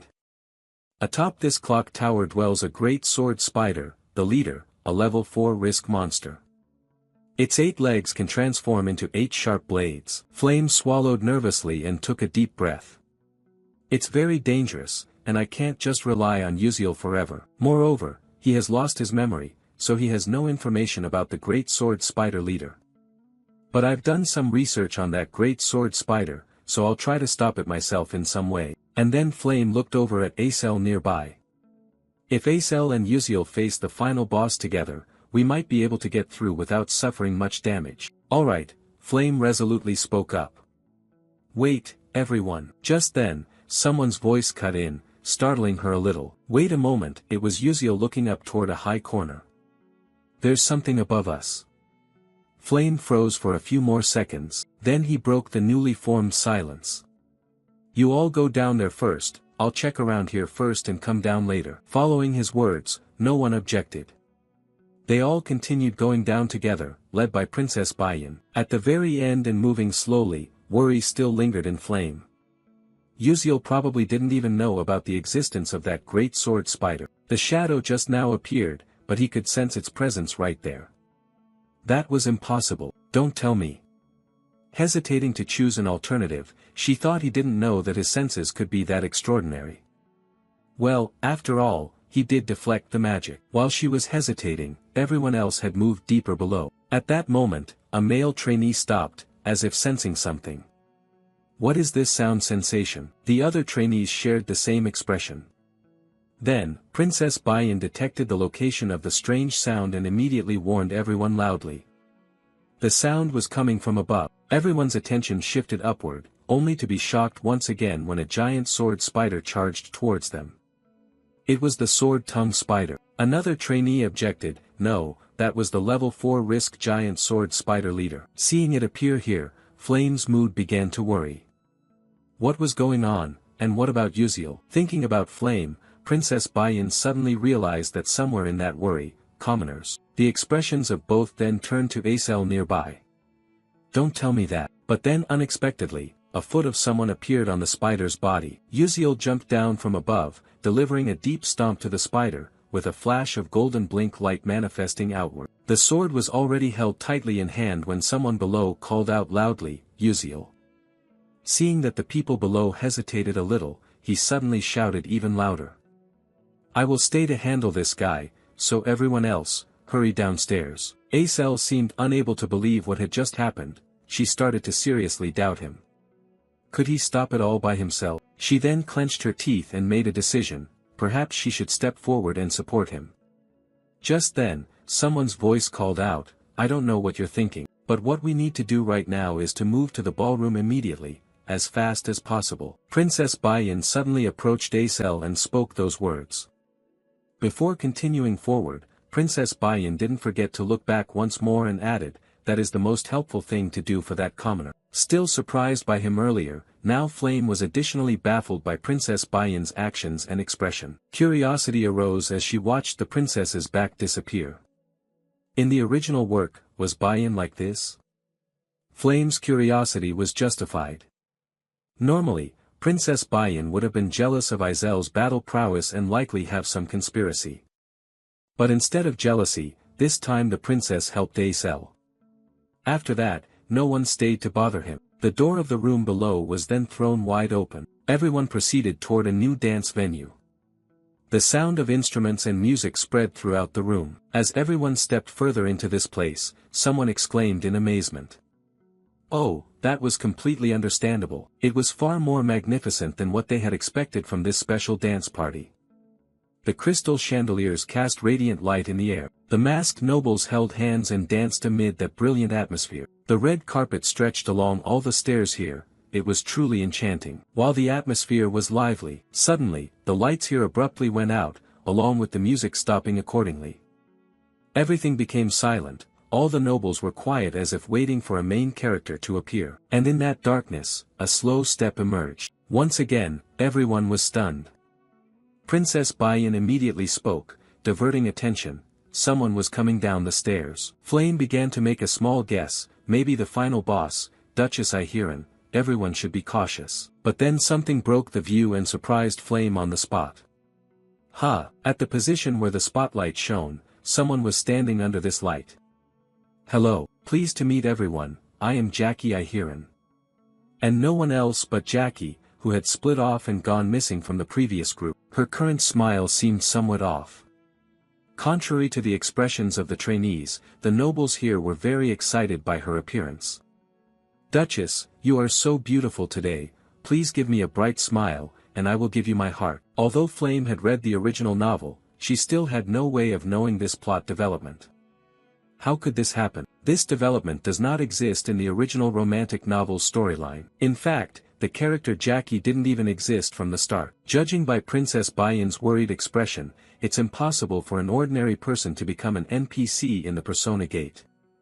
And not just any NPC can become the final boss. Looking at Izel's expression, there is only one way for someone to become an NPC in the Persona Gate, and that means Jackie was already a dark mage. Flame bit her lip after making these inferences and understood why Uziel said those strange things. So this was Uziel's way of warning me about the involvement with Jackie, but I can't just give up like this. Determined yet anxious, I will bring him back no matter what it takes. So Flame tried to communicate with Jackie above. Jackie, if you're obsessed with that power, you could turn into something terrible. So please calm down. But then Jackie suddenly interrupted, that's nonsense. Right now, I am a heron. A dangerous smile appeared behind the paper fan. My head is a heron, my chest is Jackie, my heart is. Jackie's face blushed unusually, it was so excited that it felt as if everything was melting away. Seeing this situation, Princess Bayan understood that it was already too late, her mind had been corrupted by dark magical power. Acel beside her added, at this moment, the only way is to conquer this gate and bring him back to normal. Flame tightly grasped the staff with his arm. Flame understood the meaning, I got it. Golden magical light emanated from the staff. Concentration locked in on Flame, wait for me Jackie, I will surely save you to make up for this. A red lightning bolt suddenly appeared near Jackie, now, enough with the small talk. The magic power exploded further around, that smile appeared again on Jackie's face. Let's start this party together. Important information board updated, the battle with the tempting Masquerade Festival boss has begun. Meanwhile, in another place, a streak of greenish blood appeared on the screen, where the great sword of the leader had been slashed with a long cut across its upper abdomen. That blood just now also came from there, and this is the crystallized result that Uziel created along with his blink. Anxiety began to envelop the body with beads of sweat falling, truly a difficulty. Analyzing the situation, he realized that the Great Sword Spider leader was a kind of subspace and did not hold great significance in clearing the gate. However, there are two reasons why he must go through this hardship. His eyes narrowed. The first is to obtain the enchanted flower petal attached to the forehead of that Great Sword Spider. While he was pondering, suddenly the spider swung a leg directly down towards him, but he was on alert. He immediately used Blink to dodge easily, checking the item left behind by the mist monster there.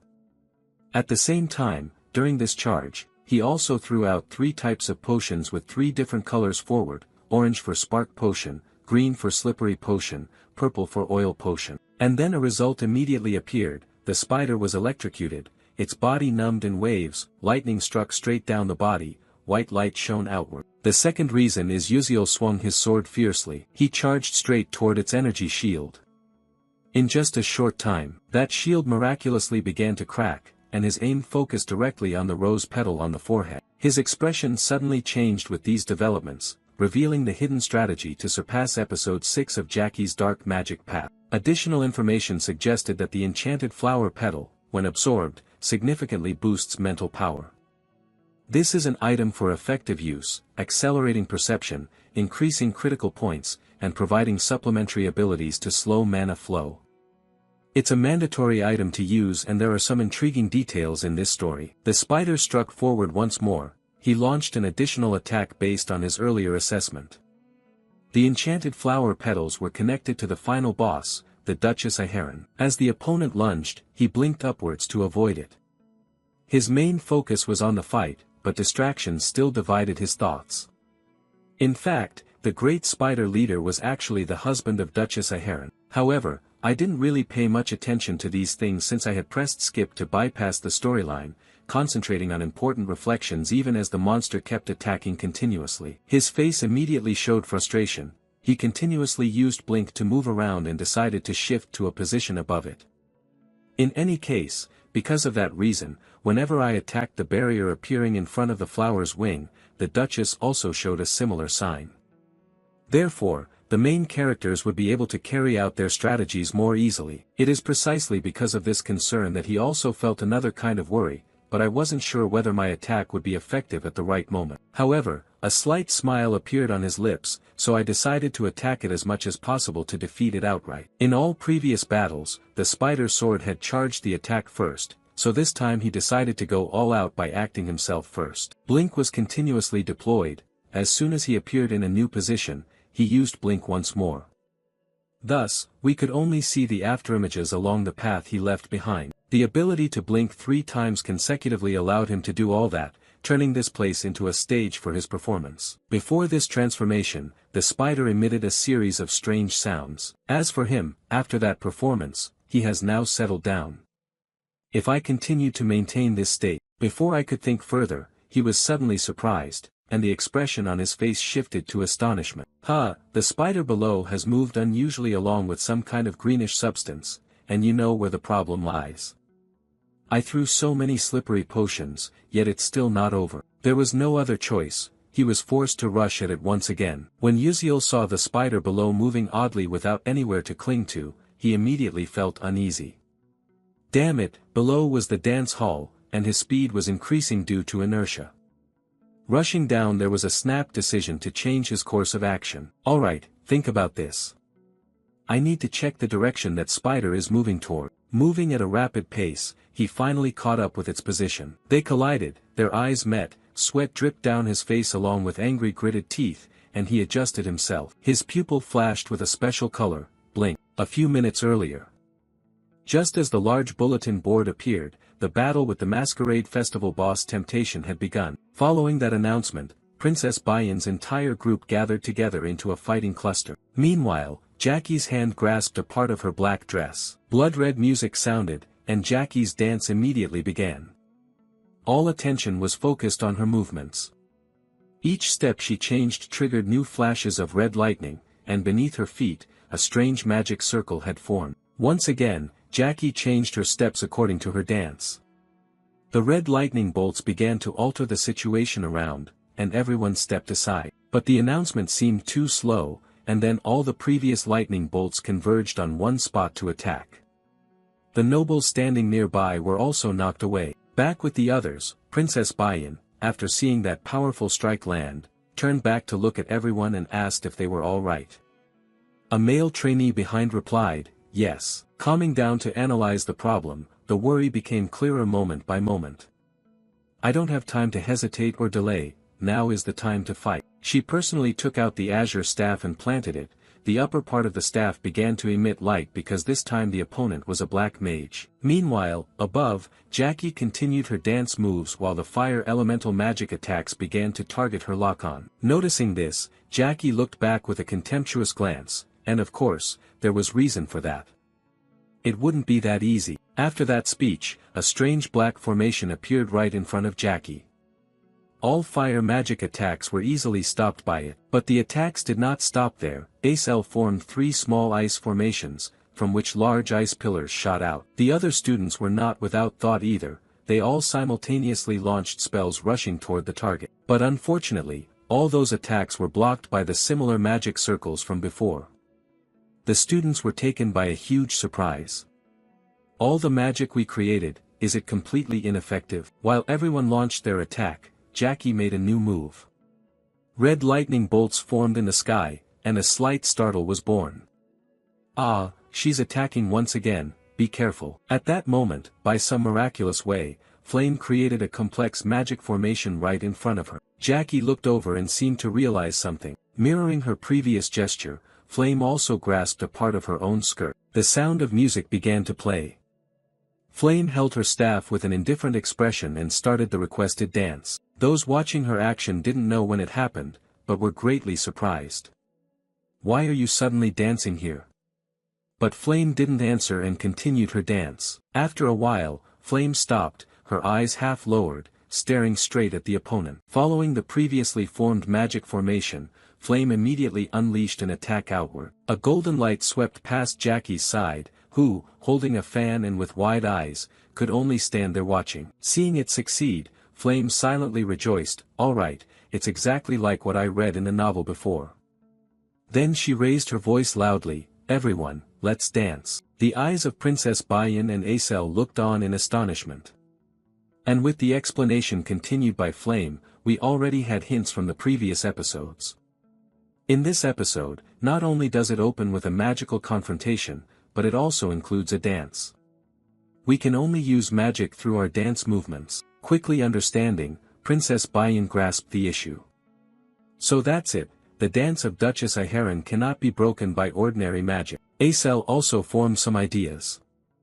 The dance can counter Serena's quiet tango, and everything boils down to one important clue: Serena's farewell song is dead. Without hesitation, Princess Bayan opened the scene with a dance. Acel synchronized and began to dance as well, and the other classmates knew this dance too. The musical notes created blended harmoniously with the dance. And within a short time, magical attacks were successively unleashed, heading straight for the spot where Jackie was standing. Unexpectedly interwoven, she held the fan in front of her mouth. And just like that, a large explosion formed before everyone, with Jackie at the center. The music was still playing, and Acel, in that melody, began to feel a new worry: would that attack be effective? But then, the sound suddenly changed, causing her to change as well.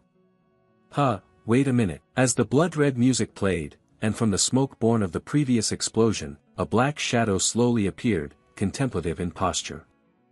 The melody seemed to quicken its pace. 2 other students on this side also noticed the same thing. What the hell is that? One foot was slowly lifted forward. Specifically, 2 more feet emerged beneath Jackie's skirt. Her eyes also shifted to a demonic red hue, prompting someone to urgently warn everyone. Her legs have now grown to 4, haven't they? The dark black feet from the explosion once again rose onto tiptoes in rhythm with the dance steps, continuously changing their movements. Through the new rhythm generated by the 4 feet, Jackie quickly formed a new, denser magical array behind her back than before. Alright, then let's begin the correct way. With the sound Jackie spoke, her face became increasingly dark and demonic. Seeing her like that, Flame couldn't help but shout loudly toward Jackie, "Stop it, Jackie. If you keep immersing yourself in the role of Duchess Iharon, you won't be able to come back anymore." Jackie retorted, "Exactly why do you want me to stop? Just look around." At the same time as the dark magic spread, the voices of other nobles echoed endlessly. "Jackie, Iharon, Jackie, Iharon." Everyone just stood silently there watching this scene unfold. From that moment on, the scene was no longer beautiful but rather looked more like a terrifying spectacle. The nobles cheered rhythmically along with the music, just as expected. "You are truly beautiful. You are indeed the best dancer, punish those foolish challengers." Looking at Flame's bewilderment, Jackie added a few words. "Flame, are you really that heartless?" Flame was taken aback. "What?" Some old memories surfaced along with strange, selfish, and mean analyses in the mind. "This is a sweet and wonderful feeling. You are the only one who exclusively owns it, you have kept it to yourself." Flame always had a smile on his lips, while Jackie stood aside looking saddened, and now the pent-up anger was unleashed. "I will never let go of this heart and feeling." Red lightning began to appear more. Princess Bayan sensed a great mana about to be released and warned everyone on behalf of all. "It's coming, everyone protect yourselves." After these words, Jackie on the other side began to act. Clusters of energy beams were formed from the formations and launched straight forward. Fortunately, with the prior warning, Princess Bayan and Acel raised their protective shields to block the attack. But unexpectedly, another classmate beside Acel was hit by the attack. Acel noticed this but there was no way to help. But then, while she was distracted, another overwhelming power was heading towards her position. But she herself didn't manage to turn back and observe, she couldn't do anything more. Acel closed her eyes, but then opened them when nothing approached her. A light shone on Azel's face. Bayan relied on her own power, she stood firm and formed a massive wall of fire that helped Acel avoid the previous danger. After providing support, Princess Bayan immediately hurried back. "Hey, you fool, why are you just standing there distracted like that?" Acel stammered something. Still looking dazed, Princess Bayan's voice got even higher. "For me, defending against fire elemental magic will be more effective, so let me handle that. Focus on blocking the lightning elemental magic coming your way." Acel understood. Princess Bayan continued the arrangement. "She followed behind us and attacked when there was an opportunity." Flame also noticed Princess Bayan's change and even spoke to me about it. In that fleeting moment, Flame looked even more bewildered. What on earth is happening? In the original story, Bayan ruined the team's morale out of jealousy over Azel's abilities and tried to sabotage that relationship. In the end, it caused great harm to everyone instead of ruining the work and throwing everything into chaos. At this time, Bayan was the one who grasped and understood the situation best. A blood-red energy strike this time flew straight at Princess Bayan, and was blocked by an ice barrier erected by Acel. The princess was a little startled as she looked at her. Meanwhile, Flame's thoughts were still there. No, that was Bayan and Acel. They were together. Acel looked at Princess Bayan and spoke naturally and gently, "You shouldn't let your guard down." Feeling teased, Princess Bayan immediately appeared sulky. "What do you mean?" Soon after, surprisingly, Flame appeared behind the two to assist with attack and defense. "Me too, we can't afford to lose to those two." Flame officially counterattacked by forming a great magic just behind and continuously releasing yellow energy beams forward. But with 3 dark magics in front of me, Jackie blocked all of Flame's attacks aimed at him. It was useless, but Flame smiled faintly right after. Large energy lightning bolts diffused and pierced through those barriers. Once again, a great explosion was born at the center of Jackie. Looking at the smoke ahead, that familiar question appeared again. "So, is this the end?" Looking closer, the smoke was somewhat thicker than before. And of course, that shadow appeared once again, but this time it had horns. The first to notice was Acel, followed by Princess Bayan, and then Flame. Jackie's voice changed, calling out Flame's name. Jackie's legs had completely transformed into spider-like limbs, resembling the creature everyone had encountered in the corridor downstairs. "Do you hate seeing me this happy?" The noble NPCs had entirely changed, beginning to tremble. Meanwhile, some had already started to vomit. Jackie was gradually losing control. "Why won't you just leave me alone?" "Why?" Knowing that she ended up like this was partly because of me. Flame tried to speak up loudly, "Jackie is not like that. Please, be rational." But Jackie had reached the peak of his anger. "Be quiet." Immediately, a blood-red magic circle was formed. Not stopping there, a second divine magic array appeared right below. The blood-red musical sound rose again, sealing a smile on Jackie's face. The original Princess Bayan was stunned. Impossible. Behind Flame, the identical expression was displayed. This was. Looking at the danger ahead, thoughtful analysis was brought forth. At least this was a level 5 risk. There was nothing more to think about. What should we do now? From their gaze looking ahead, Flame suddenly looked up as if sensing some movement. The noises increased steadily, and she then asked a big question: "What was that sound?" Acel seemed to sense what it was and interrupted from beside her, "It's Uziel." Flame was startled at her words, but suddenly another unexpected development occurred. Jackie screamed as if struck by some blow. The question was asked again by Princess Bayan. "What is happening?" Flame glanced from afar to explain. "I don't know the reason either, but it seems the battle between Uziel and the spider sword leader above has affected Jackie down here." Jackie held his head in pain. Flame didn't believe it, but there was another confirmation in his mind. "Don't tell me Uziel has discovered this characteristic and is fighting that monster alone just to help us defeat this final boss." Not sure how the attack is going above, but Jackie once again clutched his head, crying out helplessly. Not missing this opportunity, Princess Bayan's tone changed, saying, "Now is our chance." After issuing the command, the 3 unleashed their magical skills once more. Princess Bayan's fire, Izel's ice, and Flame's light surged quickly forward. Ice advanced first, freezing the legs of the spider sword leader's limb. Then came the engulfing flames of Princess Bayan. Light was the final attack rushing in. A great explosion occurred when the 3 elements collided, sweeping away the smoke that had formed. Jackie shouted angrily, "Is this what you kids call showing off?" But then his anger exploded to the peak. "How dare you!" At that moment, the original spider sword leader suddenly appeared in the room. Feeling that something new had appeared here, Princess Bayan anxiously asked, "What is happening?" Flame was equally suspicious and said, "I don't know, it seems like something just fell down." As if recognizing a familiar figure, Flame hesitated for a moment in thought. "That can't be, isn't that the great sword-tongued spider leader?" Falling from above had caused this giant spider to lose consciousness, and the dance floor cracked as a result. The big question that arose afterward was, has it died? A male trainee in the group seemed unable to believe his own eyes, his body trembling as he spoke unconsciously. "That's ridiculous. Uziel, a first-year trainee like us, actually hunted down a 4-star monster by himself.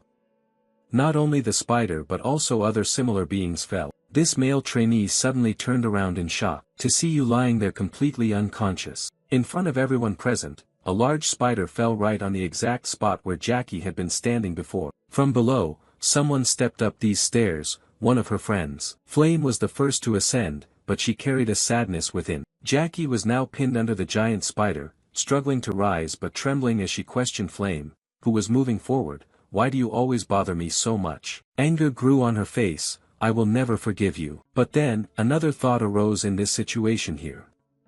Oh heavens, so that's how it is. You couldn't win by dancing, so you had to resort to this trick. Because no one dances more beautifully than me, right? How pitiful, truly pitiful.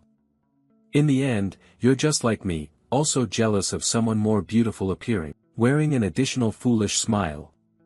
Aha, not just me alone, after all, you're no different from me at all. But the sadness deepened in Flame's mind as she looked at her friend who was no longer lucid. Seeing her strange expression looking at her, Jackie asked him blankly, why are you looking at me like that? Shifting part of her emotions, Flame stood there and asked Acel behind her. Acel, can you summon an ice mirror? Acel replied quickly, yes. Jackie, understanding her action, then smiled smugly. No matter what absurd thing you do, the truth is that I'm still more beautiful than you. At Flame's request, Acel created an ice mirror in front of Jackie. She blankly cast her gaze into it. One side of her face had completely transformed into a spider. She still couldn't believe this was true. What is this? While the male classmate here was concerned about you just sitting up, are you okay? Oh, my head. Jackie's voice shattered that quiet atmosphere again. Is this my appearance? You're lying, isn't this an ordinary mirror? Uziel has now regained consciousness but is pressing his fingers to his forehead and mouth while Jackie's voice continues without end. You all are trying to deceive me with this image, aren't you? It's disgusting, truly disgusting, absolutely revolting. That sound keeps echoing. Jackie screamed even louder. Please put that mirror away. The group of nobles who had sided with Jackie earlier at the dance have now stopped. The Duchess is no longer beautiful. Everyone knew what would happen next, so they all lowered their heads and let Jackie rage in her agony. I don't want this, I hate it, this is not me. Jackie's transformed hand trembled as it reached out for help. Flame, please, can you do anything? Please help me, save me. But the words shifted somewhat. Do you think I would ask for that? A sword-like leg resembling a giant spider's combat limb appeared. Jackie's transformed arm that was raised toward Flame screamed, with added anger. It's all your fault I ended up like this, die. Flame was a mix of white and red, but the one injured in the attack was Jackie.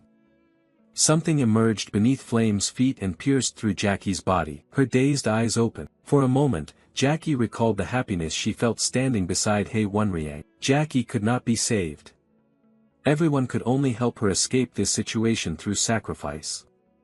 The flame from Princess Baiyan began to blaze. Once again, Flame lowered her head, saddened because she herself had done that terrible thing. The identical Princess Baiyan also felt something similar. But the saddest person was probably Flame, because she knew that she herself was partly the cause of that death. After Jackie vanished, she stood there speaking her final words to her friend, I'm sorry, Jackie, I truly am sorry. At the same moment Jackie fell, an official announcement appeared, ending the story of Duchess Iharan, who had achieved the greatest beauty and fame in the world. You have conquered the ballroom of temptation. Congratulations. Moving outside, where everyone entered the gates, an announcement sound also echoed here. Team A6, the simulation practice has ended and the students have left. The training simulation for Group B3 has also been completed. As the trainees came outside, Teacher Yuziel immediately issued instructions, evacuate them at once. A teacher responded, yes, sir, everyone has left. Teacher Lee Hanwal then focused on the last place, worry forming on the spot. Is this C7 the only thing left? Suddenly, the red gate right next to Teacher Lee Hanwal began to undergo some change. Red lightning bolts started to flicker around it. Sensing that something was wrong about to happen, Master Lee Hanwal immediately turned to another assistant nearby and said, the waves are shaking, prepare quickly. Yes, but before he could say more, the gates suddenly mutated, the space expanded and the previous red hue gradually faded away. The master's gaze was sharp and intently fixed on this change. But then a faint smile appeared on his lips. The ant has defeated the tiger. Following these words, all the trainees had appeared outside, except for one, and the red gate then completely disappeared. Seeing the trainees able to come out from that dangerous place, discussions leading to a lively debate arose. Had they truly conquered the dangerous level 5 persona gate just as trainees? Even veteran soldiers with rich experience had considered that a challenge. Doubts continuously arose. Was that boy the leader? Arian's face showed a hint of surprise because he himself had stumbled over his previous words. Then he turned back and mocked himself for joking. Let's retreat. Yes, sir. It didn't stop there. After coming outside, Uziel stepped forward, raised his sword across his chest, and said, I hereby report that the mission to conquer the Persona Gate has been completed. In total, 16 people participated, 1 person was sacrificed, and 15 returned safely and successfully. Teacher Lee Hanwal's expression immediately turned bitter after hearing those words. In the end, there was still 1 sacrifice. Afterwards, the teacher refocused and instructed, you all did very well. I will immediately assign a healing mage to come right away, so everyone should rest now. Yes, just at that moment, someone appeared and interrupted, asking if something had happened while I was away. Everyone then intently looked toward the familiar voice. Following that, another person appeared here. Oh, it seems something happened while I was gone, is that right? For a moment, you stood still, bewildered by the unexpected arrival of this person. Stella Academy's principal, Eltman Eltwin, a great rank 9 mage, smiled as he approached you. About that matter, will you tell me everything? Moving to Stella Building Number 1, the principal's office. Uziel walked alongside Principal Eltman Eltwin down the hallway here. As he walked, his face briefly showed an indescribable dazed expression mixed with a new worry, a private conversation with Eltman Eltwin. No way, why do I feel so anxious? His eyes glanced elsewhere as if complaining about some decision. That's why I don't want to be a leader. Back before exiting the gate, Princess Bayan gathered everyone as if to raise a major issue. Wouldn't it be better if we appointed 1 leader to report the situation before leaving? With a calm face, his thumb pointed towards Acel. So what about Acel? His state went from fainting to waking up, and Acel was puzzled by the significant opinion he directed at her. However, from the start, neither Bayan nor Flame intended to let him escape this chosen fate. Both wore the same expression, arms crossed calmly, saying, Commoner, we've already opened our eyes wide, and you still dare to openly ignore your contribution. No matter how much you cherish him, that's just not right. A sweat drop fell, and for some reason, as if there was a special bond attached to Acel. He added, I think I'm somewhat capable, but this time, I'm not. He stiffened, vaguely following his own thought, she thinks so too. His eyes immediately closed. So in the end, he was forced to become the leader. What the heck had happened while he was unconscious? But perhaps this abruptly cut off his thoughts. The director's voice rang out, bringing a new matter. Is this the 3rd time we've met? Opening his eyes wide, he looked at the director and continued, you seem taller than last time, huh? A bit dazed and still very young, not understanding the director's meaning, he stiffened again. What exactly was he saying? As you were trying to understand that, suddenly a few old memories flooded back, a small village devastated by a blizzard, blink, blink, blink. In that place covered entirely by snow, Uziel stood alone. At that time, although he had a body incapable of using magic, he diligently practiced a single magical skill, blink. At that moment, he glanced to one side as a sound arose there. You are amazing. A fully cloaked figure appeared, adding amid Uziel's bewilderment, you have an interesting talent. I will write you a letter of recommendation, so come to my school and take the entrance exam, there will be bonus points. And the one who appeared was none other than the current headmaster of Stella Academy, Eltman Eltwin, to bring you back to reality. The headmaster spoke once more, the reason I called you here is, you suddenly startled. Master Eltman Eltwin smiled and added, I am here on behalf of the Academy to thank you for preventing that potential crisis. You sat there pondering a bit more, it all began with me. But the headmaster's words remained, and I have no intention of revealing this to the outside. Of course, if the damage to students became serious, things would be different. Thank you, it's all thanks to you. And there is one thing I need to confirm.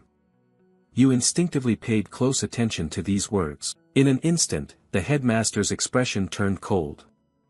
Inside that gate, could there be a problem? In just a blink, cold sweat started to pour down Uziel's entire body. What was that look? It's no surprise they call you a Black Witch Slayer. Even so, I'm not even a Black Witch. Between hiding the truth and speaking it, Uziel chose to speak the truth, though the worried expression remained. Yes, the student has died.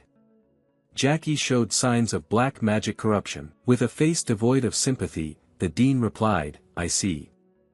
That's unfortunate. Being affected by corruption means that there were dark feelings in the heart from the start, and no one can resist that. Uziel clearly sensed there was no remorse at all. Before Uziel could process what was in front of him, the dean brought up another matter. Oh, look at my mind wander. Come to think of it, I haven't even offered you something to drink yet. The teacher turned back with his characteristic bright smile. Would you prefer coffee or tea? Do young people these days like carbonated drinks? Others might not notice, but from now on, this would be a proper conversation. Grasping some key information, Uziel voiced his choice. I'd like tea. Calmly, he asked, is there a type of tea called lilt tea? The dean looked at him with curiosity about lilt tea, then immediately smiled meaningfully. Yes, there is. Please wait a moment. Uziel exhaled softly, feeling truly relieved. Time passed, and the director brought out a cup of tea and placed it on the table. That's right, lilt tea is truly surprising, few know about it, and even fewer like it. You responded, thank you very much. Immediately after, you picked up the cup and began to taste it, savoring the tea, but you showed no expression. The thought immediately revealed the atmosphere. Just as expected, it is bland. Compared to earthly foods, it is like durian or fermented anchovies. The issue is taste, but it's strangely addictive, so some people dislike it. It has a distinctive smell that turns them off, causing them not even to want to put it in their mouth. But those who grow to love it become passionate fans. The reason you chose lilt tea is because the private meeting with Eltman Eltwin is a branching point and an opportunity. The Flame One chose coffee promised to teach magic. Acel chose a carbonated drink that had attained magical enlightenment. And lilt tea is Eltman Eltwin's favorite tea. The only issue was that you glanced sideways, waiting for the teacher to continue. About lilt tea, you see, being exclusively enjoyed by the Lilt tribe living on the western continent decades ago, they should have kept it to themselves. But they shared it with humans and faced misfortune together with the Lilt tribe. The lilt tea brewing recipe is said to have disappeared. The master smiled, looking at the cup of tea in his hand.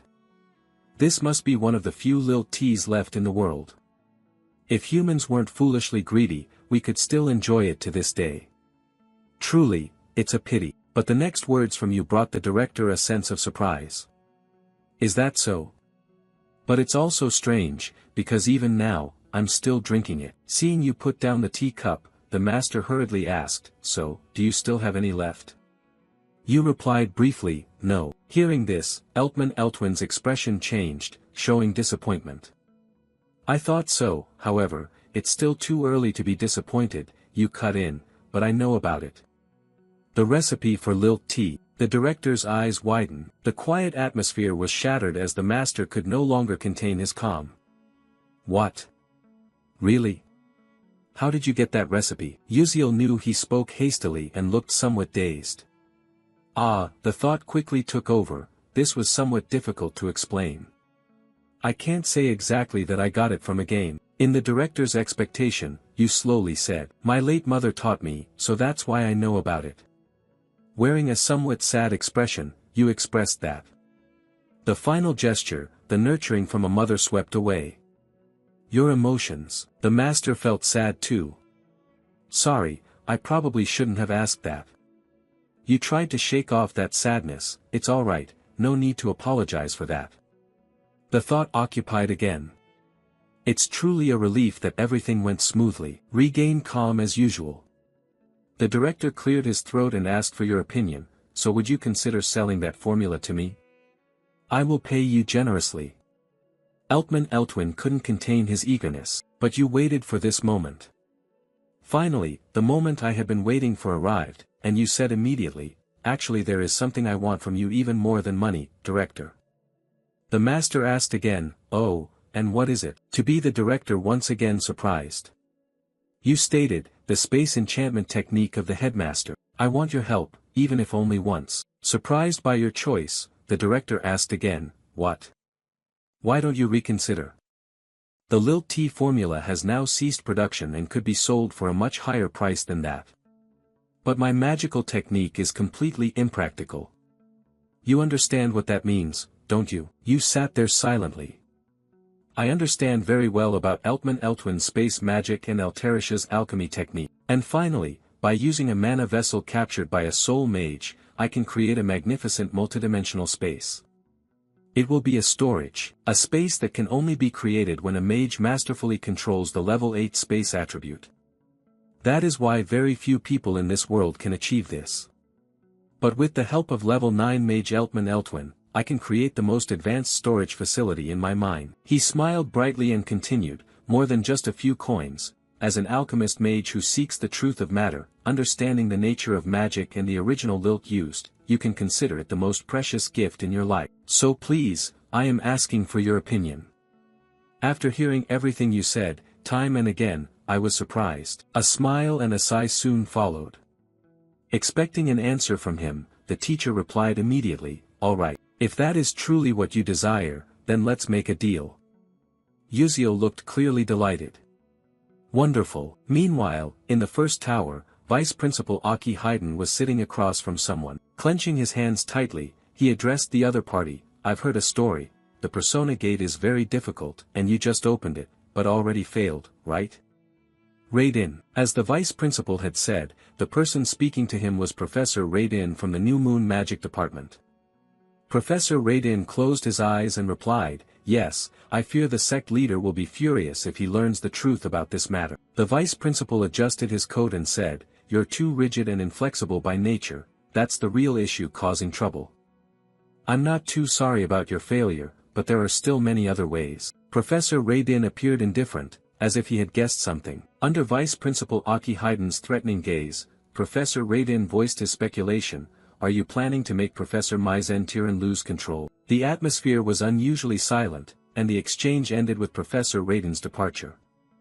If there was nothing more to report, I will take my leave. The corridor stretched on as the professor walked silently. During this time, he began to form some new judgments. The only realistic reason for opening the Persona Gate this time was to deal with several students who might attend the upcoming Aslan seminar. Although they opened the gate, which carried risks beyond their capabilities, who would have thought that Flame, Acel, Princess Bayan and even Beck Yuziel could step outside safely. Looking towards the nearby window frame, the professor gave a slight assessment. None of these matters were part of the plan. Preoccupied with these thoughts, the professor suddenly looked in one direction when someone started a conversation. Professor, it's been a while. Raiden slowly turned around. He saw the polite smile of a student named Ma Yuziang. Folding his arms, Ma Yuziang continued speaking, when I was little, you seemed like a dangerous beast, but now I hardly recognize you when you behave like a human. Before Raiden could react, Ma Yuziang brought up a serious issue. Honestly, my friends have nearly been injured recently. Did you, the old man burdened with so much, slow in your work and plan this? Hearing these words, Professor Raiden turned to Ma Yuziang with a cold expression. Even if you are a young master, please restrain your words and disrespectful actions. Friends, Ma Yuziang's face darkened. The other party ended with a question. Are you perhaps too immersed in the role-playing school game? However, Professor Raiden was surprised when Ma Yuziang's voice no longer sounded the same. It turned out that not only had his appearance changed, he even dared to speak arrogantly and rudely in front of me. An invisible but real pressure began to weigh heavily on the professor's body. He gritted his teeth and tried to resist, but his expression became increasingly strained as beads of sweat appeared on his face. The eye expression, aura, and spirit of Ma Yuziang standing opposite had completely changed. Raiden sensed the king's spirit radiating along with a warning, being cautious is wiser. A smile appeared afterward. you gentlemen are truly troublesome and an eyesore. Until we meet again. Ma Yuxiang slowly stepped away. Step by step, the sound echoed, still creating a strange feeling. The professor raised a fist to his chest. When Ma Yuxiang completely disappeared from sight, Professor Raydin gasped, taking a deep breath to calm himself. If it is for the benefit of the Moonlight sect, this is nothing. The scene changes, switching to the group of Princess Baiyan standing somewhere. The two female classmates kept worrying and addressed the princess. Princess, we are glad you are safe. We heard the school made a mistake in establishing the Persona Gate, is that correct? Really, who knows how they work? Faced with those words, Princess Baiyan looked down with unsurprised contemplation. Just as expected, the other students knew nothing about this matter. Considering the academy's stance, this was understandable. At that moment, someone appeared, calling Princess Baiyan's name. The voice was impossible to ignore. The princess turned her head to confirm. Senior, a male student approached with a smile. This student was Edmund Adalek, a third-year student at the academy, still smiling brightly. Edmund Adalek started chatting, saying there was no need to address him so formally and stiffly. He felt a bit embarrassed using overly formal language. In response to this change, Princess Baiyan calmly replied that the academy maintained a strict hierarchical system. Hearing her cold words, Edmund Adalek immediately shifted the topic. Haha, glad you're safe, I was really worried you might have gotten into trouble. With her usual expression, the princess replied curtly, I'm well, senior, you need not worry. A sudden thought formed, this sly old fox. What he worries about is not himself but more likely his own livelihood. The two leading great powers of the Adalabic kingdom, the Orcan Duke family supporting Princess Hong Siwa, and the Adalek Duke clan, the only family able to rival and oppose the Orcans. Among them, Edmund Adalek was the sole heir of the Adalek Duke. Perhaps his goal was to help her become queen and marry her. Realizing the previous approach was ineffective, Edmund Adalek changed the subject. Oh right, do you want to play soul chess? There will be a competition for the students soon. Although Princess Baiyan wasn't interested in soul chess, she still nodded in agreement. Yes, let's do that. Seeing an opportunity to get closer, Edmund Adalek placed a hand on her shoulder and spoke softly and coldly, all right, today I'll teach you a move, watch carefully and learn it. Baiyan was surprised by this action, biting her lip in resentment. Walking behind and greeting everyone ahead, she closed her eyes and calmly thought, there was a painful truth that she couldn't become queen without the help of someone like him, if only she could gain some kind of power. Even if that was someone with power equivalent to Duke Adalek standing on her side. Just then, the princess suddenly shifted her gaze out the window. Uziel, what a coincidence, he unexpectedly walked past outside, catching the princess's eye. But the princess quickly looked away again, just as he turned to speak. Baiyan, what are you doing? Why don't you come quickly? However, she still hesitated and glanced back at the window. It seemed he had already left. Princess Baiyan left that spot. Yes, senior. Cut to Uziel holding a flower petal, stopping at a corner with arms akimbo, inspecting it, considering, let's see, is this enough now? The surrounding scene shifted to pink, the petal in his hand floated up. An information panel appears. Absorbing the flower branch of the enchanting tree will increase mental strength by 65%, and permanently boost a small amount of charm-type magic resistance. Uziel's status panel. 2-star strength 73%, 2-star senses 57%, 2-star agility 42%, 2-star stamina 19%, 0-star durability 99%, 2-star mental strength 24%. Noticing the changes, he smiles slightly, not bad at all. The information continues. Project Constellatio grants you a special reward. He raises his hand to his chin, making a new judgment. Thanks to completing a new episode, I received this special reward. Anyway, what should I take this time? Should I use an additional growth item? Suddenly, he realizes something. Is it possible to take Marikan's necklace? The system responds, yes. He is immediately pleased, then decides to take it. New information appears. You have obtained Marikan's necklace item. Advanced level, description. The necklace was crafted by Merkan, a future alchemist engineer. It overcomes a barrier to the limit in order to protect the wearer's life. Special function, Marikan's shield automatically defends against attacks of level 6 or below, usable only once. Without hesitation, he puts the necklace on. Unfortunately, it can only be used once, but ensuring survival is not a bad idea. Since episode 8 is coming, he has to fight against Professor Mai Zentiran, who has awakened. The information continues, the branch of hatred has accumulated 78% of its value. Uziel smiled warmly. Well, preparations for the battle against Mai Zentiran were also proceeding smoothly, so I guess I'll rely on Alterisha for the rest. The scene changed, transitioning to the International Alchemy Organization. Uziel arrived here and stood before an area. A smiling person spoke up, saying this is the 13th branch of the Cordon Living Stone sect, the side building near the large elm tree within the alchemy city. You respond, I am here to meet the alchemist Alterisha. The receptionist clearly expressed, I'm very sorry, you cannot see her right now. You knew the situation, a bit dazed, putting your hand into your jacket, muttering, I knew it. Immediately you presented a letter, this is a direct invitation from Assistant Professor Alterisha. The receptionist was flustered, oh my. The subsequent exchange was simpler. Sincerely sorry, I will guide you right away, please follow this way. Thank you. Approaching the door of Alterisha's research room, the receptionist called inside, Ms. Alterisha, you have a visitor. There was no response sound. The receptionist spoke again, may we come in, please. At that moment, Uziel was startled by a sudden feeling. A sudden large explosion occurred, releasing an extremely strong pressure. The blast made the door shake violently, but fortunately it remained intact. Inside, thick smoke rose, obscuring vision. But luckily, it did not seem to be a major accident. Uziel was still there, speaking up, quite surprising. Given the door had just shaken, he had quickly pulled the receptionist aside, but still felt a bit worried himself. We almost got into trouble. Waving away the smoke before him, Uziel stepped into the room. Because the smoke was still thick, he called out loudly to the assistant, are you okay? He quickly received this reply, are you the student Uziel? Despite the recent explosion causing trouble, Assistant Alterisha remained safe and smiled as she continued, welcome, I want to show you something. At that moment, a familiar figure appeared beside her, none other than the Golden Alchemist Suk Koden. Uziel hadn't yet paid attention to him, but noticed Alterisha's expression and thought to himself, the explosion didn't even bother her. Both their attentions turned to the Golden Alchemist when he noticed something on the ring he wore. Student, do you see this? This is a shield bracelet. On the silver ring was a button, and he placed his finger on it. A green shield appeared, covering his entire arm.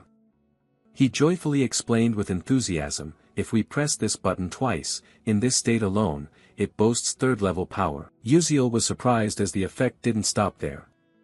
He continued, oh, but if you press this button one more time, how about that? Isn't it amazing? Whether your mana is low or you're an ordinary person who cannot use magic, you can still deploy this shield magic at least once. Its defensive power reaches only 500, but it can be very helpful in emergency situations. Before the three of them, a large shield 3 times the size of the man's face appeared, replacing the smaller shield just now. The difference was that no magical rune inscriptions were carved on it. The Golden Alchemist was astonished. If this were revealed, the world would be overturned. It was all thanks to this genius child, Alterisha. He noticed the boy's presence. Ah, come to think of it, the kid is also a co-author. He persuaded him, why don't we join the alchemical world together as alchemy practitioners? Uziel wanted this, but had to leave both of them baffled with his answer. I cannot survive as an alchemy practitioner because I lack mana. Witnessing a prodigious alchemical genius without mana, Suk Koden exclaimed, what, did you just say that?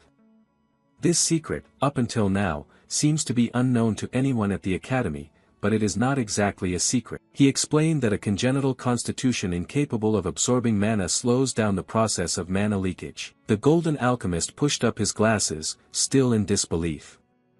What the kid just said can't be his intention. Alterisha spoke on his behalf. Is that what people call a limited lifespan? He calmly accepted, but his eyes wandered off in another direction, quietly thinking, yes, that is indeed a big story, but is it really true? To bring them both back to normal. Uziel added, my time is indeed limited, but I have no intention of dying, I'll take care of that, so don't worry. Hearing that, Alterisha breathed a sigh of relief. That's right. To dispel the tense atmosphere, Uziel raised his hand. Besides, can I take a look at that shield bracelet a bit? While Suk Koden was startled, oh, sure. After receiving the silver bracelet, he took out the encyclopedia to examine it. Information appeared on the bracelet. He felt certain it was still in the initial phase, with many raw and unnecessary components. He looked at ISA and asked with a smile, wait a moment, can I borrow your magic welding pen? Altarisha was surprised but didn't object. Here it is. While Suk Koden's eyebrows twitched, not understanding what he intended to do. Oh, what is the kid trying to do? The silence was interrupted by Altarisha. She knew what Uziel wanted to do and did not want anyone to disturb him. Back to him. After receiving the magic welding pen, he slowly placed the pen on the silver bracelet containing the special information. An idea occurred to him. For the connection point from the magic welding pen, thanks to the encyclopedia, I will carve the complete shield bracelet in the future. Erasing the original design, creating a more efficient structure, enhancing the quality, everything was done. When he activated it, a shield much bigger and stronger than before was generated. While Suk Koden opened his mouth wide, checked measurements with his glasses, this cannot be happening. With anticipation and excitement, he announced that the defense value had increased all the way to 800, nearly 1.5 times more effective. He exclaimed with admiration, his face flushed red. It wasn't for nothing that she said the kid was a co-author. Have you ever thought about working alongside me?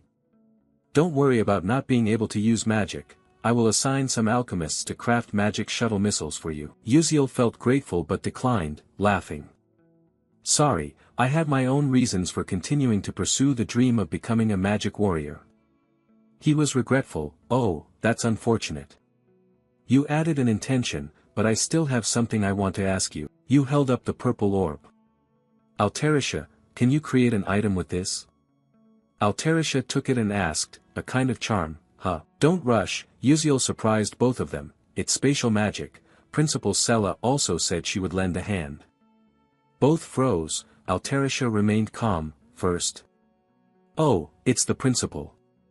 While Suk Koden was speechless, oh, that old man decided to help the kid? You really are a troublemaker. Altarisha was embarrassed. I want to help you, but I have never tried using elemental attributes. Uziel smiled. I know I'm not asking you to do it right away. You can take your time to master the skill. His thought was that it might take a few months. Both agreed. All right, leave it to me. It's time to create a masterpiece. Returning to class at Sella Academy, Acel sat at her desk, troubled. Something was wrong. She looked at Uziel sitting dazed not far away. Seeing him yawn, Acel hesitated about whether she should ask him. Before she could act, someone arrived first. A familiar voice, Commoner Uziel. Princess Bayan appeared in front of him and said, I have something important to tell you. Are you free? Acel looked at both of them vaguely, wondering if there was another important matter. Uziel replied, it's nothing serious. Acel watched Princess Bayan lead him out of the classroom. After they both left, Acel returned to her sadness. What they said had nothing to do with her, right? Why did she feel so strange? The two walked down the hallway, not speaking, which was a bit awkward. Uziel broke the silence. So, what were you going to say? Princess Bayan stopped and answered, in the world of alchemy, it is said that a technologically advanced alchemical product has been developed. She turned to look at him, thinking he was somewhat handsome, then proceeded to the main point. I heard you are a co-author of that alchemy book. He paused to consider. Given the information power of the Adalabit royal family, this was an obvious consequence. Staying calm, Uziel replied, so what? Do you want to link directly to the merchandise business through me? Reading his intention, Princess Bayan crossed her arms, closed her eyes coldly. Nobleman, I don't deny it, but don't misunderstand. The item is very important, but having a relationship with someone like you is even more important. He was embarrassed. Oh, really? The thought interrupted him. He didn't expect her to think so well of him. Surely this is different from the original. Perhaps this time, I can prevent Princess Bayan's death. However cold she was before, now she is just as shy. Hey, then come eat with me, okay? Suddenly someone interrupted. It's Bayan, right? Both of them looked at him in surprise. This is Edmund Adalek, the trainee, speaking irritably. I refused to have lunch with you, wondering if there was something important. Never expecting she'd go with such a commoner, really disappointing. Behind Edmund Adalek's cold face, the three stood silent for a long time. But then that silence was quickly broken by Yuziel's thoughts and gaze fixed intently on the other party. That man, you have seen him before while playing this game. One of the death flags leading Princess Bayan to destruction. Edmund Adalek, judging by that guy's attitude just now, it seems he still doesn't know he is a co-author of the report created by that random technique. At that moment, Princess Bayan suddenly spoke, startling him and cutting off that thought. She is not an ordinary civilian. Thinking of connecting with the alchemist Alterisha through this civilian, so please don't disturb right now. However, Edmund Adalek wouldn't allow that to happen, a dangerous smile appearing clearly. Hey Bayan, do you really think that just an ordinary civilian like that could have any power to help you? I'm better than that. Yuziel listened to the criticism aimed at him, but indifference still dominated his thoughts as usual. It's really funny to look at the princess beside me. That thought continued. Well, I've gotten used to being looked down on like a commoner. Although I know she is a great supporter of mine, Princess Bayan coldly rebutted Edmund Adalek's previous remark. Exactly what does Senior mean by that? Seeing the princess looking somewhat displeased, Yuziel didn't want things to go too far, and immediately interrupted their conversation with his own words. Alright, let's just pretend we never discussed the item exchange. Princess Bayan suddenly spun around to look at him. What? Meanwhile, Edmund Adalek was very pleased with this. That's right, the commoner knows his place. But before leaving, Yuziel unexpectedly brought up another important matter. By the way, regarding the item business, I will certainly tell them that Duke Adalek bluntly refused to supply the kingdom of Adalabit. At that moment, Edmund Adalek's face went cold and stern, but a dangerous smile remained. Hey, it seems like you're a bit too arrogant. Do you know what happens when a first-year trainee dares to challenge a third-year trainee? Yuziel replied coldly right away, so what? That's none of my concern. Worried about his direct confrontation, Princess Bayan found herself in a somewhat awkward position. As a commoner, he also knew that the hierarchy system in Stella was very strict. Moreover, he was famously the most influential among the third-year students. What was he thinking when he spoke such words? Ignoring both of them here, Yuziel turned and left. Then I'll take my leave first. The gazes of the two locked onto his back, after which contempt was clearly visible on Edmund Adalek's face. How could a first-year student not know just how terrifying his seniors were? It seemed I needed to make this guy's school life a bit more enjoyable. Seeing that all his efforts had come back to zero, Bayan clearly showed a look of sadness and loss. Meanwhile, Yuziel had stepped out onto the academy's main courtyard. As he walked, he carried a private sorrow. Sorry, Bayan, but if that person hadn't been pulled down, you would never have had a happy ending. Whether she inherited the throne or Duke Adalek fell, in the end death would still come. That was inevitable. His footsteps suddenly halted. His gaze flicked sharply to one side. At least he wouldn't let Bayan bow before that guy. His eyes then shifted straight toward the students moving away, specifically Bayan, who was hiding in a corner of the wall. Truly helpless, Princess Bayan could only tap her forehead. Should I just throw away everything related to this princess's honor? The reason Edmund Adalek keeps interfering with her is very clear. Perhaps he wants her to never stand firm on her own 2 feet, so that she has no choice but to depend on him. Feeling even more helpless when she was all alone there, looking back at her clenched hand, the previous sadness deepened.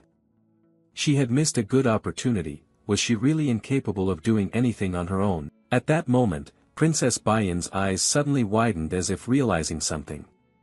Wait a minute. The figure and voice from before surged back into her mind once again. I will definitely tell them that Duke Adalek flatly refused to supply the kingdom of Adalabit. Thinking back, as a commoner, why would he say that? Normally, he shouldn't attract such attention, but instead he directly provoked her, giving her a very strange feeling about this. Cut to night, in some rooms of the academy. Yuziel appeared, holding something in hand, opened a gift box, smiling and said, "Great, it arrived safely." A 3-compartment box was revealed before eyes, a bracelet, necklace, and ring with simple patterns. Though they didn't look like accessories, their integration capability was very remarkable. Sat there watching them for a long time. Yuziel pondered deeply. Alterisha's original artifact had arrived sooner than he expected. He added another question, now, what is this used for? An information panel appeared immediately. The necklace has a protective shield ranging from low to medium level. Description: activating the protective shield covers the entire body when worn. Effects: agility plus 11%, defense plus 14%, mana plus 1%. Special function: body shield grade 1, 125 BP, damage absorption rate plus 3%. Looking at the necklace in his hand, Uziel showed clear delight. Oh, this is even better than I expected. The remaining ring in his hand also displayed new information. Unknown dagger ring, intermediate level. Description: upon use, the ring transforms into a dagger hilt and creates a new mana dagger. Effects: agility plus 14%, perception plus 9%. Special function: magic dagger level 3, duration 5 minutes. The final item among the 3 detailed artifacts is a shield bracelet, low to medium level. Description: when activated, it becomes a forearm protecting bracelet. Effects: strength plus 7%, defense plus 9%, mana plus 2%. Special function: shield level 1, 1000 BP. He offered a compliment to the bracelet item. That's truly Altarisha, she can already create intermediate level items. Clenching his fist, a new smile appeared. I need to test this immediately in real combat to send feedback to Altarisha. And I had already informed Dr. Hulse-Corden. Now that all preparations are complete, it's time for me to crush Duke Adelaide. A few days later, the second exam was approaching. This exam was divided into 2 parts, practical and theoretical. In the practical part, the combat magic test would be scored differently depending on the type of magic cast. For example, lightning magic was scored based on maximum voltage and the number of chains linked. Wind magic was scored according to the force of the explosion generated. Ice magic was evaluated by maximum coldness and coverage range. For healing magic, light brightness and other special attributes offered many factors to consider. But the most anticipated remained the fire attribute. Who else but Princess Bayan? Watching everyone continuously display their abilities, Uziel couldn't help but be amazed. Indeed, the main characters operated on a completely different level. Then, before him, an instructor looked back and spoke. Uziel, your turn. Uziel's foot stepped onto the testing area. The person in charge signaled to prepare to start, using exactly one of their abilities. From where he stood, Uziel blinked forward toward the pillars and a slightly large red button on top. He easily moved to the pillars and pressed the red button. Especially, his focus and the absence of any unnecessary movements made each button press effortless. From the perspective of evaluating the situation, the supervisors couldn't help but be surprised by his practice. Every time they saw it, it was an unbelievably vivid imagination. There was no delay during the blink execution, and he immediately oriented and performed it precisely. Truly astonishing. Uziel stopped, and the announcer's voice rang out. Uziel's test was over. Still there alone, staring blankly in one direction, he immersed himself in new thoughts. With this, I can consider that I have completed part of the practical combat. I can't use magic, so the rest is basically lost. But if I score high on the theoretical test with my glasses, that can be considered compensation. Just then, Uziel was startled, staring blankly back as someone approached and called his name. So, he is Uziel, huh? A group of trainees approached, clearly showing mockery directed at him. I heard a first-year trainee like you dares to argue with a third-year trainee. You're hopeless. Oh my, if I were a freshman, I couldn't even imagine that happening. Seeing the group naturally coming to cause trouble, Uziel narrowed his eyes slightly, thinking to himself, so it's starting now, it must be Edmund's group, right? True to expectations, one guy stepped forward and spoke directly. Oh, look at this kid, daring to glare at us like that. That guy's face then looked drained of blood, with no intention of closing his eyes. In response to those words, Uziel remained calm, thinking to himself, I figured as much. But despite that, signs of discomfort were clearly visible on his face. He felt a bit annoyed having to take a beating from these kids. Still keeping that intense expression, Uziel silently watched the person who came looking for trouble, allowing himself to intimidate further. He then smiled perfectly. Huh, look at this kid, I told you to lower your head. Uziel calmly listened to the other insulting him a bit too much. This damn kid is even more insolent than I thought. You're just a civilian, and I heard you don't even have parents, right? If you don't want to die, then kneel down fast, you bastard. Just at that moment, the senior from class 52 passing by noticed the commotion here. Since I looked over anyway, I thought a bit more, what's going on, is there a fight? The distance wasn't far, so Diane quickly realized that those guys were from Senior Edmund's group. But above all, she noticed that he was there too, huh? Isn't that the freshman we met at Martivis Cemetery? I heard his name is Uziel, right? After thinking that, I just crossed my arms and shouted, what are you guys doing over there? As he stepped closer, he looked at Diane and said, can't you see? I'm disciplining the juniors, don't interfere. Ban Diane, this kid dares to talk back to a senior from class 53. As seniors, it's our duty to discipline juniors. Hearing the argument, everyone also noticed her arrival. That's Diane, isn't she a student from class S? Hearing the issue and grasping it quickly, Diane turned to look at Uziel, clearly surprised, but then after looking at him a bit more carefully, a new idea formed. Uziel, was he planning to kneel? If he was strong enough to take down a level 5 summoner, he should have been able to handle them easily, so why would he bring worry upon himself like that? No way. Without hesitation, Diane decided to stop him. No, don't do that. He was also surprised by her decision. What? Diane closed her eyes and continued calmly. If it's true as you say, a rookie arguing back to a senior in episode 5-3 is no small matter. If this is a military mage team, it would be seen as defying a superior. So my suggestion is that we hold a special training session for the juniors. Hearing this, both of them were left stunned, staring blankly. Questions arose. Such training must be approved by the student council president. The opinion was raised, so Diane decided to handle it. I will go get approval, so let's do this properly. Suddenly, with a more reasonable step, he flashed a perfect smile for himself, and then emitted a bit more of a murderous aura. Looking straight at Uziel, he added, alright, that sounds fun. The whole group then left, leaving behind only the 2 pairs of eyes watching them go. Only 2 remained. Diane then spoke to him, apologizing for the interference, but if they didn't leave him alone, they would never let him go. Uziel said nothing but clearly showed his surprise. Does she mean they won't let me go? Not receiving any answer from him, Diane went on to share her guess. You plan to seize the moment of humiliation to strike back hard, right? Someone smart enough to defeat 1,000,000 summoners wouldn't argue with others without reason. Then there is only one reason to end Stella's long-standing foolish tradition, the senior ritual. You have chosen to sacrifice yourself. Uziel remained silent there, listening, then blankly occupied his spot. Me? It's like, who am I and where is this? Returning to the main issue, looking back at those people who still hadn't disappeared, Diane continued to analyze her previous words in more detail. But among them, there were also those who had no choice but to follow Edmund. They are called the coerced, bound by family circumstances. No matter how right you are, you can't let people like them be punished. Then, one of my hands directly placed itself on his shoulder, adding encouragement. So I will set the stage for you, fight however you want. I will personally persuade the student council president. Hearing this, as if sensing the looming danger, Uziel kept wiping his sweat, not knowing what else to do. A helpless smile stretched across his lips.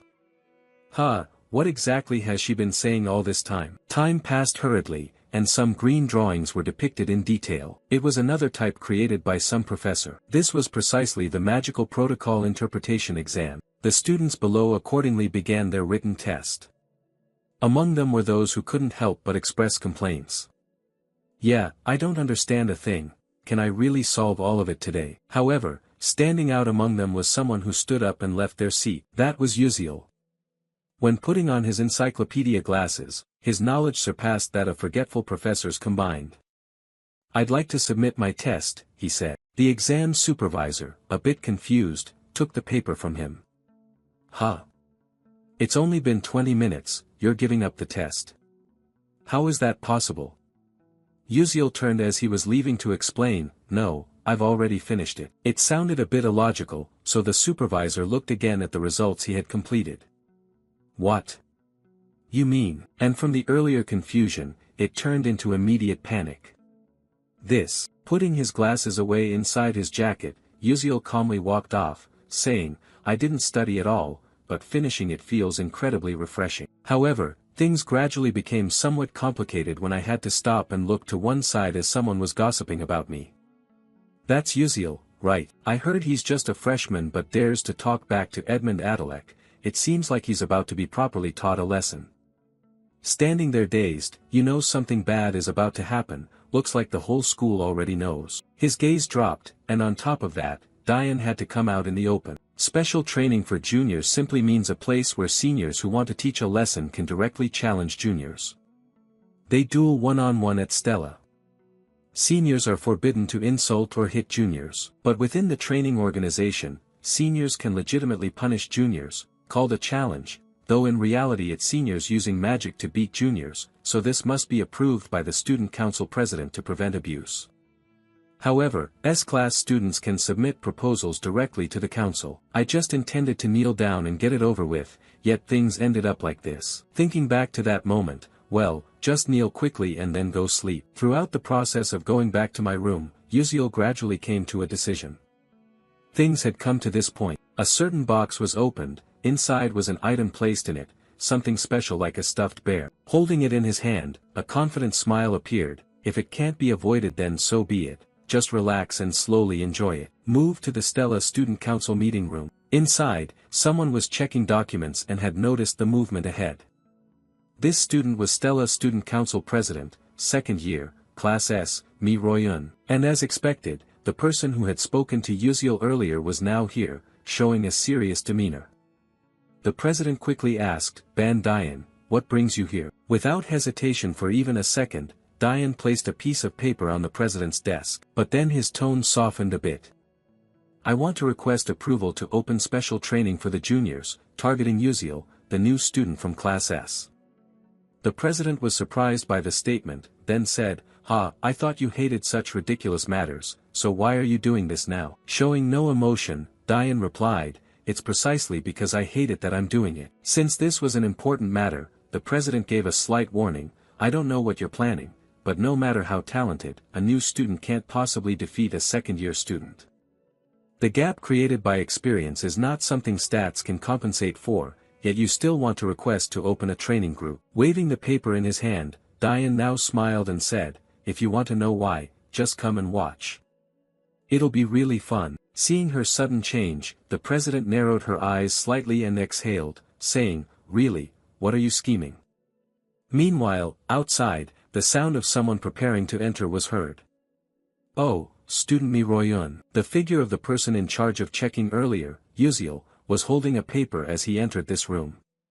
"Could you please take a look at this report? It's a thesis report submitted by a student." Recognizing him, the chairman immediately greeted, Professor Gerald, welcome. This exam also has a thesis worthy of submission to the academy, However, there seems to be some hidden dissatisfaction. The last time you brought something, it wasn't quite up to par. But the professor was still adamant about passing it through. Just have a look. It was a bit confusing before, and now it's even more perplexing. The chairman had understood the reason. Isn't this the stacked circuit design of Professor Gerald? Impressive indeed, it has halved the iterative formula used in reverse model resolution. And by such a simple formula, too. Looking more closely, the idea had already occurred. The stacked circuit had been perfected by countless scholars before, yet now it has been taken even further. Only a genius could do this, it can't wait any longer. The chairman raised the important question, who wrote this? Raising one hand, the professor smiled and answered, graduate student Uziel. At this level, he could even be invited to participate in the Aslan Symposium. Now is not the time. I must report this to the vice principal immediately. Suddenly, the atmosphere in the room grew unusually quiet. Holding that check paper, the chairman was stunned for a long moment, combining two incidents happening at once on one graduate student. The chairman gave his assessment. Uziel, you are far more interesting than I thought. Professor Gerald held Uziel's exam paper and immediately went to find the vice principal. The document was already on the desk. The vice principal leaned on his hand, frowned, and asked, are you intending to recommend student Uziel to attend the Aslan seminar? Professor Gerald replied happily, yes, as you can see, this is truly surprising. However, the vice principal's tone suddenly grew serious as he interrupted, "That's somewhat difficult and troublesome." Unconsciously, Professor Gerald responded, "Yes." The vice principal adjusted his mood and began to explain what he just said. Currently, Stella has many applicants registered besides that student, especially the freshmen this year, who are promising candidates and will stand out wherever they go. In an academy, the maximum number of students allowed to participate in Aslan, excluding those prestigious individuals with permanent enrollment rights, is 2. But are you nominating Uziel for that position? A magic warrior who cannot use spells, that's an insult to the sorcerers. Professor Gerald froze in place and then closed his eyes at the vice principal's next words. "If you understand, you should leave immediately. I absolutely cannot allow Uziel to go to Aslan." "Understood," Gerald said with exhaustion as he left the vice principal's office. Meanwhile, the vice principal frowned increasingly as the exam paper left on the desk was crumpled directly without even being reviewed. Who would ever think to put a pest like that into Aslan? No way. With a cold expression, your exam was instantly burned up. Time passed quietly and silently. The second test round had ended and the ranking board was announced. Uziel blended in with the crowd, standing before the large result board. Pointing with a finger, he looked confused and added, "Let's take a look." "Ah, I found it." After scanning the results from bottom to top, Uziel was selected, ranking 419th in Class S. Uziel looked on with some pride. Although the ranking had quite a few digits, standing at 419th meant he was truly doing well in this ranking. "Even though I scored perfectly on the written test, suddenly your eyes locked and focused intently on a certain position within your view. By the way, this time the top position belongs to, could it be Ma Yuziang?" The first rank showed Ma Yuziang of Class S, second was Flame of Class S, third Acel of Class S, fourth He Wunriang of Class S, fifth Baiyan of Class S. The top members were all from Class S. The rankings weren't surprising but something made him feel a little concerned. He Wunriang, who achieved second place last semester, had now dropped to fourth. Could it be because Acel and Flame had focused more on studying than before? At the same time, the figure of Princess Baiyan appeared here. Right after that, he stood beside you without you even realizing it and continued to think. Because Jackie followed the path of the Dark Mage, the entire Dark Mage line of Acel and Flame had disappeared. When focusing too much on you, Princess Baiyan suddenly spoke up and directly asked you. "Are you trying to adjust your ranking appropriately? I think it's quite clear now." Princess Baiyan was waiting for your answer, but that seemed somewhat impossible as sweat appeared on Uziel's face at that sudden appearance. How surprising, what is she saying, why is she suddenly here, is she planning to do something bad? As if reading your thoughts, Princess Baiyan immediately spoke. "However, seeing that you had managed to reach the top 600, it seemed like you intended to participate in the academy tournament." Upon hearing this, Uziel vaguely realized it and brought his hand to his chin to think further. "Ah, now that I think about it, there might be such a thing. The academy tournament is an event where selected students compete against trainees from other prestigious magic academies. After these considerations, you immediately looked at the person who had just spoken, assessing you. At that moment, you only saw shyness, a flushed face, and the gesture of the princess stroking her hair. You thought again, what is going on, what is this feeling?" Naturally approaching the princess, Uziel confidently spoke out the thoughts in his head just now. "What is it? Do you have anything else you want to say?" Baiyan opened her eyes wide, her face flushing even more, and immediately turned away as if sulking. Her fists clenched tightly, proving it even more. In the follow-up confusion of Uziel, a question arose immediately. "Why did you do that?" Uziel didn't understand at all. His eyes narrowed even more. "Why would you do something like that to Edmund? He's an influential person and also an enemy. Probably he will keep causing trouble for you until graduation." His tone turned a bit serious. "Do you have the confidence to handle this?" Seeing Princess Baiyan concerned about him made Uziel a little surprised. His eyes never left the changing expressions of the princess. Without much thought, Uziel spoke frankly, "No, I don't think I can handle it." Hearing the answer made the princess's heart feel like it was tightening. Rejection was present in her, and the confusion returned to Uziel. "Instead of being bothered by kids with blue eyes a few years younger, I'd rather crush them all and get expelled." Back to the princess's mood, her clenched fists trembled more, and 2 continuous questions were directed at him. Then why did you do that? What benefit did you get from me? Instead of answering quickly, once again Uziel created a silent pause as his gaze remained fixed on the princess. And only when his eyes looked away did the answer come. That's because I value our relationship more. Princess Bayan's worldview immediately turned rosy after those words. Knowing he hadn't finished speaking, Uziel scratched his face, looked elsewhere, added, and besides, I won't do that for you for free. So, after this is over, you have to sign a contract with me to buy an item. The Princess Bayan facing him was a bit confused because she knew something clearly. Actually, item contracts can be made anywhere, not just with a dollar-bit. But why? Uziel's inner self began to waver after that question. Honestly, I shouldn't have said I wanted to save her and give her a happy ending. His gaze looked away again. That, I'll tell you later. Curiosity gave Princess Bayan yet another question mark. Not able to ask more about that story, Bayan decided to change the subject.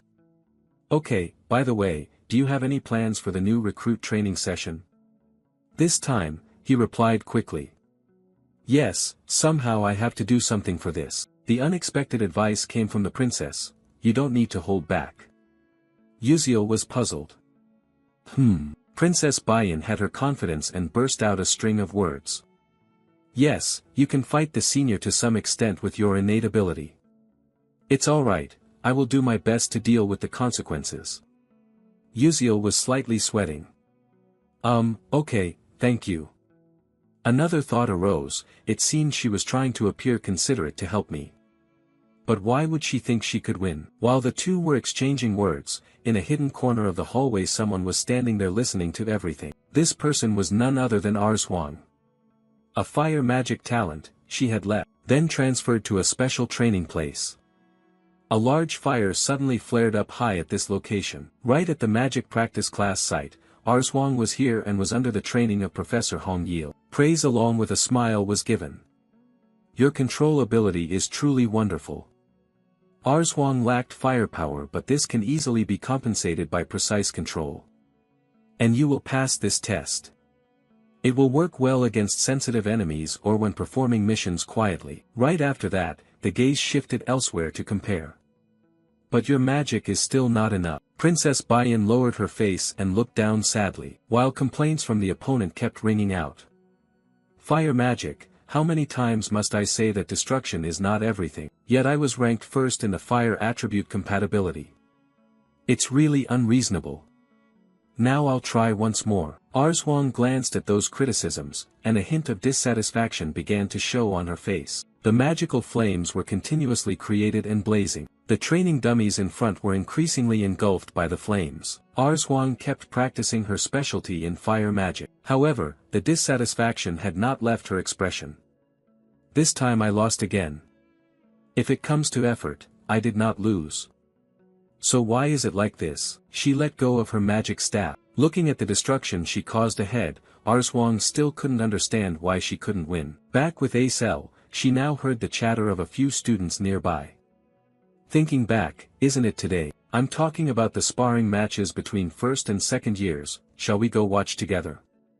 Acel had a private thought about the matter, could it be something involving Uziel? Meanwhile, she had missed the chance to talk to Uziel when Princess Bayan took him away earlier. A sadness marked her very own face, but that didn't matter much to her. She still had to go to class. So Acel quietly walked alone to another place. However, deep inside, she was struggling with a serious hesitation. Then stopping at some place, Acel smiled faintly and regained her spirit. Ah, I finally made it here. Acel glanced at the person standing beside her who was talking to her. Ah, you came here too, said a girl with brown hair and bright green eyes, smiling. There are rumors that Uziel likes you. This girl is Haralyn, a first-year student in Class B. Her friend did not hesitate to sit next to her, smiling even more brightly and teasing a bit. Actually, you two aren't secretly dating, right? That's why you came here, isn't it? Acel was shy before. Hearing these words, her face flushed red. It's not like that at all. She even showed hesitation in her words from the start. Uziel and I don't have anything. She couldn't say it out loud. Harlan next to her had a new thought about Acel while her smile remained. How surprising, she wondered what kind of person she was, carrying the title of the daughter of a traitor. But hasn't she already become cuter than what I originally thought? She couldn't force the story any further. Instead, Harlan remembered there was one thing she hadn't done. Ah, this greeting is a bit late, isn't it? I'm Harlan from Class B, nice to meet you. Acel replied blankly, yes, nice to meet you too. Just then, someone's loud exclamation caught both of their attention as they looked to one side. It seemed like everything was about to begin. At the bottom of the large courtyard, Uziel appeared and stood still there with a backpack slung over his shoulder. Hearing the increasingly lively chatter focusing on him, he once again looked confused just like before. Why were so many people gathering here like this? Not only that, Senior Dok Chulkwang up in the stands shouted encouragement loudly. Hey brave boy, I don't know the details exactly but please go easy on them. Hearing these somewhat exaggerated compliments, Uziel was dazed. A new thought popped into his head. Wait a minute, wasn't I the one chosen by the seniors to fight? Why should I go easy then? As for Diane beside him, he remained unusually calm. Only Diane was like that, while the other trainees were delighted to witness such a match. That bastard Uziel will finally have to learn a lesson he won't forget. He's just a civilian who thinks he's the center of the universe, serve him right. Once a senior puts a mark on you, that's the end of the story. Saying this, one of the two stiffened his expression. Hearing his friend being badmouthed, Bayan immediately cast a cold glare, staring fixedly at the other party. His coldness intensified, as if to imply that if the other side said one more word against him, he would kill them right there. And this tactic really worked. When Princess Bayan left, the two trainees who had been teasing earlier shrank into a corner, too timid to do anything else. Like everyone else, Bayan was also interested in his match and chose a good spot to watch. But when she thought of him, her eyes narrowed slightly. She still couldn't take her eyes off Uziel, calm down below. And shortly after, Uziel's gaze fixed intently ahead where someone stood opposite him and spoke. Hey kid, are you ready? Hey kid, are you ready? Your opponent has appeared. Second-year student from Class C, Caliban Kadalam, with sharp eyes also from Class C, with strength ranked roughly around 300. Although I am from Class S, if we only compare pure fighting ability, he seems stronger than me. It's best to avoid direct confrontation as much as possible. Uziel casually swung back. Well, I'm ready, I guess. Hearing that confirmation from him, Caliban gave a dangerous smile, stubborn until the last moment. And just as the tension built dramatically, a professor stepped forward to preside over both. Since everyone is here, I will explain the match rules. This duel will last at least 15 minutes. It will continue until one of you falls. If there is any sign of life-threatening danger during the fight, Stella's spatial control magic will automatically end the match. Moreover, after 15 minutes, either side can choose to concede, and the match will end immediately. Then the match began. As the sound rang out, both were transported to a vast forest full of green trees. A clock with 4 zeros will be the starting highlight for everything. Caliban remained confident as he took out his wand. Uziel, facing him, grew serious and held a sword of light to ease some of the tension. Harlan looked at Acel and asked a question. Who do you think will win? Acel already had her answer and choice. Of course, it's the senior. After all, Senior Caliban is the inheritor of the Earth attribute. Earth elementals have very strong defensive capabilities, and Uziel's firepower is not exactly that powerful either. Harlan agreed and analyzed further.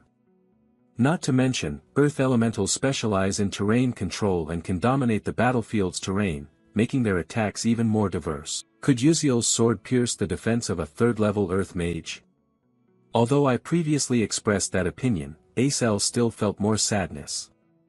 Harlan is right, there's no way Uziel can win this battle, at least logically, but there is still a bit of faith placed in him. Returning to the fight, Senior Caliban revealed more of his danger on his face. Today, I will show you what fear really means. The domain can. At this point, confusion rushed in. The ground had cracked, but the two words blink constant already appeared in front of Uziel. What Uziel chose to do first in fighting his opponent was to keep his distance. And once he had established a safe distance, Uziel realized something about his opponent. Caliban had also sensed something similar. Immediately, a new smile appeared on Uziel's face.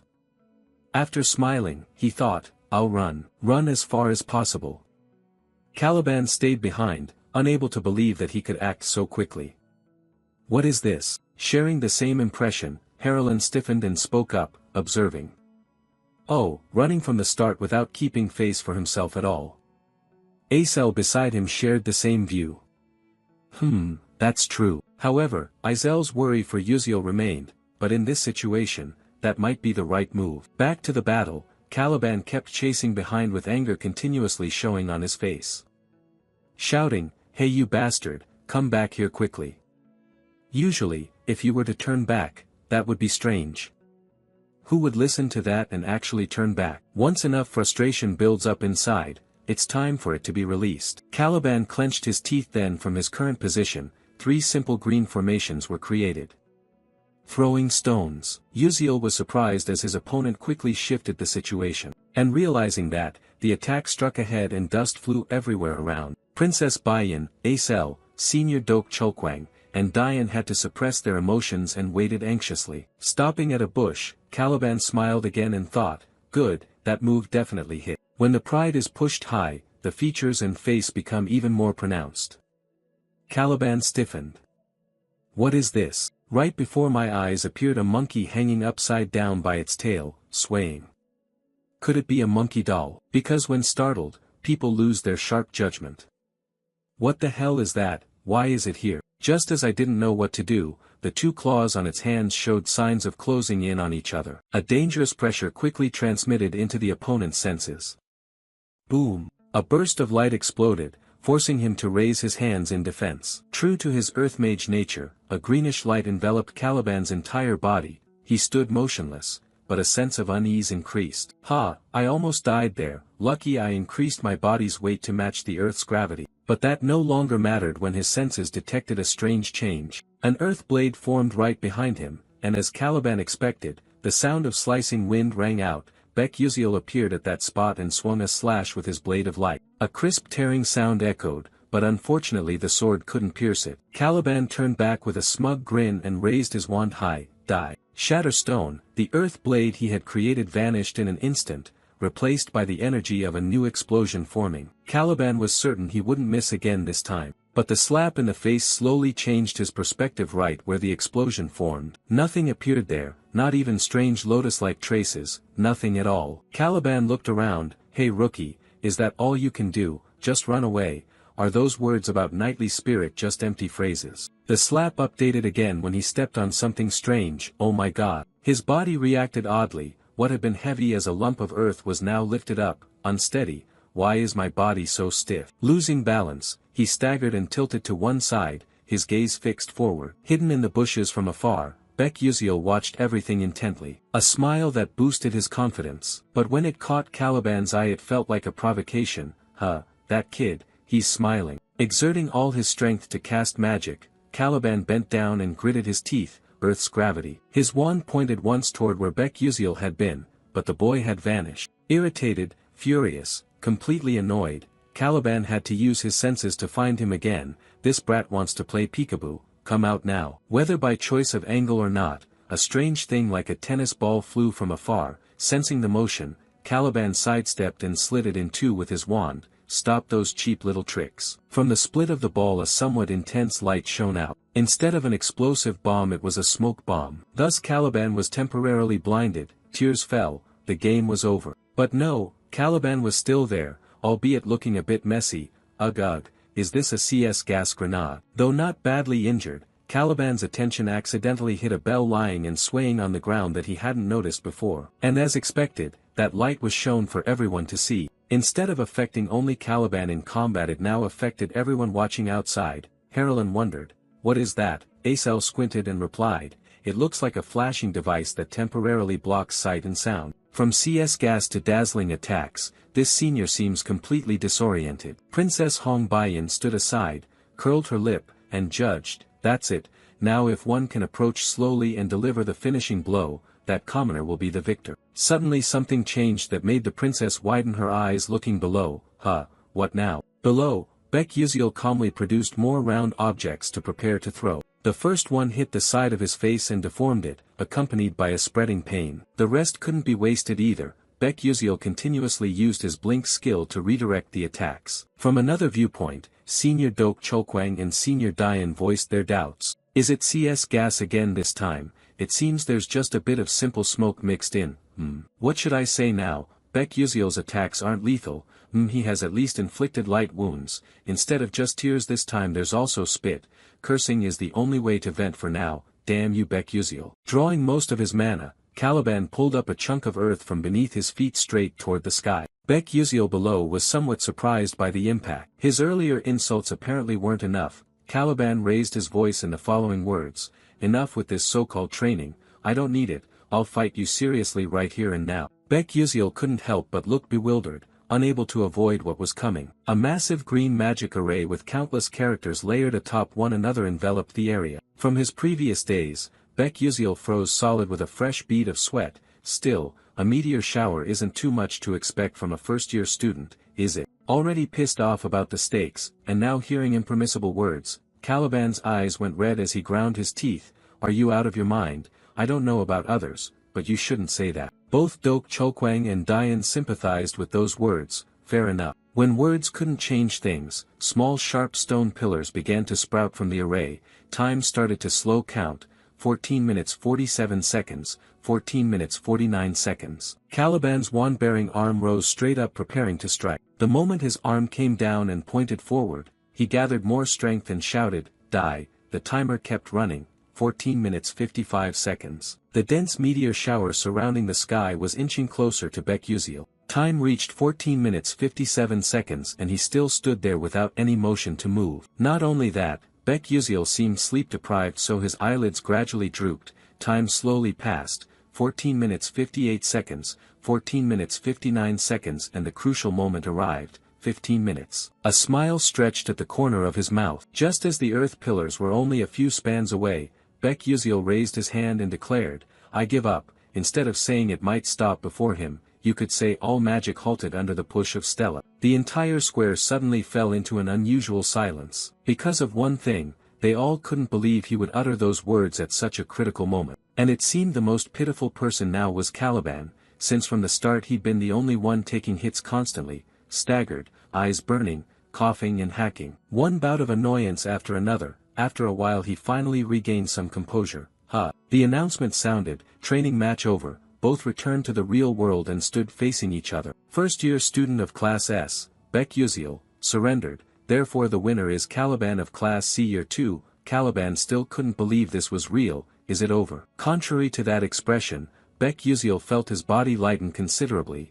I finally survived. Pity him as he still stood there listening to the announcement. The special training match ends here. His body trembled in its natural way. Then a helpless, metallic wail echoed across the entire square. The match ended, just as most students predicted. The second-year student won. Stepping outside, the chatter grew lively. Wow, did you see that second-year student's face? He looked like he was furious enough to go mad. If I were in his place I'd start throwing punches regardless of the match result. You're right. It looked like the first year had beaten the second year. But what exactly were the things Baek Yuziel used? Could these be newly developed items this time?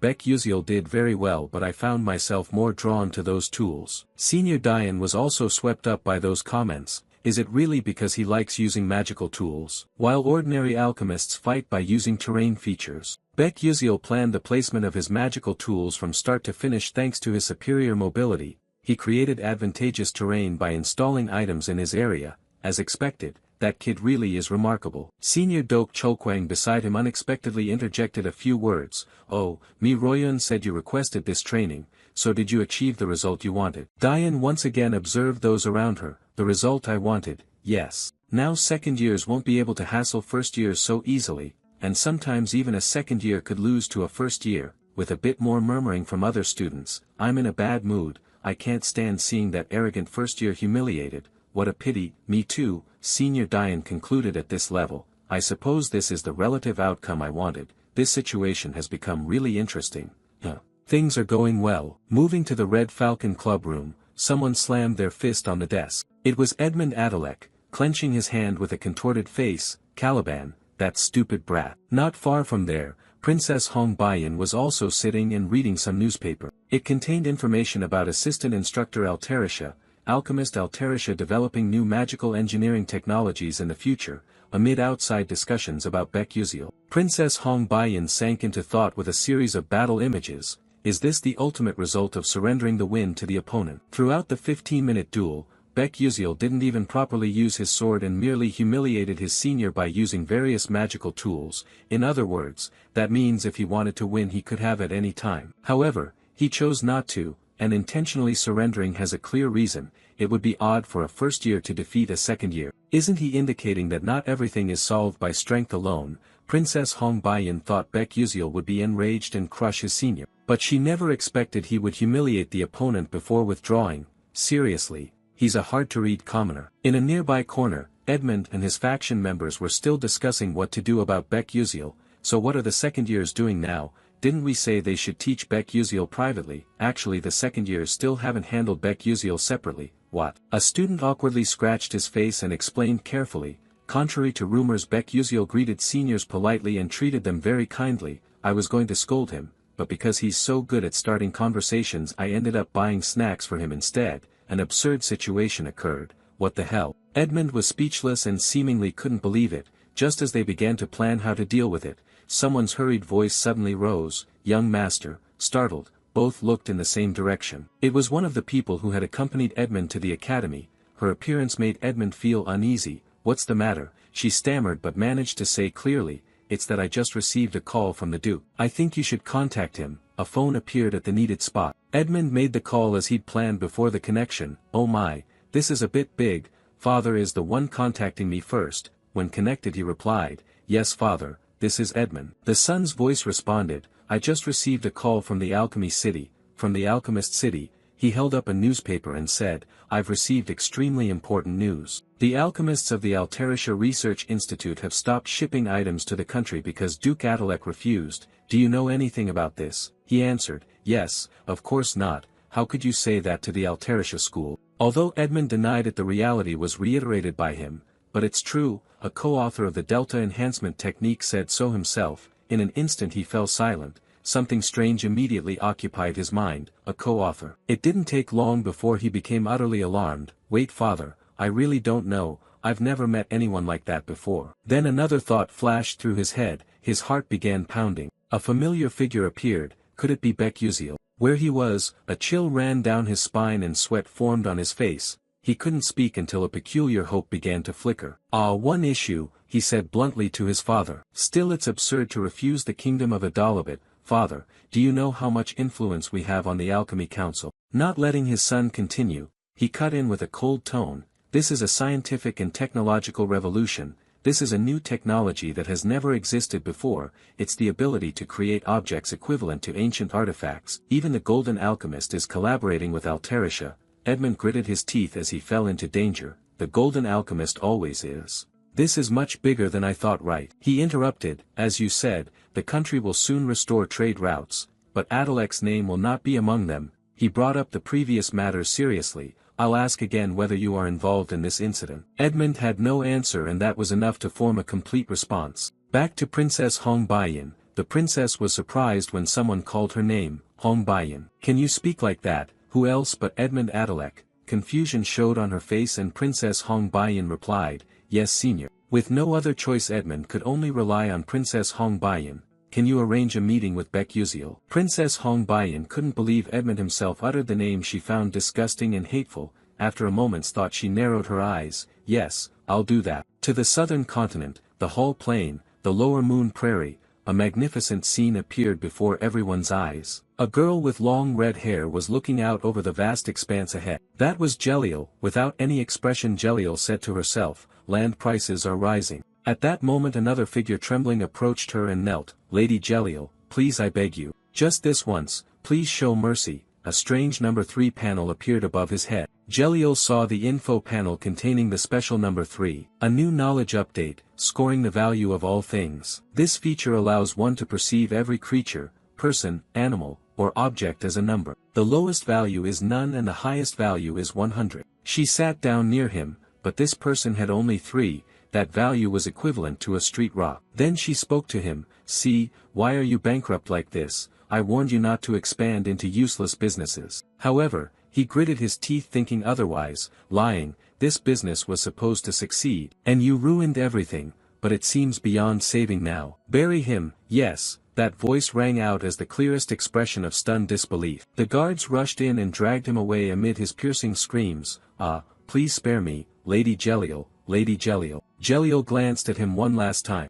Once those sounds faded, she broke into a particular satisfied smile. However, it quickly vanished and returned her to normal. "Ah, how boring. Kids these days really have no will at all." Just as that thought formed, a familiar voice suddenly called, "Gelliel, are you there?" Hearing the call, Gelliel beamed with flushed cheeks. The tone was different from before. The arrival of this person was, however, a question mark. And the special person could only be Melian, chairman of Stellaris Company. "My beloved daughter, have you been well lately?" Gelliel stepped forward to hug Melian. "Daddy, was your trip enjoyable?" Her cheeks blushed even more. "How did the deal go? Is everything fine?" she asked smiling. He cheerfully replied, "It's still ongoing." This time the Alterisha Alchemy School developed a new item by combining special magical techniques.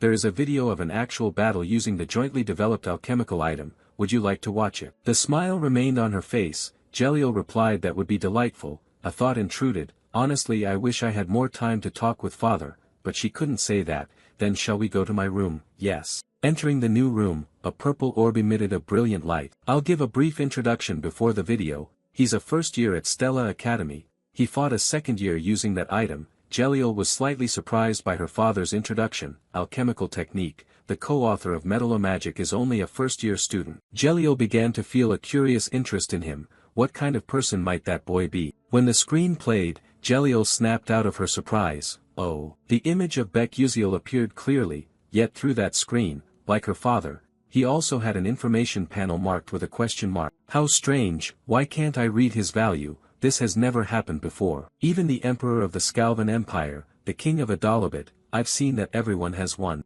There are 2 cases where the value of all things cannot be measured. She looked at her father more intently. More precisely, the small question mark panel. One is when the object is a loved one. Then she stealthily glanced back at the screen showing Beck Uziel. The other is when the value is hidden to the point it cannot be measured. Knowing you haven't said his name yet, Gelliel asked, "Father, what's this person's name?" He smiled and answered, "His name is Beck Uziel. Remember it well, who knows, you might meet him someday. You mustn't displease your father." If he said so, of course I'll remember. Just a little exchange. Moreover, "Daddy, before you leave, would you like to play a game of soul chess with me, maybe?" Tapping her fingers on her hand, Gelliel shook off thoughts of Beck Uziel. Does he have a value that I cannot measure? Add a cold face. Beck Uziel, I'll remember that name. Back at Stella Academy, more precisely the one recently on someone's mind, Beck Uziel, he held a glass and was seriously drinking something black. And on the other side, Edmund Adalek showed clear embarrassment, awkwardness and stammering.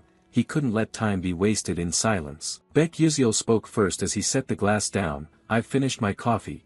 If you have nothing to say, I'll be leaving." Edmund couldn't believe he was so decisive and blunt. "Ah, wait." Not daring to look at him, Edmund said, "I regret what happened earlier. That was my fault. I am deeply sorry and have reflected on underestimating you just because you're a commoner, so please forget what I said before and take back what you said." He remained indifferent as the other spoke, his expression fixed, his deeper thought reconstructed itself. What's this? Apologies or whatever aren't that important. But to prevent Princess Hong Baiyan's tragic end as much as possible, I need to remove Edmund's political power. To achieve that, Edmund was startled when his voice turned oddly cold. "I don't want to do that because of you. Right now I should demand more, so what should I do?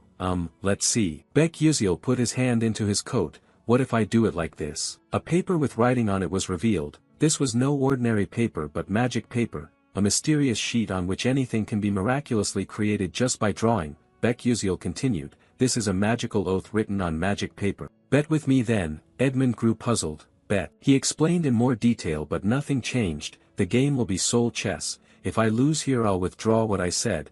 I'll only supply items to the kingdom of Adalabit through House Adalek." Edmund wanted to confirm again. "Soul chess, you also add a reverse condition. but only if I win. Please transfer me a regular pass to attend the Aslan Symposium. Edmund sensed a danger in those words. What? He calmly listened as the other spoke. Now do you think that's reasonable? Edmund squinted. Of course not. The Aslan Symposium, a public forum where members of prestigious magical houses gather to hold academic discussion sessions. Only truly reputable houses in the magical elite can participate, and there are 3 conditions to attend. Having attended last year and presented an outstanding thesis to be recognized for participation the following year. Having a paper that can be presented at Aslan, or being one of the 12 rising stars of this generation. Because worldwide it gathers genius mages to compare merit.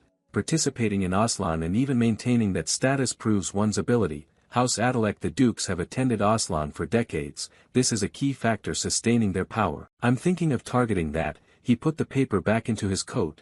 Beck Uziel closed his eyes and added, if you don't like it then fine. Just as he had walked a few steps away, a decisive, hesitant voice stopped him. Wait. Edmund's face fell as if depressed. Did you just say soul chess? If you said that, a smile tugged at the corner of his mouth. With deep danger in his gaze, all right, I'll sign it. We'll meet here at this time tomorrow. He studied his own expression for a long moment to question how the other had slipped into his coat pocket. A day passed to reach an important matter. Moving to the next day, students began gathering far more densely than usual. Surely they were all headed for an event. The uninformed will be told by the informed. Why are there so many people at the cafe today? Senior Edmund in his final year is betting a game of soul chess with his first-year junior. Is that really a thing? The focus point straight behind Beck Uziel, whispering who here at Stella Academy can play soul chess better than Senior Edmund. Which fearless junior is this? You supply the answer without saying it. It's me. He sighed lightly and glanced elsewhere. Do you all think I like it? From the start I had no interest in soul chess at all, however. What? He startled when he looked toward a student emerging. Here they come. Senior Edmund and Princess Hong Baiyan were accompanied by another student carrying something, confidently declaring themselves the center of attention today from Edmund Adalek. Beck Uziel was similarly concerned. Indeed, he had brought Princess Hong Baiyan along. Today Princess Hong Baiyan was prickly, doubly so when the chatter included her. Wow, the princess looks stunning today. Aren't those two secretly dating? Princess Hong Baiyan focused on Beck Uziel with understanding. What's this? Why is she staring at me so intensely? Did I do something wrong? Unable to do more after sulking, Princess Hong Baiyan crossed her arms, closed her eyes and picked a seat. Another student brought out a board divided into alternating black and white squares. Until now Princess Hong Baiyan had never understood him much. This time was no different. She felt uneasy. What is Beck Uziel thinking? Edmund learned soul chess at 5 and was called a soul chess prodigy. Not just at Stella but across Adalabit there are few players better than Edmund. But why did he choose the game Edmund is best at? Beck Uziel seemed to read minds with Princess Hong Baiyan. Edmund smiled at her like a familiar object. Holding that smile and turning back to the decisive game box, honestly it was surprising Beck Uziel set Aslan participation as a condition. Placing his hand on the white pieces, but this is indeed better, now the time has come. I will make you feel ashamed before me. Edmund lifted a piece, his smile slightly inhuman. Let's begin the game. Finally let's check and confirm once more. Edmund, confident of victory, reiterated the bet. Once you sign the magic paper, breaking the oath means you will lose all your mana. You understand that, right? Beck Uziel replied without odd expression. Of course. But in this matter he did feel he was playing a bit dirty. I have no mana, so breaking that agreement doesn't matter. A final piece was placed by Edmund interleaved at the center point. He let go and extended an invitation to him. The arrangement of the pieces was set. Please go first. Beck Uziel gave himself a brief thought. Is he abandoning first move advantage in such an important bet? He slipped his hand into his coat. It seems he had completely underestimated me. The encyclopedic knowledge he used to his last breath. Okay, things look better for me. At this point, let's briefly explain some rules of soul chess. Soul chess is played on an octagonal board. You must choose 20 pieces from 200 types and place them on that board. You can only move one piece per turn. Unlike ordinary chess, each piece and each square has its own attribute and ability. Combine them strategically to capture the opponent's king and win. That is the ultimate goal. Even for me, a veteran who has fought 10 years in soul chess, it's not easy, but PvP is still much more fun than this game. Beck Uziel chose the black pieces and then his gaze fixed on his opponent. Moreover, Edmund Adalek is one of the top soul chess players not only at Stella but in all of Adalabit. That confidence had completely bound Edmund's reason. I was very surprised he bet Aslan qualification, yet challenged with this form of soul chess. Truly an arrogant commoner brat. I will crush you so you never dare challenge me again. Cutting off that thought, Baek Yuseol, given priority to move first, prepared to speak, then let us begin. As if isolated in an indeterminate space, the two were completely separated from outside perception. Edmund noticed the setup Baek Yuseol had prepared. It revealed an extraordinary surprise, yet also exposed utterly unpredictable details. What is this layout? It feels as if his pieces were arranged to subtly break my strategy. It can't be mere coincidence. After all, a commoner like this brat couldn't have played enough soul chess to gain such experience. Baek Yuseol began adjusting the opening direction because he had let me go first, so I will take my leave. With just the first move he stunned a player like Edmund. Not only did he move his queen from the start, he charged straight into my formation. Lifting a piece resembling a knight, this could prove the guy is an idiot. A smug confidence at the corner of his mouth stretched his smile. This white piece was firmly placed on the correct white square. The piece that moved revealed some vague special transformation in that move. More precisely, that piece quickly knocked one of Baek Yuseol's pieces backward. The leading knight, Edmund confidently thought he had secured the advantage. How foolish. That guy dared to push his queen into a dangerous sacrificial position from the start. The piece trait revealed. Rapid running knight, able to traverse the board with its special movement ability. On one side Baek Yuseol played seriously, on the other Edmund was confident in each meticulous step. Again the knight surged forward. Where it passed, Baek Yuseol's pieces were struck away and vanished. Still the knight and it kept charging ahead. At this very moment Edmund seemed unable to hide the inner feeling he'd concealed all along. He covered his face and laughed tremulously. That tremor passed and the human nature slowly came to light. Unbelievable. I didn't think you could act so careless. I could finish this, even before I moved to the next phase of my symphony. In this match Edmund Adalek brought one of his favorite tactics, the flame of annihilation. The core of this strategy lies in the tight coordination of 3 rapid running knights. Step 1, use the mobility of the rapid running knights to disrupt the enemy. Step 2, use 5 fire pawns to secure map control safely, creating a blazing terrain.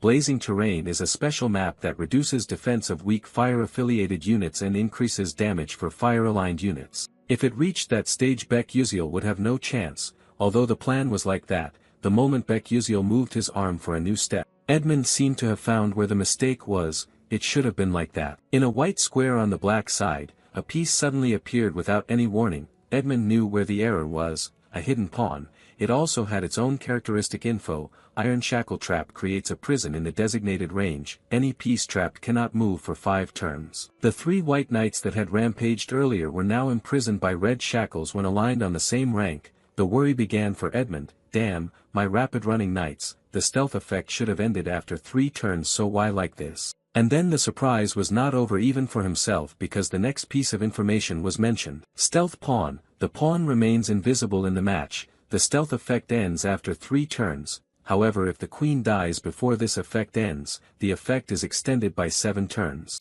A drop of sweat fell, but that dangerous smile appeared. That bastard deliberately sacrificed his queen early to trigger this effect. His hands went stiff. It's fine, that effect only lasts 5 more turns anyway. Moreover, this turn I'll activate the blazing terrain field. The white piece placed on a black square ignited the entire battlefield. Blazing terrain reduces defense of all non-fire units by 30%. Fire units gain 200% damage. It's an environment that lowers the opponent's defense against fire and boosts the owner's attack. Completing this objective is extremely difficult because it requires holding points at 5 different locations. Once completed, dominance will tip to one side. Edmund stared at Baek Yuseol. How about that, Baek Yuseol? Now the territory is activated. Next turn you're done. Baek Yuseol was unnaturally calm, but then he made another hand movement to change. A throat full of unease shot into thought. Edmund watched intently without taking his eyes off him to see what trick he'd do next. Another stealth pawn, that cunning bastard. But whatever he placed, when this turn passed Edmund, once confident, did not recognize Baek Yuseol's move, and when that move landed, Edmund froze and uttered a foolish word in his mind. Edmund did not notice how the ordinary pawn had somehow gained control of a specific point, a black embodiment on a white square. Seizing the reversal terrain. When you seize while the opponent's terrain is active, you get the reversal effect. In other words, the blazing terrain immediately becomes frozen terrain. Activating the frost terrain, the fire vanishes and ice pillars rise up. Edmund gradually slipped out of the control he had wanted. With the reversal effect, ice elemental damage increases by 200%. The hidden condition for reversal was met. Gain an extra attack turn. 2 maneuvers, 2 simple pieces, 3 knights and 1 environment neutralized. Edmund tried to reassure himself with his earlier arrogance. What the hell, he saw my entire tactic. Edmund rolled his eyes to look at him more closely. No, impossible, it must be a coincidence. With a single adjustment of his glasses, Edmund realized he had been trapped in the palm of a true chess monster. He grew paler and his mouth opened uncontrollably. Coincidence, isn't it? There was still one white knight not yet imprisoned. Wake up. Unable to trap the opponent in his hand, Edmund could only clutch his senseless pants pitifully as another bead of sweat fell. Edmund pressed his lips together. I've faced countless opponents like this. Just hold on until the next turn, then I can turn the tide. If I endure I'll win. He swallowed, his expression hardened. That's all. The bright spark of hope on his face slowly sank into darkness. I can win. Instead of confidence, despair carried Edmund into an isolated dimension. Can I really beat him? Can my turn come back? Beck-Yuziel's pieces moved without hesitation.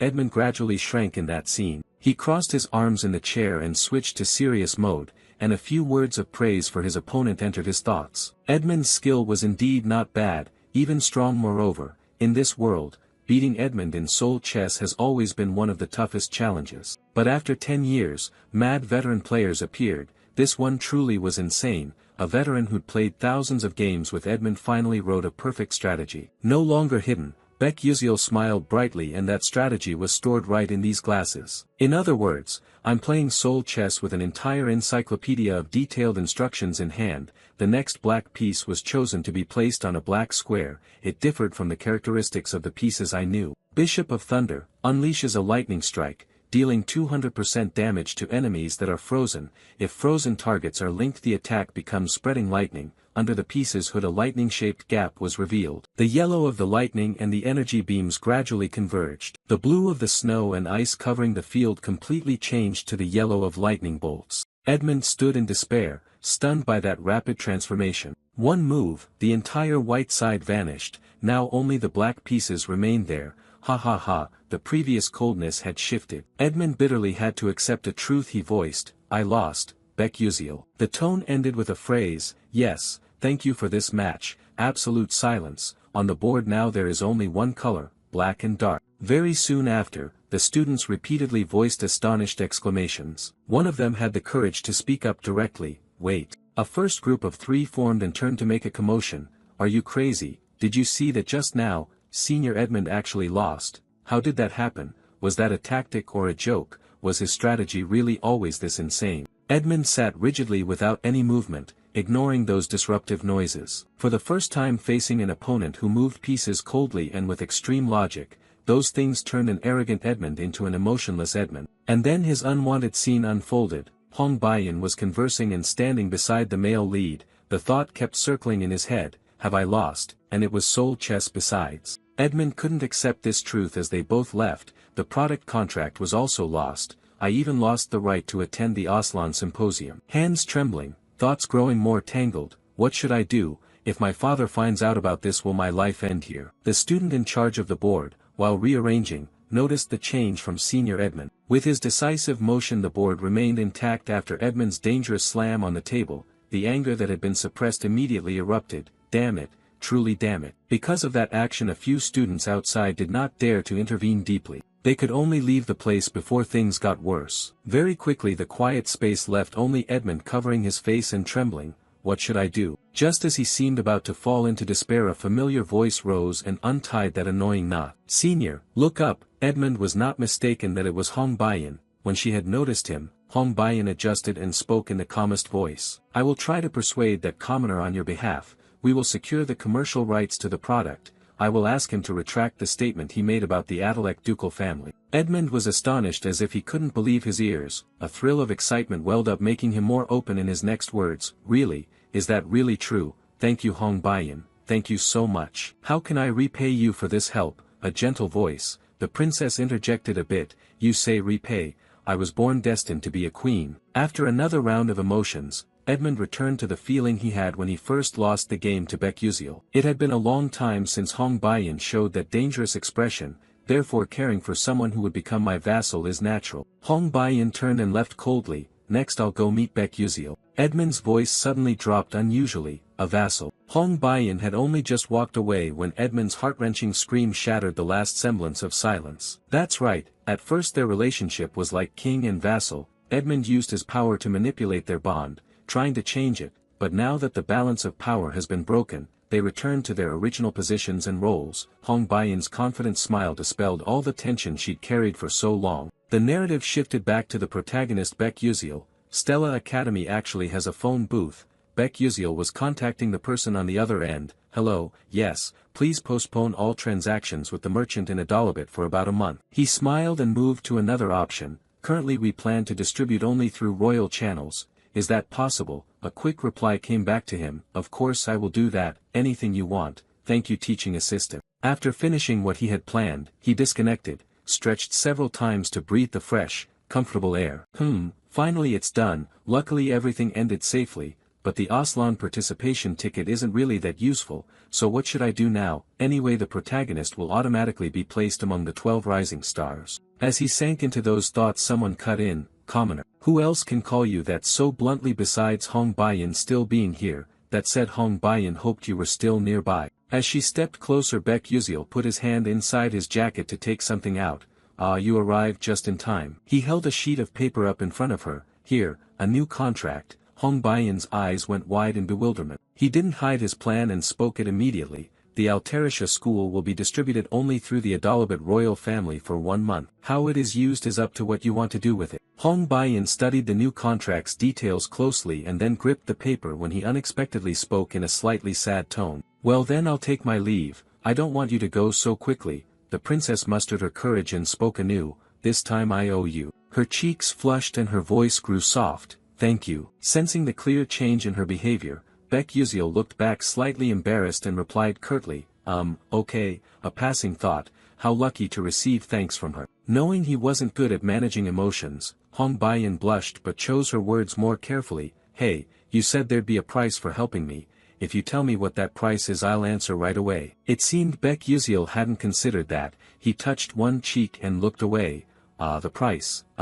Actually the price Baek Yuziel wanted was quite simple. He stared at Hong Baiyin. It was obvious, Hong Baiyin would not be tainted by evil. Instead she would choose goodness and together with him build the best possible happy ending. This time Hong Baiyin couldn't bear to look him in the eye. Seeing the princess like that, he couldn't say it aloud but kept it in his heart. Yet he couldn't suddenly say, I hope you become a good person. So, based on 29 years of life experience, he gave the most appropriate and exemplary reaction for the situation. Then Hong Baiyin turned back waiting for the result. The two became cute chatting. Buy me a meal. What? Rubbing his stomach he smiled innocently. Just treat me to a meal. I want to be full to bursting from a meal bought by the princess. Hong Baiyin was surprised and didn't expect the price he asked for to be so odd. She froze for a long moment, then a slight smile replaced it.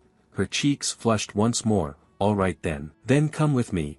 Baek Yuziel's steps changed and he arrived at a new place. One thing's certain, you came here with the princess in the car parked beside us. You stared at that car, sweating too fast to wipe it away. In the 10 years I've played this game, cash items have appeared everywhere. The cars in Ether are truly luxurious. You can't just let Baek Yuziel fixate on that car and crawl into it. Hong Baiyin turned back to warn. On this side, a confident smile, the stars sparkling. You must take your eyes off that car and go inside with the princess. She brought me all the way here. Has she planned this already? With the princess's current money I should pick at least the 5 best dishes in Ether, right? But the truth seemed about to give you a bit of a sting. Stepping aside, Hong Baiyin showed you a special eatery. Stir-fried noodles, black bean noodles. We're here, surprised yet, shocked yet. What else could there be but a million question marks and your dazed face? And you even dreamed of a beautiful meal. Where's my big fatty salmon? Where's my salmon caviar canopy? And a whole bowl of black truffle mushroom cream.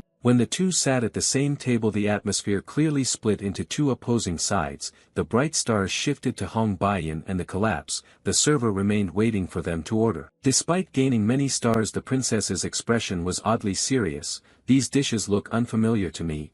Ah, I found it. When he asked me to treat him to a meal, I thought about what would make Baek Yuziel happiest. Hong Baiyin recalled the conversation with the guard beside her. He said there's a story from his past tied to this place. Really, expensive food means nothing to Baek Yuziel. From the past I happened to see, I learned the dish he treasured most. It was confidence in himself and pointing to one direction on the menu. One item, please zoom in closer. it was black bean noodles. But over there Baek Yuziel calmly raised his hand to order something different from what the princess expected.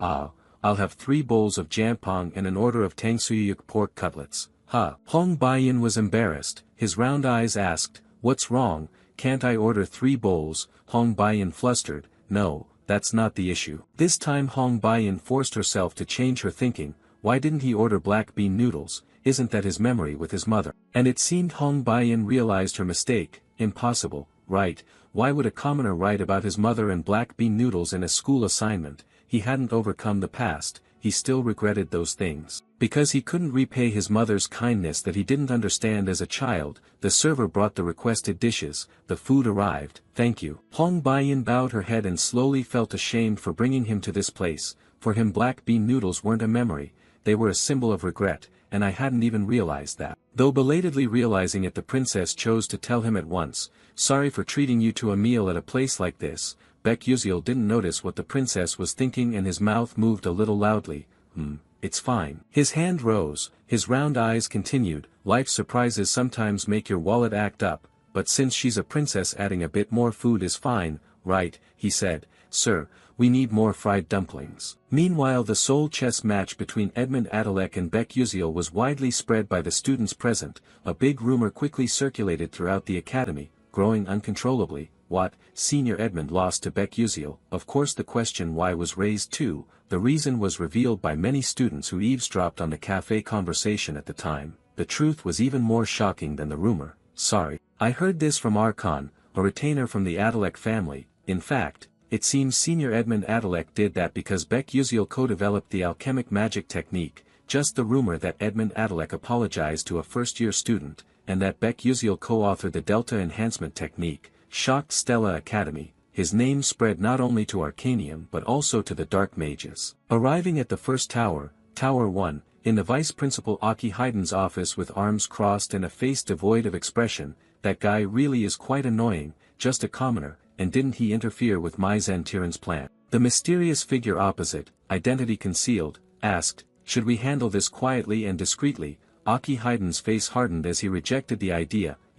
Nonsense, if even a single Stella student goes missing without reason, everything will be thrown into chaos. Handing the Aslan Symposium attendance right to someone like him displeases me, however, taking it from him will be easier than taking it from the Adalek family. We must keep an eye on the name Baek Yuziel from now on, monitor him for the time being. A new exchange followed. More importantly, what is Mai Zentiran's condition? The mysterious one answered tersely, "She is suppressing her dark mana with the hierarch's control magic, but it could erupt at any moment." Aki Hayden was forced to reassess. It is still not the right time. The familiar pact ceremony is about to take place. If she truly loses it and provokes the Spirit King, the consequences will only become more troublesome. "Raiden, keep watch on Menon's condition, that way, we can use it to divert Eltman Eltwin's attention when necessary." Professor Raiden nodded solemnly in assent. "Understood." With Aki Hayden's final instruction, Professor Raiden left the principal's office and headed toward the faculty building, an area almost deserted. Inside,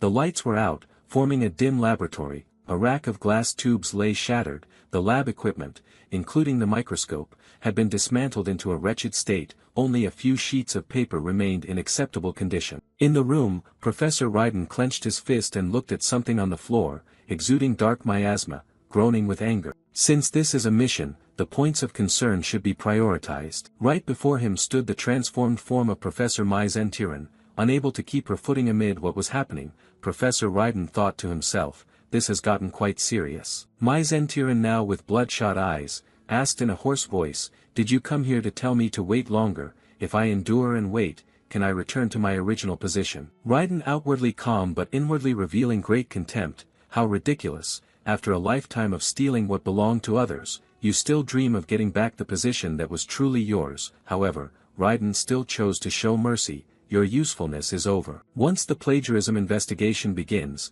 you will be stripped of all posts and expelled from the academy." Mai Zentiran panicked, regained her senses and asked in a haughty voice, "Then why did Aki Hayden leave me here?" Raiden replied coldly and decisively, "You are completely corrupted already. As a different purpose, you can certainly fulfill that role. That is why you were left here." Mai Zentiran trembled and gradually lost control of herself. "Ha, are you trying to drive me mad and out of control, you bastard?" As Mai Zentiran bared her fangs and was about to erupt in rage, Raiden cut her off once more. Then leave this place. Mai Zentiran stared in disbelief. What? A dark blue something rolled across the carpet. To lack Veen, Raiden turned his back. Our people are hiding there. If you survive until you find them, break this crystal, it will release magic that suppresses your corruption. Raiden had just reached the stairs when Mai Zentiran's voice halted his steps. Why are you letting me live? Raiden didn't need to look back. I just don't want to see my own people die so miserably. When Raiden had fully departed, Professor Mai Zentiran managed to stand and step toward the crystal. Without hesitation, Mai Zentiran picked up the orb in her hand, and continued walking in an unknown direction, and stopped beside a table holding the annual plan, observing more closely what was on it, more precisely the notes she herself had left. But when she focused deeper on one item, uncontrolled dark magic spilled out, compressing all that hatred. Mai Zentiran gradually unleashed deep dark claws, gradually growing more tyrannical in spirit. How dare you? Do you really think I would leave after being turned into this without doing anything? I will tear everything to pieces. What Mai Zentiran had just ripped up was the familiar pact signing. Time passed quickly. Today is the day Stella Academy students take their first field trip to the cradle of the sacred tree to attend the familiar pact signing. The giant vessels began departing on a new route. In a room, Acel and a few classmates began enjoying a meal. Opposite Acel, two classmates exchanged glances, saying they just remembered Beck Uziel. He was scolded and criticized by seniors for a long time, but now no one dares touch him. Ah, I've heard that too. I even heard he's actually the co-developer of that alchemic magic technique. After that rumor spread, some seniors personally came to apologize to him. The classmates looked at Acel and nudged. Acel, do you know about that? Acel held a pastry and replied casually, no. The classmates continued, so it's really about Beck Uziel, huh? Biting lightly into the pastry, Acel was thoughtful. I think about him a little. Is it just my mood? Somehow I feel increasingly distant from Beck Uziel. It gives me a feeling of loneliness, but the others disagree. A smile appeared. Honestly, I thought Beck Uziel and Acel were dating. Just after the bite before chewing, Acel spat it all out. Seeing Acel act strange, the others showed concern. Acel, are you okay? Water here, thanks. He seems very close to Princess Hong Baiyan these days. Well, could a princess really be charmed by a commoner? Acel drank water and listened to the story, but lately the way the princess looks at Beck Uziel hasn't been normal. This time Acel kept coughing. Acel drank slowly. Nearby Flame had noticed Acel. Acel was receiving attention from classmates. Flame paused but was thinking about something, then decided to continue on somewhere, but concern couldn't be shaken off. Acel seems quite in harmony with friends. Normally he'd be here alone arguing with Hong Baiyan by now. Something has changed in a place I don't know. Are these things all because of Beck Uziel? Call him and he'll appear. I've been looking for him. Hey, can I ask you a favor? Flame was startled by his presence. Ah, you scared me. Who knew he'd appear like this? In Flame's mood he asked, what's up? He pulled something out and that blank look took over. Pick me a flower from here. Hambaram flower, a windflower. Flame paused to ask, Hambaram flower, the kind that always faces one direction. Do you think I'm a vending machine? Though saying and thinking that, Flame's hand reached toward the box of soil he held out. After a moment Flame's magic activated, a jade light highlighted a spot. Quickly, a shimmering 5-petaled white flower bloomed in the box. Beck Uziel smiled with eyes narrowed when he got what he wanted. Thanks. Flame folded his arms. I know something's wrong with you. What are you planning to use this for? As soon as he said it, Flame vaguely realized something. So a direct question was aimed at him. Hey, don't tell me you're planning to go down to the 4th level. Beck Uziel was surprised Flame could tell. Of course I'm going. Why else would I take it? Flame couldn't help but add a few more words. Watch your back, or this time too. You appeared with a question mark, not understanding. Flame realized she'd slipped up and hurriedly looked away. No, it's nothing. However, she was a little startled when Beck Uziel proactively asked back, what about you? Are you okay? Embarrassment took hold, asking me if I'm okay. What do you mean? You put the flower in your bag? She smiled. It's just I thought you seemed down after the Persona Gate practice. Flame turned her face away. It's not like that, you're so nosy. Her cheeks flushed uncontrollably. If you're worried about me I won't thank you for it. Beck Uziel looked back with a faint smile. From a distance in the shadows, someone was secretly watching their exchange. Looks like he's thanking me.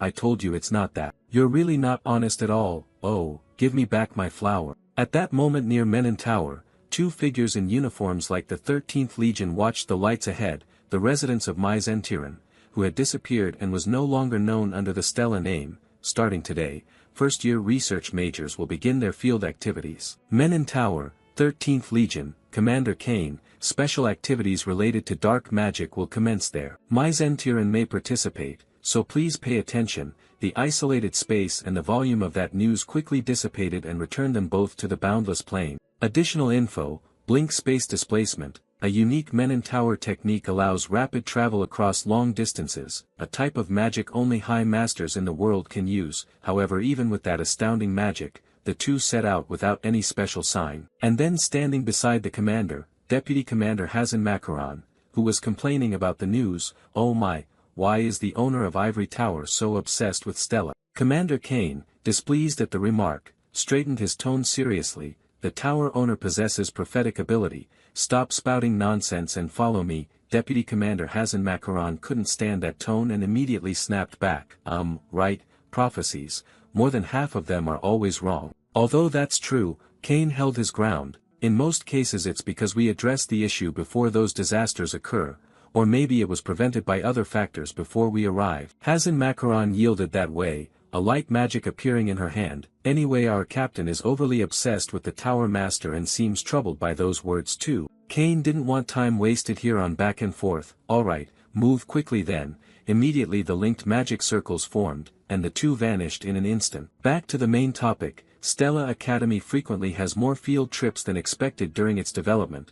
They established blink gates at over 20 locations for the vessels. One notable example is the cradle of the celestial tree, also where the cloud flowers are cultivated. This time homeroom teacher Lee Hanwha gathered the students in a fairly large area, his voice carrying responsibility. Listen up, after participating in the World Tree's birthday celebration, the familiar signing will be held and begin tomorrow. Make yourselves comfortable and use your time well until assembly. 12 students answered in unison, yes. With no longer constrained by time or space, each student split off to do as they wished, and this time attention fell on Flame. She was scanning the surroundings as if looking for something. Looking at the lush tree canopies, Flame dispelled her tension and smiled. Perhaps being surrounded by nature gave her a very relaxed feeling. But then Flame's target appeared as she shifted her gaze elsewhere. Who else could the target be besides Beck-Uziel? Flame paid attention to Beck-Uziel, but Beck-Uziel didn't notice at all. Flame felt deflated because of that. But she had no intention of approaching and watched his back grow farther away from her.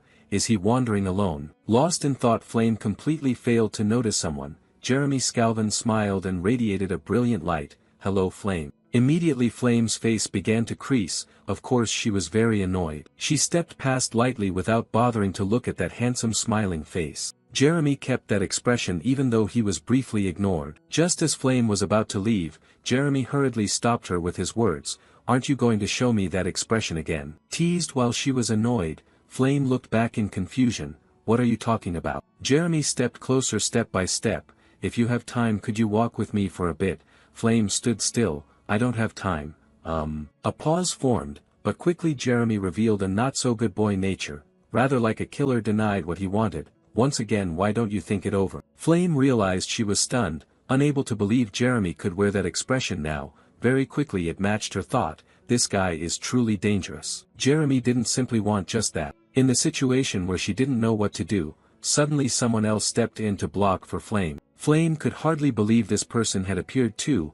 It was Hei Wonriang. He helped untie this knot for Flame. Prince, that's enough. Do you know your actions were quite rude and coercive? Jeremy sneered with derision. Oh, why wouldn't I know that? When Jeremy speaks with a smile, ordinary people naturally turn away and avoid him. However, that won't work on someone at the peak of the magical world as the tower heir. As the two boys stared at each other, Flame sweated standing between them, analyzing. Oh my, what on earth is this situation? Having met, some plot gradually brewed across Jeremy's expressions. Leaving one serious and one flustered, Jeremy walked away and returned to normal, waving. It seems your friend misunderstood something, so I'll head back for now. See you next time, okay? With that, Jeremy fully left, leaving the two there. Although things seemed to go smoothly, Flame sensed a deep unease. She then expressed loudly in a reproachful tone to the one who stayed, Hey Wonriang, what the hell were you thinking? How dare you block Jeremy? Do you think making enemies with the Scalvin family is wise? Hey Wonriang seemed unmoved by the criticism. Flame, you're the one who needs to be careful. The prince is very dangerous. If he wants something he won't hesitate to do anything to obtain it. And right now you've become what he wants most. Flame knew that better than anyone, so she's currently weighing what to do. However, a new perspective from He Wonriang puzzled her. Or perhaps you truly trust him. Indeed, Flame couldn't imagine He Wonriang saying those words. Suddenly this time Flame returned to the other. Who are you talking about? He Wonriang was stunned. From where he stood he turned his back and tried to hurry away. Sorry, I misspoke. Huh.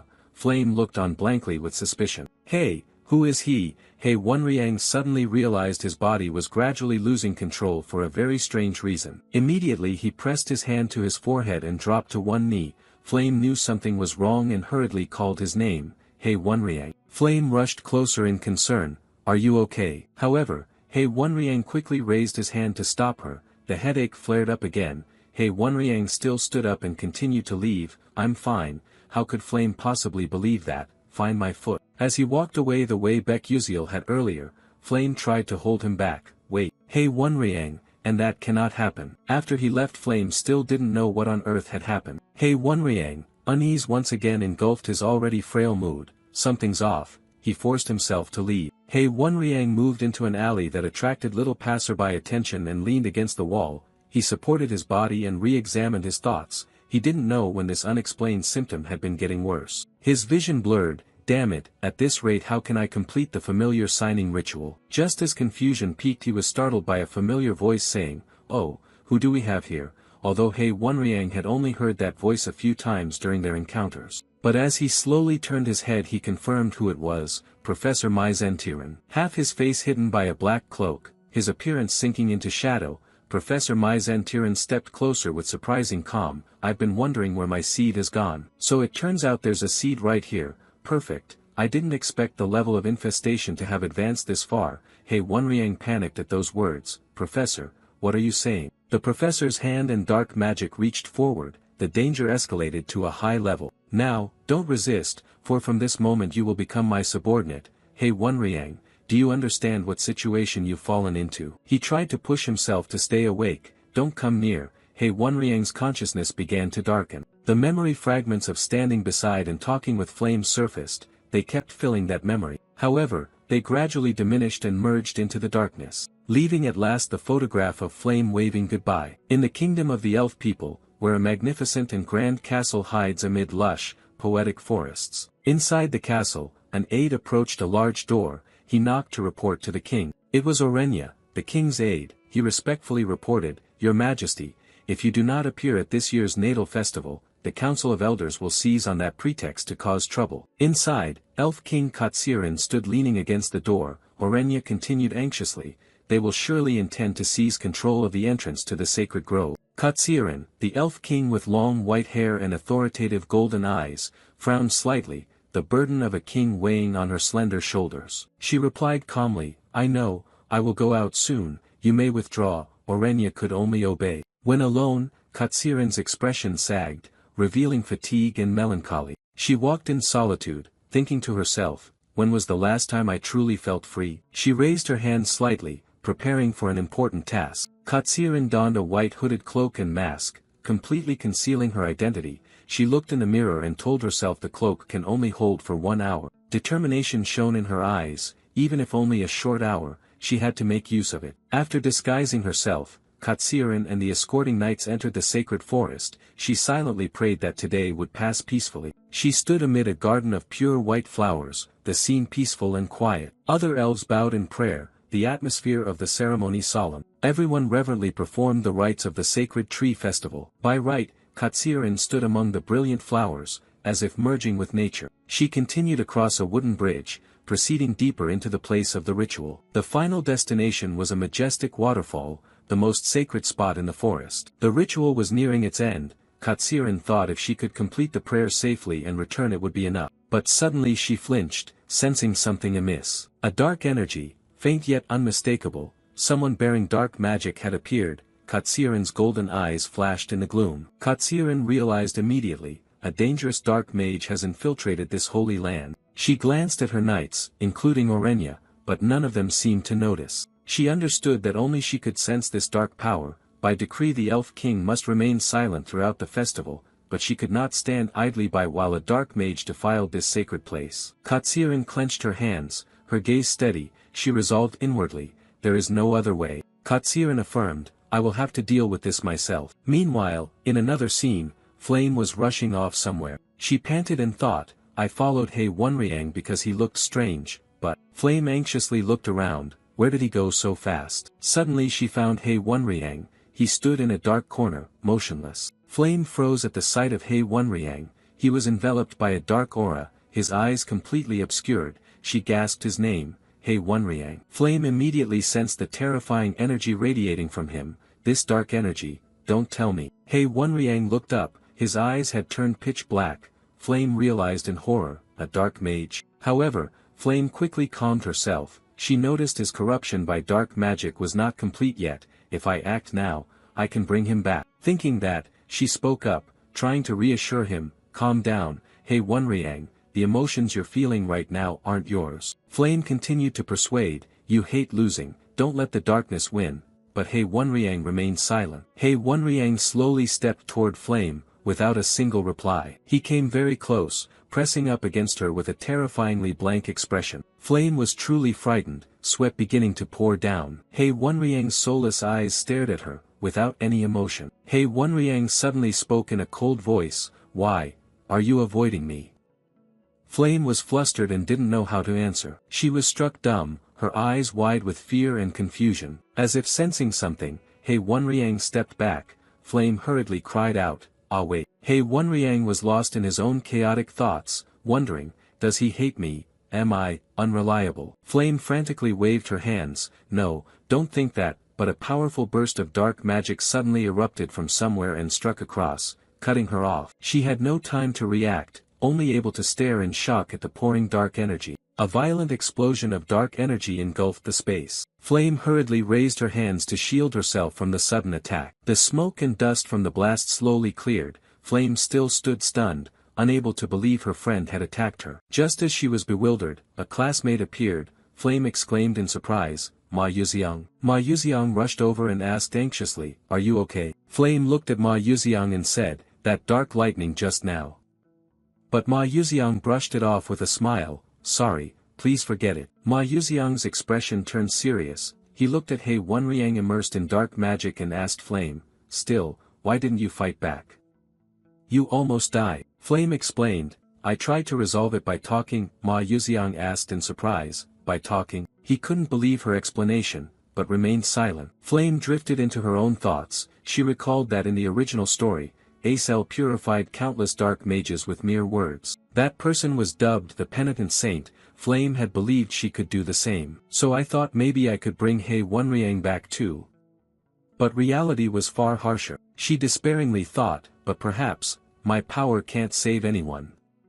The image of Jackie dead in the past haunted her. Ma Yuxiang cut into her thoughts, I don't know what your plan is, but first you have to fight. He asked with trusting eyes, you can do it, right? Those words awakened Flame. The despair on Flame's face vanished, replaced by resolve, she declared loudly, yes, I can, and summoned a magic staff. Her eyes shone with steely determination, this time, I won't let anyone die like Jackie. Flame raised her staff high, gathering all her will and strength, shouting, I will definitely save you, He Wonriang. Flame and her teammate, Ma Yuxiang, stood side by side in the academy garden, preparing for a battle. Their opponent, He Wonriang, was also emanating a menacing dark energy from his hand. Without a hint of hesitation, Ma Yuxiang began channeling magic, green lightning flashing from his sword. Meanwhile, Flame readied herself as well, she slammed her staff hard into the ground, preparing to support her teammate. Ma Yuxiang charged in first, he leaped above He Wonriang's head. He unleashed a powerful technique,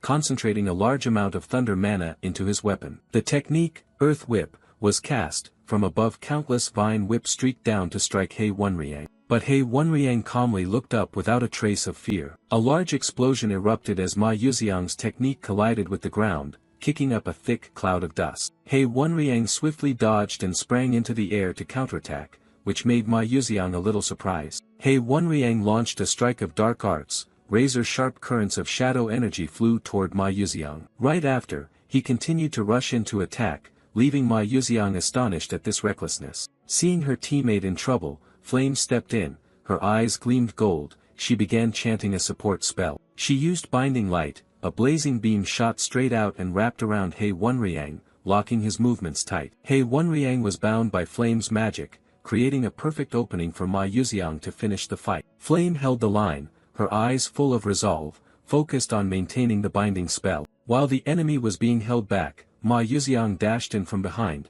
preparing to unleash a fire element attack. His fist erupted in fierce flames, his face lit with determination. Ma Yuxiang delivered a devastating fire punch, blasting He Wenriang far away. After the perfect combo, Ma Yuxiang and Flame stood side by side, the smoke and dust from the explosion slowly clearing. He Wenriang collapsed to the ground, seemingly completely defeated. Flame let out a sigh of relief, thinking she could speak again, but Ma Yuxiang coldly said, "It's not over yet." Flame was shocked and confused, she turned back to ask, "What do you mean?" but froze before she could finish. Her eyes widened, reflecting the horrifying image of an unthinkable transformation. From the body of the just defeated He Wenriang, a swirl of black aura rose, turning him into a demonic entity with horns and bluish-white hair. Flame went rigid, crying out in terror, "He Wenriang?" Flame realized the situation was dire. He Wenriang's corruption was rapidly worsening. She quickly warned Ma Yuxiang of the danger and told him to fall back. Immediately, the demonic He Wenriang lunged at Ma Yuxiang,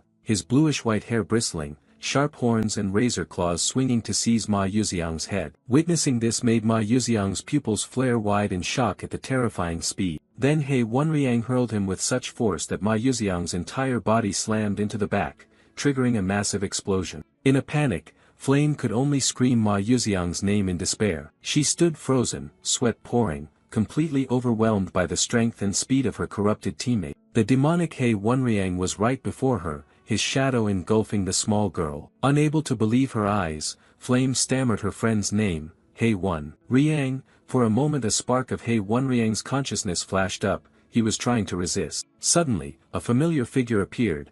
Ma Yuxiang with flames in his hand charged in to attack. Ma Yuxiang summoned all his strength, launching a fiery punch straight at He Wenriang. The punch landed, creating a powerful fire explosion right on He Wenriang. Flame and even Ma Yuxiang were stunned. They had thought this attack would work. However, Ma Yuxiang's attack did nothing to He Wenriang. He turned to look with contempt. His power was overwhelmingly superior, completely dominant, to the point there wasn't even a scratch, leaving Ma Yuxiang astonished. Very quickly Ma Yuxiang screamed in pain as He Wenriang's hand tightened, incapacitating him. He Wenriang grabbed Ma Yuxiang by the throat, lifting him off the ground. Flame could only watch helplessly. Flame was utterly desperate. She realized with her current strength she couldn't stop He Wenriang, and at this rate he would kill Ma Yuxiang. Flame kept wondering what to do. Meanwhile He Wenriang grew increasingly enraged. He tightened his grip and called Ma Yuxiang's name. Ma Yuxiang was squeezed so tight he couldn't even utter a sound of pain. Inside his mind, He Wenriang was screaming in delight, "I can win. I can defeat Ma Yuxiang." It was exploiting He Wenriang's own desires and rivalry to take over his body. Finally, I can defeat Ma Yuxiang," the demon shouted in utter satisfaction. Before losing consciousness Ma Yuxiang uttered weakly, "Well, this is not good." That unexpected remark made He Wenriang pause a little. It asked in surprise, "What?" Flame immediately recognized that brief moment of pause. That was the opening Ma Yuxiang created. She hurriedly gripped her staff. A flash of hope sparked in her mind. If it's now, maybe. As if understanding what Flame intended, Ma Yuxiang's hand rose to block her attempt. This left Flame puzzled, unable to understand Ma Yuxiang's intention. But then Ma Yuxiang looked at He Wenriang with disdain and said, "I thought you were the only one living in a world like mine, so this is all you have." Ma Yuxiang declared coldly, "I am disappointed in you, He Wenriang." At the same time He Wenriang's mind began to waver. He began to question himself. What was his goal? He slowly flinched. "I must defeat Ma Yuxiang." The scene returns to the spring of first year at the secondary division. He Wenriang, then 14 years old, was a youth with a cold, arrogant appearance. And this is Ma Yuxiang, also 14, a youth with black hair and red eyes, who had taken the top spot from He Wenriang. Unable to accept this fact, He Wenriang strode straight up to Ma Yuxiang and issued a challenge. Ma Yuxiang looked extremely surprised by this sudden proposal. He pointed at himself and asked in disbelief, "Are you talking to me? Why suddenly want a one-on-one duel?" With a determined expression, He Wenriang declared, "I cannot accept you being above me, let's settle the ranking fairly." Ma Yuxiang was still bewildered by his opponent's declaration. He hadn't expected the ranking to matter so much. However, Instead of refusing, a mischievous smile spread across Ma Yuxiang's face. Fine, then let's try, Ma Yuxiang agreed. Both of them walked out to the arena. Ma Yuxiang appeared quite relaxed, holding his magic staff and murmuring, a magic duel, huh. He gripped the staff tightly, ready for the upcoming match. With confident demeanor, Ma Yuxiang even allowed He Wenriang to strike first. He Wenriang was annoyed by Ma Yuxiang's attitude. He muttered, look at that posture. In He Wenriang's mind full of doubt, could this guy really be a genius? He couldn't believe someone so lax could be above him. He Wenriang was the heir of the Moonful Tower. He learned magic as soon as he could read and trained tirelessly to become the greatest magic warrior, but when the new student rankings were announced, Ma Yuxiang was first and he was second. He Wenriang stood stunned, unable to believe his eyes. I'm second. To him the existence of the genius Ma Yuxiang was a thunderclap. When the other students called Ma Yuxiang to join them, He Wenriang could only stand and watch from afar, his heart full of grievance. Ma Yuxiang casually answered his friends' calls, while He Wenriang thought to himself, so that's Ma Yuxiang. But the more he observed, the more disappointed He Wenriang became with his rival. He read strange books unrelated to studies, and was lazy every day without any effort. He Wenriang could not accept that someone like that could be better than him. He vowed to prove his efforts were not in vain. But the result was disastrous. With a crisp clang, He Wenriang's staff snapped and flew onto the grass. He Wenriang stood frozen in the arena. He was completely defeated by the opponent he once despised. He Wenriang was stunned, his face dotted with sweat. He couldn't believe this outcome. Did I really lose to him? He Wenriang looked at Ma Yuxiang, who still stood firm with his staff in hand, unscathed. Ma Yuxiang merely glanced at his opponent indifferently, as if this victory was nothing to worry about. Contrasting He Wenriang's shock, Ma Yuxiang appeared innocently surprised. I won. By the way, one-on-one magic duels are fun. Ma Yuxiang's indifferent attitude poured salt into the wound, making He Wenriang clench his fist in anger. Ma Yuxiang even stepped closer, patted his shoulder and smiled brightly. That was fun thanks to you. Let's duel again next time. Belittled by his opponent, He Wenriang's pride was deeply wounded. He could only fall silent and stare at the ground. He clenched his fist, trembling with rage. Why did I lose? Standing alone on the ruined arena, He Wenriang sank into despair. He couldn't understand why he lost to someone who didn't study or work hard. Is this what they call a genius? But then he picked up his broken staff, his eyes flashing with determination. No, this time it's just that I haven't trained enough. If I try harder, I can win. From that day, He Wenriang threw himself into training like a madman, training until he nearly collapsed. But no matter how hard he tried, the result didn't change. He Wenriang failed once again at the hands of Ma Yuxiang. The more he fought, the more he lost, which was absurd. After analyzing all of Ma Yuxiang's magic, he challenged him again but still couldn't believe the truth that the gap between them was so large. After another defeat, Ma Yuxiang reached out his hand, offering to help He Wenriang up. And with that same radiant smile, he said, this time was more fun than the last. Let's duel again next time. He Wenriang looked at the hand before him, his emotions in turmoil. Humiliation and a will for revenge intertwined in his eyes. Finally, he grasped Ma Yuxiang's hand. He Wenriang declared firmly, next time, I will definitely win. Ma Yuxiang just laughed and replied, I'll be looking forward to it. Although he had to admit Ma Yuxiang was a genius, He Wenriang did not give up. To prove the time and effort he had spent, he promised himself that one day he would defeat Ma Yuxiang. And now, the scene returns to the brutal present. He Wenriang in his blackened state was choking Ma Yuxiang. This time, I can win. I thought so. Suddenly, Ma Yuxiang blocked He Wenriang's hand and taunted, is that all, getting drunk on the power of dark magic and losing yourself like this?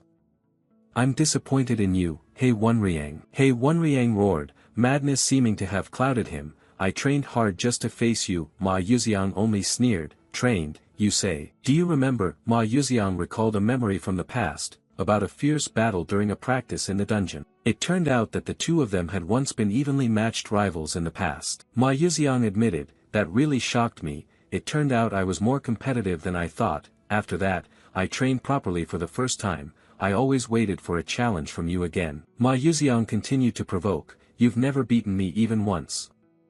This is your chance.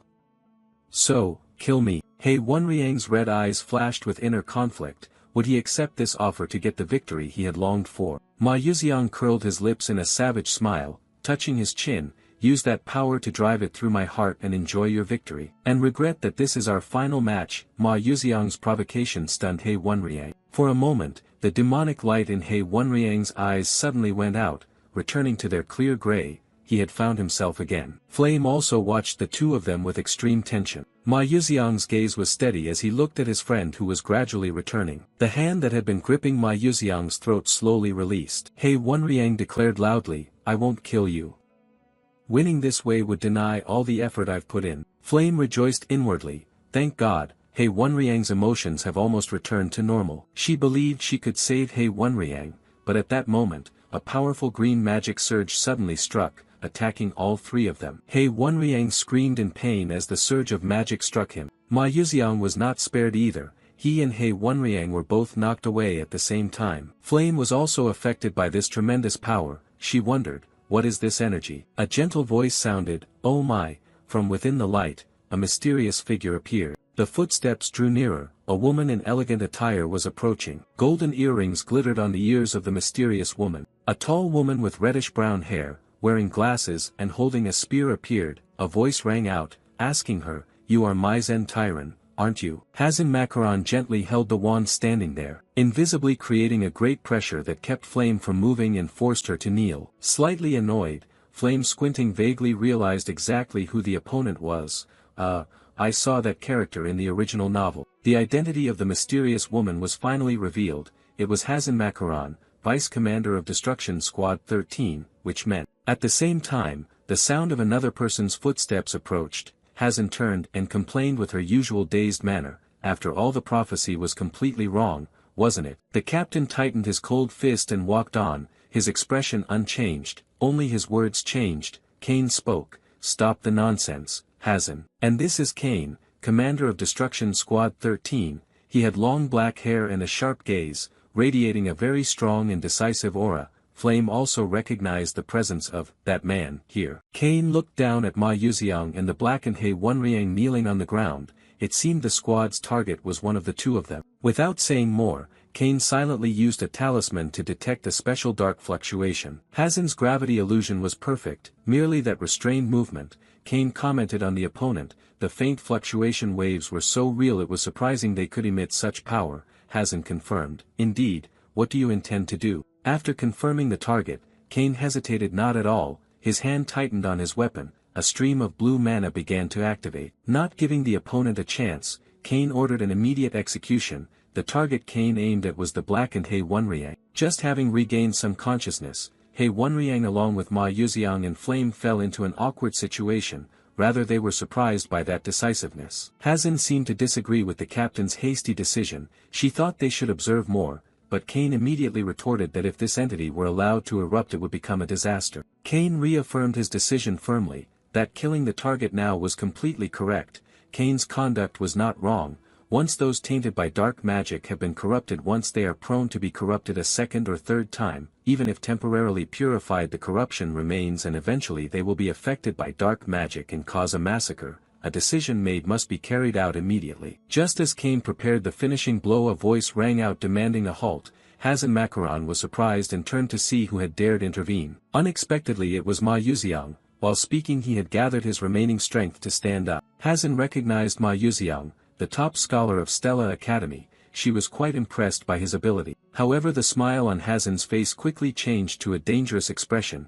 It seemed she had another plan. Ma Yuxiang felt a greater pressure begin to crash down upon his body. Just as Ma Yuxiang tried to lift himself, Hazin snapped her fingers and caused him to collapse once more. Hazin coldly ordered Ma Yuxiang to stay down, warning him not to interfere with her affairs, her eyes now full of cruelty. Hazin's sudden and vicious attack left Ma Yuxiang no time to react. He staggered and sank to the ground, struggling to endure. Although the situation was better because no overlapping gravity acted on them, Flame still could not feel any more at ease. Seeing Ma Yuxiang's condition, Flame worried, her face contorted showing extreme tension. Flame muttered, although recent events differed greatly from what she knew in the original novel, one thing she was sure of was that the magic Ma Yuxiang had just used was dark magic. She recognized the latent danger. If Ma Yuxiang continued like this and exhausted his blue mana, he would expose the dark mana in front of everyone. And if that happened, not only Ma Yuxiang but also He Wenriang would be in danger.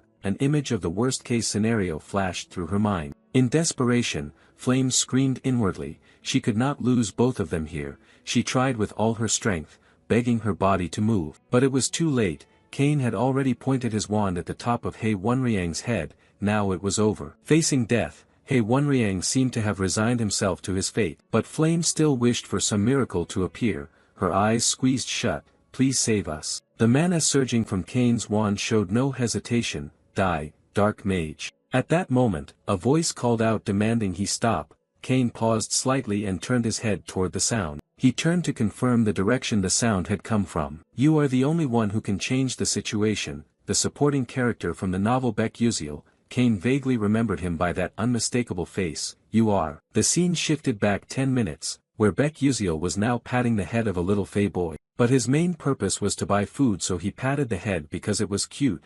Before leaving he offered a friendly smile. Good luck with your business. The middle-aged woman happily accepted his blessing. Thank you, the student. Just after he walked away, a familiar chime from the system ran through his mind. A system notification appeared before him. It announced that a variable had occurred in this episode of the story. Next came an even more terrifying message. The darkening route of He Wonriang has begun. Ma Yuxiang was stunned. He could not believe his eyes. As far as he knew from the original plot, this darkening event should occur after Jeki's route ended. Ma Yuxiang recalled that in the original game a total of 3 students were affected by Professor Maison's darkening. And among them, He Wonriang's darkening route had a 99% chance of leading to a bad ending. Ma Yuxiang's hand clenched. He knew well the horrific and insane nature of this mission. He had to choose whether to stop it or let it happen. Unable to think further, Beck Uziel decided to give the food he had just bought to another Fae. Hey, this is really good, eat it. The other was a little surprised, but still took it and watched Beck Uziel walk away. Beck Uziel's choice was a new line of thought. Still he could not just watch a bad ending happen. And so at the present moment the pressure descended upon the 2 main characters, Ma Yuxiang and He Wonriang. Flame breathed a sigh of relief that help had arrived. 5 pairs of eyes, 5 gazes from 4 directions focused on one subject, Beck Uziel. Just as Beck Uziel arrived he still thought well of his classmates, still breathing, thank goodness. But so what that you arrived, Cain still coldly commanded. Hazen understood and immediately smiled, stepping forward with small steps. Got it, leave that kid to me. Hazen stepped forward, her wand like a mini scythe tapping lightly with each step. With a confident, teasing smile, Hazen promised to show Beck Uziel a wonderful illusion. Immediately Hazen activated her magic, her eyes blazing as a powerful illusionary energy was unleashed. However, Ma Yuxiang remained still, showing no sign of being affected by the magic. A silence passed, the 2 just stood looking at each other with no movement. Hazen was completely bewildered. She didn't understand why her illusion had no effect. Her confident expression vanished and was replaced by bewilderment. Oh my, unbelievable. She waved her wand several more times. Ma Yuxiang still stood firm, unmoved. He looked completely normal as if nothing had happened. Hazen panicked and reported to the captain that her illusion wasn't working.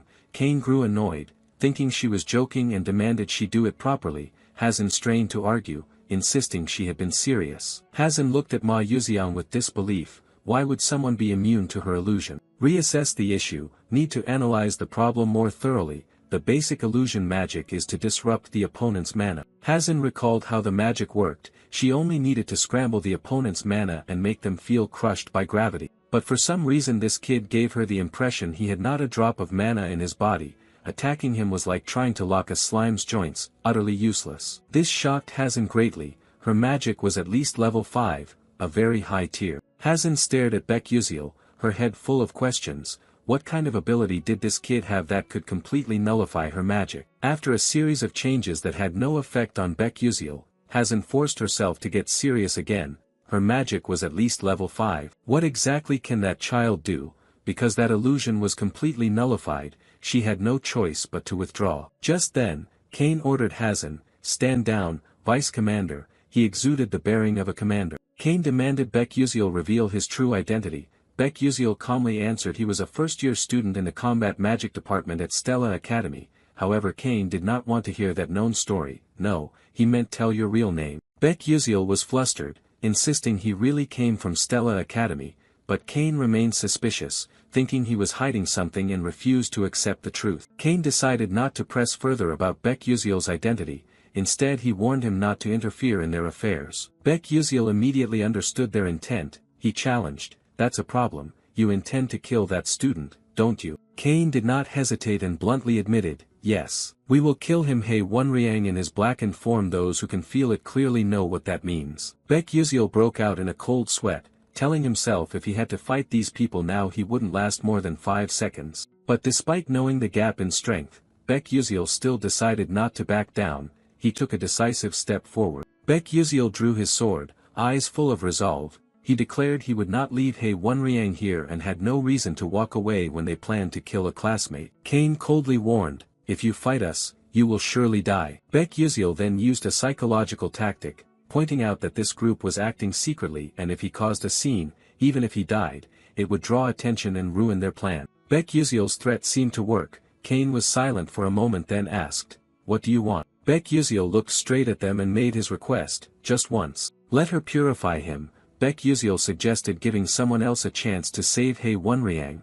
Kane listened intently to his words, then looked toward the blackened He Wonryang in the distance, appearing doubtful of Baek Yuziel's proposal. He dismissed it, "It's useless, no matter how much dark magic you purge the emotions won't return," but Baek Yuziel insisted, "One time is enough." His friend's magic might even restore the emotions to their original state. Flame quietly looked at Baek Yuziel, sweat trickling down, but above all she doubted the words, "Can I help He Wonryang return to his original state?" Flame not only doubted the words but also doubted herself. Kane probed, "And if you fail?" Baek Yuziel replied without hesitation, "I will withdraw cleanly." Kane narrowed his eyes, silently considering Baek Yuziel's determination and firm promise. To Kane it wasn't a bad proposal, at least they didn't need to make trouble with someone who could overcome Hazen's illusion magic. Finally he agreed, "Fine," but not forgetting to threaten he would kill Baek Yuziel painfully if he broke his promise. Then he ordered Hazen to the illusion. Hazen appeared skeptical of the commander's decision, but he coldly replied that if Baek Yuziel lied they could kill him then.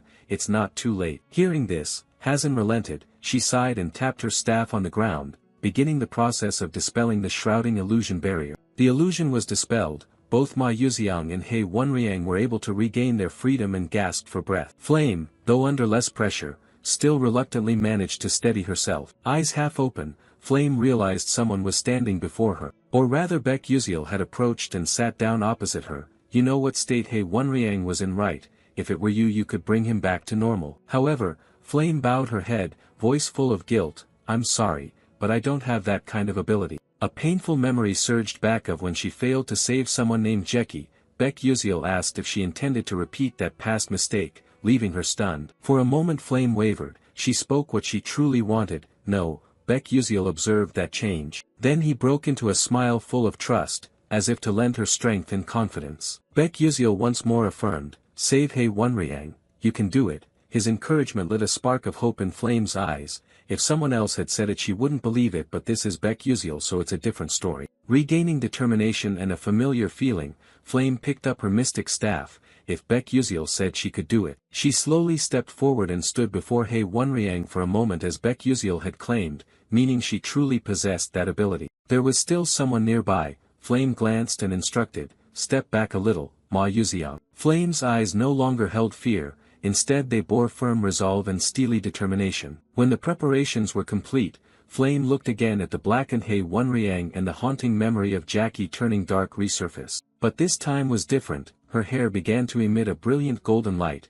She vowed she would not stand by helplessly like before. Flame's eyes ignited with divine power. Intricate magic circles appeared around her, signaling an extremely powerful spell about to be cast. Flame raised her staff, unleashing a massive surge of light energy. She shouted, "This time, I will save He Wonryang with my own power." The girl stood within a radiant aura, serene and focused, like a saint bestowing a blessing. From afar, Hazen and Kane watched in astonishment. Hazen asked if it was luminous radiance magic, and her superior confirmed. He remarked this level of power was nearly equal to a saintess. Kane recalled information he'd heard that among this year's new students at Stella Academy, one wielded angelic power, namely light attribute. As Flame concentrated to cast the spell, Kane concluded, "It's definitely that girl." Under the power of pure light, the shell of dark magic enveloping He Wonryang began to crack and disintegrate. He Wonryang let out a pained "Aya" as the purification tore the dark energy from his body violently. However,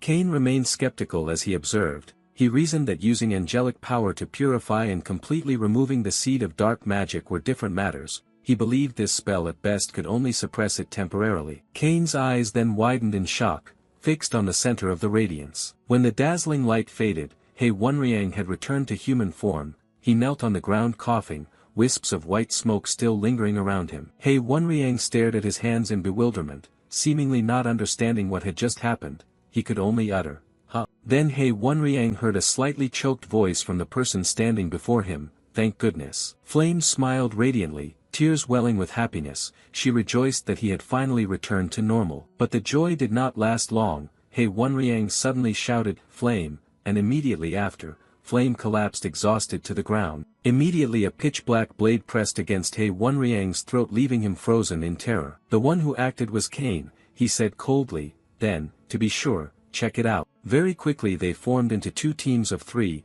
Ma Yuxiang and Baek Yuxiel tended to Flame. Kane and Hazan focused on He Wonriang. Hazan stepped forward to ask the results. Kane replied that He Wonriang was completely normal. It was hard to believe he had been corrupted. He concluded that he was just an ordinary human. But then he made a shocking conclusion. More precisely, He Wonriang had never truly had those emotions, as if they had been forcibly implanted in him. The one who used him as a host was indeed extremely powerful. After delivering that staggering assessment, Kane turned his back. Hazan asked what they should do now. He simply replied, "Let's go." Hazan watched Kane's retreating figure and thought to herself that it seemed her commander had been psychologically shaken quite deeply. She smiled enigmatically, as if finding the situation more interesting than she had expected. Hazan recalled that her organization had always believed those consumed by dark magic could never return, and they had always mercilessly eliminated them. Yet now that iron conviction had been overturned by these children. Meanwhile, Baek Yuxiel's group was caring for Flame and comforting the still stunned He Wonriang. A mysterious smile spread across Hazan's lips, as if she had discovered something extremely intriguing.